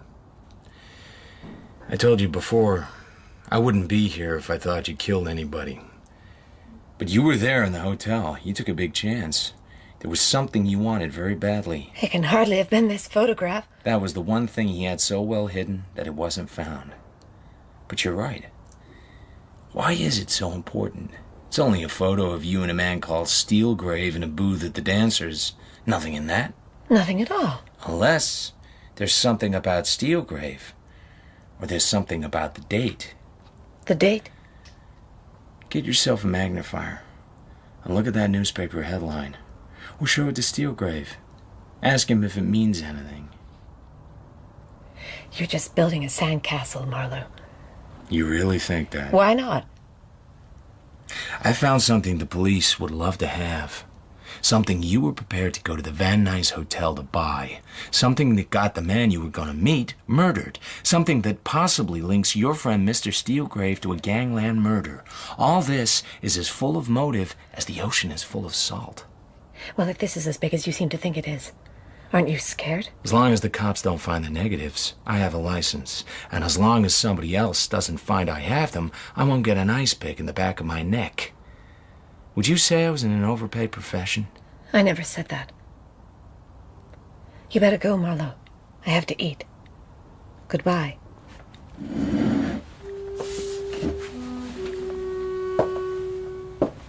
All I have to do is turn the knob on the dressing room door and go on out.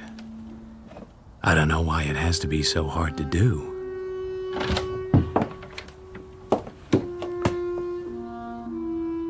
Take care.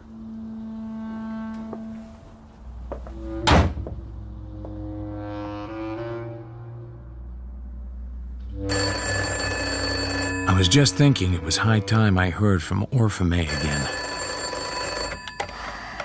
Marlowe. This time I really mean it. I lied before. I'm not lying now. I really have heard from Oren. Go on.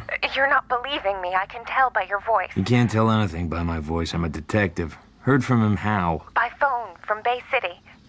We've been through this routine. Please don't tease me. He went to the post office and asked for his mail, so he knew where I'd be staying. Then he called up. He's staying with a doctor he got to know down there, doing some kind of work for him. Doctor have a name? Yes, a funny name, Dr. Vincent Lagarde. I won't say the pieces are beginning to fall into place, but at least they're getting to look like parts of the same puzzle. Oren's in a lot of trouble. Some gangsters are after him. Don't be silly, Orphan May. They don't have gangsters in Bay City. They're all working in pictures. Please go down there and see him and help him. He's afraid to leave the house. And what is Dr. Vincent Lagarde doing all this time? Well, he doesn't know about the gangsters, of course. Please go at once. I have the address and the phone number here. Ring me around 5. I'll let you know how I get on.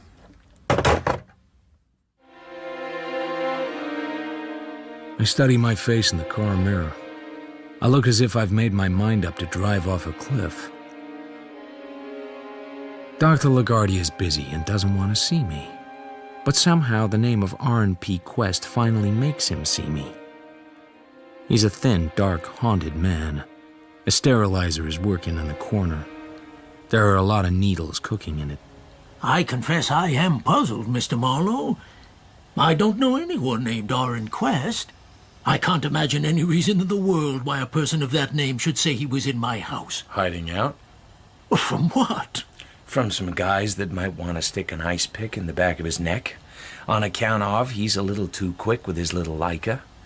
Taking people's photographs when they want to be private and letting them know he took them. Am I talking in riddles? You're not talking much sense.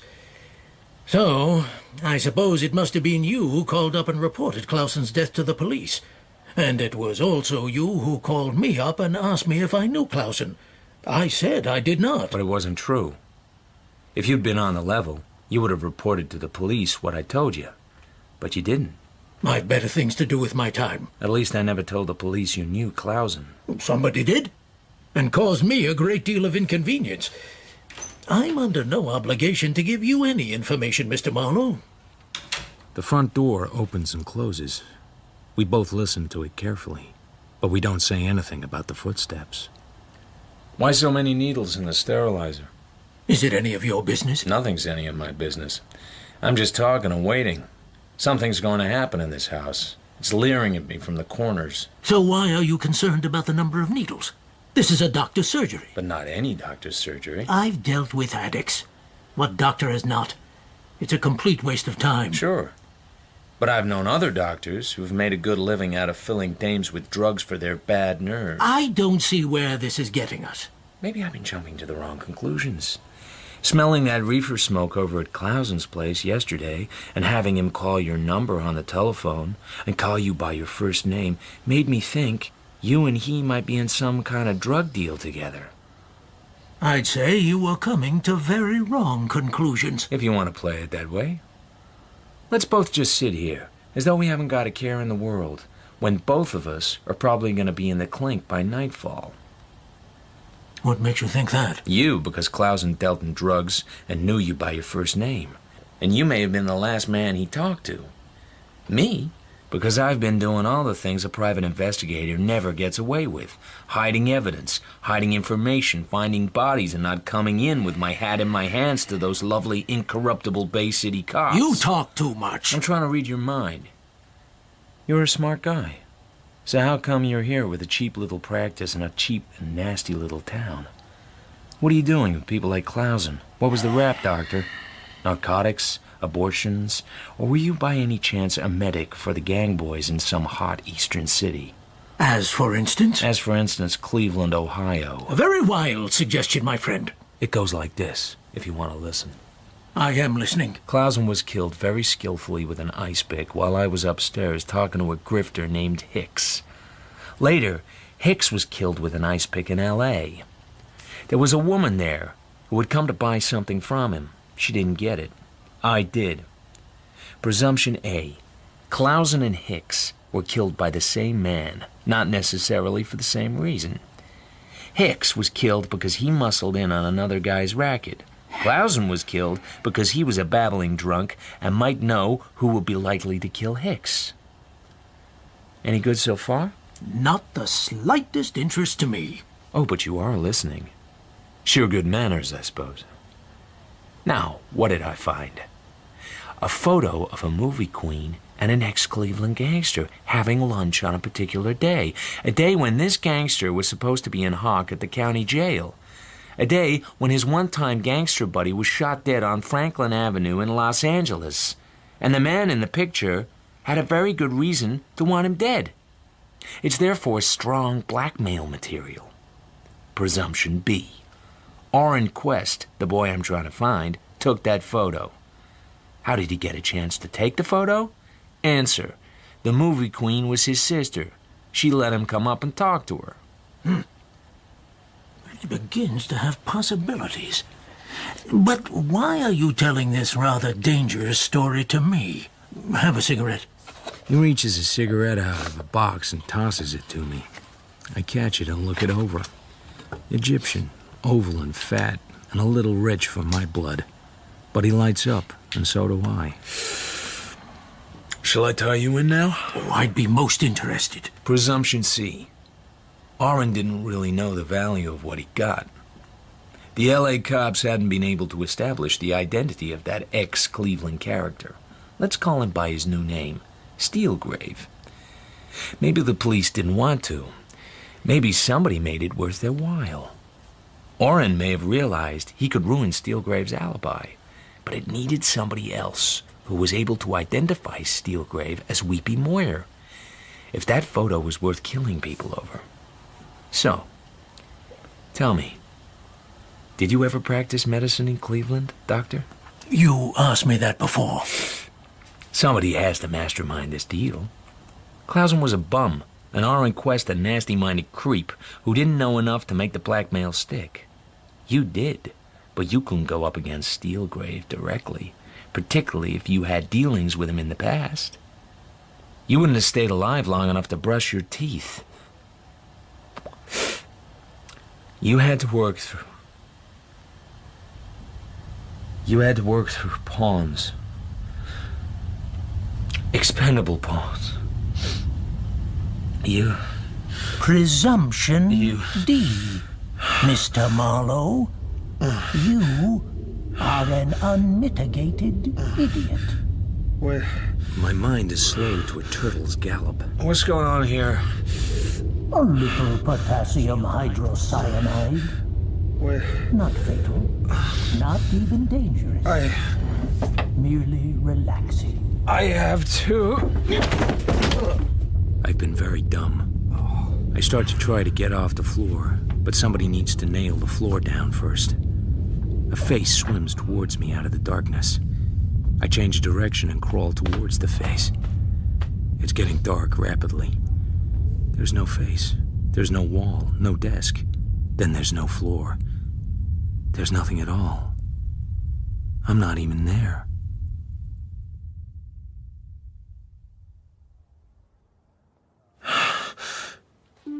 The room is just Dr. Lagarde's consulting room. Same floor, same desk, same walls. But no Dr. Lagarde. What? I drag myself to my feet. Steps are coming down the hall. I wait by the closed door. Someone out there is in trouble. It's not my problem, but I take a deep breath, twist the doorknob, and open the door.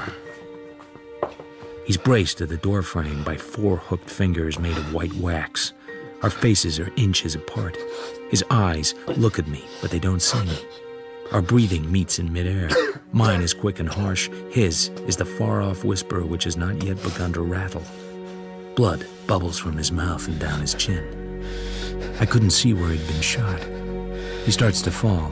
His torso turns in midair like a swimmer in a wave and jumps at me. I stagger back and try to hold him up. He weighs like 5 men. Suddenly, his other arm comes up. A bee stings me between the shoulder blades. I let go and he falls. The face of the dead man now has a vague inner amusement, an almost roguish lift at the corners of the mouth. All of which is very silly because I knew damn well, if ever I knew anything at all, that Orrin P. Quest had not been that kind of boy. The bee sting between my shoulder blades reminds me to look for something else. There's a thing with a round white wooden handle on the floor. An ice pick with a filed-down blade not more than 3 inches long. Something that moved and could have been a man, and could have been the man who hurt him. It had worked for him before with Clausen and Hicks, so why not give it one last try?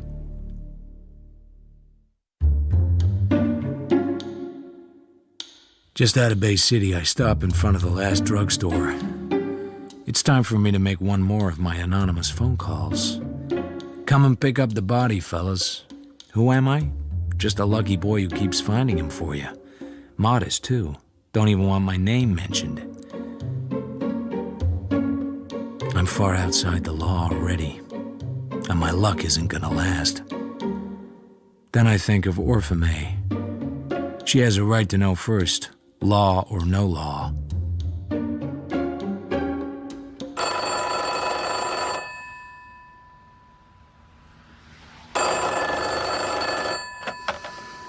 Marlowe? I called you up because you told me to, but you don't have to tell me anything. I went down there. You went down there? I borrowed a car. I wasn't following you, but I was parked on the other side of the street. I saw you come out, and you looked kind of funny.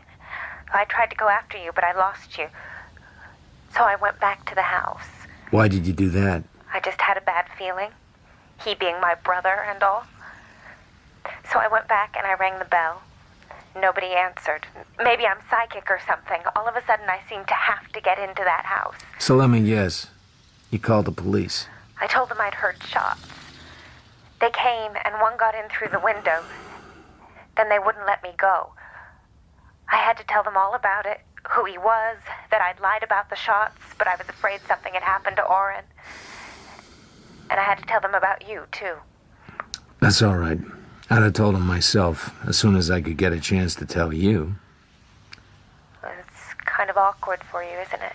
Yeah, Will they arrest you or something? they could. You left him lying there on the floor, dead. You had to, I guess. I had my reasons. They won't sound too good, but I had them. It made no difference to him. Oh, you'd have your reasons, all right. You're very smart. You always have reasons for things. Well, I guess now you'll have to tell the police your reasons, too. Not necessarily. Oh, yes, you will. You certainly will. They'll make you. In my business, a fellow does what he can to protect his client. Sometimes he goes a little too far. That's what I did. I put myself where they can hurt me. But not entirely for you. You left him lying on the floor, dead. And I don't care what they do to you. If they put you in prison, I think I should like that. I bet you'll be awfully brave about it. Sure. Always the gallant smile. Well, I'm off to the police headquarters now. They'll be pleased to see me. Good luck if I don't see you again. Better keep your good luck. You might need it, and I wouldn't want it. I did my best for you. Perhaps if you'd given me a little more information in the beginning... She hangs up while I'm saying it, and now I have to face the cops. I drove off a cliff, all right. The cops put me in a stuffy interview room and give me a hard time. There's a loudmouth Bay City cop who hates my guts from the start. The LA cops aren't fond of me either, but there's nothing they hate more than an out-of-town cop trying to throw his weight around, so that works in my favor. They tell me my client ratted on me, as if I didn't know. They also tell me Dr. Lagarde's not been found. Maybe he never will be. In the end, the cops decide to let me go. I've been given a rain check. They tell me to go and square things up, fast. As if I knew how.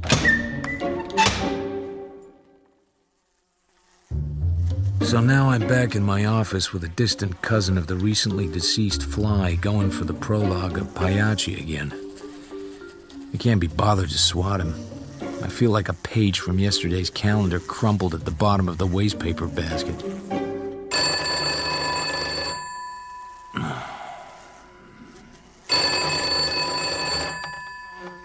Hello. Are you on your own? Have you phoned to tell me you're feeling lonesome, Miss Gonzalez? I can always use the company of a real man. I'm sad you've not taken up the invitation. I've had other things on my mind. Okay, amigo. I suppose I forgive you. For now. Because there is trouble. Bad trouble. She wants to see you. Who? Mavis Weld? Well, who else? Apart from me, of course. She's decided she likes you. She thinks you're an honest man. Should I be flattered? Will you come? Now. It's urgent. Where do I go? I will come for you. I will be before your building in 15 minutes. It is not easy to get where we go. How is it coming back? Or don't we care?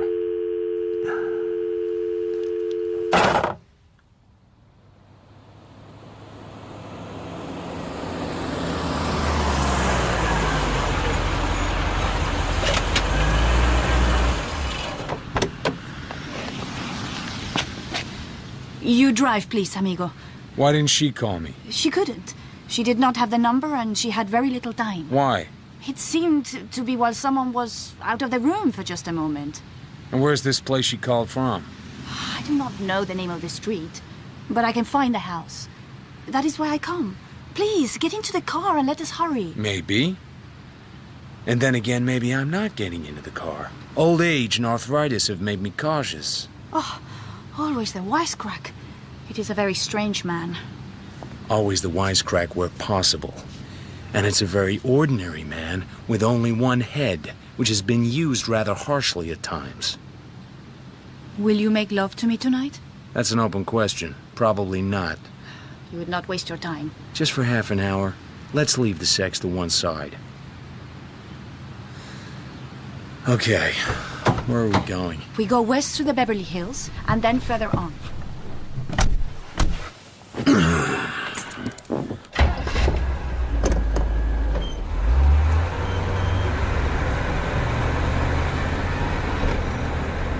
So, what kind of trouble is Miss Weld in? I do not know. She just said it was trouble, and she was much afraid, and she needed you. You ought to be able to think up a better story than that. I would not hurt a hair of Mavis Wells' head. Hmm? So you're not sure that her career's going up and yours isn't? Oh, I didn't expect you'd believe me. On the other hand, maybe the fact that you don't have a story helps. Would you like my head on your shoulder? Not in this traffic. You are bitter tonight, amigo. I got a few troubles. The only reason I'm driving this car with you beside me is that I got so much trouble that a little more will seem like icing. The cops don't like me either. What will they do to you? They might get me run out of town, and I couldn't care less. Don't push me too hard. I need this arm to shift gears. I think you are very nasty to get along with. Turn right at the Lost Canyon Road. He was my boyfriend too, you know. Who are we talking about? Mr. Steelgrave. Did you know him before he was Mr. Steelgrave? I don't understand. If you say so. Can you tell me what sort of place we're going to? I think it's some sort of gambling house.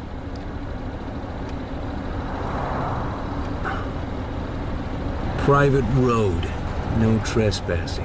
Is that it? Yes. It's a long, low, white house. Both the wide garage doors are closed. There's no light in the house. There's no sound. No sign of life. I stopped the car, then turned to Dolores. She's shivering. What's the matter? I am being very foolish. Steelgrave will kill me for this. Kiss me.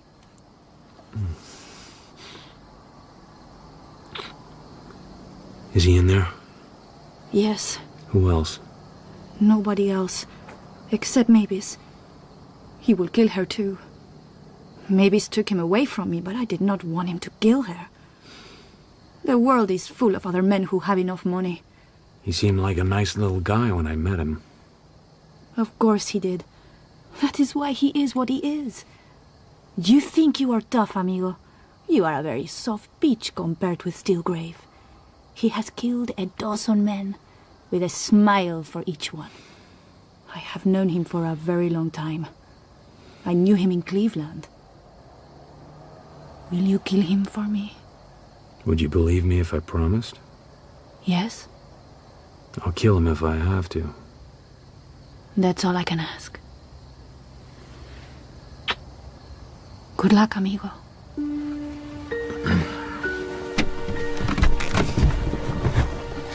I get out of the car. She blows a kiss, shifts into the driving seat, and drives off.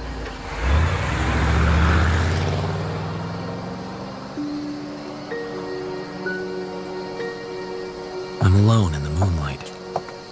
I head for the house. I didn't think the door would be unlocked for my convenience, but strangely it was. Inside is a hallway. Beyond is a kitchen big enough for a dancing class. At last I come to what must be the living room. It's curtained and quite dark, but it has the feel of great size. I feel for a light switch, but in houses like this, they have a different way of doing things. No light switch. Hello? Anybody here needing a detective? Amber light begins to grow high up behind the cornice that circumnavigates the room. Floor lamps, soft chairs, love seats, long shrouded gaming tables in the middle of the floor space. But the joint is dead. The room is empty. Well, not quite. Hello again yourself. I still think you came too late. Too late for what? She's leaning against the side of a grandfather's chair, wearing a pale cocoa fur coat. Her face would have been chalk white if it hadn't been for the lighting. I need a drink, or maybe I'll fall down. That's a lovely coat. Stone Martin. $40,000. Rented for the picture. Is all this part of the picture? This is the picture to end all pictures. For me. I do need that drink. If I try to walk... Go ahead and faint. I'll catch you on the first bounce. Thanks. Why did I come too late? Too late for what? Too late to be shot. Shucks. I've been looking forward to that all evening. Miss Gonzalez brought me. I know. She'll be disappointed as hell. She put you on the spot. She may have started out to, but she changed her mind. What a way you have with the girls. Oh! I carry her over to a gold couch and spread her out on it. Then I fetch her drink. A dark and pungent brandy. Can you hold it? Sure. Where's yours? I'm not drinking. My emotions are being worked on enough without that. I can't think of any lines tonight. It's the Technicolor dialogue. Freezes up on you. Aren't we talking like a couple of nuts? We could get sensible. Where's Steelgrave? He was here. May I have a cigarette? The old cigarette stall. Here. So, where is Steelgrave? You ought to be glad wherever he is. He thought he had no choice but to kill you. You wanted me here, didn't you? Were you that fond of him? I must have been. It seems like 1,000 years ago I met a nice, quiet little man who knew how to behave in public and didn't shoot his charm around every bistro in town. Yes, I liked him. I liked him a lot. And in the end, I liked him with this. She pulls out a white-handled automatic. It looks familiar. I sniff the muzzle. It's been fired, and recently, too. So where is he? Try that chair over there. It's a high-backed wing chair, covered in flowered chintz. It's turned towards the wall. Now I turn it. He leans on the corner of the chair with his head tilted back. His eyes are half open. The bullet has gone through the outside pocket of his double-breasted jacket. It's been fired by someone who knows where the heart is. What did you expect me to do? He killed my brother. Your brother was no angel. He was a killer himself. I don't care. Steelgrave didn't have to shoot him. Somebody had to, and quick. So how long have you known the photos existed? Weeks. Nearly 2 months. Oren called me up and said he'd lost his job. He needed money. He didn't say much about the photos he'd taken. He didn't have to. I knew I had to tell Steelgrave that the negatives existed. I didn't mention Oren's name. Then when Hicks got hold of the negatives and contacted me, I got scared. This was getting out of control. There's something you don't seem to understand. Steelgrave knew that whoever was behind those photographs wanted money, a lot of money. He knew that sooner or later the blackmailer would have to show himself. That's what Steelgrave was waiting for. He killed my brother. He told me so himself. The gangster showed through then, all right. It had started showing through for some time. Funny people you meet in Hollywood, don't you? Including me. You were fond of him once. Before I knew what he was and what he'd done. I'm not fond of anybody now. I'm all through with being fond of people. It's gonna cost a lot of money to fix this. I don't have a lot of money, so that's out. So what about the studio? You're doing well, and you're worth money to them. An up-and-coming movie star shoots her gangster boyfriend dead? The studio boss wouldn't chance a cover-up. He'll take his loss and forget it in 6 months. You won't even try? If I got in a jam and hadn't really done anything, yes. But I've done something now. And your agent? The same. So that puts it up to me. That's why you sent for me. Wonderful. You fix it, darling, for free. Believe me, I'm not worth it. Not even to sleep with. Tell me why you had the gun with you. The gun? Don't take time to think, just tell me. Did you mean to kill him? Why not? I thought I meant something to him. I guess I'm a little vain. He fooled me. Nobody means anything to the Steelgraves of this world. And nobody means anything to the Mavis Welds of this world anymore. Yeah, so you keep saying. I oughtn't to have given you that gun. If I killed you, I might get clear yet. Do you want me to give you the gun back? Oh, this is crazy. I guess I don't like the script. I don't like the lines. It just isn't me, if you know what I mean. That's just what I've been thinking. You're a good actress. So why are you giving such a bad performance? Am I? There's too much real emotion floating around. Were you really here with him alone? That's what I told you. That doesn't mean I have to believe you. Why shouldn't you believe me? Because I don't think you shot him. Okay, this is your gun. But that doesn't mean somebody else didn't fire it. After all, the door was open. Maybe somebody just left. I'm tired of this. Let's call the police. And tell them what? Tell them that I shot Steelgrave. Tell them anything. Why are you giving up now? You hadn't given up when you telephoned Dolores. By the way, was Steelgrave still alive when you phoned her? Why does it matter? I just wondered what sort of problem you expected me to help you solve. We've had a nice chat. The phone's over there at the end of the bar. You have your car here. Yes? Get going. And do what? Just go home, that's all. You can't get away with it. Don't tell me what I can't get away with. And don't ask why I'm doing this. I can't let you. I killed him. Why should you be dragged into it? Don't stall. And when you leave, go the back way, not the way Dolores brought me. But I killed him. I can't hear a word you're saying. But... If you want a motive for me, then let's say it has nothing to do with you. I owe it to the cops. I haven't played clean cards in this game. They know. I know. I'm just giving them a chance to use the loud pedal. As if anyone ever had to give them that. You're still here. I ought to thank you. You asked me here. Yes, but... I'm a knight errant. You're a damsel in distress. Is that corny enough? The police are gonna be on my back whatever happens. I've nothing to lose. You have. Now go. Very well. And thank you.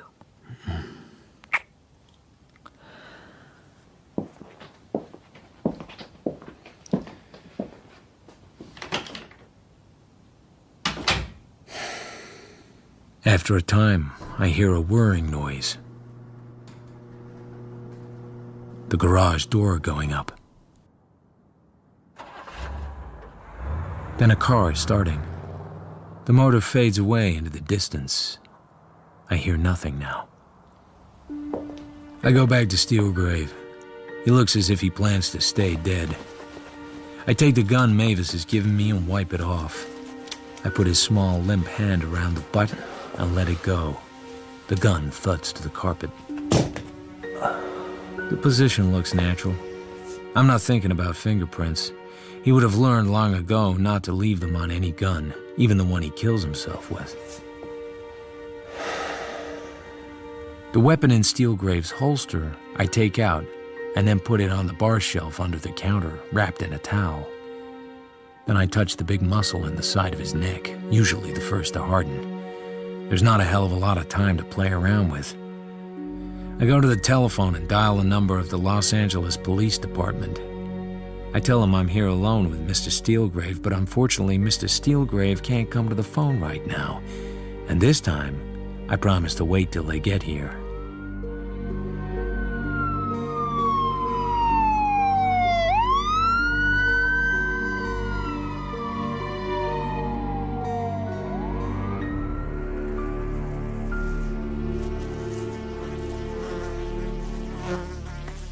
How long do flies live? It's a while since I've been here, so chances are this is a new one. Well, for the moment, he can live. After all, it's good to be back in what passes for home. The cops still don't like me. They threaten me. They say they'd take my license away. But they can't actually prove Steelgrave didn't kill himself. And there are cops somewhere who'd hate to have to admit they'd known all along Steelgrave was Weepy Moyer. Worse, that they let him out of jail on the day his former partner in crime was shot dead. See? The fly's even settling down. The studio stood by Mavis Weld. Why not? She's a rising star. And what had she done wrong except make a mistake in her choice of boyfriend? They hired a smart, expensive lawyer, and the district attorney decided there was no case to answer. He apparently said he didn't believe in seeking publicity at the expense of people to whom a certain kind of publicity would be fatal. Doesn't he just love Hollywood? So if everyone was keeping quiet about her, they were going to have to keep quiet about me. Dr. Lagarde is still missing. Dolores hasn't phoned me since she found a new boyfriend, or several. It's just me and my fly.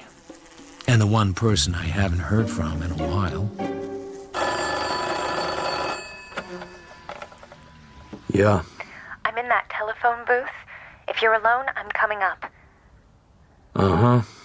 I suppose you're mad at me. I'm not mad at anybody. Just tired. Oh, yes, you are. But I don't care. I'm coming up anyway.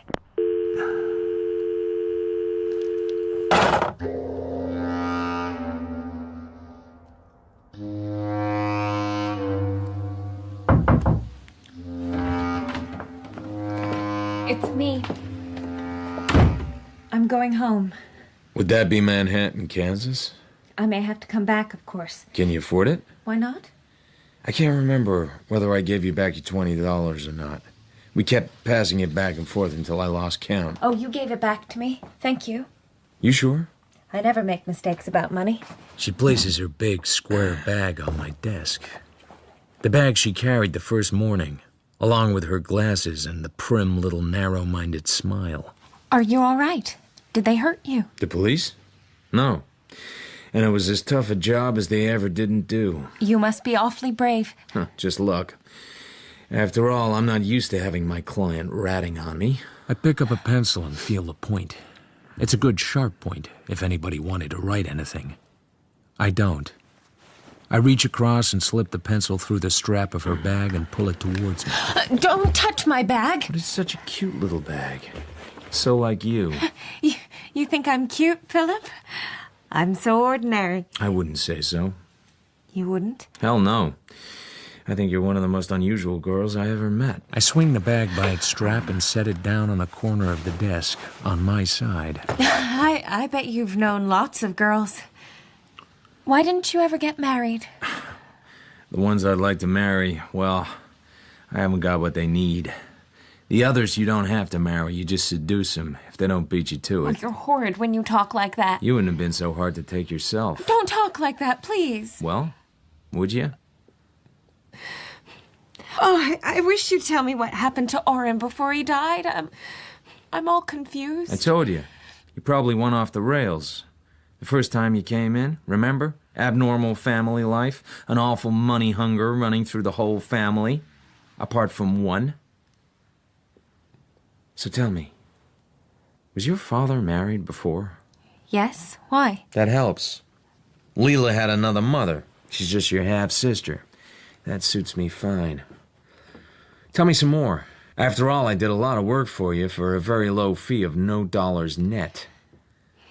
Why didn't you tell me who Mavis really was? I was ashamed. Mother and I were both ashamed. Oren wasn't. He loved it. Being in pictures isn't that bad, surely. It wasn't just that. How did Oren find out something about Steelgrave that the cops didn't know? I don't know. Could it have been that Dr. Lagarde? Oh, sure. He and Oren got to be friends somehow. A common interest in sharp tools, maybe. And now you're just being nasty. Such a pity. I'd be a lovable character if I'd let myself alone. Nice bag. You let my bag alone. You want to go home to Manhattan, Kansas, don't you? Today? You got your ticket and everything? Don't you dare! I'm not stopping you. I just wondered how much dough you squeezed out of the deal. You're horrible. There's a zipper pocket at the back of the bag. There's a flat pack of new bills in there. 10 centuries. All new. And even $1,000. Nice traveling money. Leela gave the money to me. What size chisel did you use? You're awful. Skip it. I guess you and Oren belong to that class of people that can convince themselves that everything they do is right. He can blackmail his sister, and then when a couple of small-time guys get in his way, he can sneak up on them and knock them off with an ice pick in the back of the neck. Probably didn't even keep him awake that night. You can do much the same. Your sister didn't give you that money. Steelgrave gave it to you. For what? You're filthy. You're vile. How dare you say such things Who to me? Who tipped off the law that Dr. Lagarde knew Clausen? Lagarde thought I did. I didn't. So you did. Why? To smoke out your brother, who was not cutting you in on a blackmail racket. Because right then, Hicks had stolen his deck of cards, and Oren was hiding out with a good doctor. I'd like to see some of those letters Oren wrote home. I can see him working on it. Watching his famous half-sister, trying to get her lined up for his Leica. Oren never mentioned any names. I didn't even know Oren had lost his negatives. But I knew they were very valuable. I came out to make sure. Sure what? That Oren treated me right. He could be awfully mean sometimes. He might have kept all that money for himself. So why did he finally call you up? He was scared. Dr. Lagarde wasn't pleased with him anymore. He didn't have the negatives. Somebody else had them. Oren didn't know who. But he was scared. I had him. Oh. I still do. They're in my safe. How much are they worth? How about splitting that $1,000 with me? I never thought you were a crook. Anyway, I couldn't give you this money. I really couldn't. Well, Mother and I owe money still on account, and the house isn't clear. What did you sell Steelgrave for that $1,000? You had one thing to sell. You knew where Oren was. To Steelgrave, that information was worth $1,000. Steelgrave went down there and shot him. He paid you the money for the address. Leela told him. She's a sort of free and easy Hollywood babe who doesn't have very good morals. But when it comes to bedrock guts, she has what it takes. She's not the ice pick type. And she's not the blood money type. How dare you? Yeah, blood money. Your own brother. And you set him up so they could kill him. $1,000 blood money. One thing I regret. Not seeing your meeting back in Manhattan, Kansas with dear old Mom. Not seeing the fight over how to split that $1,000. I bet that'd be something to watch. And who are you? A cheap shyster, a nobody. Why, even $20 buys you. I could tell the police you've been suppressing evidence. They'd believe me. And I could tell them who shot Steelgrave, because I know who didn't. What do you mean? Your sister told me she did it. She was prepared to tell the world that she'd killed him, but she hadn't. How do you know? Because you shot him. You're the only person in the world who could make her feel bad enough about herself to agree to take the rap. All the guilt you could put on her about your straitened circumstances and your grief over Oren's death. Steelgrave was a vile man. No question of that. He said horrible things to me. Just like you say horrible things to me. My comments can't have been in the same league. I think he thought it was funny. He invited me to that house of his, then he gave me a billfold wrapped in a cloth of some kind.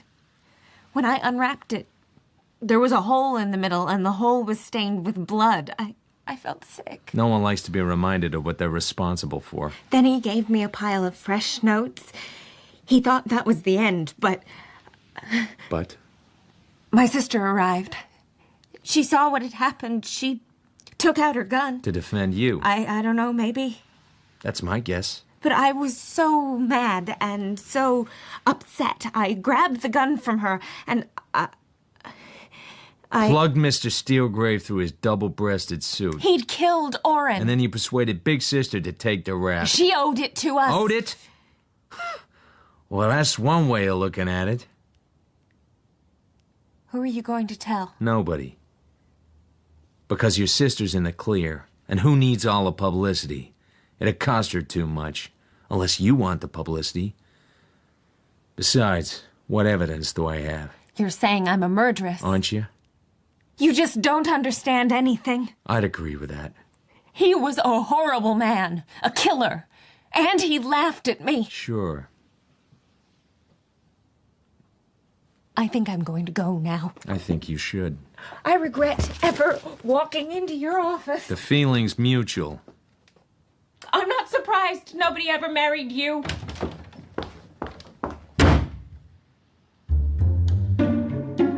The play is over. I'm sitting in the empty theater. Some of the actors are getting vague and unreal.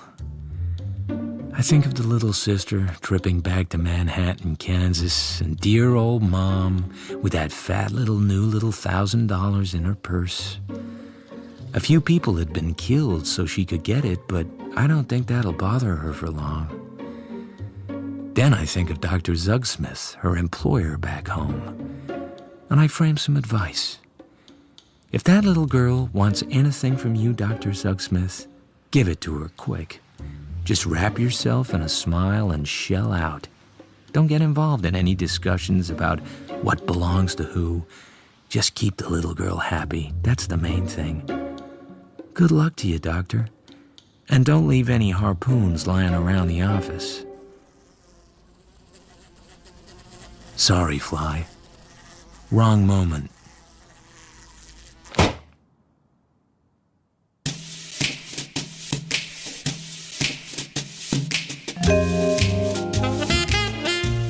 In The Little Sister by Raymond Chandler, dramatized by Stephen Wyatt, Philip Marlowe was played by Toby Stevens, Orpha by Kelly Burke, and Mavis by Fenella Woolgar.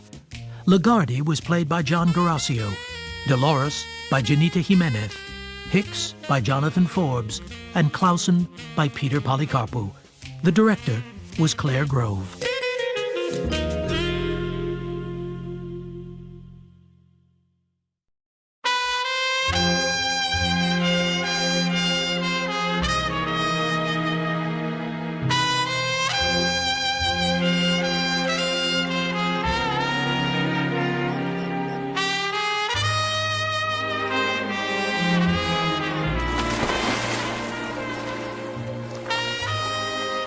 Our first home.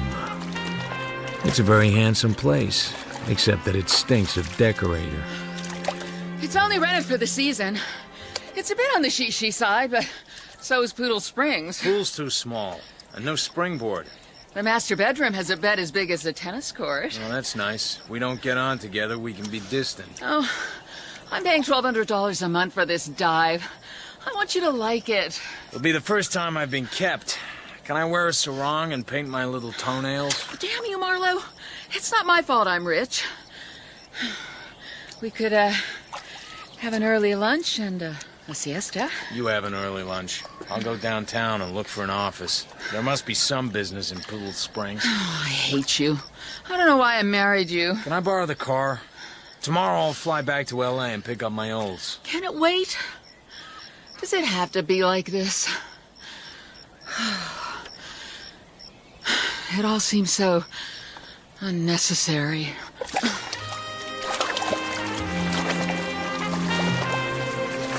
I've been married to Linda for just 3 weeks and 4 days. Hey. Hey. Don't you know who I am? Nope. I'm Manny Lipschultz. I run the Agony Club. Uh-huh. You're Philip Marlowe, private dick. My, how word goes round. Maybe I have something for you. I only got here about 2 hours ago. I'm still looking for an office. Harlem Potter's son-in-law. That rings a lot of bells. Blow. Don't be like that. I'm in trouble. I need a good man. When I get in office, Mr. Lipschultz, come and see me. I'm not in a position to wait around, Marlowe. Call me later. I gotta go. And your business? Private investigator. Oh, I see. Offices are hard to find, Mr. Marlowe, and not cheap. Present address? It's the new place up on Romanov Drive. You mean... You're that Marlowe? Your wife is...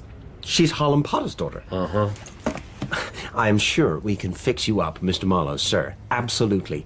But why do you want a side street? I can't afford a showy layout. But your wife... I'm paying with my own money. Very good, Mr. Marlowe, sir. I'll see what we can do. Right away. On the way back to Marlowe Mansions, a big Buick is behind me, taking it easy. At a stretch of road that seems empty, it suddenly pulls past and cuts across. Two men jump out. A couple of guns flash into their busy hands. I reach for the glove compartment, but there isn't time. Lippy wants to talk to you. Let me guess. Lippy would be Mr. Lipschultz of the Agony Club. Why does he want to see me so badly that he sends a couple of schnooks after me? Big stuff. I didn't think we were such close friends that he couldn't eat lunch without me. One of the boys moves around and reaches for the right-hand door of my car. It has to be now if it's going to be at all. The boys go reeling. I smash hard into the rear of the Buick.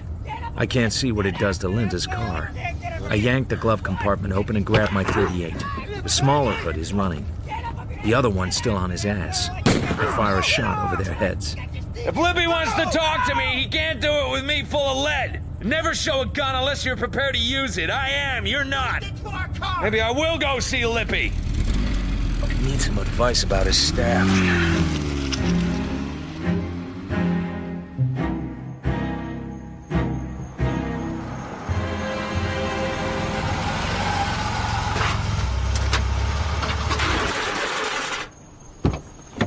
Darling, what happened? I found an office. A little place over a dime store. To my car. Oh. A man named Lipschultz wanted to talk business. I didn't have the time. On my way home, he had a couple of morons with guns try to persuade me, so I bashed them. With my car. He said we needed a sedan for the evenings. You take wrecking my car awfully goddamn calmly. I was thinking about something else. Why don't you just telephone for a few more? Don't worry about me. I'll go back to L.A. and get my olds.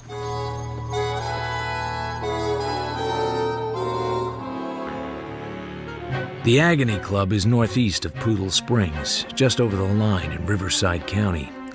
The hoods frisk me for my gun and take me into a big office that belongs to Manny Lipschultz. Glad you could make it.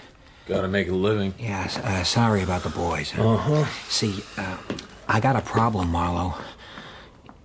What we do here ain't, quite legal. Gambling. I wonder why we don't get the arm laid on us? No, but if I did, I'd figure you had backing with money. I knew you were smart. So what do you need me for? Fact is, if you don't help me out, that backing is gonna maybe send some people out to see me. What do you want me to do? Take a look at this. I owe you $100,000. Les Valentine. Me? Taking a guy's marker for 100 G's. I must be getting old. How come you did? He's got money in the family. Always made good before. And when your backing looked at the books, he noticed you were 100,000 short. Mr. Blackstone came to see me. Told me I got 30 days to cover the loss. Or? There ain't no or with Mr. Blackstone. So you want me to find the guy who stuck you? Yeah. I find people, Mr. Lipschultz. I don't shake them down. That's all I'm asking you. I'm out 100 grand. I don't get it back and I'm dead. You find the guy, talk to him. What if he doesn't have it? He's got it. His wife was worth $20 million. So ask her. She don't believe me. She says Lester wouldn't do that. How come you didn't shake her down? She's a lady. And you're a gentleman? Yeah. Sure. Can I have the IOU? Here. So where do I find this guy? Valentine. Les Valentine. Lives with his wife in Poodle Springs. Want me to look it up? I'll look it up. I'm a trained sleuth. The Valentine house was out near the racket club. A Japanese houseboy took my hat and parked me in the front parlor. On the end wall was a series of photographs, full of arty lighting and odd over-the-shoulder poses of young women. On an easel near the doors to the patio was a big blow-up of a man and a woman in her late 30s. The man was balding, with rimless glasses and a smile that said, "Don't pay attention to me."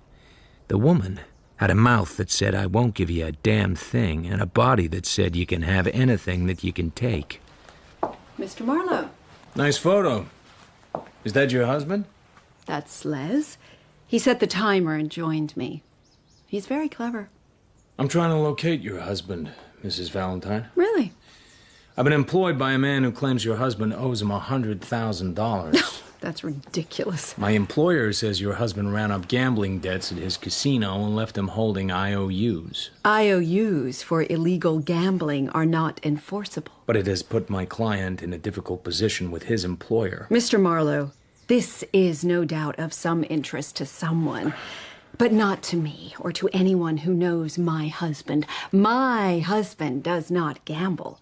He pays for what he buys. He makes a good living. Could you tell me where your husband is now? Les is on location in San Benedict with a film company. He's doing publicity photographs. He is a very accomplished and well-regarded photographer. Which studio is he working for? I don't keep track. And I am not going to have him bothered with wild accusations from a known criminal. I didn't say who my employer was. I know who it is. It's Mr. Lipschultz. He approached me directly. That your husband's signature on the photo? My husband signs all his work. Here's the IOU with the signature.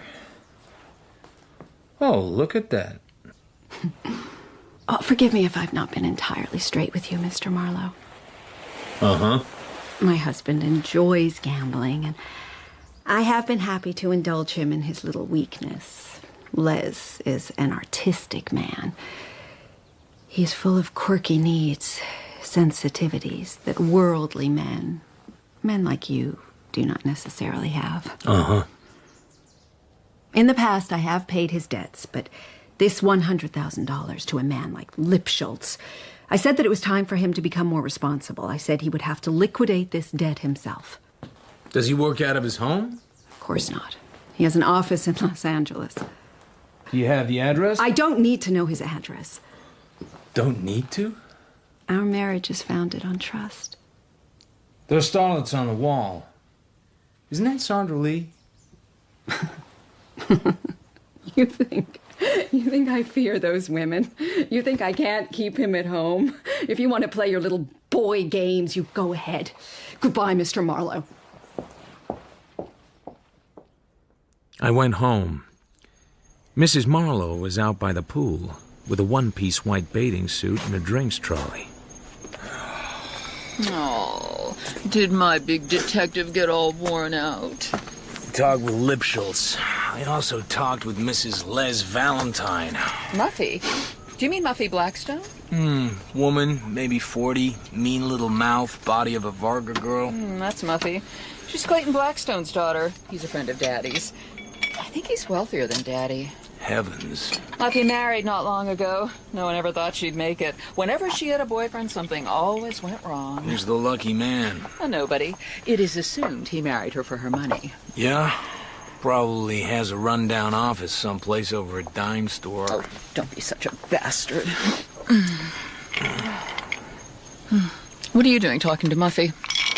Her husband's in the lippy for 100 G's. Mrs. Valentine has always bailed him out before. This time she won't.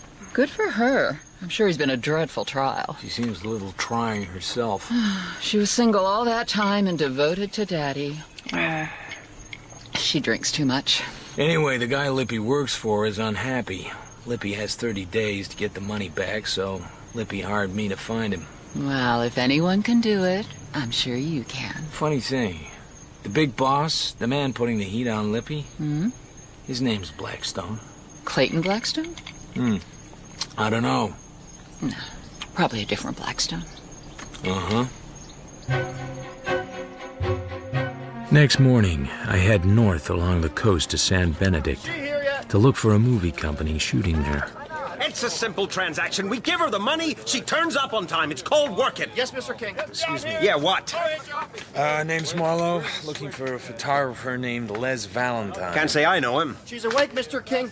She's asked for a cup of coffee, a cream, 1 sugar. Give her a bucket of cold water. I was led to believe he was here on assignment. No, we have a regular does that. Gus Johnson. I don't know any Les whatever. If he were here, would you know it? Certainly. Okay. Thanks for your time. I'd say stick around, watch some shooting. But there is no shooting because Sandra Lee can't get her fat ass out of bed. There are several things I think as I drive back down the coast. The most important one is that Les Valentine is not who his wife says he is. He isn't shooting stills in San Benedict.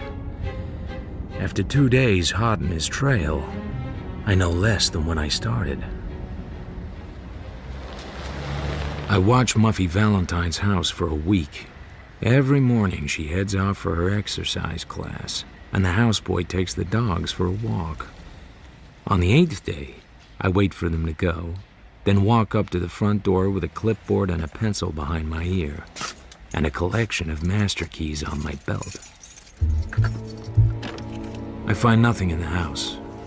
The only sign of a man is a drawer full of socks and a box on the bureau containing a couple of pairs of cufflinks and a checkbook.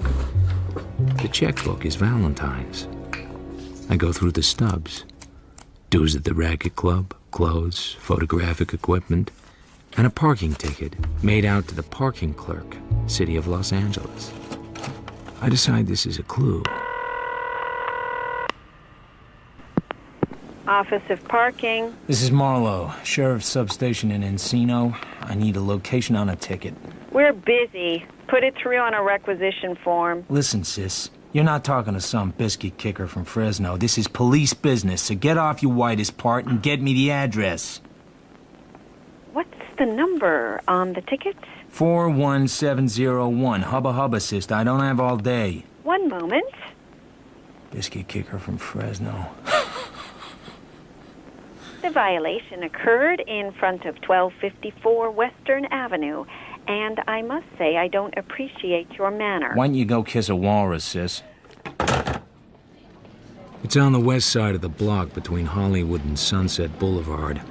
A 3-story building looking like an ugly bread box. On the wall of the lobby is a directory. There is no Les Valentine listed. But there is a photographer, Larry Victor. Photo portraits, same initials. No one answers my knock. I spring the lock and open it. The place looks like the kind of office I've spent half my life in. Old roll-top desk, wobbly swivel chair, filing cabinet. In the bottom drawer is a half-empty bottle of cheap scotch and a big box file.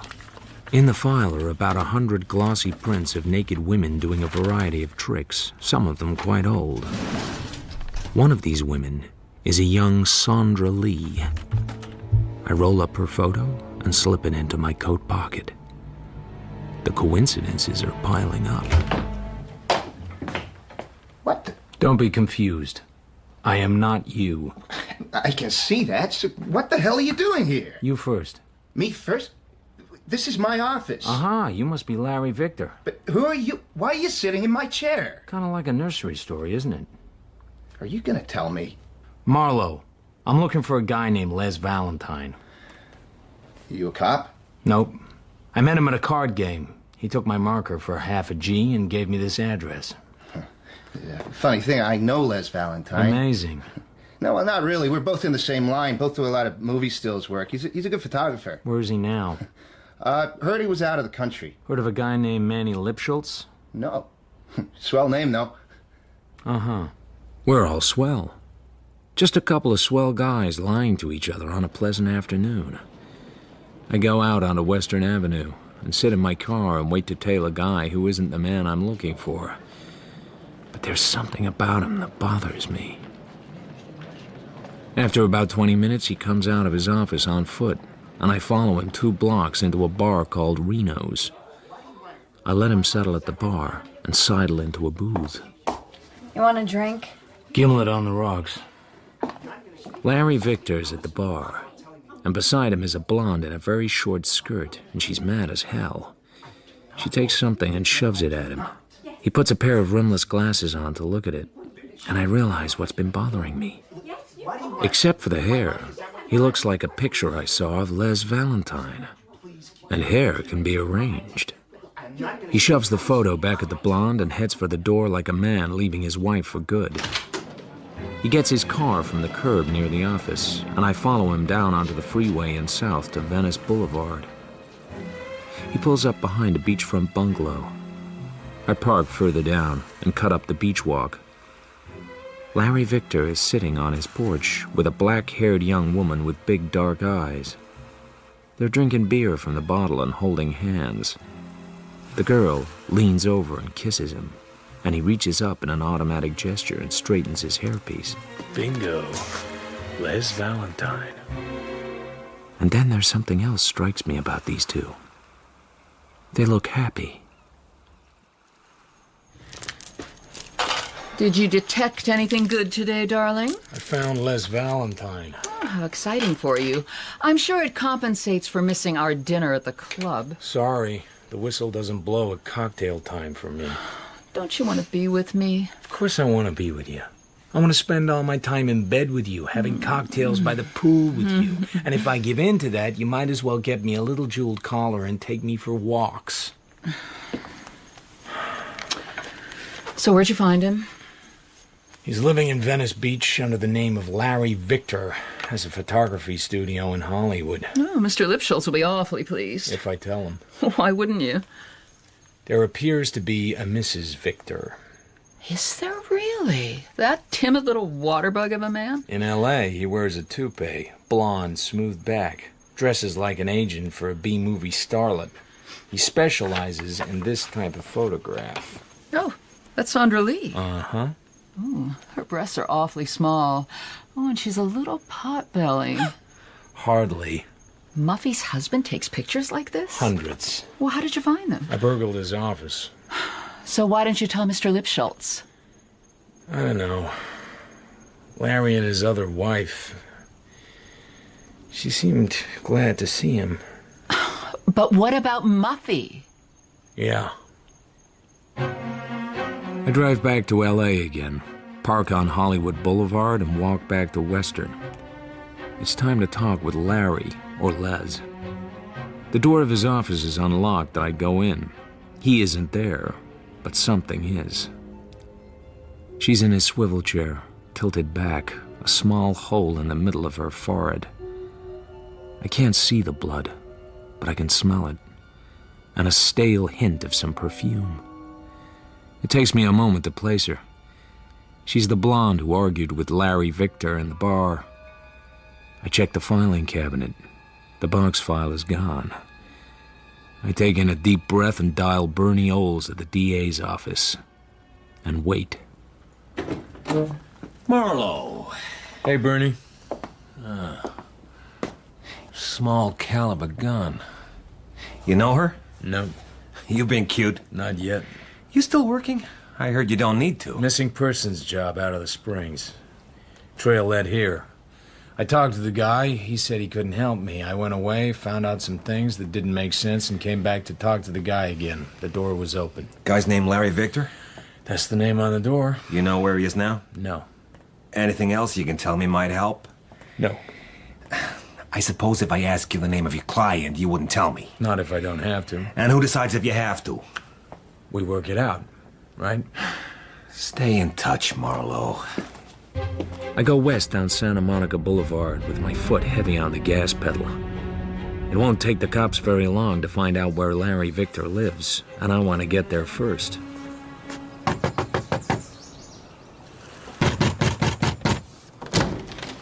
Yes?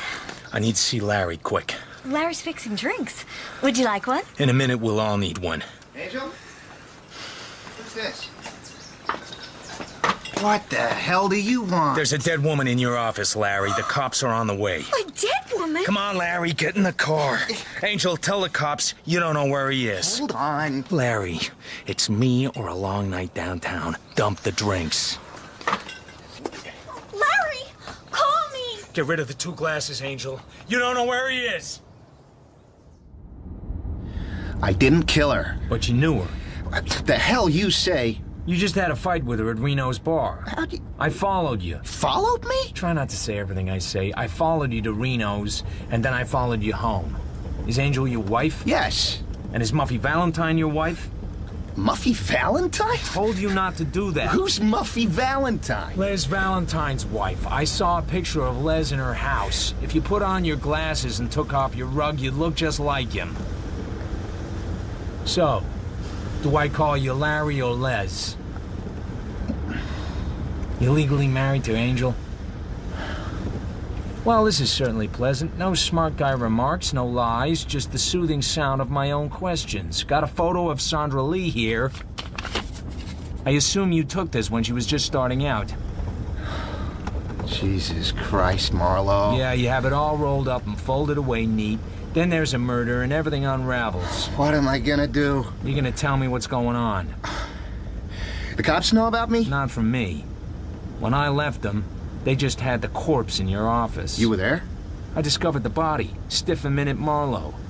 I went there to ask you about being Larry and Les. Door was open. She was sitting in your chair. Somebody had shot her in the head with a small caliber gun.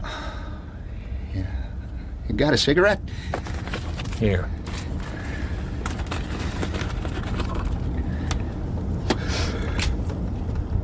What's your racket, Marlowe? Private license. I was hired to find you. Who by? Muffy? Lipschultz. Lippy? Uh-huh. For the markers. Uh-huh. I was trying to build a stake. What for? To get out of the Springs. Muffy, her old man. All of it. You married Angel before or after Muffy? Before. Let me guess. You met Muffy someplace, maybe shooting some pictures? Yeah. And she liked you, and you saw the big burrito all of a sudden, after dancing all your life for dimes. Angel know you married Muffy? She thinks I go away on assignments. So, you're gonna get your hand in Muffy's trust fund, and then you were gonna scoot back to L.A. and disappear. With Angel?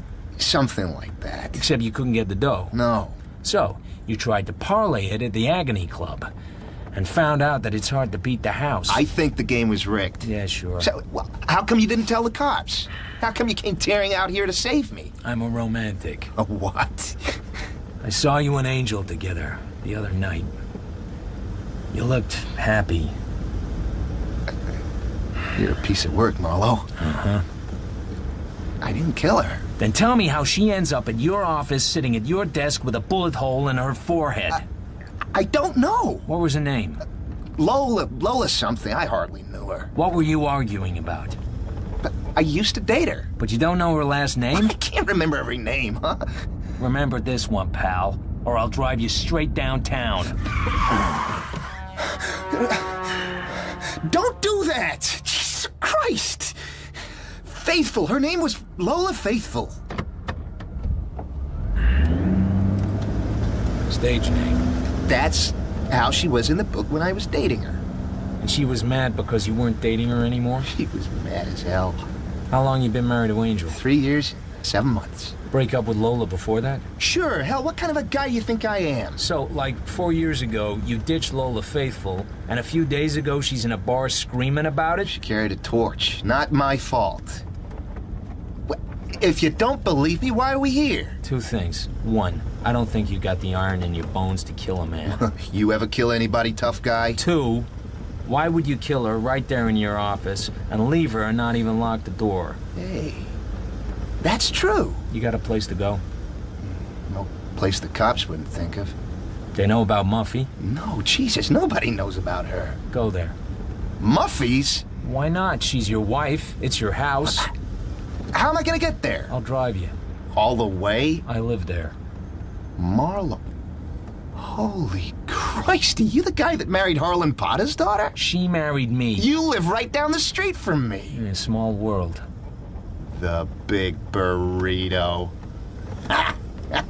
You just keep your mouth shut and hide out with your Poodle Springs wife until I figure this out. I drop him in front of Muffy's place, put the olds in gear, and drive on towards the house I share with my own poor little rich girl. So obviously Les, or Larry, or whatever he calls himself, is a compulsive gambler. Obviously he's a fortune hunter.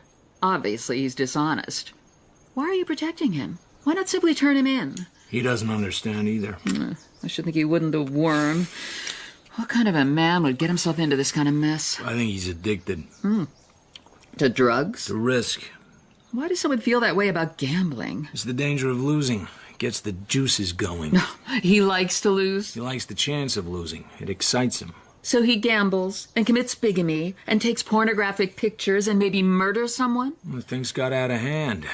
And I don't think he killed the woman in his office. You seem to understand him well enough. I'm a detective. Maybe you do the work you do because it's dangerous. Maybe it gives you a thrill. Like Larry? There must be some reason why you don't stay home and spend the afternoon with me, you bastard.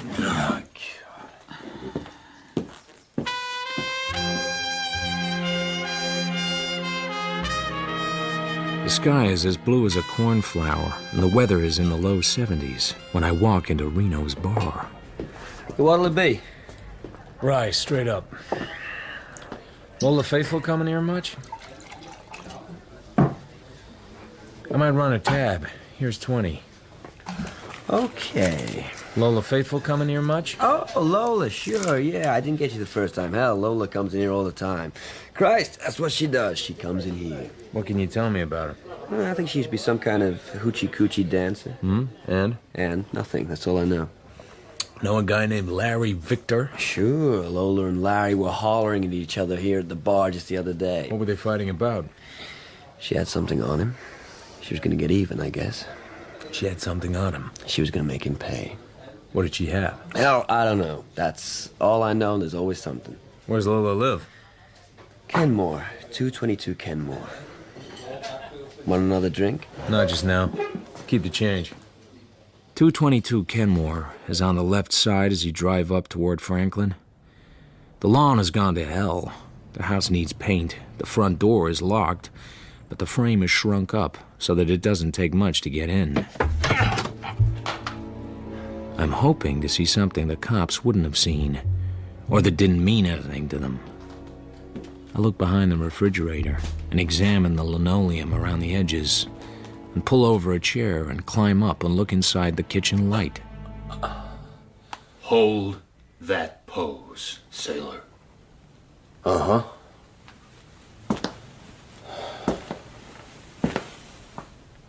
Put your hands on top of your head. Now step down off of there. Uh-huh. Now, sailor, why don't you tell me about who you are and how come you're here? Stuff like that. My name's Marlowe. I'm a private eye working on a case. Know who owns this house? Woman named Lola. She's dead. Okay, sailor. Let's go for a ride. We roll west to Bel Air, in past the Bel Air gate and the private police booth, then down a winding driveway to a vast house lit with spotlights. A butler shows us into a library. Beside a fireplace I could ride a horse into is a hatchet-faced man with ice-white hair, cut very short. This is Marlowe, Mr. Blackstone. Found him in the house on Kenmore. Why? Says he's a PI. What else? Well, I figured you might like to talk with him. Marlowe? I was told a woman named Lola Faithful lived there. And? And what's your interest? Perhaps I should have Eddie teach you some manners. Perhaps you should stop trying to scare me to death and share a little information. Maybe we're not adversaries. Adversaries? An intellectual paper. You know that Lola Faithful is dead? I found the body. I would like to know who murdered her. I had a sense you might be interested. Cops like the photographer. Cops like the obvious. Usually they're right. You like him? No. Why not? He doesn't seem the type. Did you know I know your daughter? I didn't know that. She's married to the photographer. Eddie, pour Mr. Marlowe a drink. Liz Valentine owed a guy money, and the guy hired me to locate Les for him. Who's the guy? Client's got a right to be anonymous. Where the hell do you think you are, Mr. Marlowe? If I'm gonna be in this business, I can't go spilling my guts to every loonican I meet. I'm hardly a loonican, Marlowe. Sure, You're a citizen and a half. I started with Les Valentine's wife, your daughter. She said he was on location doing stills for a movie production. But the movie company had never heard of him. Eddie's been busy. Nothing to it. So, I went back and searched his house. My daughter's house? I found a parking ticket, ran that back, and found a photographer named Larry Victor. I followed him to a bar, watched him have a fight with Lola Faithful, lost him, went back to search his office. Why? He said he knew Valentine. And? I walked in, and there was Lola with her brains on the floor. And this guy, Larry? Is Valentine with a wig. Where is he? I don't know. Why did you have Eddie here watching Lola's house? A woman of that name attempted to blackmail my daughter. About what? My daughter did not say, and I did not ask. I told my daughter that I would have Eddie speak with her, but Eddie was away on business for a few days, and when he returned, he went to call on Lola, only to find that she had been murdered. You can understand my interest. Uh-huh. And your daughter? I merely told her that the woman had died. I did not ask her anything. How do you feel about Les Valentine, Mr. Blackstone? He's a liar, a womanizer, a petty thief, an opportunist, a fool, and an unsuccessful, probably compulsive gambler. And my daughter loves him. As long as she does, I will support him. As long as he is married to my daughter, he is family.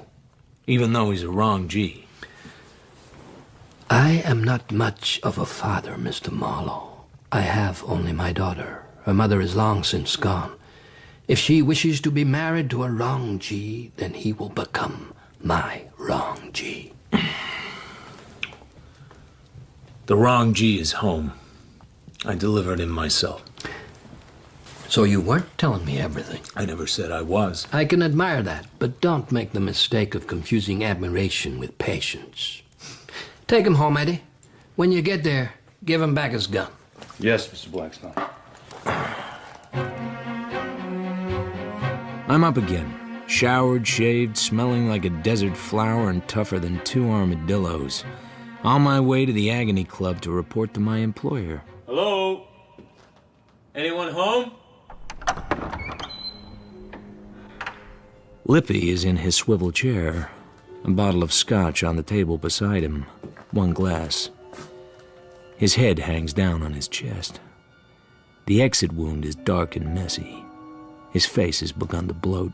Oh, brother. I call the cops. Yeah, you touch anything? No. Marlowe. Hey, didn't I see your name on the wire last week? Discovered a murder victim in Hollywood? It's a gift. At the peak of season, I find 2, 3 a day. Yeah, maybe you do more than find them. Sure, I blast them for no reason and call the cops and wait for you to come and question me. Wait a minute, you say Lippy hired you to look for a guy owed him money? Uh-huh. Who was it? This is a murder case. A guy who skipped owing Lippy money's a suspect. Withholding the name of a suspect is enough to get your license lifted. It's enough to get you in jail. What the hell? We're in an interrogation room at the Poodle Springs Cop House. I'm the special guest. Others include Sergeant Whitestone from the Springs and Lieutenant Wilson Crump, Riverside County Chief Investigator. And, as a surprise treat, Bernie Oles. Take your time, Marlowe. We got all night. Lippy always had a couple of Roscoes with him. Whoever murdered him had to get around them first. I guess a woman, small caliber, close to. We can guess that sort of thing without you. That's all I got, Bernie. 2 homicides in a week. In 32 years of police work, I've never seen a coincidence like that. There's nothing more I can tell you, Bernie. Okay, book him. Stick him in a cell. Maybe a connection will occur to him. What charge, Lieutenant? You'll think of something. It's quiet in the Poodle Springs hoosgow. I lie on the bunk in the dark. I wonder if Lippy would have been killed if I told the cops all I knew. Guys like Lippy are always walking on the railing, but dying is a long fall. Blackstone had no reason to kill Lippy, but Les had a reason. And he had a reason to kill Lola Faithfull, too. A blackmail reason having to do with a picture she showed him in Reno's bar. Why the hell isn't Larry the killer? Even if he does have a pretty wife who adores him. And where is the picture Lola had on him? Could be in a safe deposit box. Except, where's the key? And whiskey-voiced old broads like Lola don't usually keep safe deposit boxes. The safest answer is Larry's the shooter. Les and Larry did it. Okay, Marlowe, you're sprung. This is Harry Simpson, darling.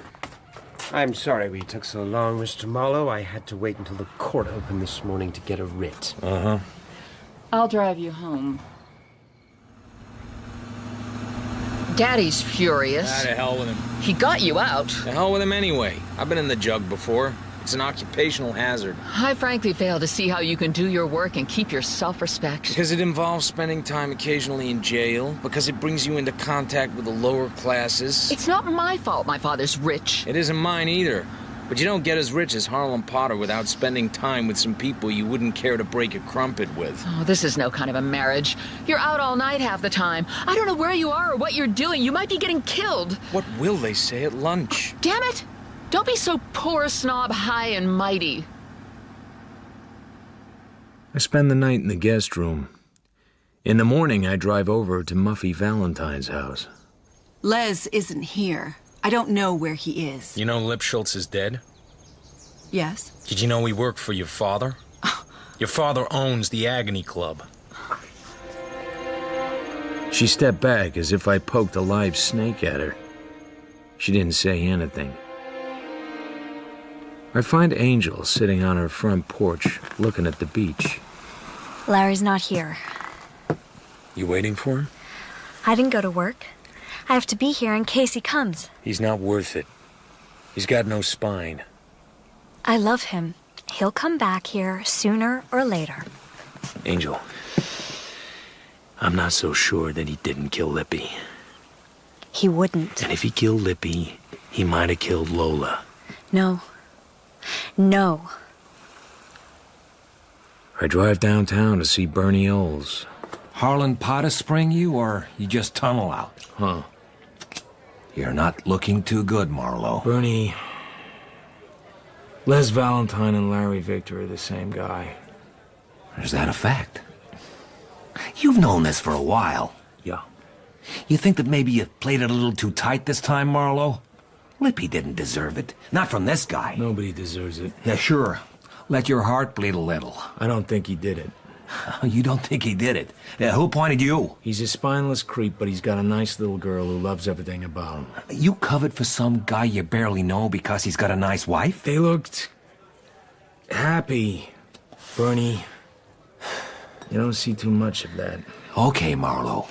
You can tell me everything. From the beginning. Real slow. A lot of small words. I tell him everything, leaving out the fact that I have a picture of Sandra Lee in the trunk of my car from before she was famous, when she didn't mind so much getting outside of her clothes.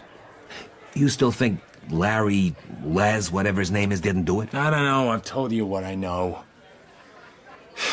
You and I both know how long this guy will be around if Clayton Blackstone finds out his daughter's married to a bigamist. A little jump of Fast Eddie. Damn little. Get out of here. Huh? Shoo, Marlowe.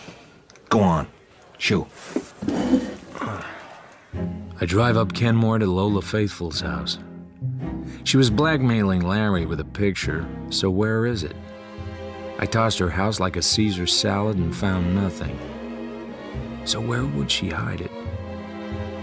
I have a thought. Her mailbox is stuffed with catalogs and flyers. I take the envelopes out. Most of them are bills. After a while, I find it. An envelope hand-addressed and inside a receipt from the parcel room at Union Station.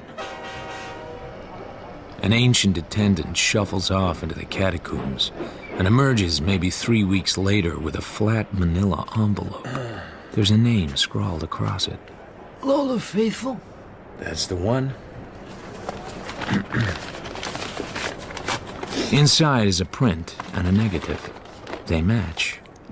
The print is a 10x8 glossy of Muffy Blackstone Valentine, wearing high-heel leather boots, and nothing else. Angel, I need to show you something. I'm not supposed to sit with the customers. Take a break. Well, I guess I'm about due. Here. Know her? Oh, well, she's not decent. Sorry, I've gotten used to it. It's the picture Lola showed to Larry when they had their fight in Reno's. She was trying to blackmail him with it. How? It's his wife. I don't understand. Larry also goes by the name of Les Valentine, and under that name he is married to this woman, Muffy. Larry's married to me. I don't know why you come and lie to me like this. Because I'm tired of waiting around in a swamp. Do you know where Larry is? No. Do you? No. Do you think something happened to him? I think he did what he knows how to do. He ran away. No. He wouldn't leave me. Have it your own way.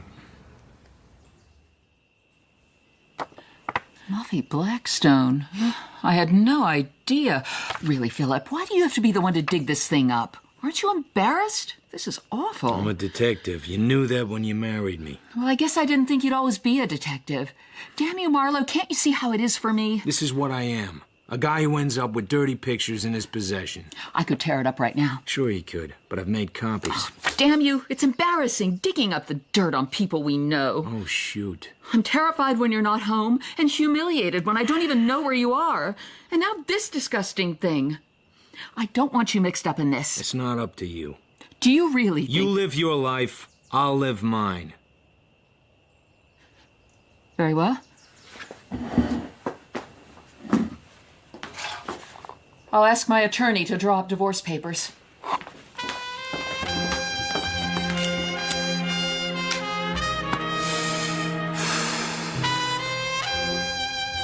My old office in the Coanga building is still empty, so I moved back in. I'm putting a fresh bottle of bourbon in the bottom drawer when Clayton Blackstone walks in. $500. You wish to employ me? I want you to find out where my son-in-law is. I wish my daughter's life to be orderly and pleasant again. What if the orderly conclusion is that your son-in-law is responsible for 2 murders? If you wish to reach me, call Eddie Garcia. He will put us in touch. He has my complete confidence. Mine too. I get the picture of Muffy and slide it into a manila envelope. I put one of my cards in with it, and on the card I write, "Do you wish to tell me about this picture?" I seal and address the envelope, go down to the post office and mail it special delivery. Then go back and reward myself with a first drink from the office bottle. I'm just starting to enjoy it when Larry, or Les, walks in. That was easy. Huh? Someone just hired me to find you. Who? Uh-huh. I called your wife. She said you were back here working. I've been on the go. I haven't had a chance to clean up today. Want a drink? I sure could use one.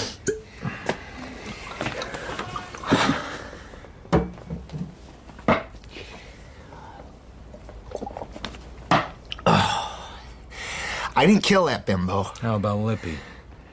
Lippy? What? Lippy's dead? You didn't know? How would I know? Jesus, Marlowe, you're the only guy I can level with. Like when you said you'd stay where I could find you? I had to get away from there. You don't know what she's like. I got some idea. Tell me about this picture. Sheesh. Where'd you get that? The Tooth Fairy left it. That's how I met her. Posing for dirty pictures. She liked it. Kinky, rich girl.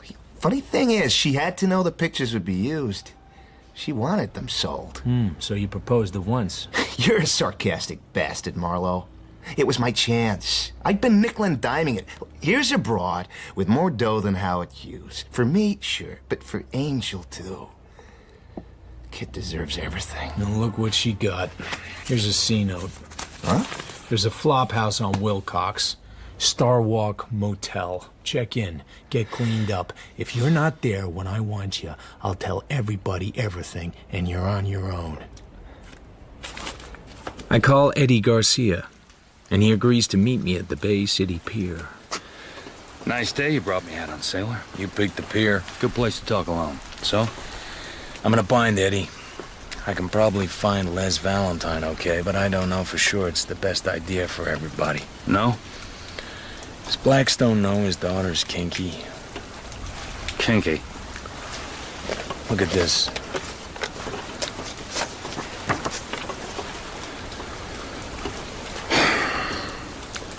Mr. Blackstone was here now, you'd be dead.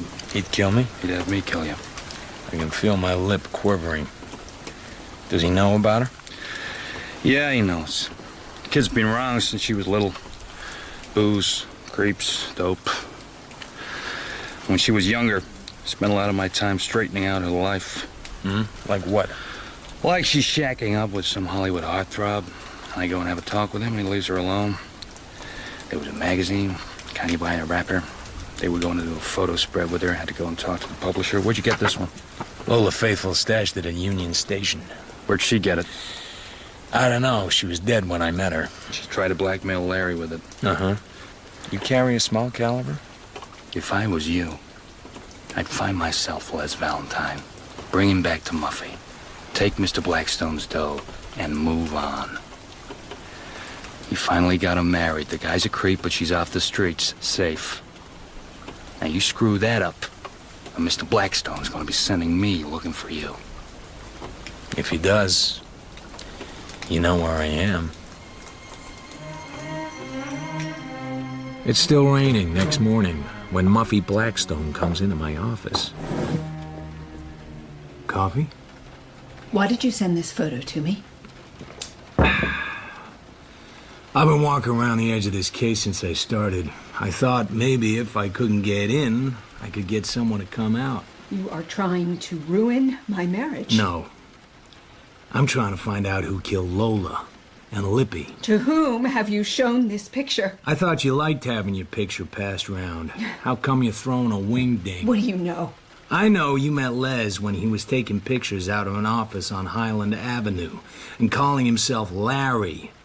I know you've had a life full of dope and booze and a string of wrong guys, and I know your old man has bailed you out of every one. Oh, you working for my father? He hired me to find Larry. You don't call him that now.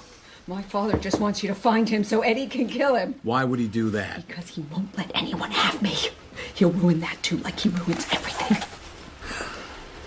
Put the gun away, Mrs. Valentine. I won't let you. Put it down. I won't let you spoil. They've all been spoiling it, haven't they? Yes. And you had to kill them. You got to Lola, she had your picture, and she wanted money. So you what? Arranged to meet her at Larry's office? I think I recognize the perfume. Yes. Lippy, he knew his killer, whoever it was. He was off guard. How'd you get him off guard? I said I didn't have the money, but there were other ways I could pay. So, he grins and sends the help away, and then turns and pours himself a whiskey, and then, bam! That about right? I still love Les. You won't spoil it. You must... Spilt my coffee. I follow my cup down behind my desk and dig out my .38 on the way. Her bullets go into the wall where I was sitting. I fire one into the ceiling to let her know I have a gun. Then I stay down behind the desk, waiting. I don't want to shoot you. I'm pretty sure where she'll go. There isn't any place else. Blackstone is beside his big fireplace. Eddie Garcia stands by the door. Muffy's at the bar with a drink in her hand. So what have you to tell me?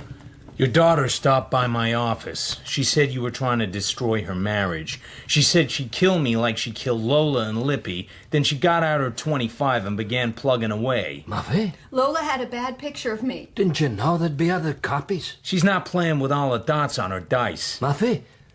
What about Lippy? I didn't even know you knew him. I asked him not to bother Les and me. And he said business is business. So she goes to see him. He turns his back on her to pour scotch. Bam! He would have ruined my marriage, Daddy. I had Eddie chase Les Valentine down. You know he's got a wife. Yeah, I've known it all along. What are you talking about? He has another wife, Muffy. Oh, that's not true. You need to calm down for a while. You won't let anyone have me. Ever. Everyone I've ever tried to. Everyone I have ever loved. You send Eddie to straighten them out. But this time you won't. She puts 2 bullets in her father's forehead.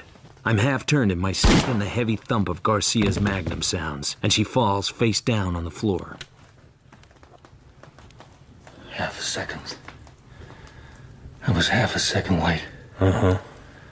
10 years ago, I could have saved him. Cops will pour it on you, Eddie. They won't find me. Still, pretty fair shooting. She had the jump. Half a second slow. Then he's gone. The cops turn me loose in the middle of the afternoon. There's nothing to hold me for except being a lousy detective, and they have their own problems with that. I get Angel out of her cafe and drive her to Hollywood. Have you found Larry? Yeah, I'm taking you to him. Oh, is he all right? Sure. Angel, about him being married to another woman, I was wrong. I knew that. Larry! Larry, it's me! It's okay, Larry. Angel? Muffy Blackstone's dead.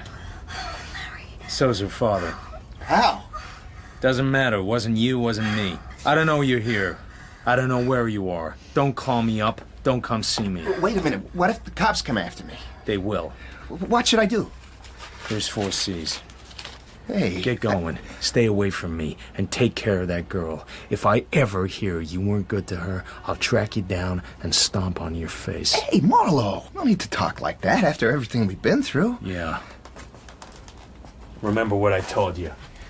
Goodbye, Mr. Marlowe. Thank you. My apartment has a musty, closed-up smell. I leave the hall door open and throw up a couple of windows in the living room. Then I go into the kitchen to put ice and soda in a glass with a shot of scotch. When I carry it back to the living room, Linda is there. Beside her on the floor is a small suitcase. In town for long? Maybe. Overnight case and all. I thought we were getting divorced. We are, but it doesn't cover what I had in mind. You seem awfully sure of yourself. What if I said no? You're right. I probably won't say no. Hello. So how long are you staying? Maybe the night?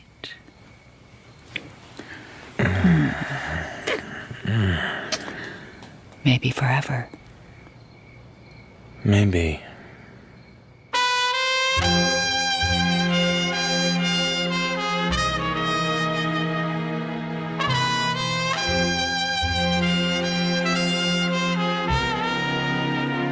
Poodle Springs by Raymond Chandler and Robert B. Parker was adapted for radio by Robin Brooks. Philip Marlowe was played by Toby Stevens. Linda Marlowe by Lorelei King. Larry Victor, Stephen Campbell Moore, and Muffy Valentine by Laurel Lefkoe. Manny Lipschultz was Peter Polycarpou. Angel, Sasha Pick. Bernie Oles, Gerard McDermott. Eddie Garcia, Alan Raglan, and Clayton Blackstone was Sean Baker. The film director was James Lally. Leonard, Carl Prekop. And the turnkey, Simon Bubb. Poodle Springs was directed by Sasha Yevtushenko. The producer was Claire Grove.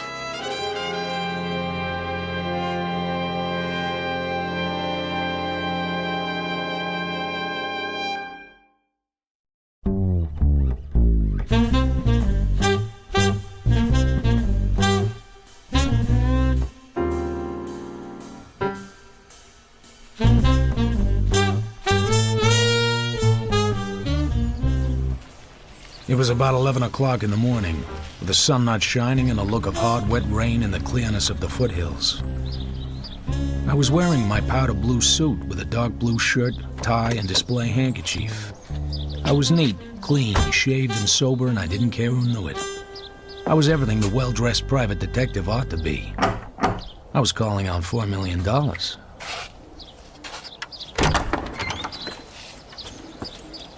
Good morning, Mr. Marlowe, here to see General Sternwood. Come in, sir. I'll tell the General you're here.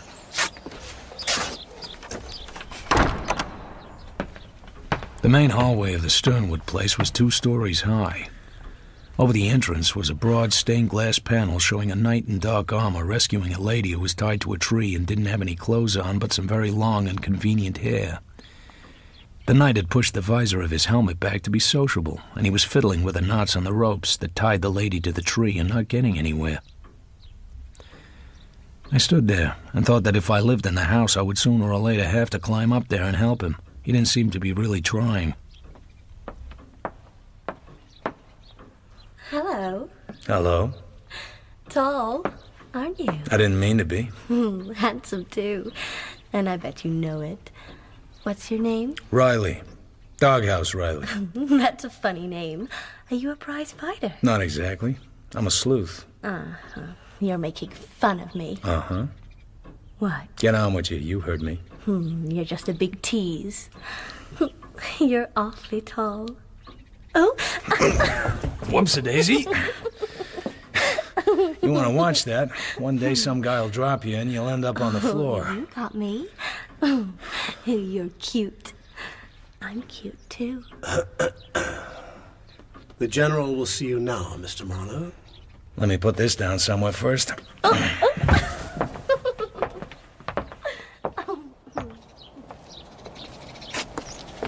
Who was that? Miss Carmen Sternwood, sir.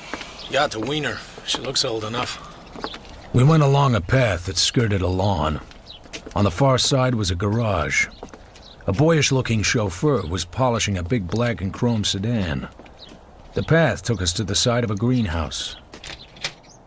In the middle of the jungle, in a space of hexagonal flags, an old Turkish rug was laid down, and on the rug was a wheelchair, and in the wheelchair an old and obviously dying man. This is Mr. Marlowe, General. You may take your coat off, sir. It's too hot in here for a man with blood in his veins. Do you like orchids? Not particularly. They are nasty things. You may smoke, sir. I like the smell of tobacco. A nice state of affairs when a man has to indulge his vices by proxy. Tell me about yourself, Mr. Marlowe. I suppose I have a right to ask. Sure. I went to college once and can still speak English if there's any demand for it. I worked for Mr. Wilde, the district attorney, as an investigator. His chief investigator, a man named Bernie Oles, called me and told me you wanted to see me. What did they tell about me? You're a widower. You have 2 young daughters, both pretty and both wild. One of them has been married 3 times, the last time to an ex-bootlegger named Rusty Regan. That's all I heard, General. Did any of it strike you as peculiar? I always got along with bootleggers myself. It seems I do, too. I'm very fond of Rusty. He was the breath of life to me. He spent hours in here, sweating like a pig, drinking my brandy, and telling me stories of Clonmel and the Irish Revolution. What happened to him? He went away a month ago, without a word to anyone. That hurt a little, but he was raised in a rough school. I'll hear from him one of these days. Meanwhile, I'm being blackmailed again. Again? A few months before Regan came, 9 or 10 months ago, I paid a man named Joe Brody $5,000 to let my younger daughter Carmen alone. Ah. Now, look at this. Mr. Arthur Gwynne Geiger, Rare Books and Deluxe Editions.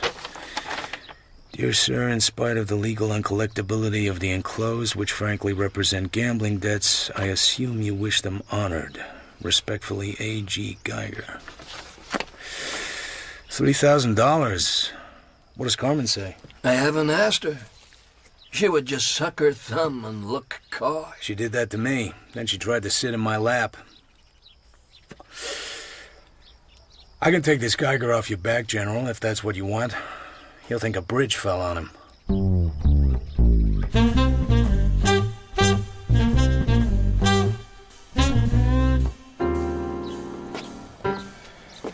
The General has instructed me to give you a check for whatever seems desirable.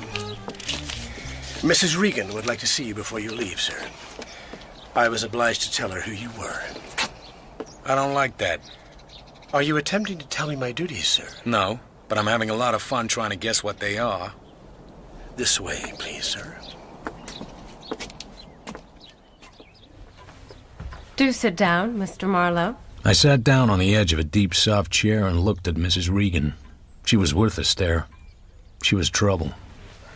So, you're a private detective.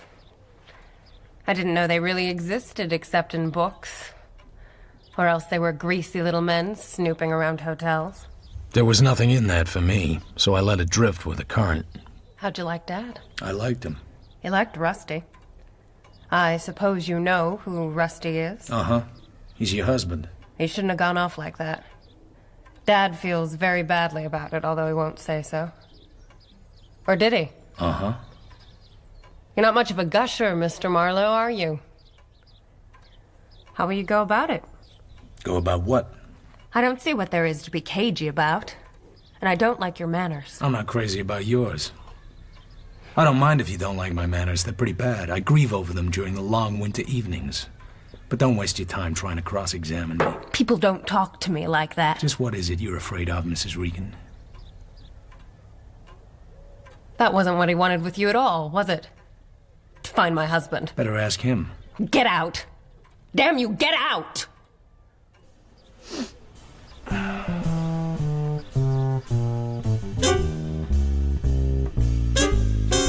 They were a couple of smooth citizens, she and her father. She had nice legs. He was probably just trying me out. The job he'd given me about this blackmailing Geiger was a lawyer's job, unless there was more to it that met the eye. I'd heard of Geiger. I knew he was a small-time pornographer and that his rare and deluxe editions were smut. I sat outside his shop. It was getting dark by the time he came out. I followed him home. It was pitch black by then. While I waited, a car drew up and a woman got out and went into the house. I waited some more. Then I went over and checked the car. The license holder read, Carmen Sternwood, 3765 Alta Brea Crescent.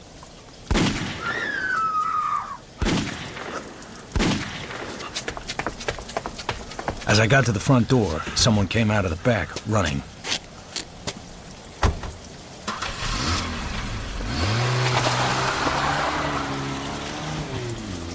Then nothing.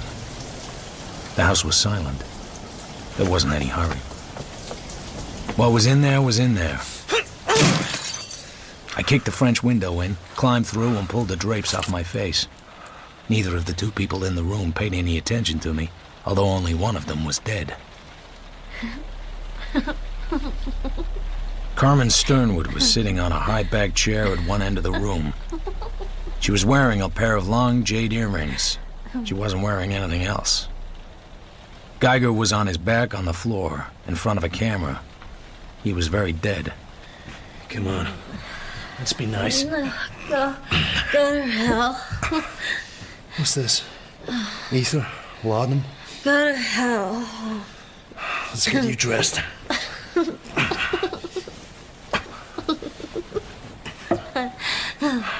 You're cute. Let's take a walk. Let's take a nice little walk. I got as many clothes on her as I could and stuffed the rest into my pockets. You're so cute. Come and lie down. I checked the camera. The plate holder was gone. I didn't like this development. I checked the desk. There was nothing in it but a blue leather notebook with a lot of writing in code. So cute. I wiped everything I had touched, carried Miss Sternwood out to her car, and went off down the hill without lights.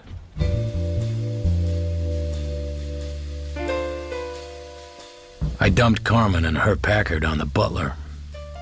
He didn't seem too surprised. I made it back to Geiger's in half an hour of nimble walking. There was nobody there, and the body was gone. That froze me. Everything was exactly as it had been, but there were 2 parallel grooves in the rug pointing to the front door, as though heels had been dragged. Whoever had done it had meant business. Dead men are heavier than broken hearts. It was all right with me if someone wanted Geiger to be missing instead of murdered. It gave me a chance to find out if I could tell it to the cops and leave Carmen Sternwood out. I locked up again, went home, and sat around drinking too much liquor and trying to crack the code in Geiger's notebook.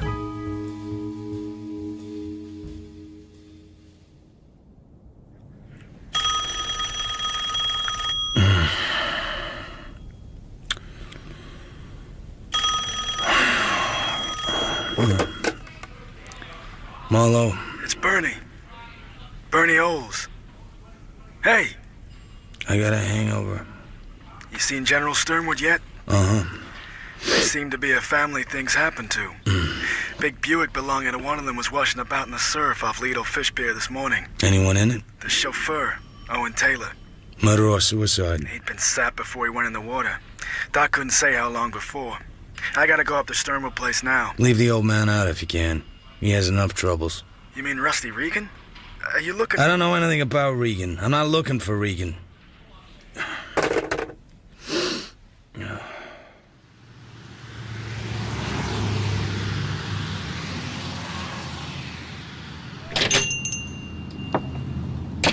Hello there. Mr. Geiger in today? I'm afraid not. Can I help you? I've got something he'll want. Oh, a salesman. Come back tomorrow. I could go up the house. No, he's out of town. Come back tomorrow. The door at the back of the store opened, and I caught a glimpse of boxes lined with newspapers. A tall, dark, handsome boy looked out, saw me, and shut the door again. Tomorrow it is, then. I'd like to give you a card, but you know how it is. Yes.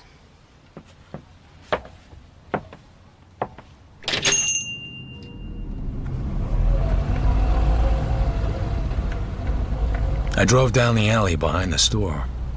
A small black truck was loading. After a while, it backed out and set off.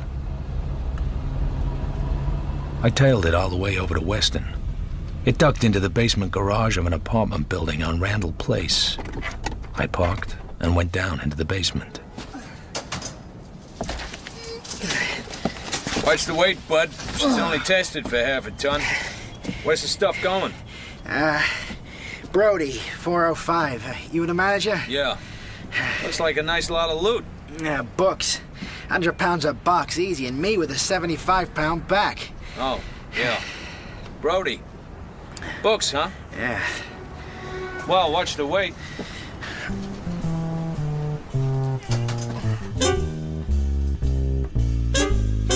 So Brody had the smut books. This must be the same Brody who'd blackmailed the general.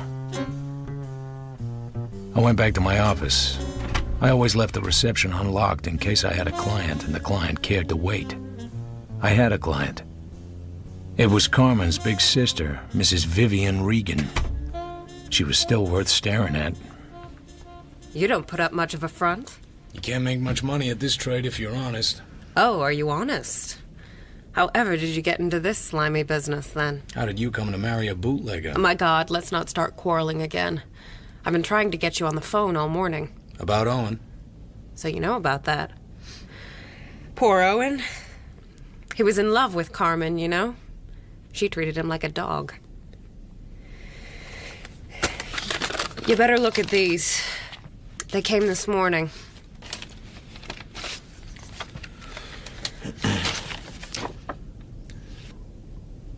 My sister has a beautiful little body, hasn't she? I was just admiring the earrings. How much do they want for the negative? 5,000. Or it goes to a scandal sheet. A woman telephoned me. What else? Does there have to be something else? Yes. The woman said there was a police jam connected with it, and I better lay it on the line or I'd be talking to my little sister through a wire screen. Were you around last night? I was down at Eddie Marr's Cypress Club playing roulette. Can you get 5,000 in cash? Not unless I tell Dad. Lost my shirt. In fact, I could borrow it from Eddie Mars. He ought to be generous, heaven knows. Can you do anything? I think I can, but I can't tell you why or how. I like you. You believe in miracles. Would you have a drink in the office?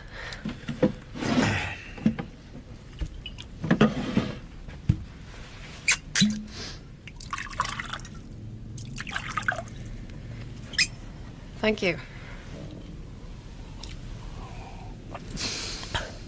There's another reason why Eddie Mars should be nice to me, which you may not know.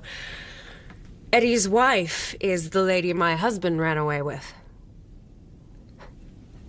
That doesn't interest you? Should it? You're the hardest guy to get anything out of. You don't even move your ears. You better give me back the photos. Clothes or no clothes, your sister's just a dope. You don't like her body. You ought to see mine. Can it be arranged? You're as cold-blooded a beast as I ever met, Marlowe. Can I call you Phil? Sure. You can call me Vivian. Thanks, Mrs. Regan. Oh, go to hell.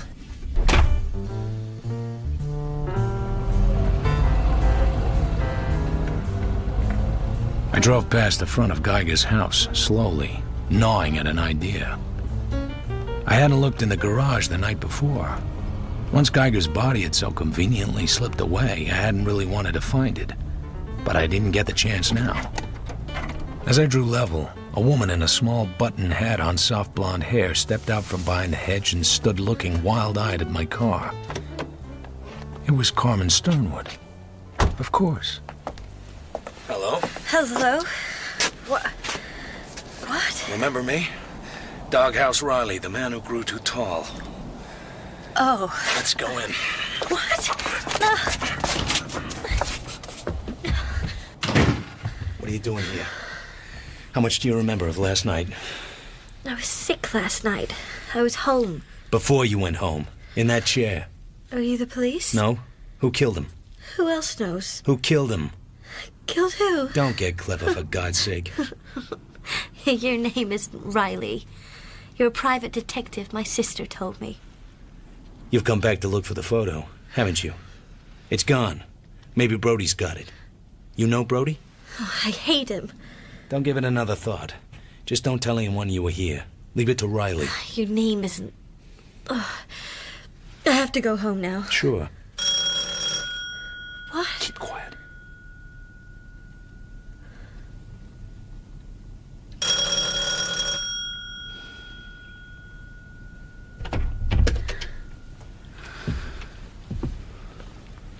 Excuse me. The bell didn't seem to rouse anybody. Is Mr. Geiger around? No. We don't know where he is. Friends of his? We just dropped by for a book. I'd like to talk to you, little soldier. We'll trot along. I got 2 boys in the car, always do just what I want. The girl can dust. Oh. I'm going to go now.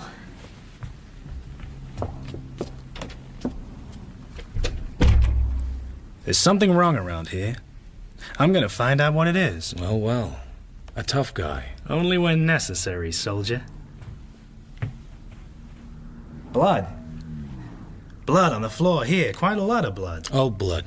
Dried blood. Just who the hell are you, soldier? Marlowe's the name. Private investigator. Who's the girl? Client. What are you doing here? Geiger was trying to throw a loop with some kind of blackmail. We came to talk it over.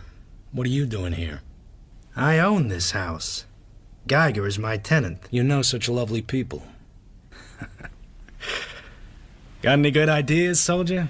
Somebody gunned Geiger, somebody got gunned by Geiger. Or he had chicken for dinner and liked to kill his chickens in the front parlor. I don't get your game here.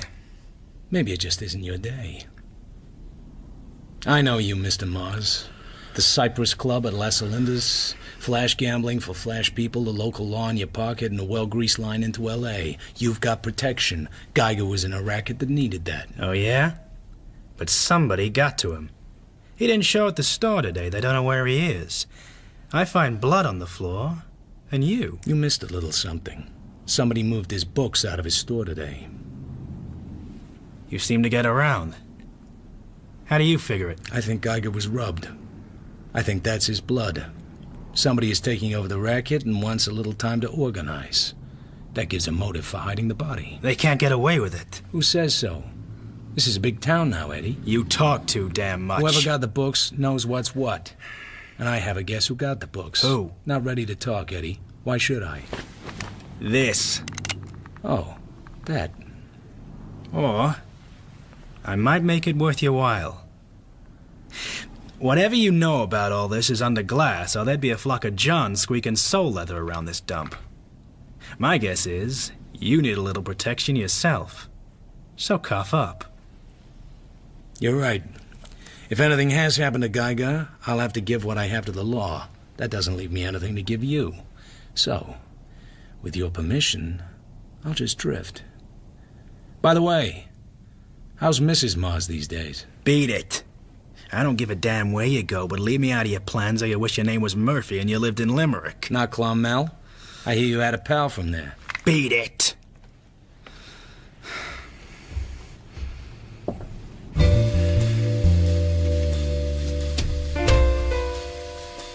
I got into my car and drove away.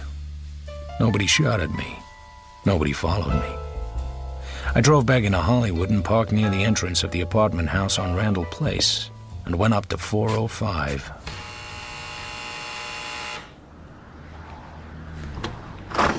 You're Joe Brody? So what? You got the books. I got the sucker list, Joe. We ought to talk. Why not? Grab some air. Such a lot of guns around town and so few brains. Here's the second guy I've met today who seems to think a gat in the hand means the world by the tail. The other guy's name is Eddie Mars. Ever heard of him, Joe? No. If he ever gets wise to where you were last night, he'll wipe you off. What would I be to Eddie Mars? Not even a memory. Don't get me wrong. I'm not a tough guy, just careful. I don't know hell's first whisper about you. You could be a life-taker. Why don't you have your friend in the open-toed shoes come out from behind the curtain? She's getting tired of holding her breath. Come on out, Agnes. I knew you were trouble when you came in the store. Put some light on so I can see to pop this guy if it works out that way. What's your story? Geiger's sucker list is in code. I haven't cracked it yet. There are about 500 names. Must be as many books.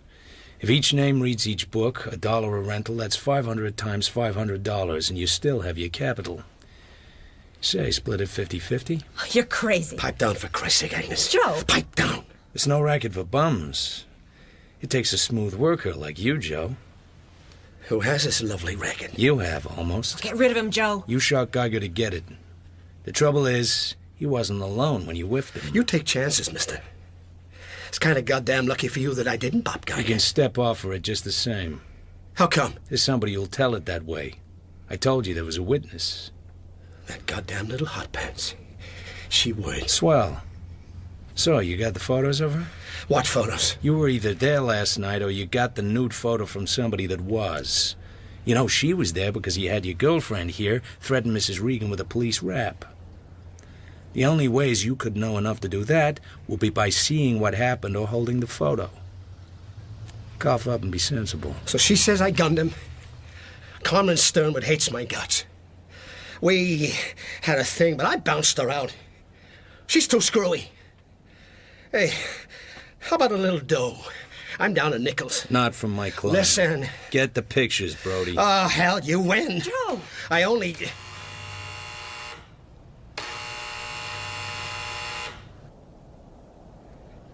Sit next to him. Hold your gun on him low down, away from the door. We ain't late yet, baby. Joe. Careful where you point that thing, Agnes.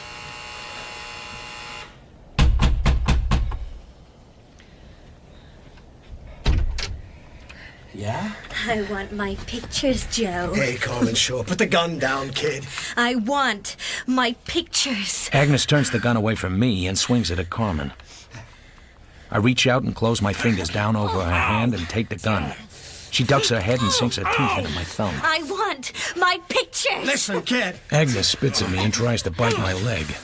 I crack her on the head with a gun and try to stand up. She wraps her arms around my legs. Brody grabs for Carmen's gun and misses. The bullet breaks the glass in the window. Brody ducks down and jerks Carmen's feet from under her. Her little revolver goes skidding off. Brody gets up on his knees and reaches for his pocket. I hit Agnes on the head with less delicacy than before. Stay where you are, Joe. Christ, don't let her kill me! Agnes is sitting up with her mouth open and a wick of metallic blonde hair down over her right eye. Carmen is crawling on her hands and knees towards her little revolver. Stay put, you're all right. I got a gun. Get up, Angel, you look like a Pekingese. I take the Colt out of Brody's pocket. I've got all the guns now. The photos, Brody, give. Here, take them. These all? Uh-huh. Give them to me. I'll take care of them. You go home. Home? Go on and wait for me. You're so cute. What you see is nothing. I got a Balinese dancing girl tattooed on my right thigh. Can I have my gun? Later. I like you. I like you a lot.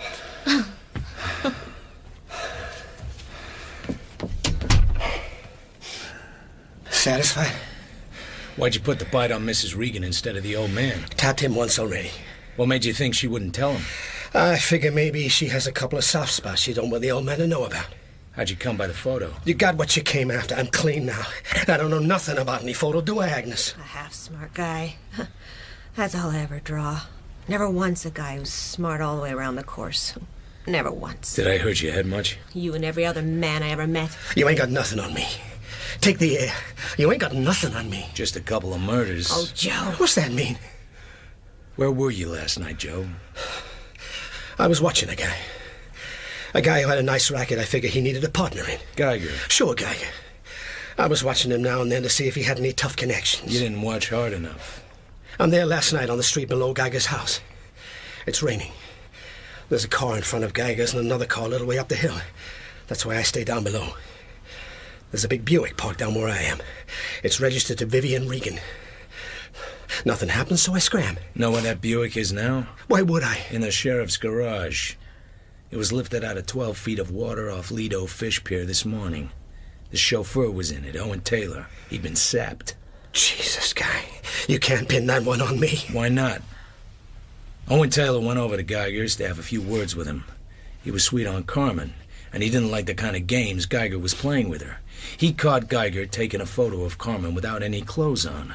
So his gun went off, as guns will, and Geiger fell down dead. And Owen ran away, but not without the negative Geiger had just taken. So how did you get hold of it? I saw Owen come out. I took off after him.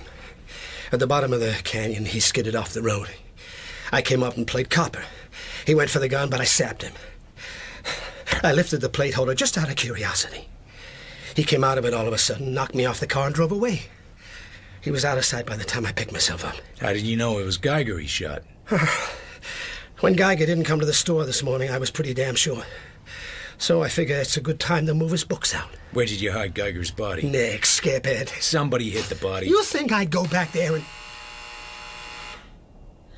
She's back again. If she is, she doesn't have her gun. Don't you have any other friends?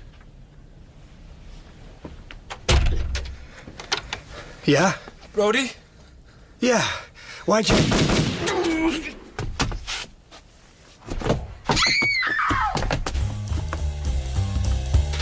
I jump over Brody's body and run down the hall and race the elevator down to the lobby. By the time I get outside, a tall, hatless figure in a leather jerkin is running diagonally across the street between the parked cars. The figure turns. Then it runs on. Hey, what happened? Shooting going on. Jesus. I got in my car, rode down a block and a half, stopped at the intersection. I double parked, slid between two cars, went down low. I took Carmen's little revolver out of my pocket. It was the boy, the very handsome boy from Geiger's store. Got a match, buddy? You must have thought a lot of that queen. Go screw yourself. Me or the cops? Who are you? Friend of Geiger's. Go screw yourself. This is a small gun, kid. I'll give it you through the navel, and it'll take you 3 months to get well enough to walk. But you'll get well, so you can walk to the nice new gas chamber up in Quentin. What you want? You shot the wrong guy. Joe Brody didn't kill your queen. Go screw yourself. Get into my car, kid. You drive to Geiger's place.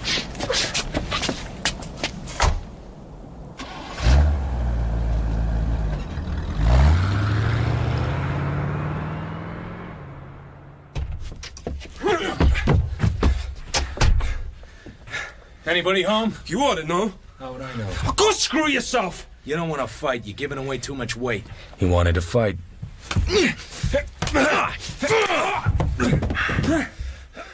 Keep quiet. You'll get the same and more of it. Just lie quiet and hold your breath. Go screw yourself! You're gonna cop a plea, brother. Don't even think you're not. And you're gonna say just what we want you to say and nothing we don't want you to say. Go screw yourself! I left him lying on the floor and looked around. In the bedroom, there was a dim, flickering light. It came from 2 tall black candles standing on straight-back chairs, one on either side of the bed. Geiger lay on the bed, his arms crossed at the wrists and his hands flat against his shoulders. His mouth was closed, and his broad nose was pinched and white. I didn't touch him.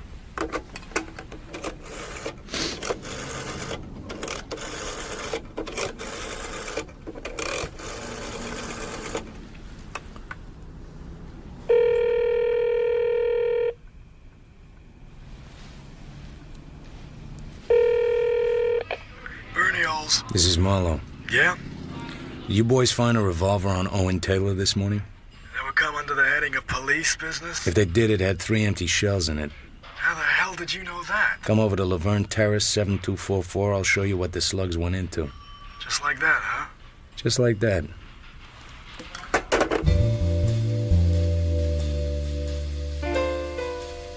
So, kid, you shot Brody and moved Geiger's body?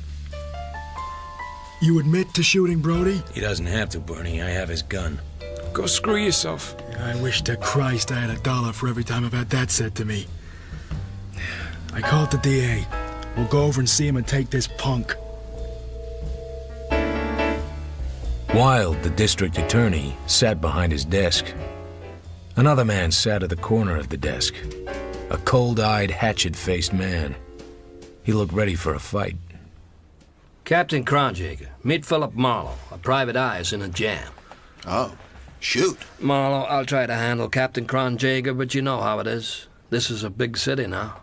Uh-huh. What did you get on the Randall Place killing, Captain? Steph, 2 slugs in him, named Brody. A blonde who was in there when he got it claims she didn't see the killer. That all? It only happened an hour ago. What did you expect? Maybe a description of the killer? Tall guy in a leather jerkin. He's outside. Marlowe put the arm on him for you. Here's his gun. There's a couple more deaths involved. What? A car came out of the ocean this morning with a dead guy in it. The guy was chauffeur to a family. The family was being blackmailed. I recommended Marlowe to the family. Marlowe played it kind of close to the waistcoat. I love private dicks who do that. Give it to him, Marlowe. I gave it to him. I left out 2 things. I left out Carmen's visit to Brody's apartment and Eddie Mars's visit to Geiger's. I told the rest of it just as it happened. So all you did was not report a murder that happened last night, and then spend today foxing around so this kid of Geiger's could commit a second murder this evening. That's all. I hadn't any reason to think the boy would go gunning for Brody. That kind of thinking is police business. If Geiger's death had been reported last night, the books could never have been moved, and the kid wouldn't have been led to Brody and wouldn't have killed him. A life's a life, Marlowe. Tell that to your coppers the next time they shoot down some scared petty crook running away up an alley. What? That's enough of that. Marlowe, what makes you so sure that Owen Taylor shot Geiger? Taylor had the motive, jealousy, and the opportunity. He killed Geiger in front of Carmen Sternwood. I can't see anyone with a purely commercial interest doing that. But Taylor would have done it. The nude photo of Carmen was just what would have made him do it. What's this business about hiding Geiger's body? The kid must have done it. Why? When he came home, he found the body. He probably thought it was a good idea to hide it in the garage while he got his own effects out of the house. But then... Later on, he had a revulsion of feeling and thought he hadn't treated his dead friend very nicely. So he went back and laid him out in the bed. Then he goes down to the store and finds out that Brody's taken the books and figures him for the killer. Sure. We'll find out. But that doesn't help Captain Cronjager's troubles. All this happened last night, and he's only just been rung in on it. I think I can find some way to deal with that angle. So, the note that Geiger sent to General Sternwood, I guess that was just a come-on. If the General had paid him, it would have been through fear of something worse. Then Geiger would have tightened the screws. Do you know what the General was afraid of, Marlowe? I've left out a couple of personal matters. My client's entitled to some protection. Captain Cronjager has 2 murders on his hands, both solved. We have both killers. The blackmail angle has got to be suppressed. The Hollywood Police Division are good at suppressing things. Okay. They allowed Geiger to operate a smut business in broad day. I dare say they had their reasons. Okay. Captain. That's okay. We're glad to stooge for a Seamus of his standing. Thank you, Captain. You ought to understand, Marlowe, how any officer would feel about a cover-up like this. But I think it may be possible to keep General Sternwood's name out. Do you know why I'm not tearing your ear off? No. What are you getting for it all? $25 a day, plus expenses. And for that, you're willing to get yourself in Dutch with half the law enforcement of this country? What the hell am I to do? I'm on a case. I'm selling what I have to sell to make a living. Cops get very large and emphatic when an outsider tries to cover anything up, but they do it themselves every other day. And I'm not through. I'm still on the case. I'd do the same thing again if I had to. Providing Cronjager doesn't get you licensed. Let me tell you something, son. My father was a friend of the General's. I've done all I can to save the old man from grief, but in the end, it can't be done. Those girls of his ought not to be running around loose. And there's another thing. I'll bet $1 to a Canadian dime that the General's afraid his son-in-law is mixed up in this, and what he really hoped you'd find out is that he isn't. Rusty Regan didn't sound like a blackmailer, what I heard him. Did the General tell you he was looking for Regan? He told me he wished he knew where he was. That's all. It was late by the time I got home. I took Carmen's little gun out of my pocket and cleaned it and locked it up. Then I made myself a drink.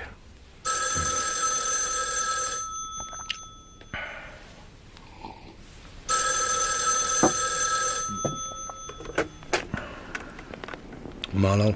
Eddie Mars. What can I do for you? Cops over at Geiger's place. You keep me out of it. Why should I? I'm nice to be nice to, soldier. I'm not nice to be not nice to. Listen hard and you'll hear my teeth chattering. Did you? What? Keep me out of it. As it happens, I did. Thanks, soldier. Know who gunned him? Read it in the paper tomorrow. I want to know now. Do you get everything you want? Somebody you never heard of. Let it go at that. If that's on the level, soldier, someday I may be able to do you a real favor. Then hang up and let me go to bed. You're looking for Rusty Regan. A lot of people seem to think I am, but I'm not. Drop in and see me. Down at the club sometime. Maybe.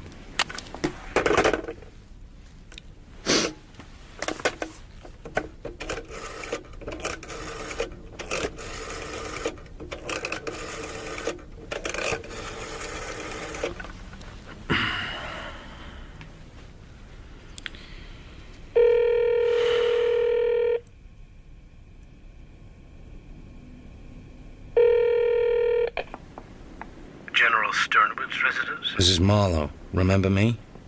Yes, Mr. Marlowe. I remember you, of course. Give Mrs. Regan a message, will you? Tell her I have the pictures, all of them, and that everything is all right. You have the pictures and everything is all right. Yes, sir. I may say, thank you very much, sir.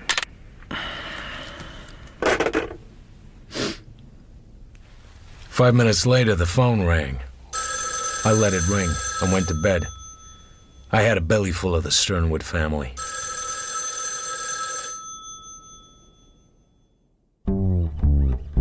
I read the papers next morning over my eggs and bacon. It was a nice write-up. Captain Geiger got all the credit for solving the 2 slayings in his district. According to the report, Brody had shot Geiger, and the kid had shot Brody in revenge and confessed. The suicide of Owen Taylor made the inside pages. There will be no inquest. Captain Gregory of the Missing Persons Bureau studied my card with his head on one side. Private Dick, eh? What can I do for you? I'm working for General Sternwood. On what? Not exactly what you're working on, but I thought you could help me. On what? General Sternwood's a rich man. If he wants to hire a full-time boy to run errands for him, that's no reflection on the police.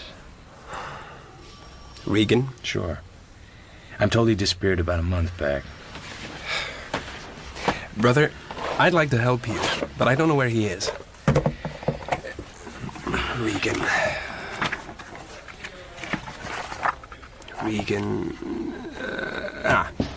He blew on the 16th of September. We found the car 4 days later. There's an angle to that. It was near an apartment belonging to Eddie Mars's wife. Huh. You know. Yeah. She left about the same time Regan did. She and Eddie didn't live together, but they were friendly, Eddie says. She was a blonde then, but she won't be now. We don't find her car, so they probably left in it. I don't see nothing to do but wait. They'll run out of dough someday. They've got new names, but they've got the same old appetites. What did the girl do before she married Eddie Mars? Singer. Photo? Not here. We'll find them. Could take a year or 2. General Sternwood may not live that long. We've done all we could, brother. You think maybe Eddie put them both down? No. I think that Regan ran away with a woman who meant more to him than a rich wife he didn't get along with. You met her? Vivian Regan? Yeah. She'd make for a jazzy weekend, but she'd be worrying for a steady diet.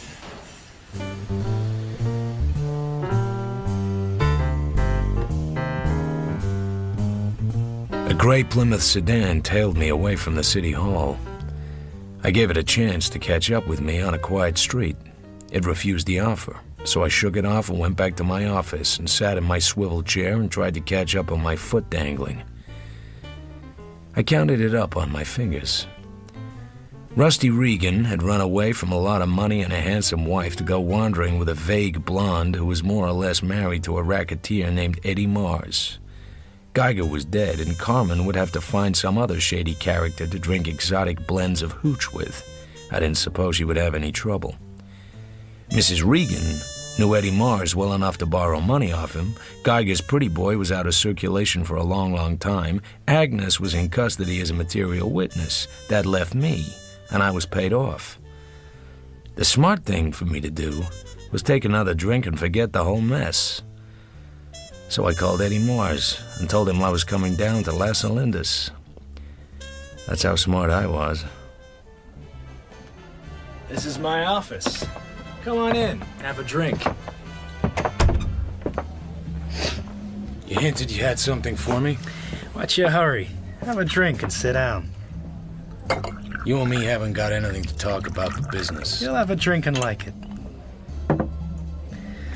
Ever been here before? I don't get my kicks out of gambling. You ought to look in tonight. One of your friends is outside betting the wheels. I hear she's doing pretty well. Vivian Regan. You have some information about her husband?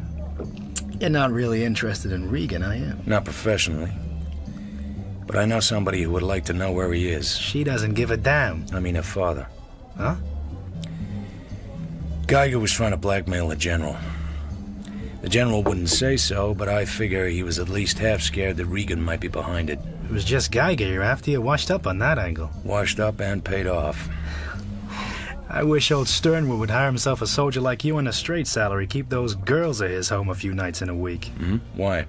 Well, they're plain trouble. The dark one's a pain in the neck around here. If she loses, she plunges, and I end up with a fistful of papers. She has no money of her own except an allowance. If she wins, she takes my money home with her. You get it back the next night? In time. I'm the loser. I'm going out to look the joint over. Okay, soldier. Maybe I can do you a real favor someday. You got it all from Captain Gregory this time. So you own a piece of him, too. We're just friends. You don't have anybody tailing me in a gray Plymouth sedan, do you? Hell no, why should I? I couldn't imagine. His surprise looked genuine enough. But why was this stuff about Vivian Regan so important? I wondered why he thought it was necessary to tell me at all. Mr. Mars says drink on the house. Uh-huh. She's picking him tonight. Right on the nose. That tall, dark-haired frail. Who is she? She comes here a lot. I wouldn't know her name. The hell you wouldn't. I just work here, mister. She's all alone, too. That guy was with her, passed out. They took him out to his car. Maybe I'll take her home. Hell you will. 2 scotch and soda? Sir?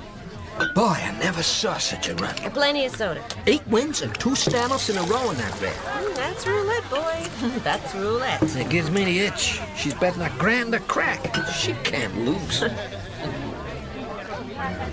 What kind of a cheap outfit is this? I beg your pardon, madame. Get busy and spin that wheel, High Pockets. I want one more play, and I'm playing table stakes.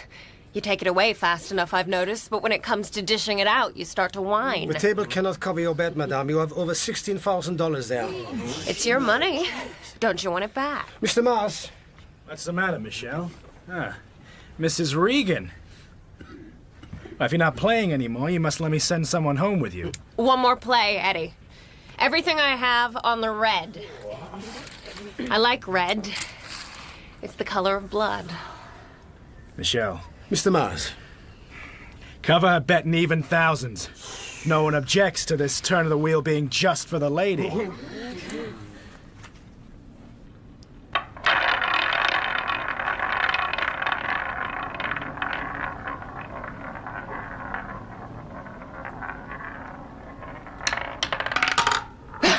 The red wins.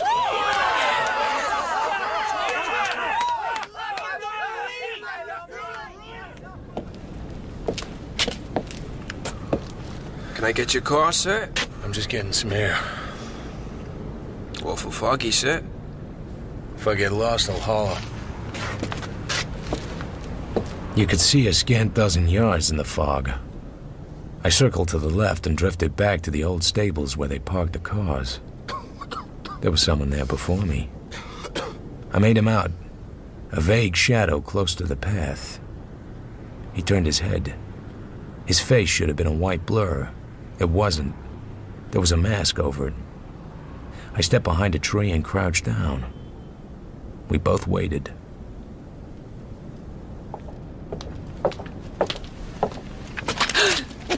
This is a gun, lady.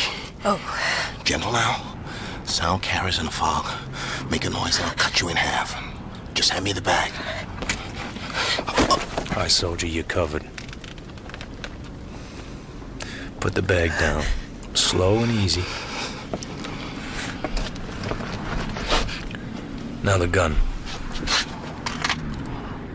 Now beat it. On your way, soldier. No hard feelings.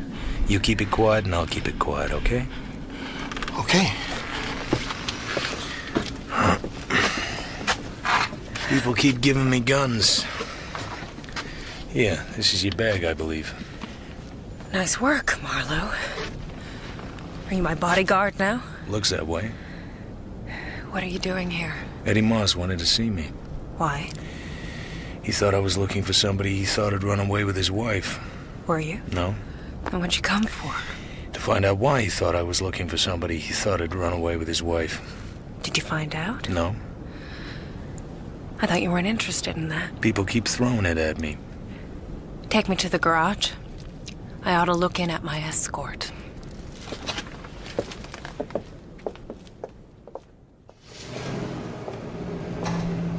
Is my boyfriend still blotto? I'm afraid he is, miss. He's on the back seat to put a rug over him.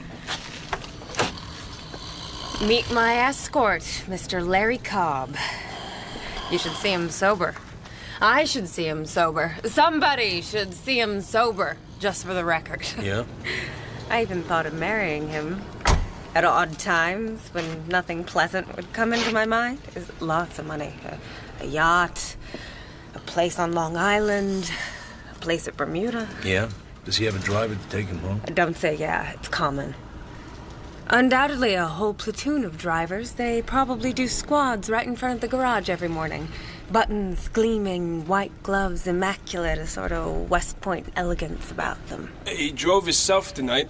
I could call his home and have somebody come down for him. Oh, that would be lovely. Would you do that? You'll take care of him, I'm sure. Well, jeez. I sure will, miss. Thanks. Thanks, miss.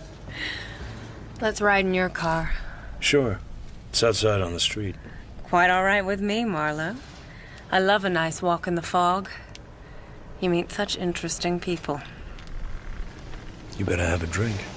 I could get drunk as two sailors and love it. I found a drugstore, bought a pint of rye at the liquor counter, and carried it over to the stools. 2 coffees, black and strong. You can't drink liquor in here. Marlowe, you want a cigarette? It's against the law to drink liquor in here. Thanks. Okay, I'll watch the street while you pour. My heart's in my mouth doing this. You have wicked eyes.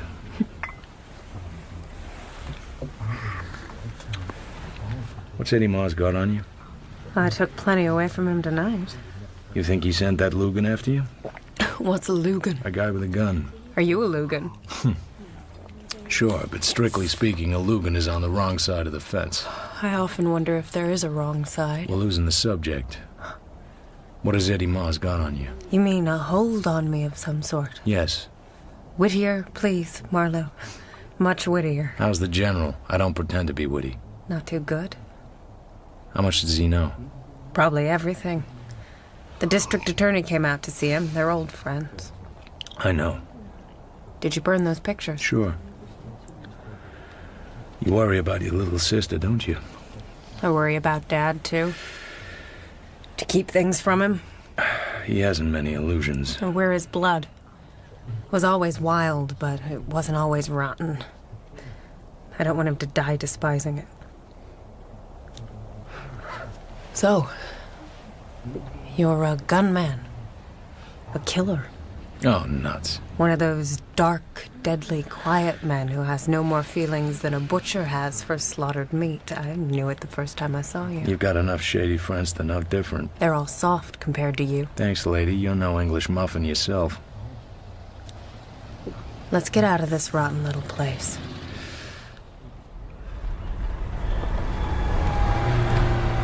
We drove through a series of little dank towns, with shack-like houses built down on the sand, close to the rumble of the surf.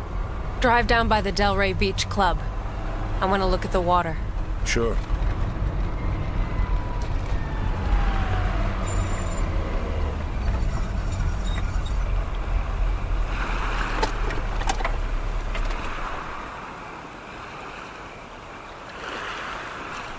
Move closer. Hold me, you beast.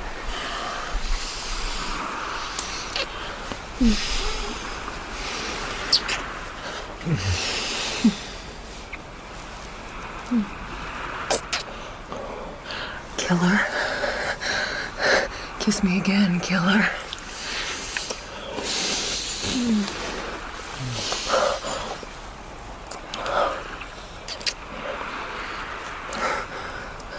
Where do you live? Franklin, near Kenmore. I've never seen it. Want to? Yes. What has Eddie Mars got on you?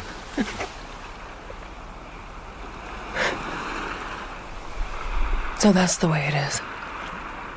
Kissing is nice, but your father didn't hire me to sleep with you. You son of a bitch. Don't think I'm an icicle.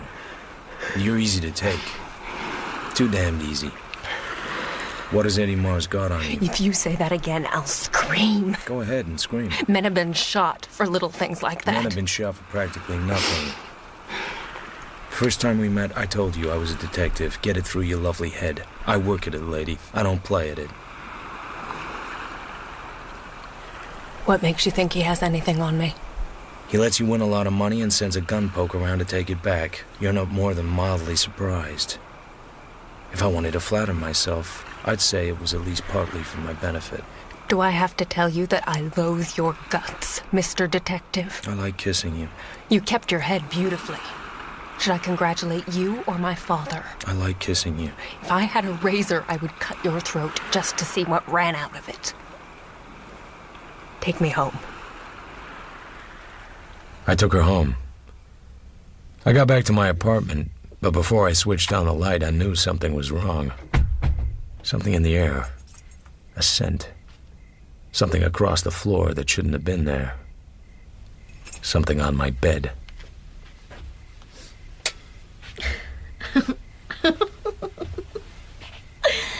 I guess you can't even guess how I got in. You came in through the keyhole, just like Peter Pan. Who's he? You're cute, aren't you? I'm all undressed.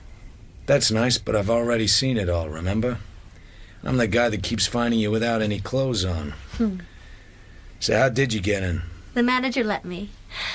I was mysterious. Managers are like that. Now, tell me how you're gonna go out. I like it here. Listen, Carmen. Doghouse appreciates all you're offering, but you and he have to keep on being friends, and this isn't the way to do it. Now, will you dress like a nice little girl? No. I'm working for your father. He's a sick man. He sort of trusts me not to pull any stunts. Won't you please get dressed, Carmen?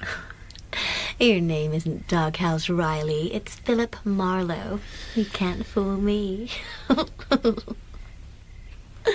I'm gonna fix a drink. Want one? Uh-huh. When you're dressed, you'll get it, okay? No. Now. When you're dressed. Not until you're dressed. Get dressed! Are you queer? I'm drinking my drink. I'll give you 3 minutes to get dressed and get out of here, or I'll throw you out just the way you are, and I'll throw your clothes out after you. Now get started. You must be queer. Should have known you were dirty queer. Dirty queer.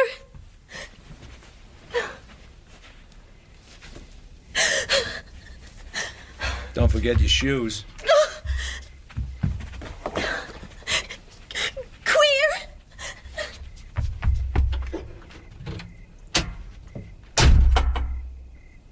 I went over to the bed and looked down at it.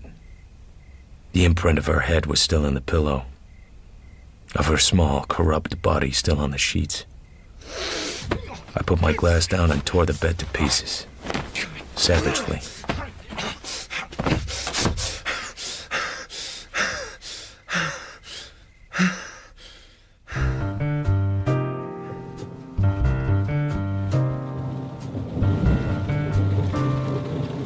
It was raining again the next morning. I got up feeling sluggish and tired and stood looking out of the windows with a dark, harsh taste of the Sternwood still in my mouth. Across the street, 100 feet up, a gray Plymouth sedan was parked. Howdy, partner. I don't think I know you. I'm the guy you've been trying to follow around for a couple of days. I ain't following anybody, Doc. Okay, have it your own way. I'm going up to my office. If you have anything that's worrying you beyond endurance, drop up and chew it over. I'll only be oiling my machine gun. 20 minutes later, I was at my desk admiring a large check for $500 signed by Guy DeBrissy Sternwood when the buzzer went. Come in and shed your coat and sit down. Maybe you know me. I'm Harry Jones. Nope. I've been around. Used to do a little liquor running down from Wenham Point. Tough racket. Terrible. Maybe you don't believe me. Maybe I haven't bothered to make my mind up either way. You've been following me around for a couple of days like a fellow trying to pick up a girl and lacking the last inch of nerve. Maybe you're selling insurance. Maybe you knew a fellow called Joe Brody. Christ, how'd you know that? I'm psychic. Shake your business up and pour it. I haven't got all day. I was trying to get a line on you, sure. I got something to sell. How'd you tie me to Joe? I was just guessing. You're not a cop. You don't belong to Eddie Mars. I asked him last night. Eddie Mars? Jesus, you're kidding me. All right, I'm just kidding. Agnes sent me. She's loose? You made a crack when you were up there. The night Joe Brody got squibbed off. Something about Brody must have known something good about the Sternwoods, or he wouldn't have taken a chance on the pictures he sent him. So he had. What was it? $200 tells you. We gotta get out of town. Agnes is a nice girl. It's not so easy for a dame to get by these days. She's too big for you. She'll roll on you and smother you. That's kind of a dirty crack, brother. You're right, I'm sorry. I've been meeting the wrong kind of people lately. What do you got for the money? Would you pay it? If it does what? If it helps you find Rusty Regan. I'm not looking for Rusty Regan. Want to hear it or not? Eddie Mars had Regan bumped off. Beat it. I'm not kidding. On your way, small size. I knew Rusty. Not well. A nice guy, though. He was sweet on a singer named Mona Grant. Then she changed her name to Mars. Rusty got sore and married a rich dame. You know all about her. This Rusty was a cockeyed sort of buzzard. He had long-range eyes. He was looking over into the next valley all the time. He wasn't scarcely around where he was. So he ran away? He started to run away, maybe. With this girl, Mona, who'd married Eddie Mars. She wasn't living with Eddie. She didn't like his rackets, especially the sidelines, the blackmail, the bent cars. The talk was, Regan told Eddie one night, right out in the open, that if he ever messed up Mona in any criminal rap, he'd be around to see him. And then I hear a guy say that Mona lammed out with Rusty Regan and Mars is acting like best man instead of being sore. So I tell Joe Brody, and Joe's figuring if he could get a line on where the two lovebirds went, he could collect twice. Once from Eddie Mars and once from Regan's wife. So Joe and me watch the papers, but we don't see anything. Then one day, I see Lash Canino in Vardy's. Know him? Nope. He does a job for Mars when Mars needs him. He'd bump off a guy between drinks, but he only comes to L.A. when he's needed. So maybe they got a line on Regan, and maybe he's needed. Anyway, I tell Joe, and Joe tails Canino out to the Sternwood place. And Canino parks outside, and a girl comes out. It's Regan's wife. And they talk, and she hands something over. So Joe figures Canino knows something and is trying to squeeze a little on the side. And? Without some dough, that's all. I don't see it. Would you give the $200 to know where Eddie's wife is? Even if she was alone?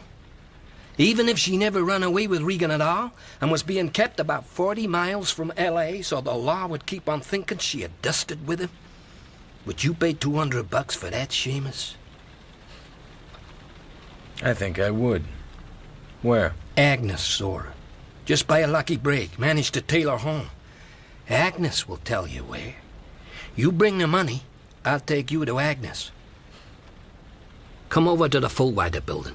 428 at the back. After dark.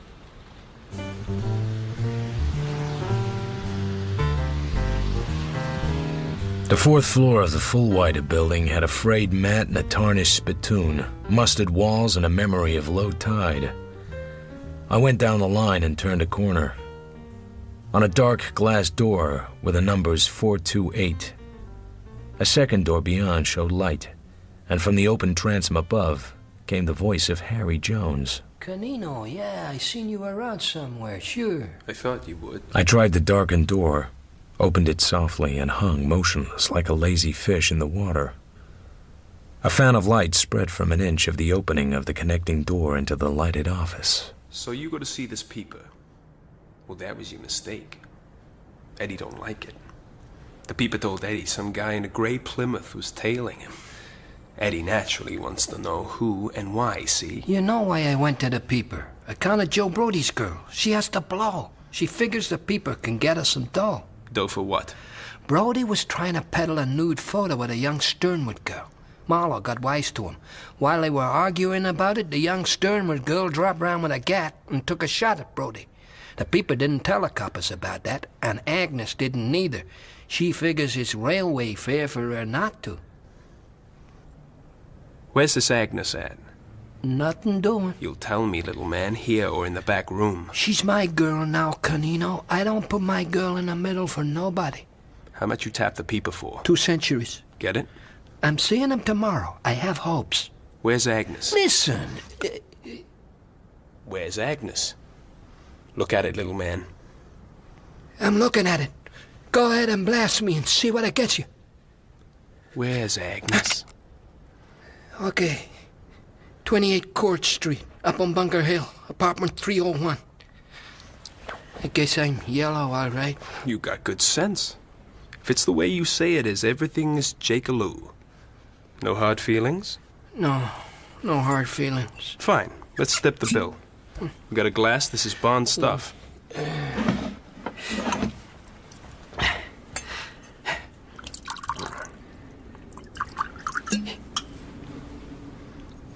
Moths in your ermine, as the ladies say. Success.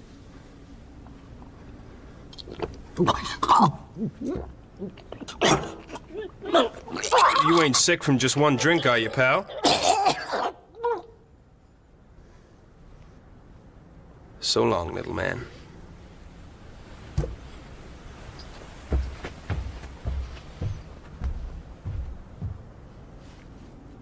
I stirred around the edge of the door and looked in.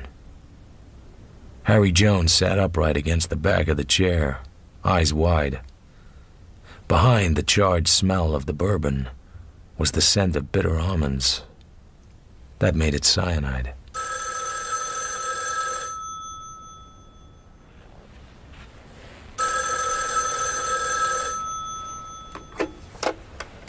Hello? Is Harry around? Not for a minute, Agnes. Who's talking? Marlowe. Agnes, are you at Bunker Hill? 28 Court Street? No. Why should I be? Okay, I didn't think you were. Where's Harry? I came over to give him $200 in return for certain information. The offer holds. I have the money. Where are you? Didn't he tell you? No. Do you want the 2 C's or not? I want it pretty bad. Then tell me where to bring it. I'll meet you in half an hour. Bullock's Wilshire. East entrance to the parking lot.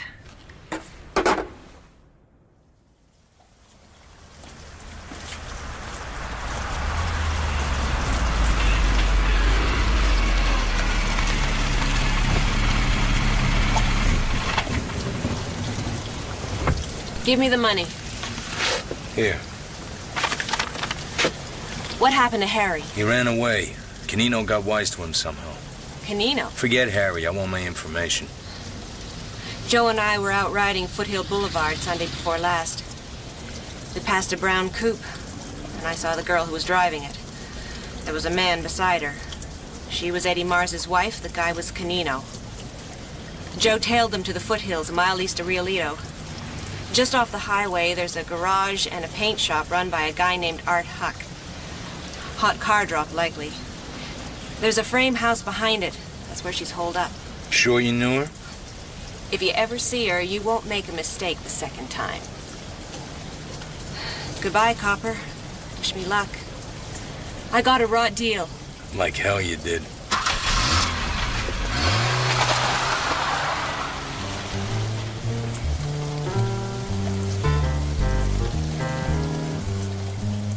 I drove north in the rain. Fate stage managed the whole thing. Just about a mile beyond Riolito, I went too close to the shoulder and my right front tire let go. Then the right rear went with it. I got out and flashed a spotlight. The flat butt of a heavy tack stared at me from the front tire. The edge of the pavement was littered with them. There was a light up a side road. It seemed to come from a skylight. The skylight could belong to a garage. The garage could be run by a man named Art Huck. Open up! What you want? I got 2 flats back on the highway. We're closed. Wise guy, huh? Open up, Art. Kill that spot. Folks get hurt that way. Step inside, stranger. We'll see what we can do.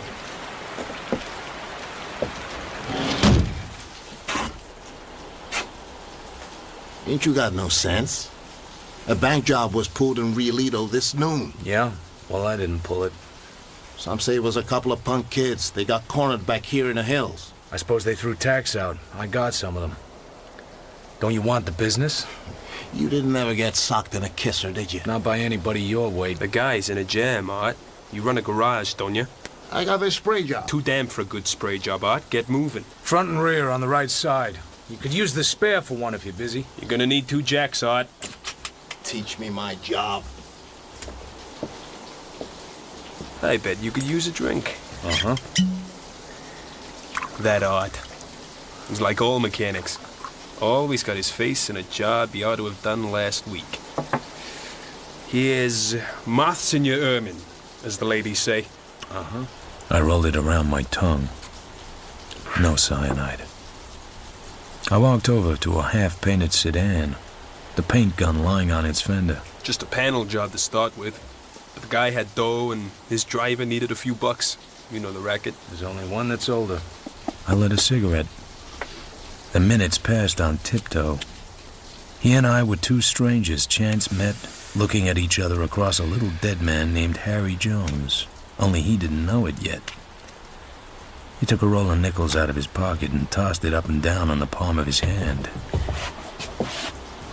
You sure pick spots for a jack to stand on. Don't crab so much. Fix those flats.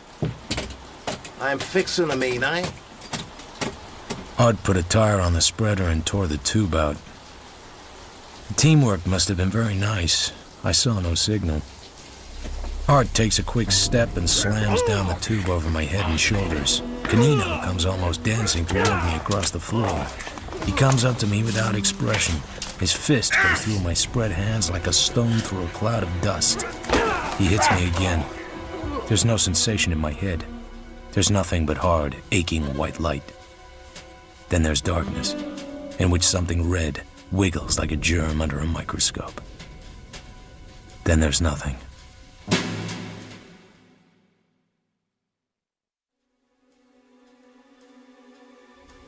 Then there was a woman, and she was sitting where she belonged in a good light. She was so platinum that her hair shone like a silver fruit bowl. I was on a Davenport, trussed like a turkey.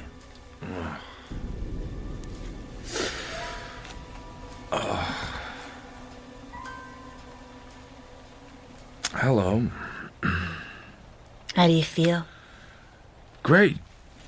Somebody built a filling station on my jaw. What did you expect? Orchids? Just a plain pine box, and don't scatter my ashes over the blue Pacific. I like worms better. Did you know that worms are of both sexes, and that any worm can love any other worm? You're a little light-headed. Huh. I don't think you're so dangerous, Mr. Marlowe. Ah. They went through your pockets. So you're a detective. Is that all they have on me? What time is it?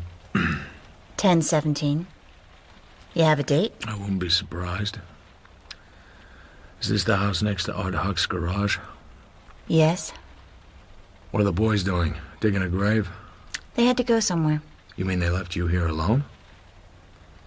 I thought they were keeping you prisoner. What made you think that? I know who you are. Then I'm afraid you're in a bad spot. And I hate killing. And you Eddie Maz's wife. Shame on you. You might spare me a little of that drink you're neglecting. Your face looks like a collision mat. Make the most of it. It won't last long, even this good. Why did you come here and stick your neck out? Eddie wasn't doing you any harm. If I hadn't hid out here, the police would have been certain that Eddie murdered Rusty Regan. He did. Eddie didn't do anything to him. Eddie's not that sort of man. You think he's just a gambler. I think he's a pornographer, a blackmailer, a hot car broker, a killer by remote control. He's not a killer. He has Canino, Canino killed a man tonight. A harmless little man who was just trying to help somebody out. I heard him do it.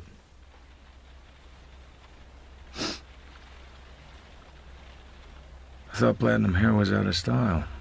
It's a wig, silly, while mine grows out.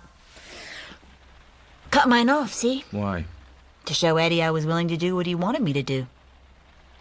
I love him. Good grief. And you have me right here in the room with you. You're a kick. I can get the ropes off. I can't do anything about the handcuffs. You can run. Kidding with every breath? The spot you're in? I thought Eddie wasn't a killer. Lean forward, can you? You better go with me if you want to keep on living. Don't waste time. I'm not going. There. Sorry I can't do anything about the cuffs. Light a cigarette for me.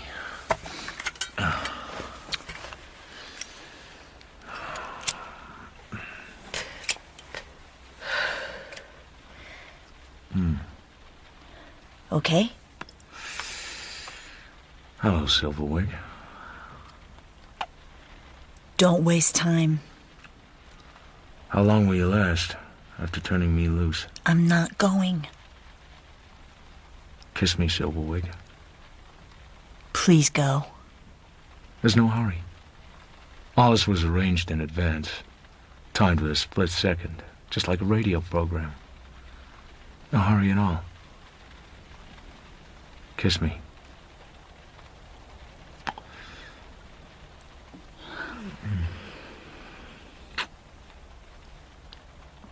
Please go. Kiss me again.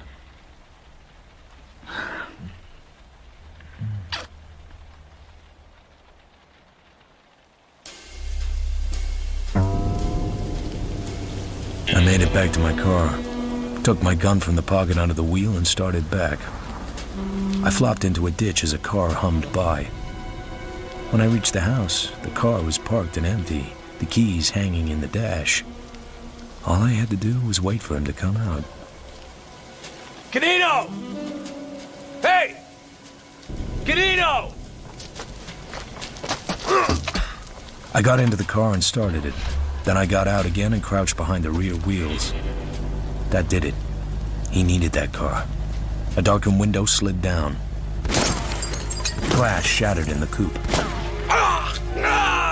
I let out a scream. I let it die off gradually. It was nice work. I liked it. Canino liked it very much.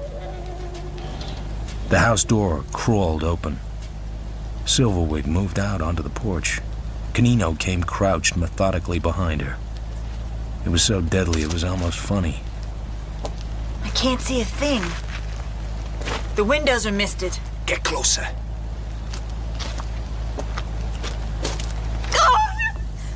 I can see him. Through the window, he's behind the wheel. He fell for it like a bucket of lead.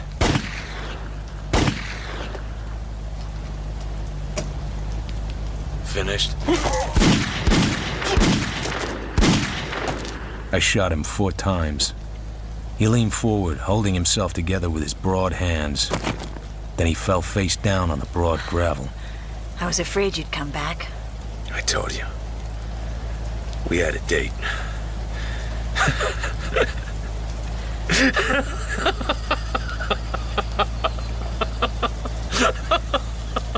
Did you have to kill him? Yes. I suppose you did.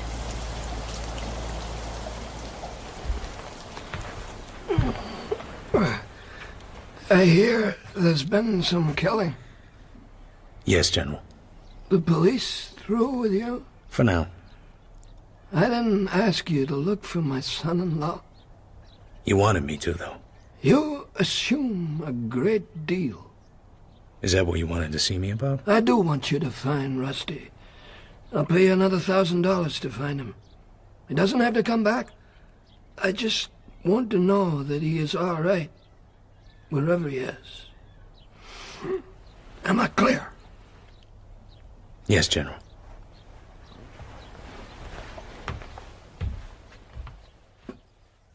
In the garden, I found Carmen sitting on a bench looking forlorn. Bored? You're not mad at me. I thought you were mad at me.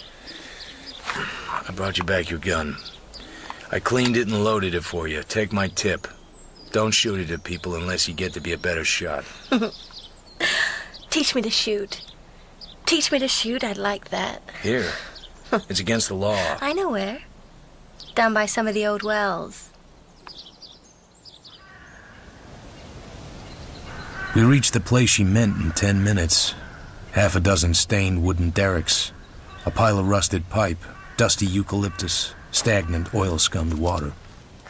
The smell of that sump would poison a herd of goats. Take it easy now. It's loaded in all 5. Let's use that wheel. I'll put a can on it. Don't start shooting until I get back beside you, okay? Okay.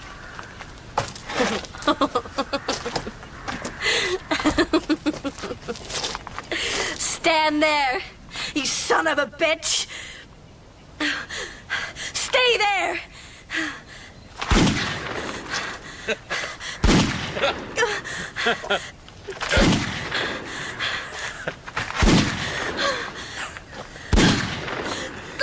My, but you're cute. Even you could have hit at that range. But why did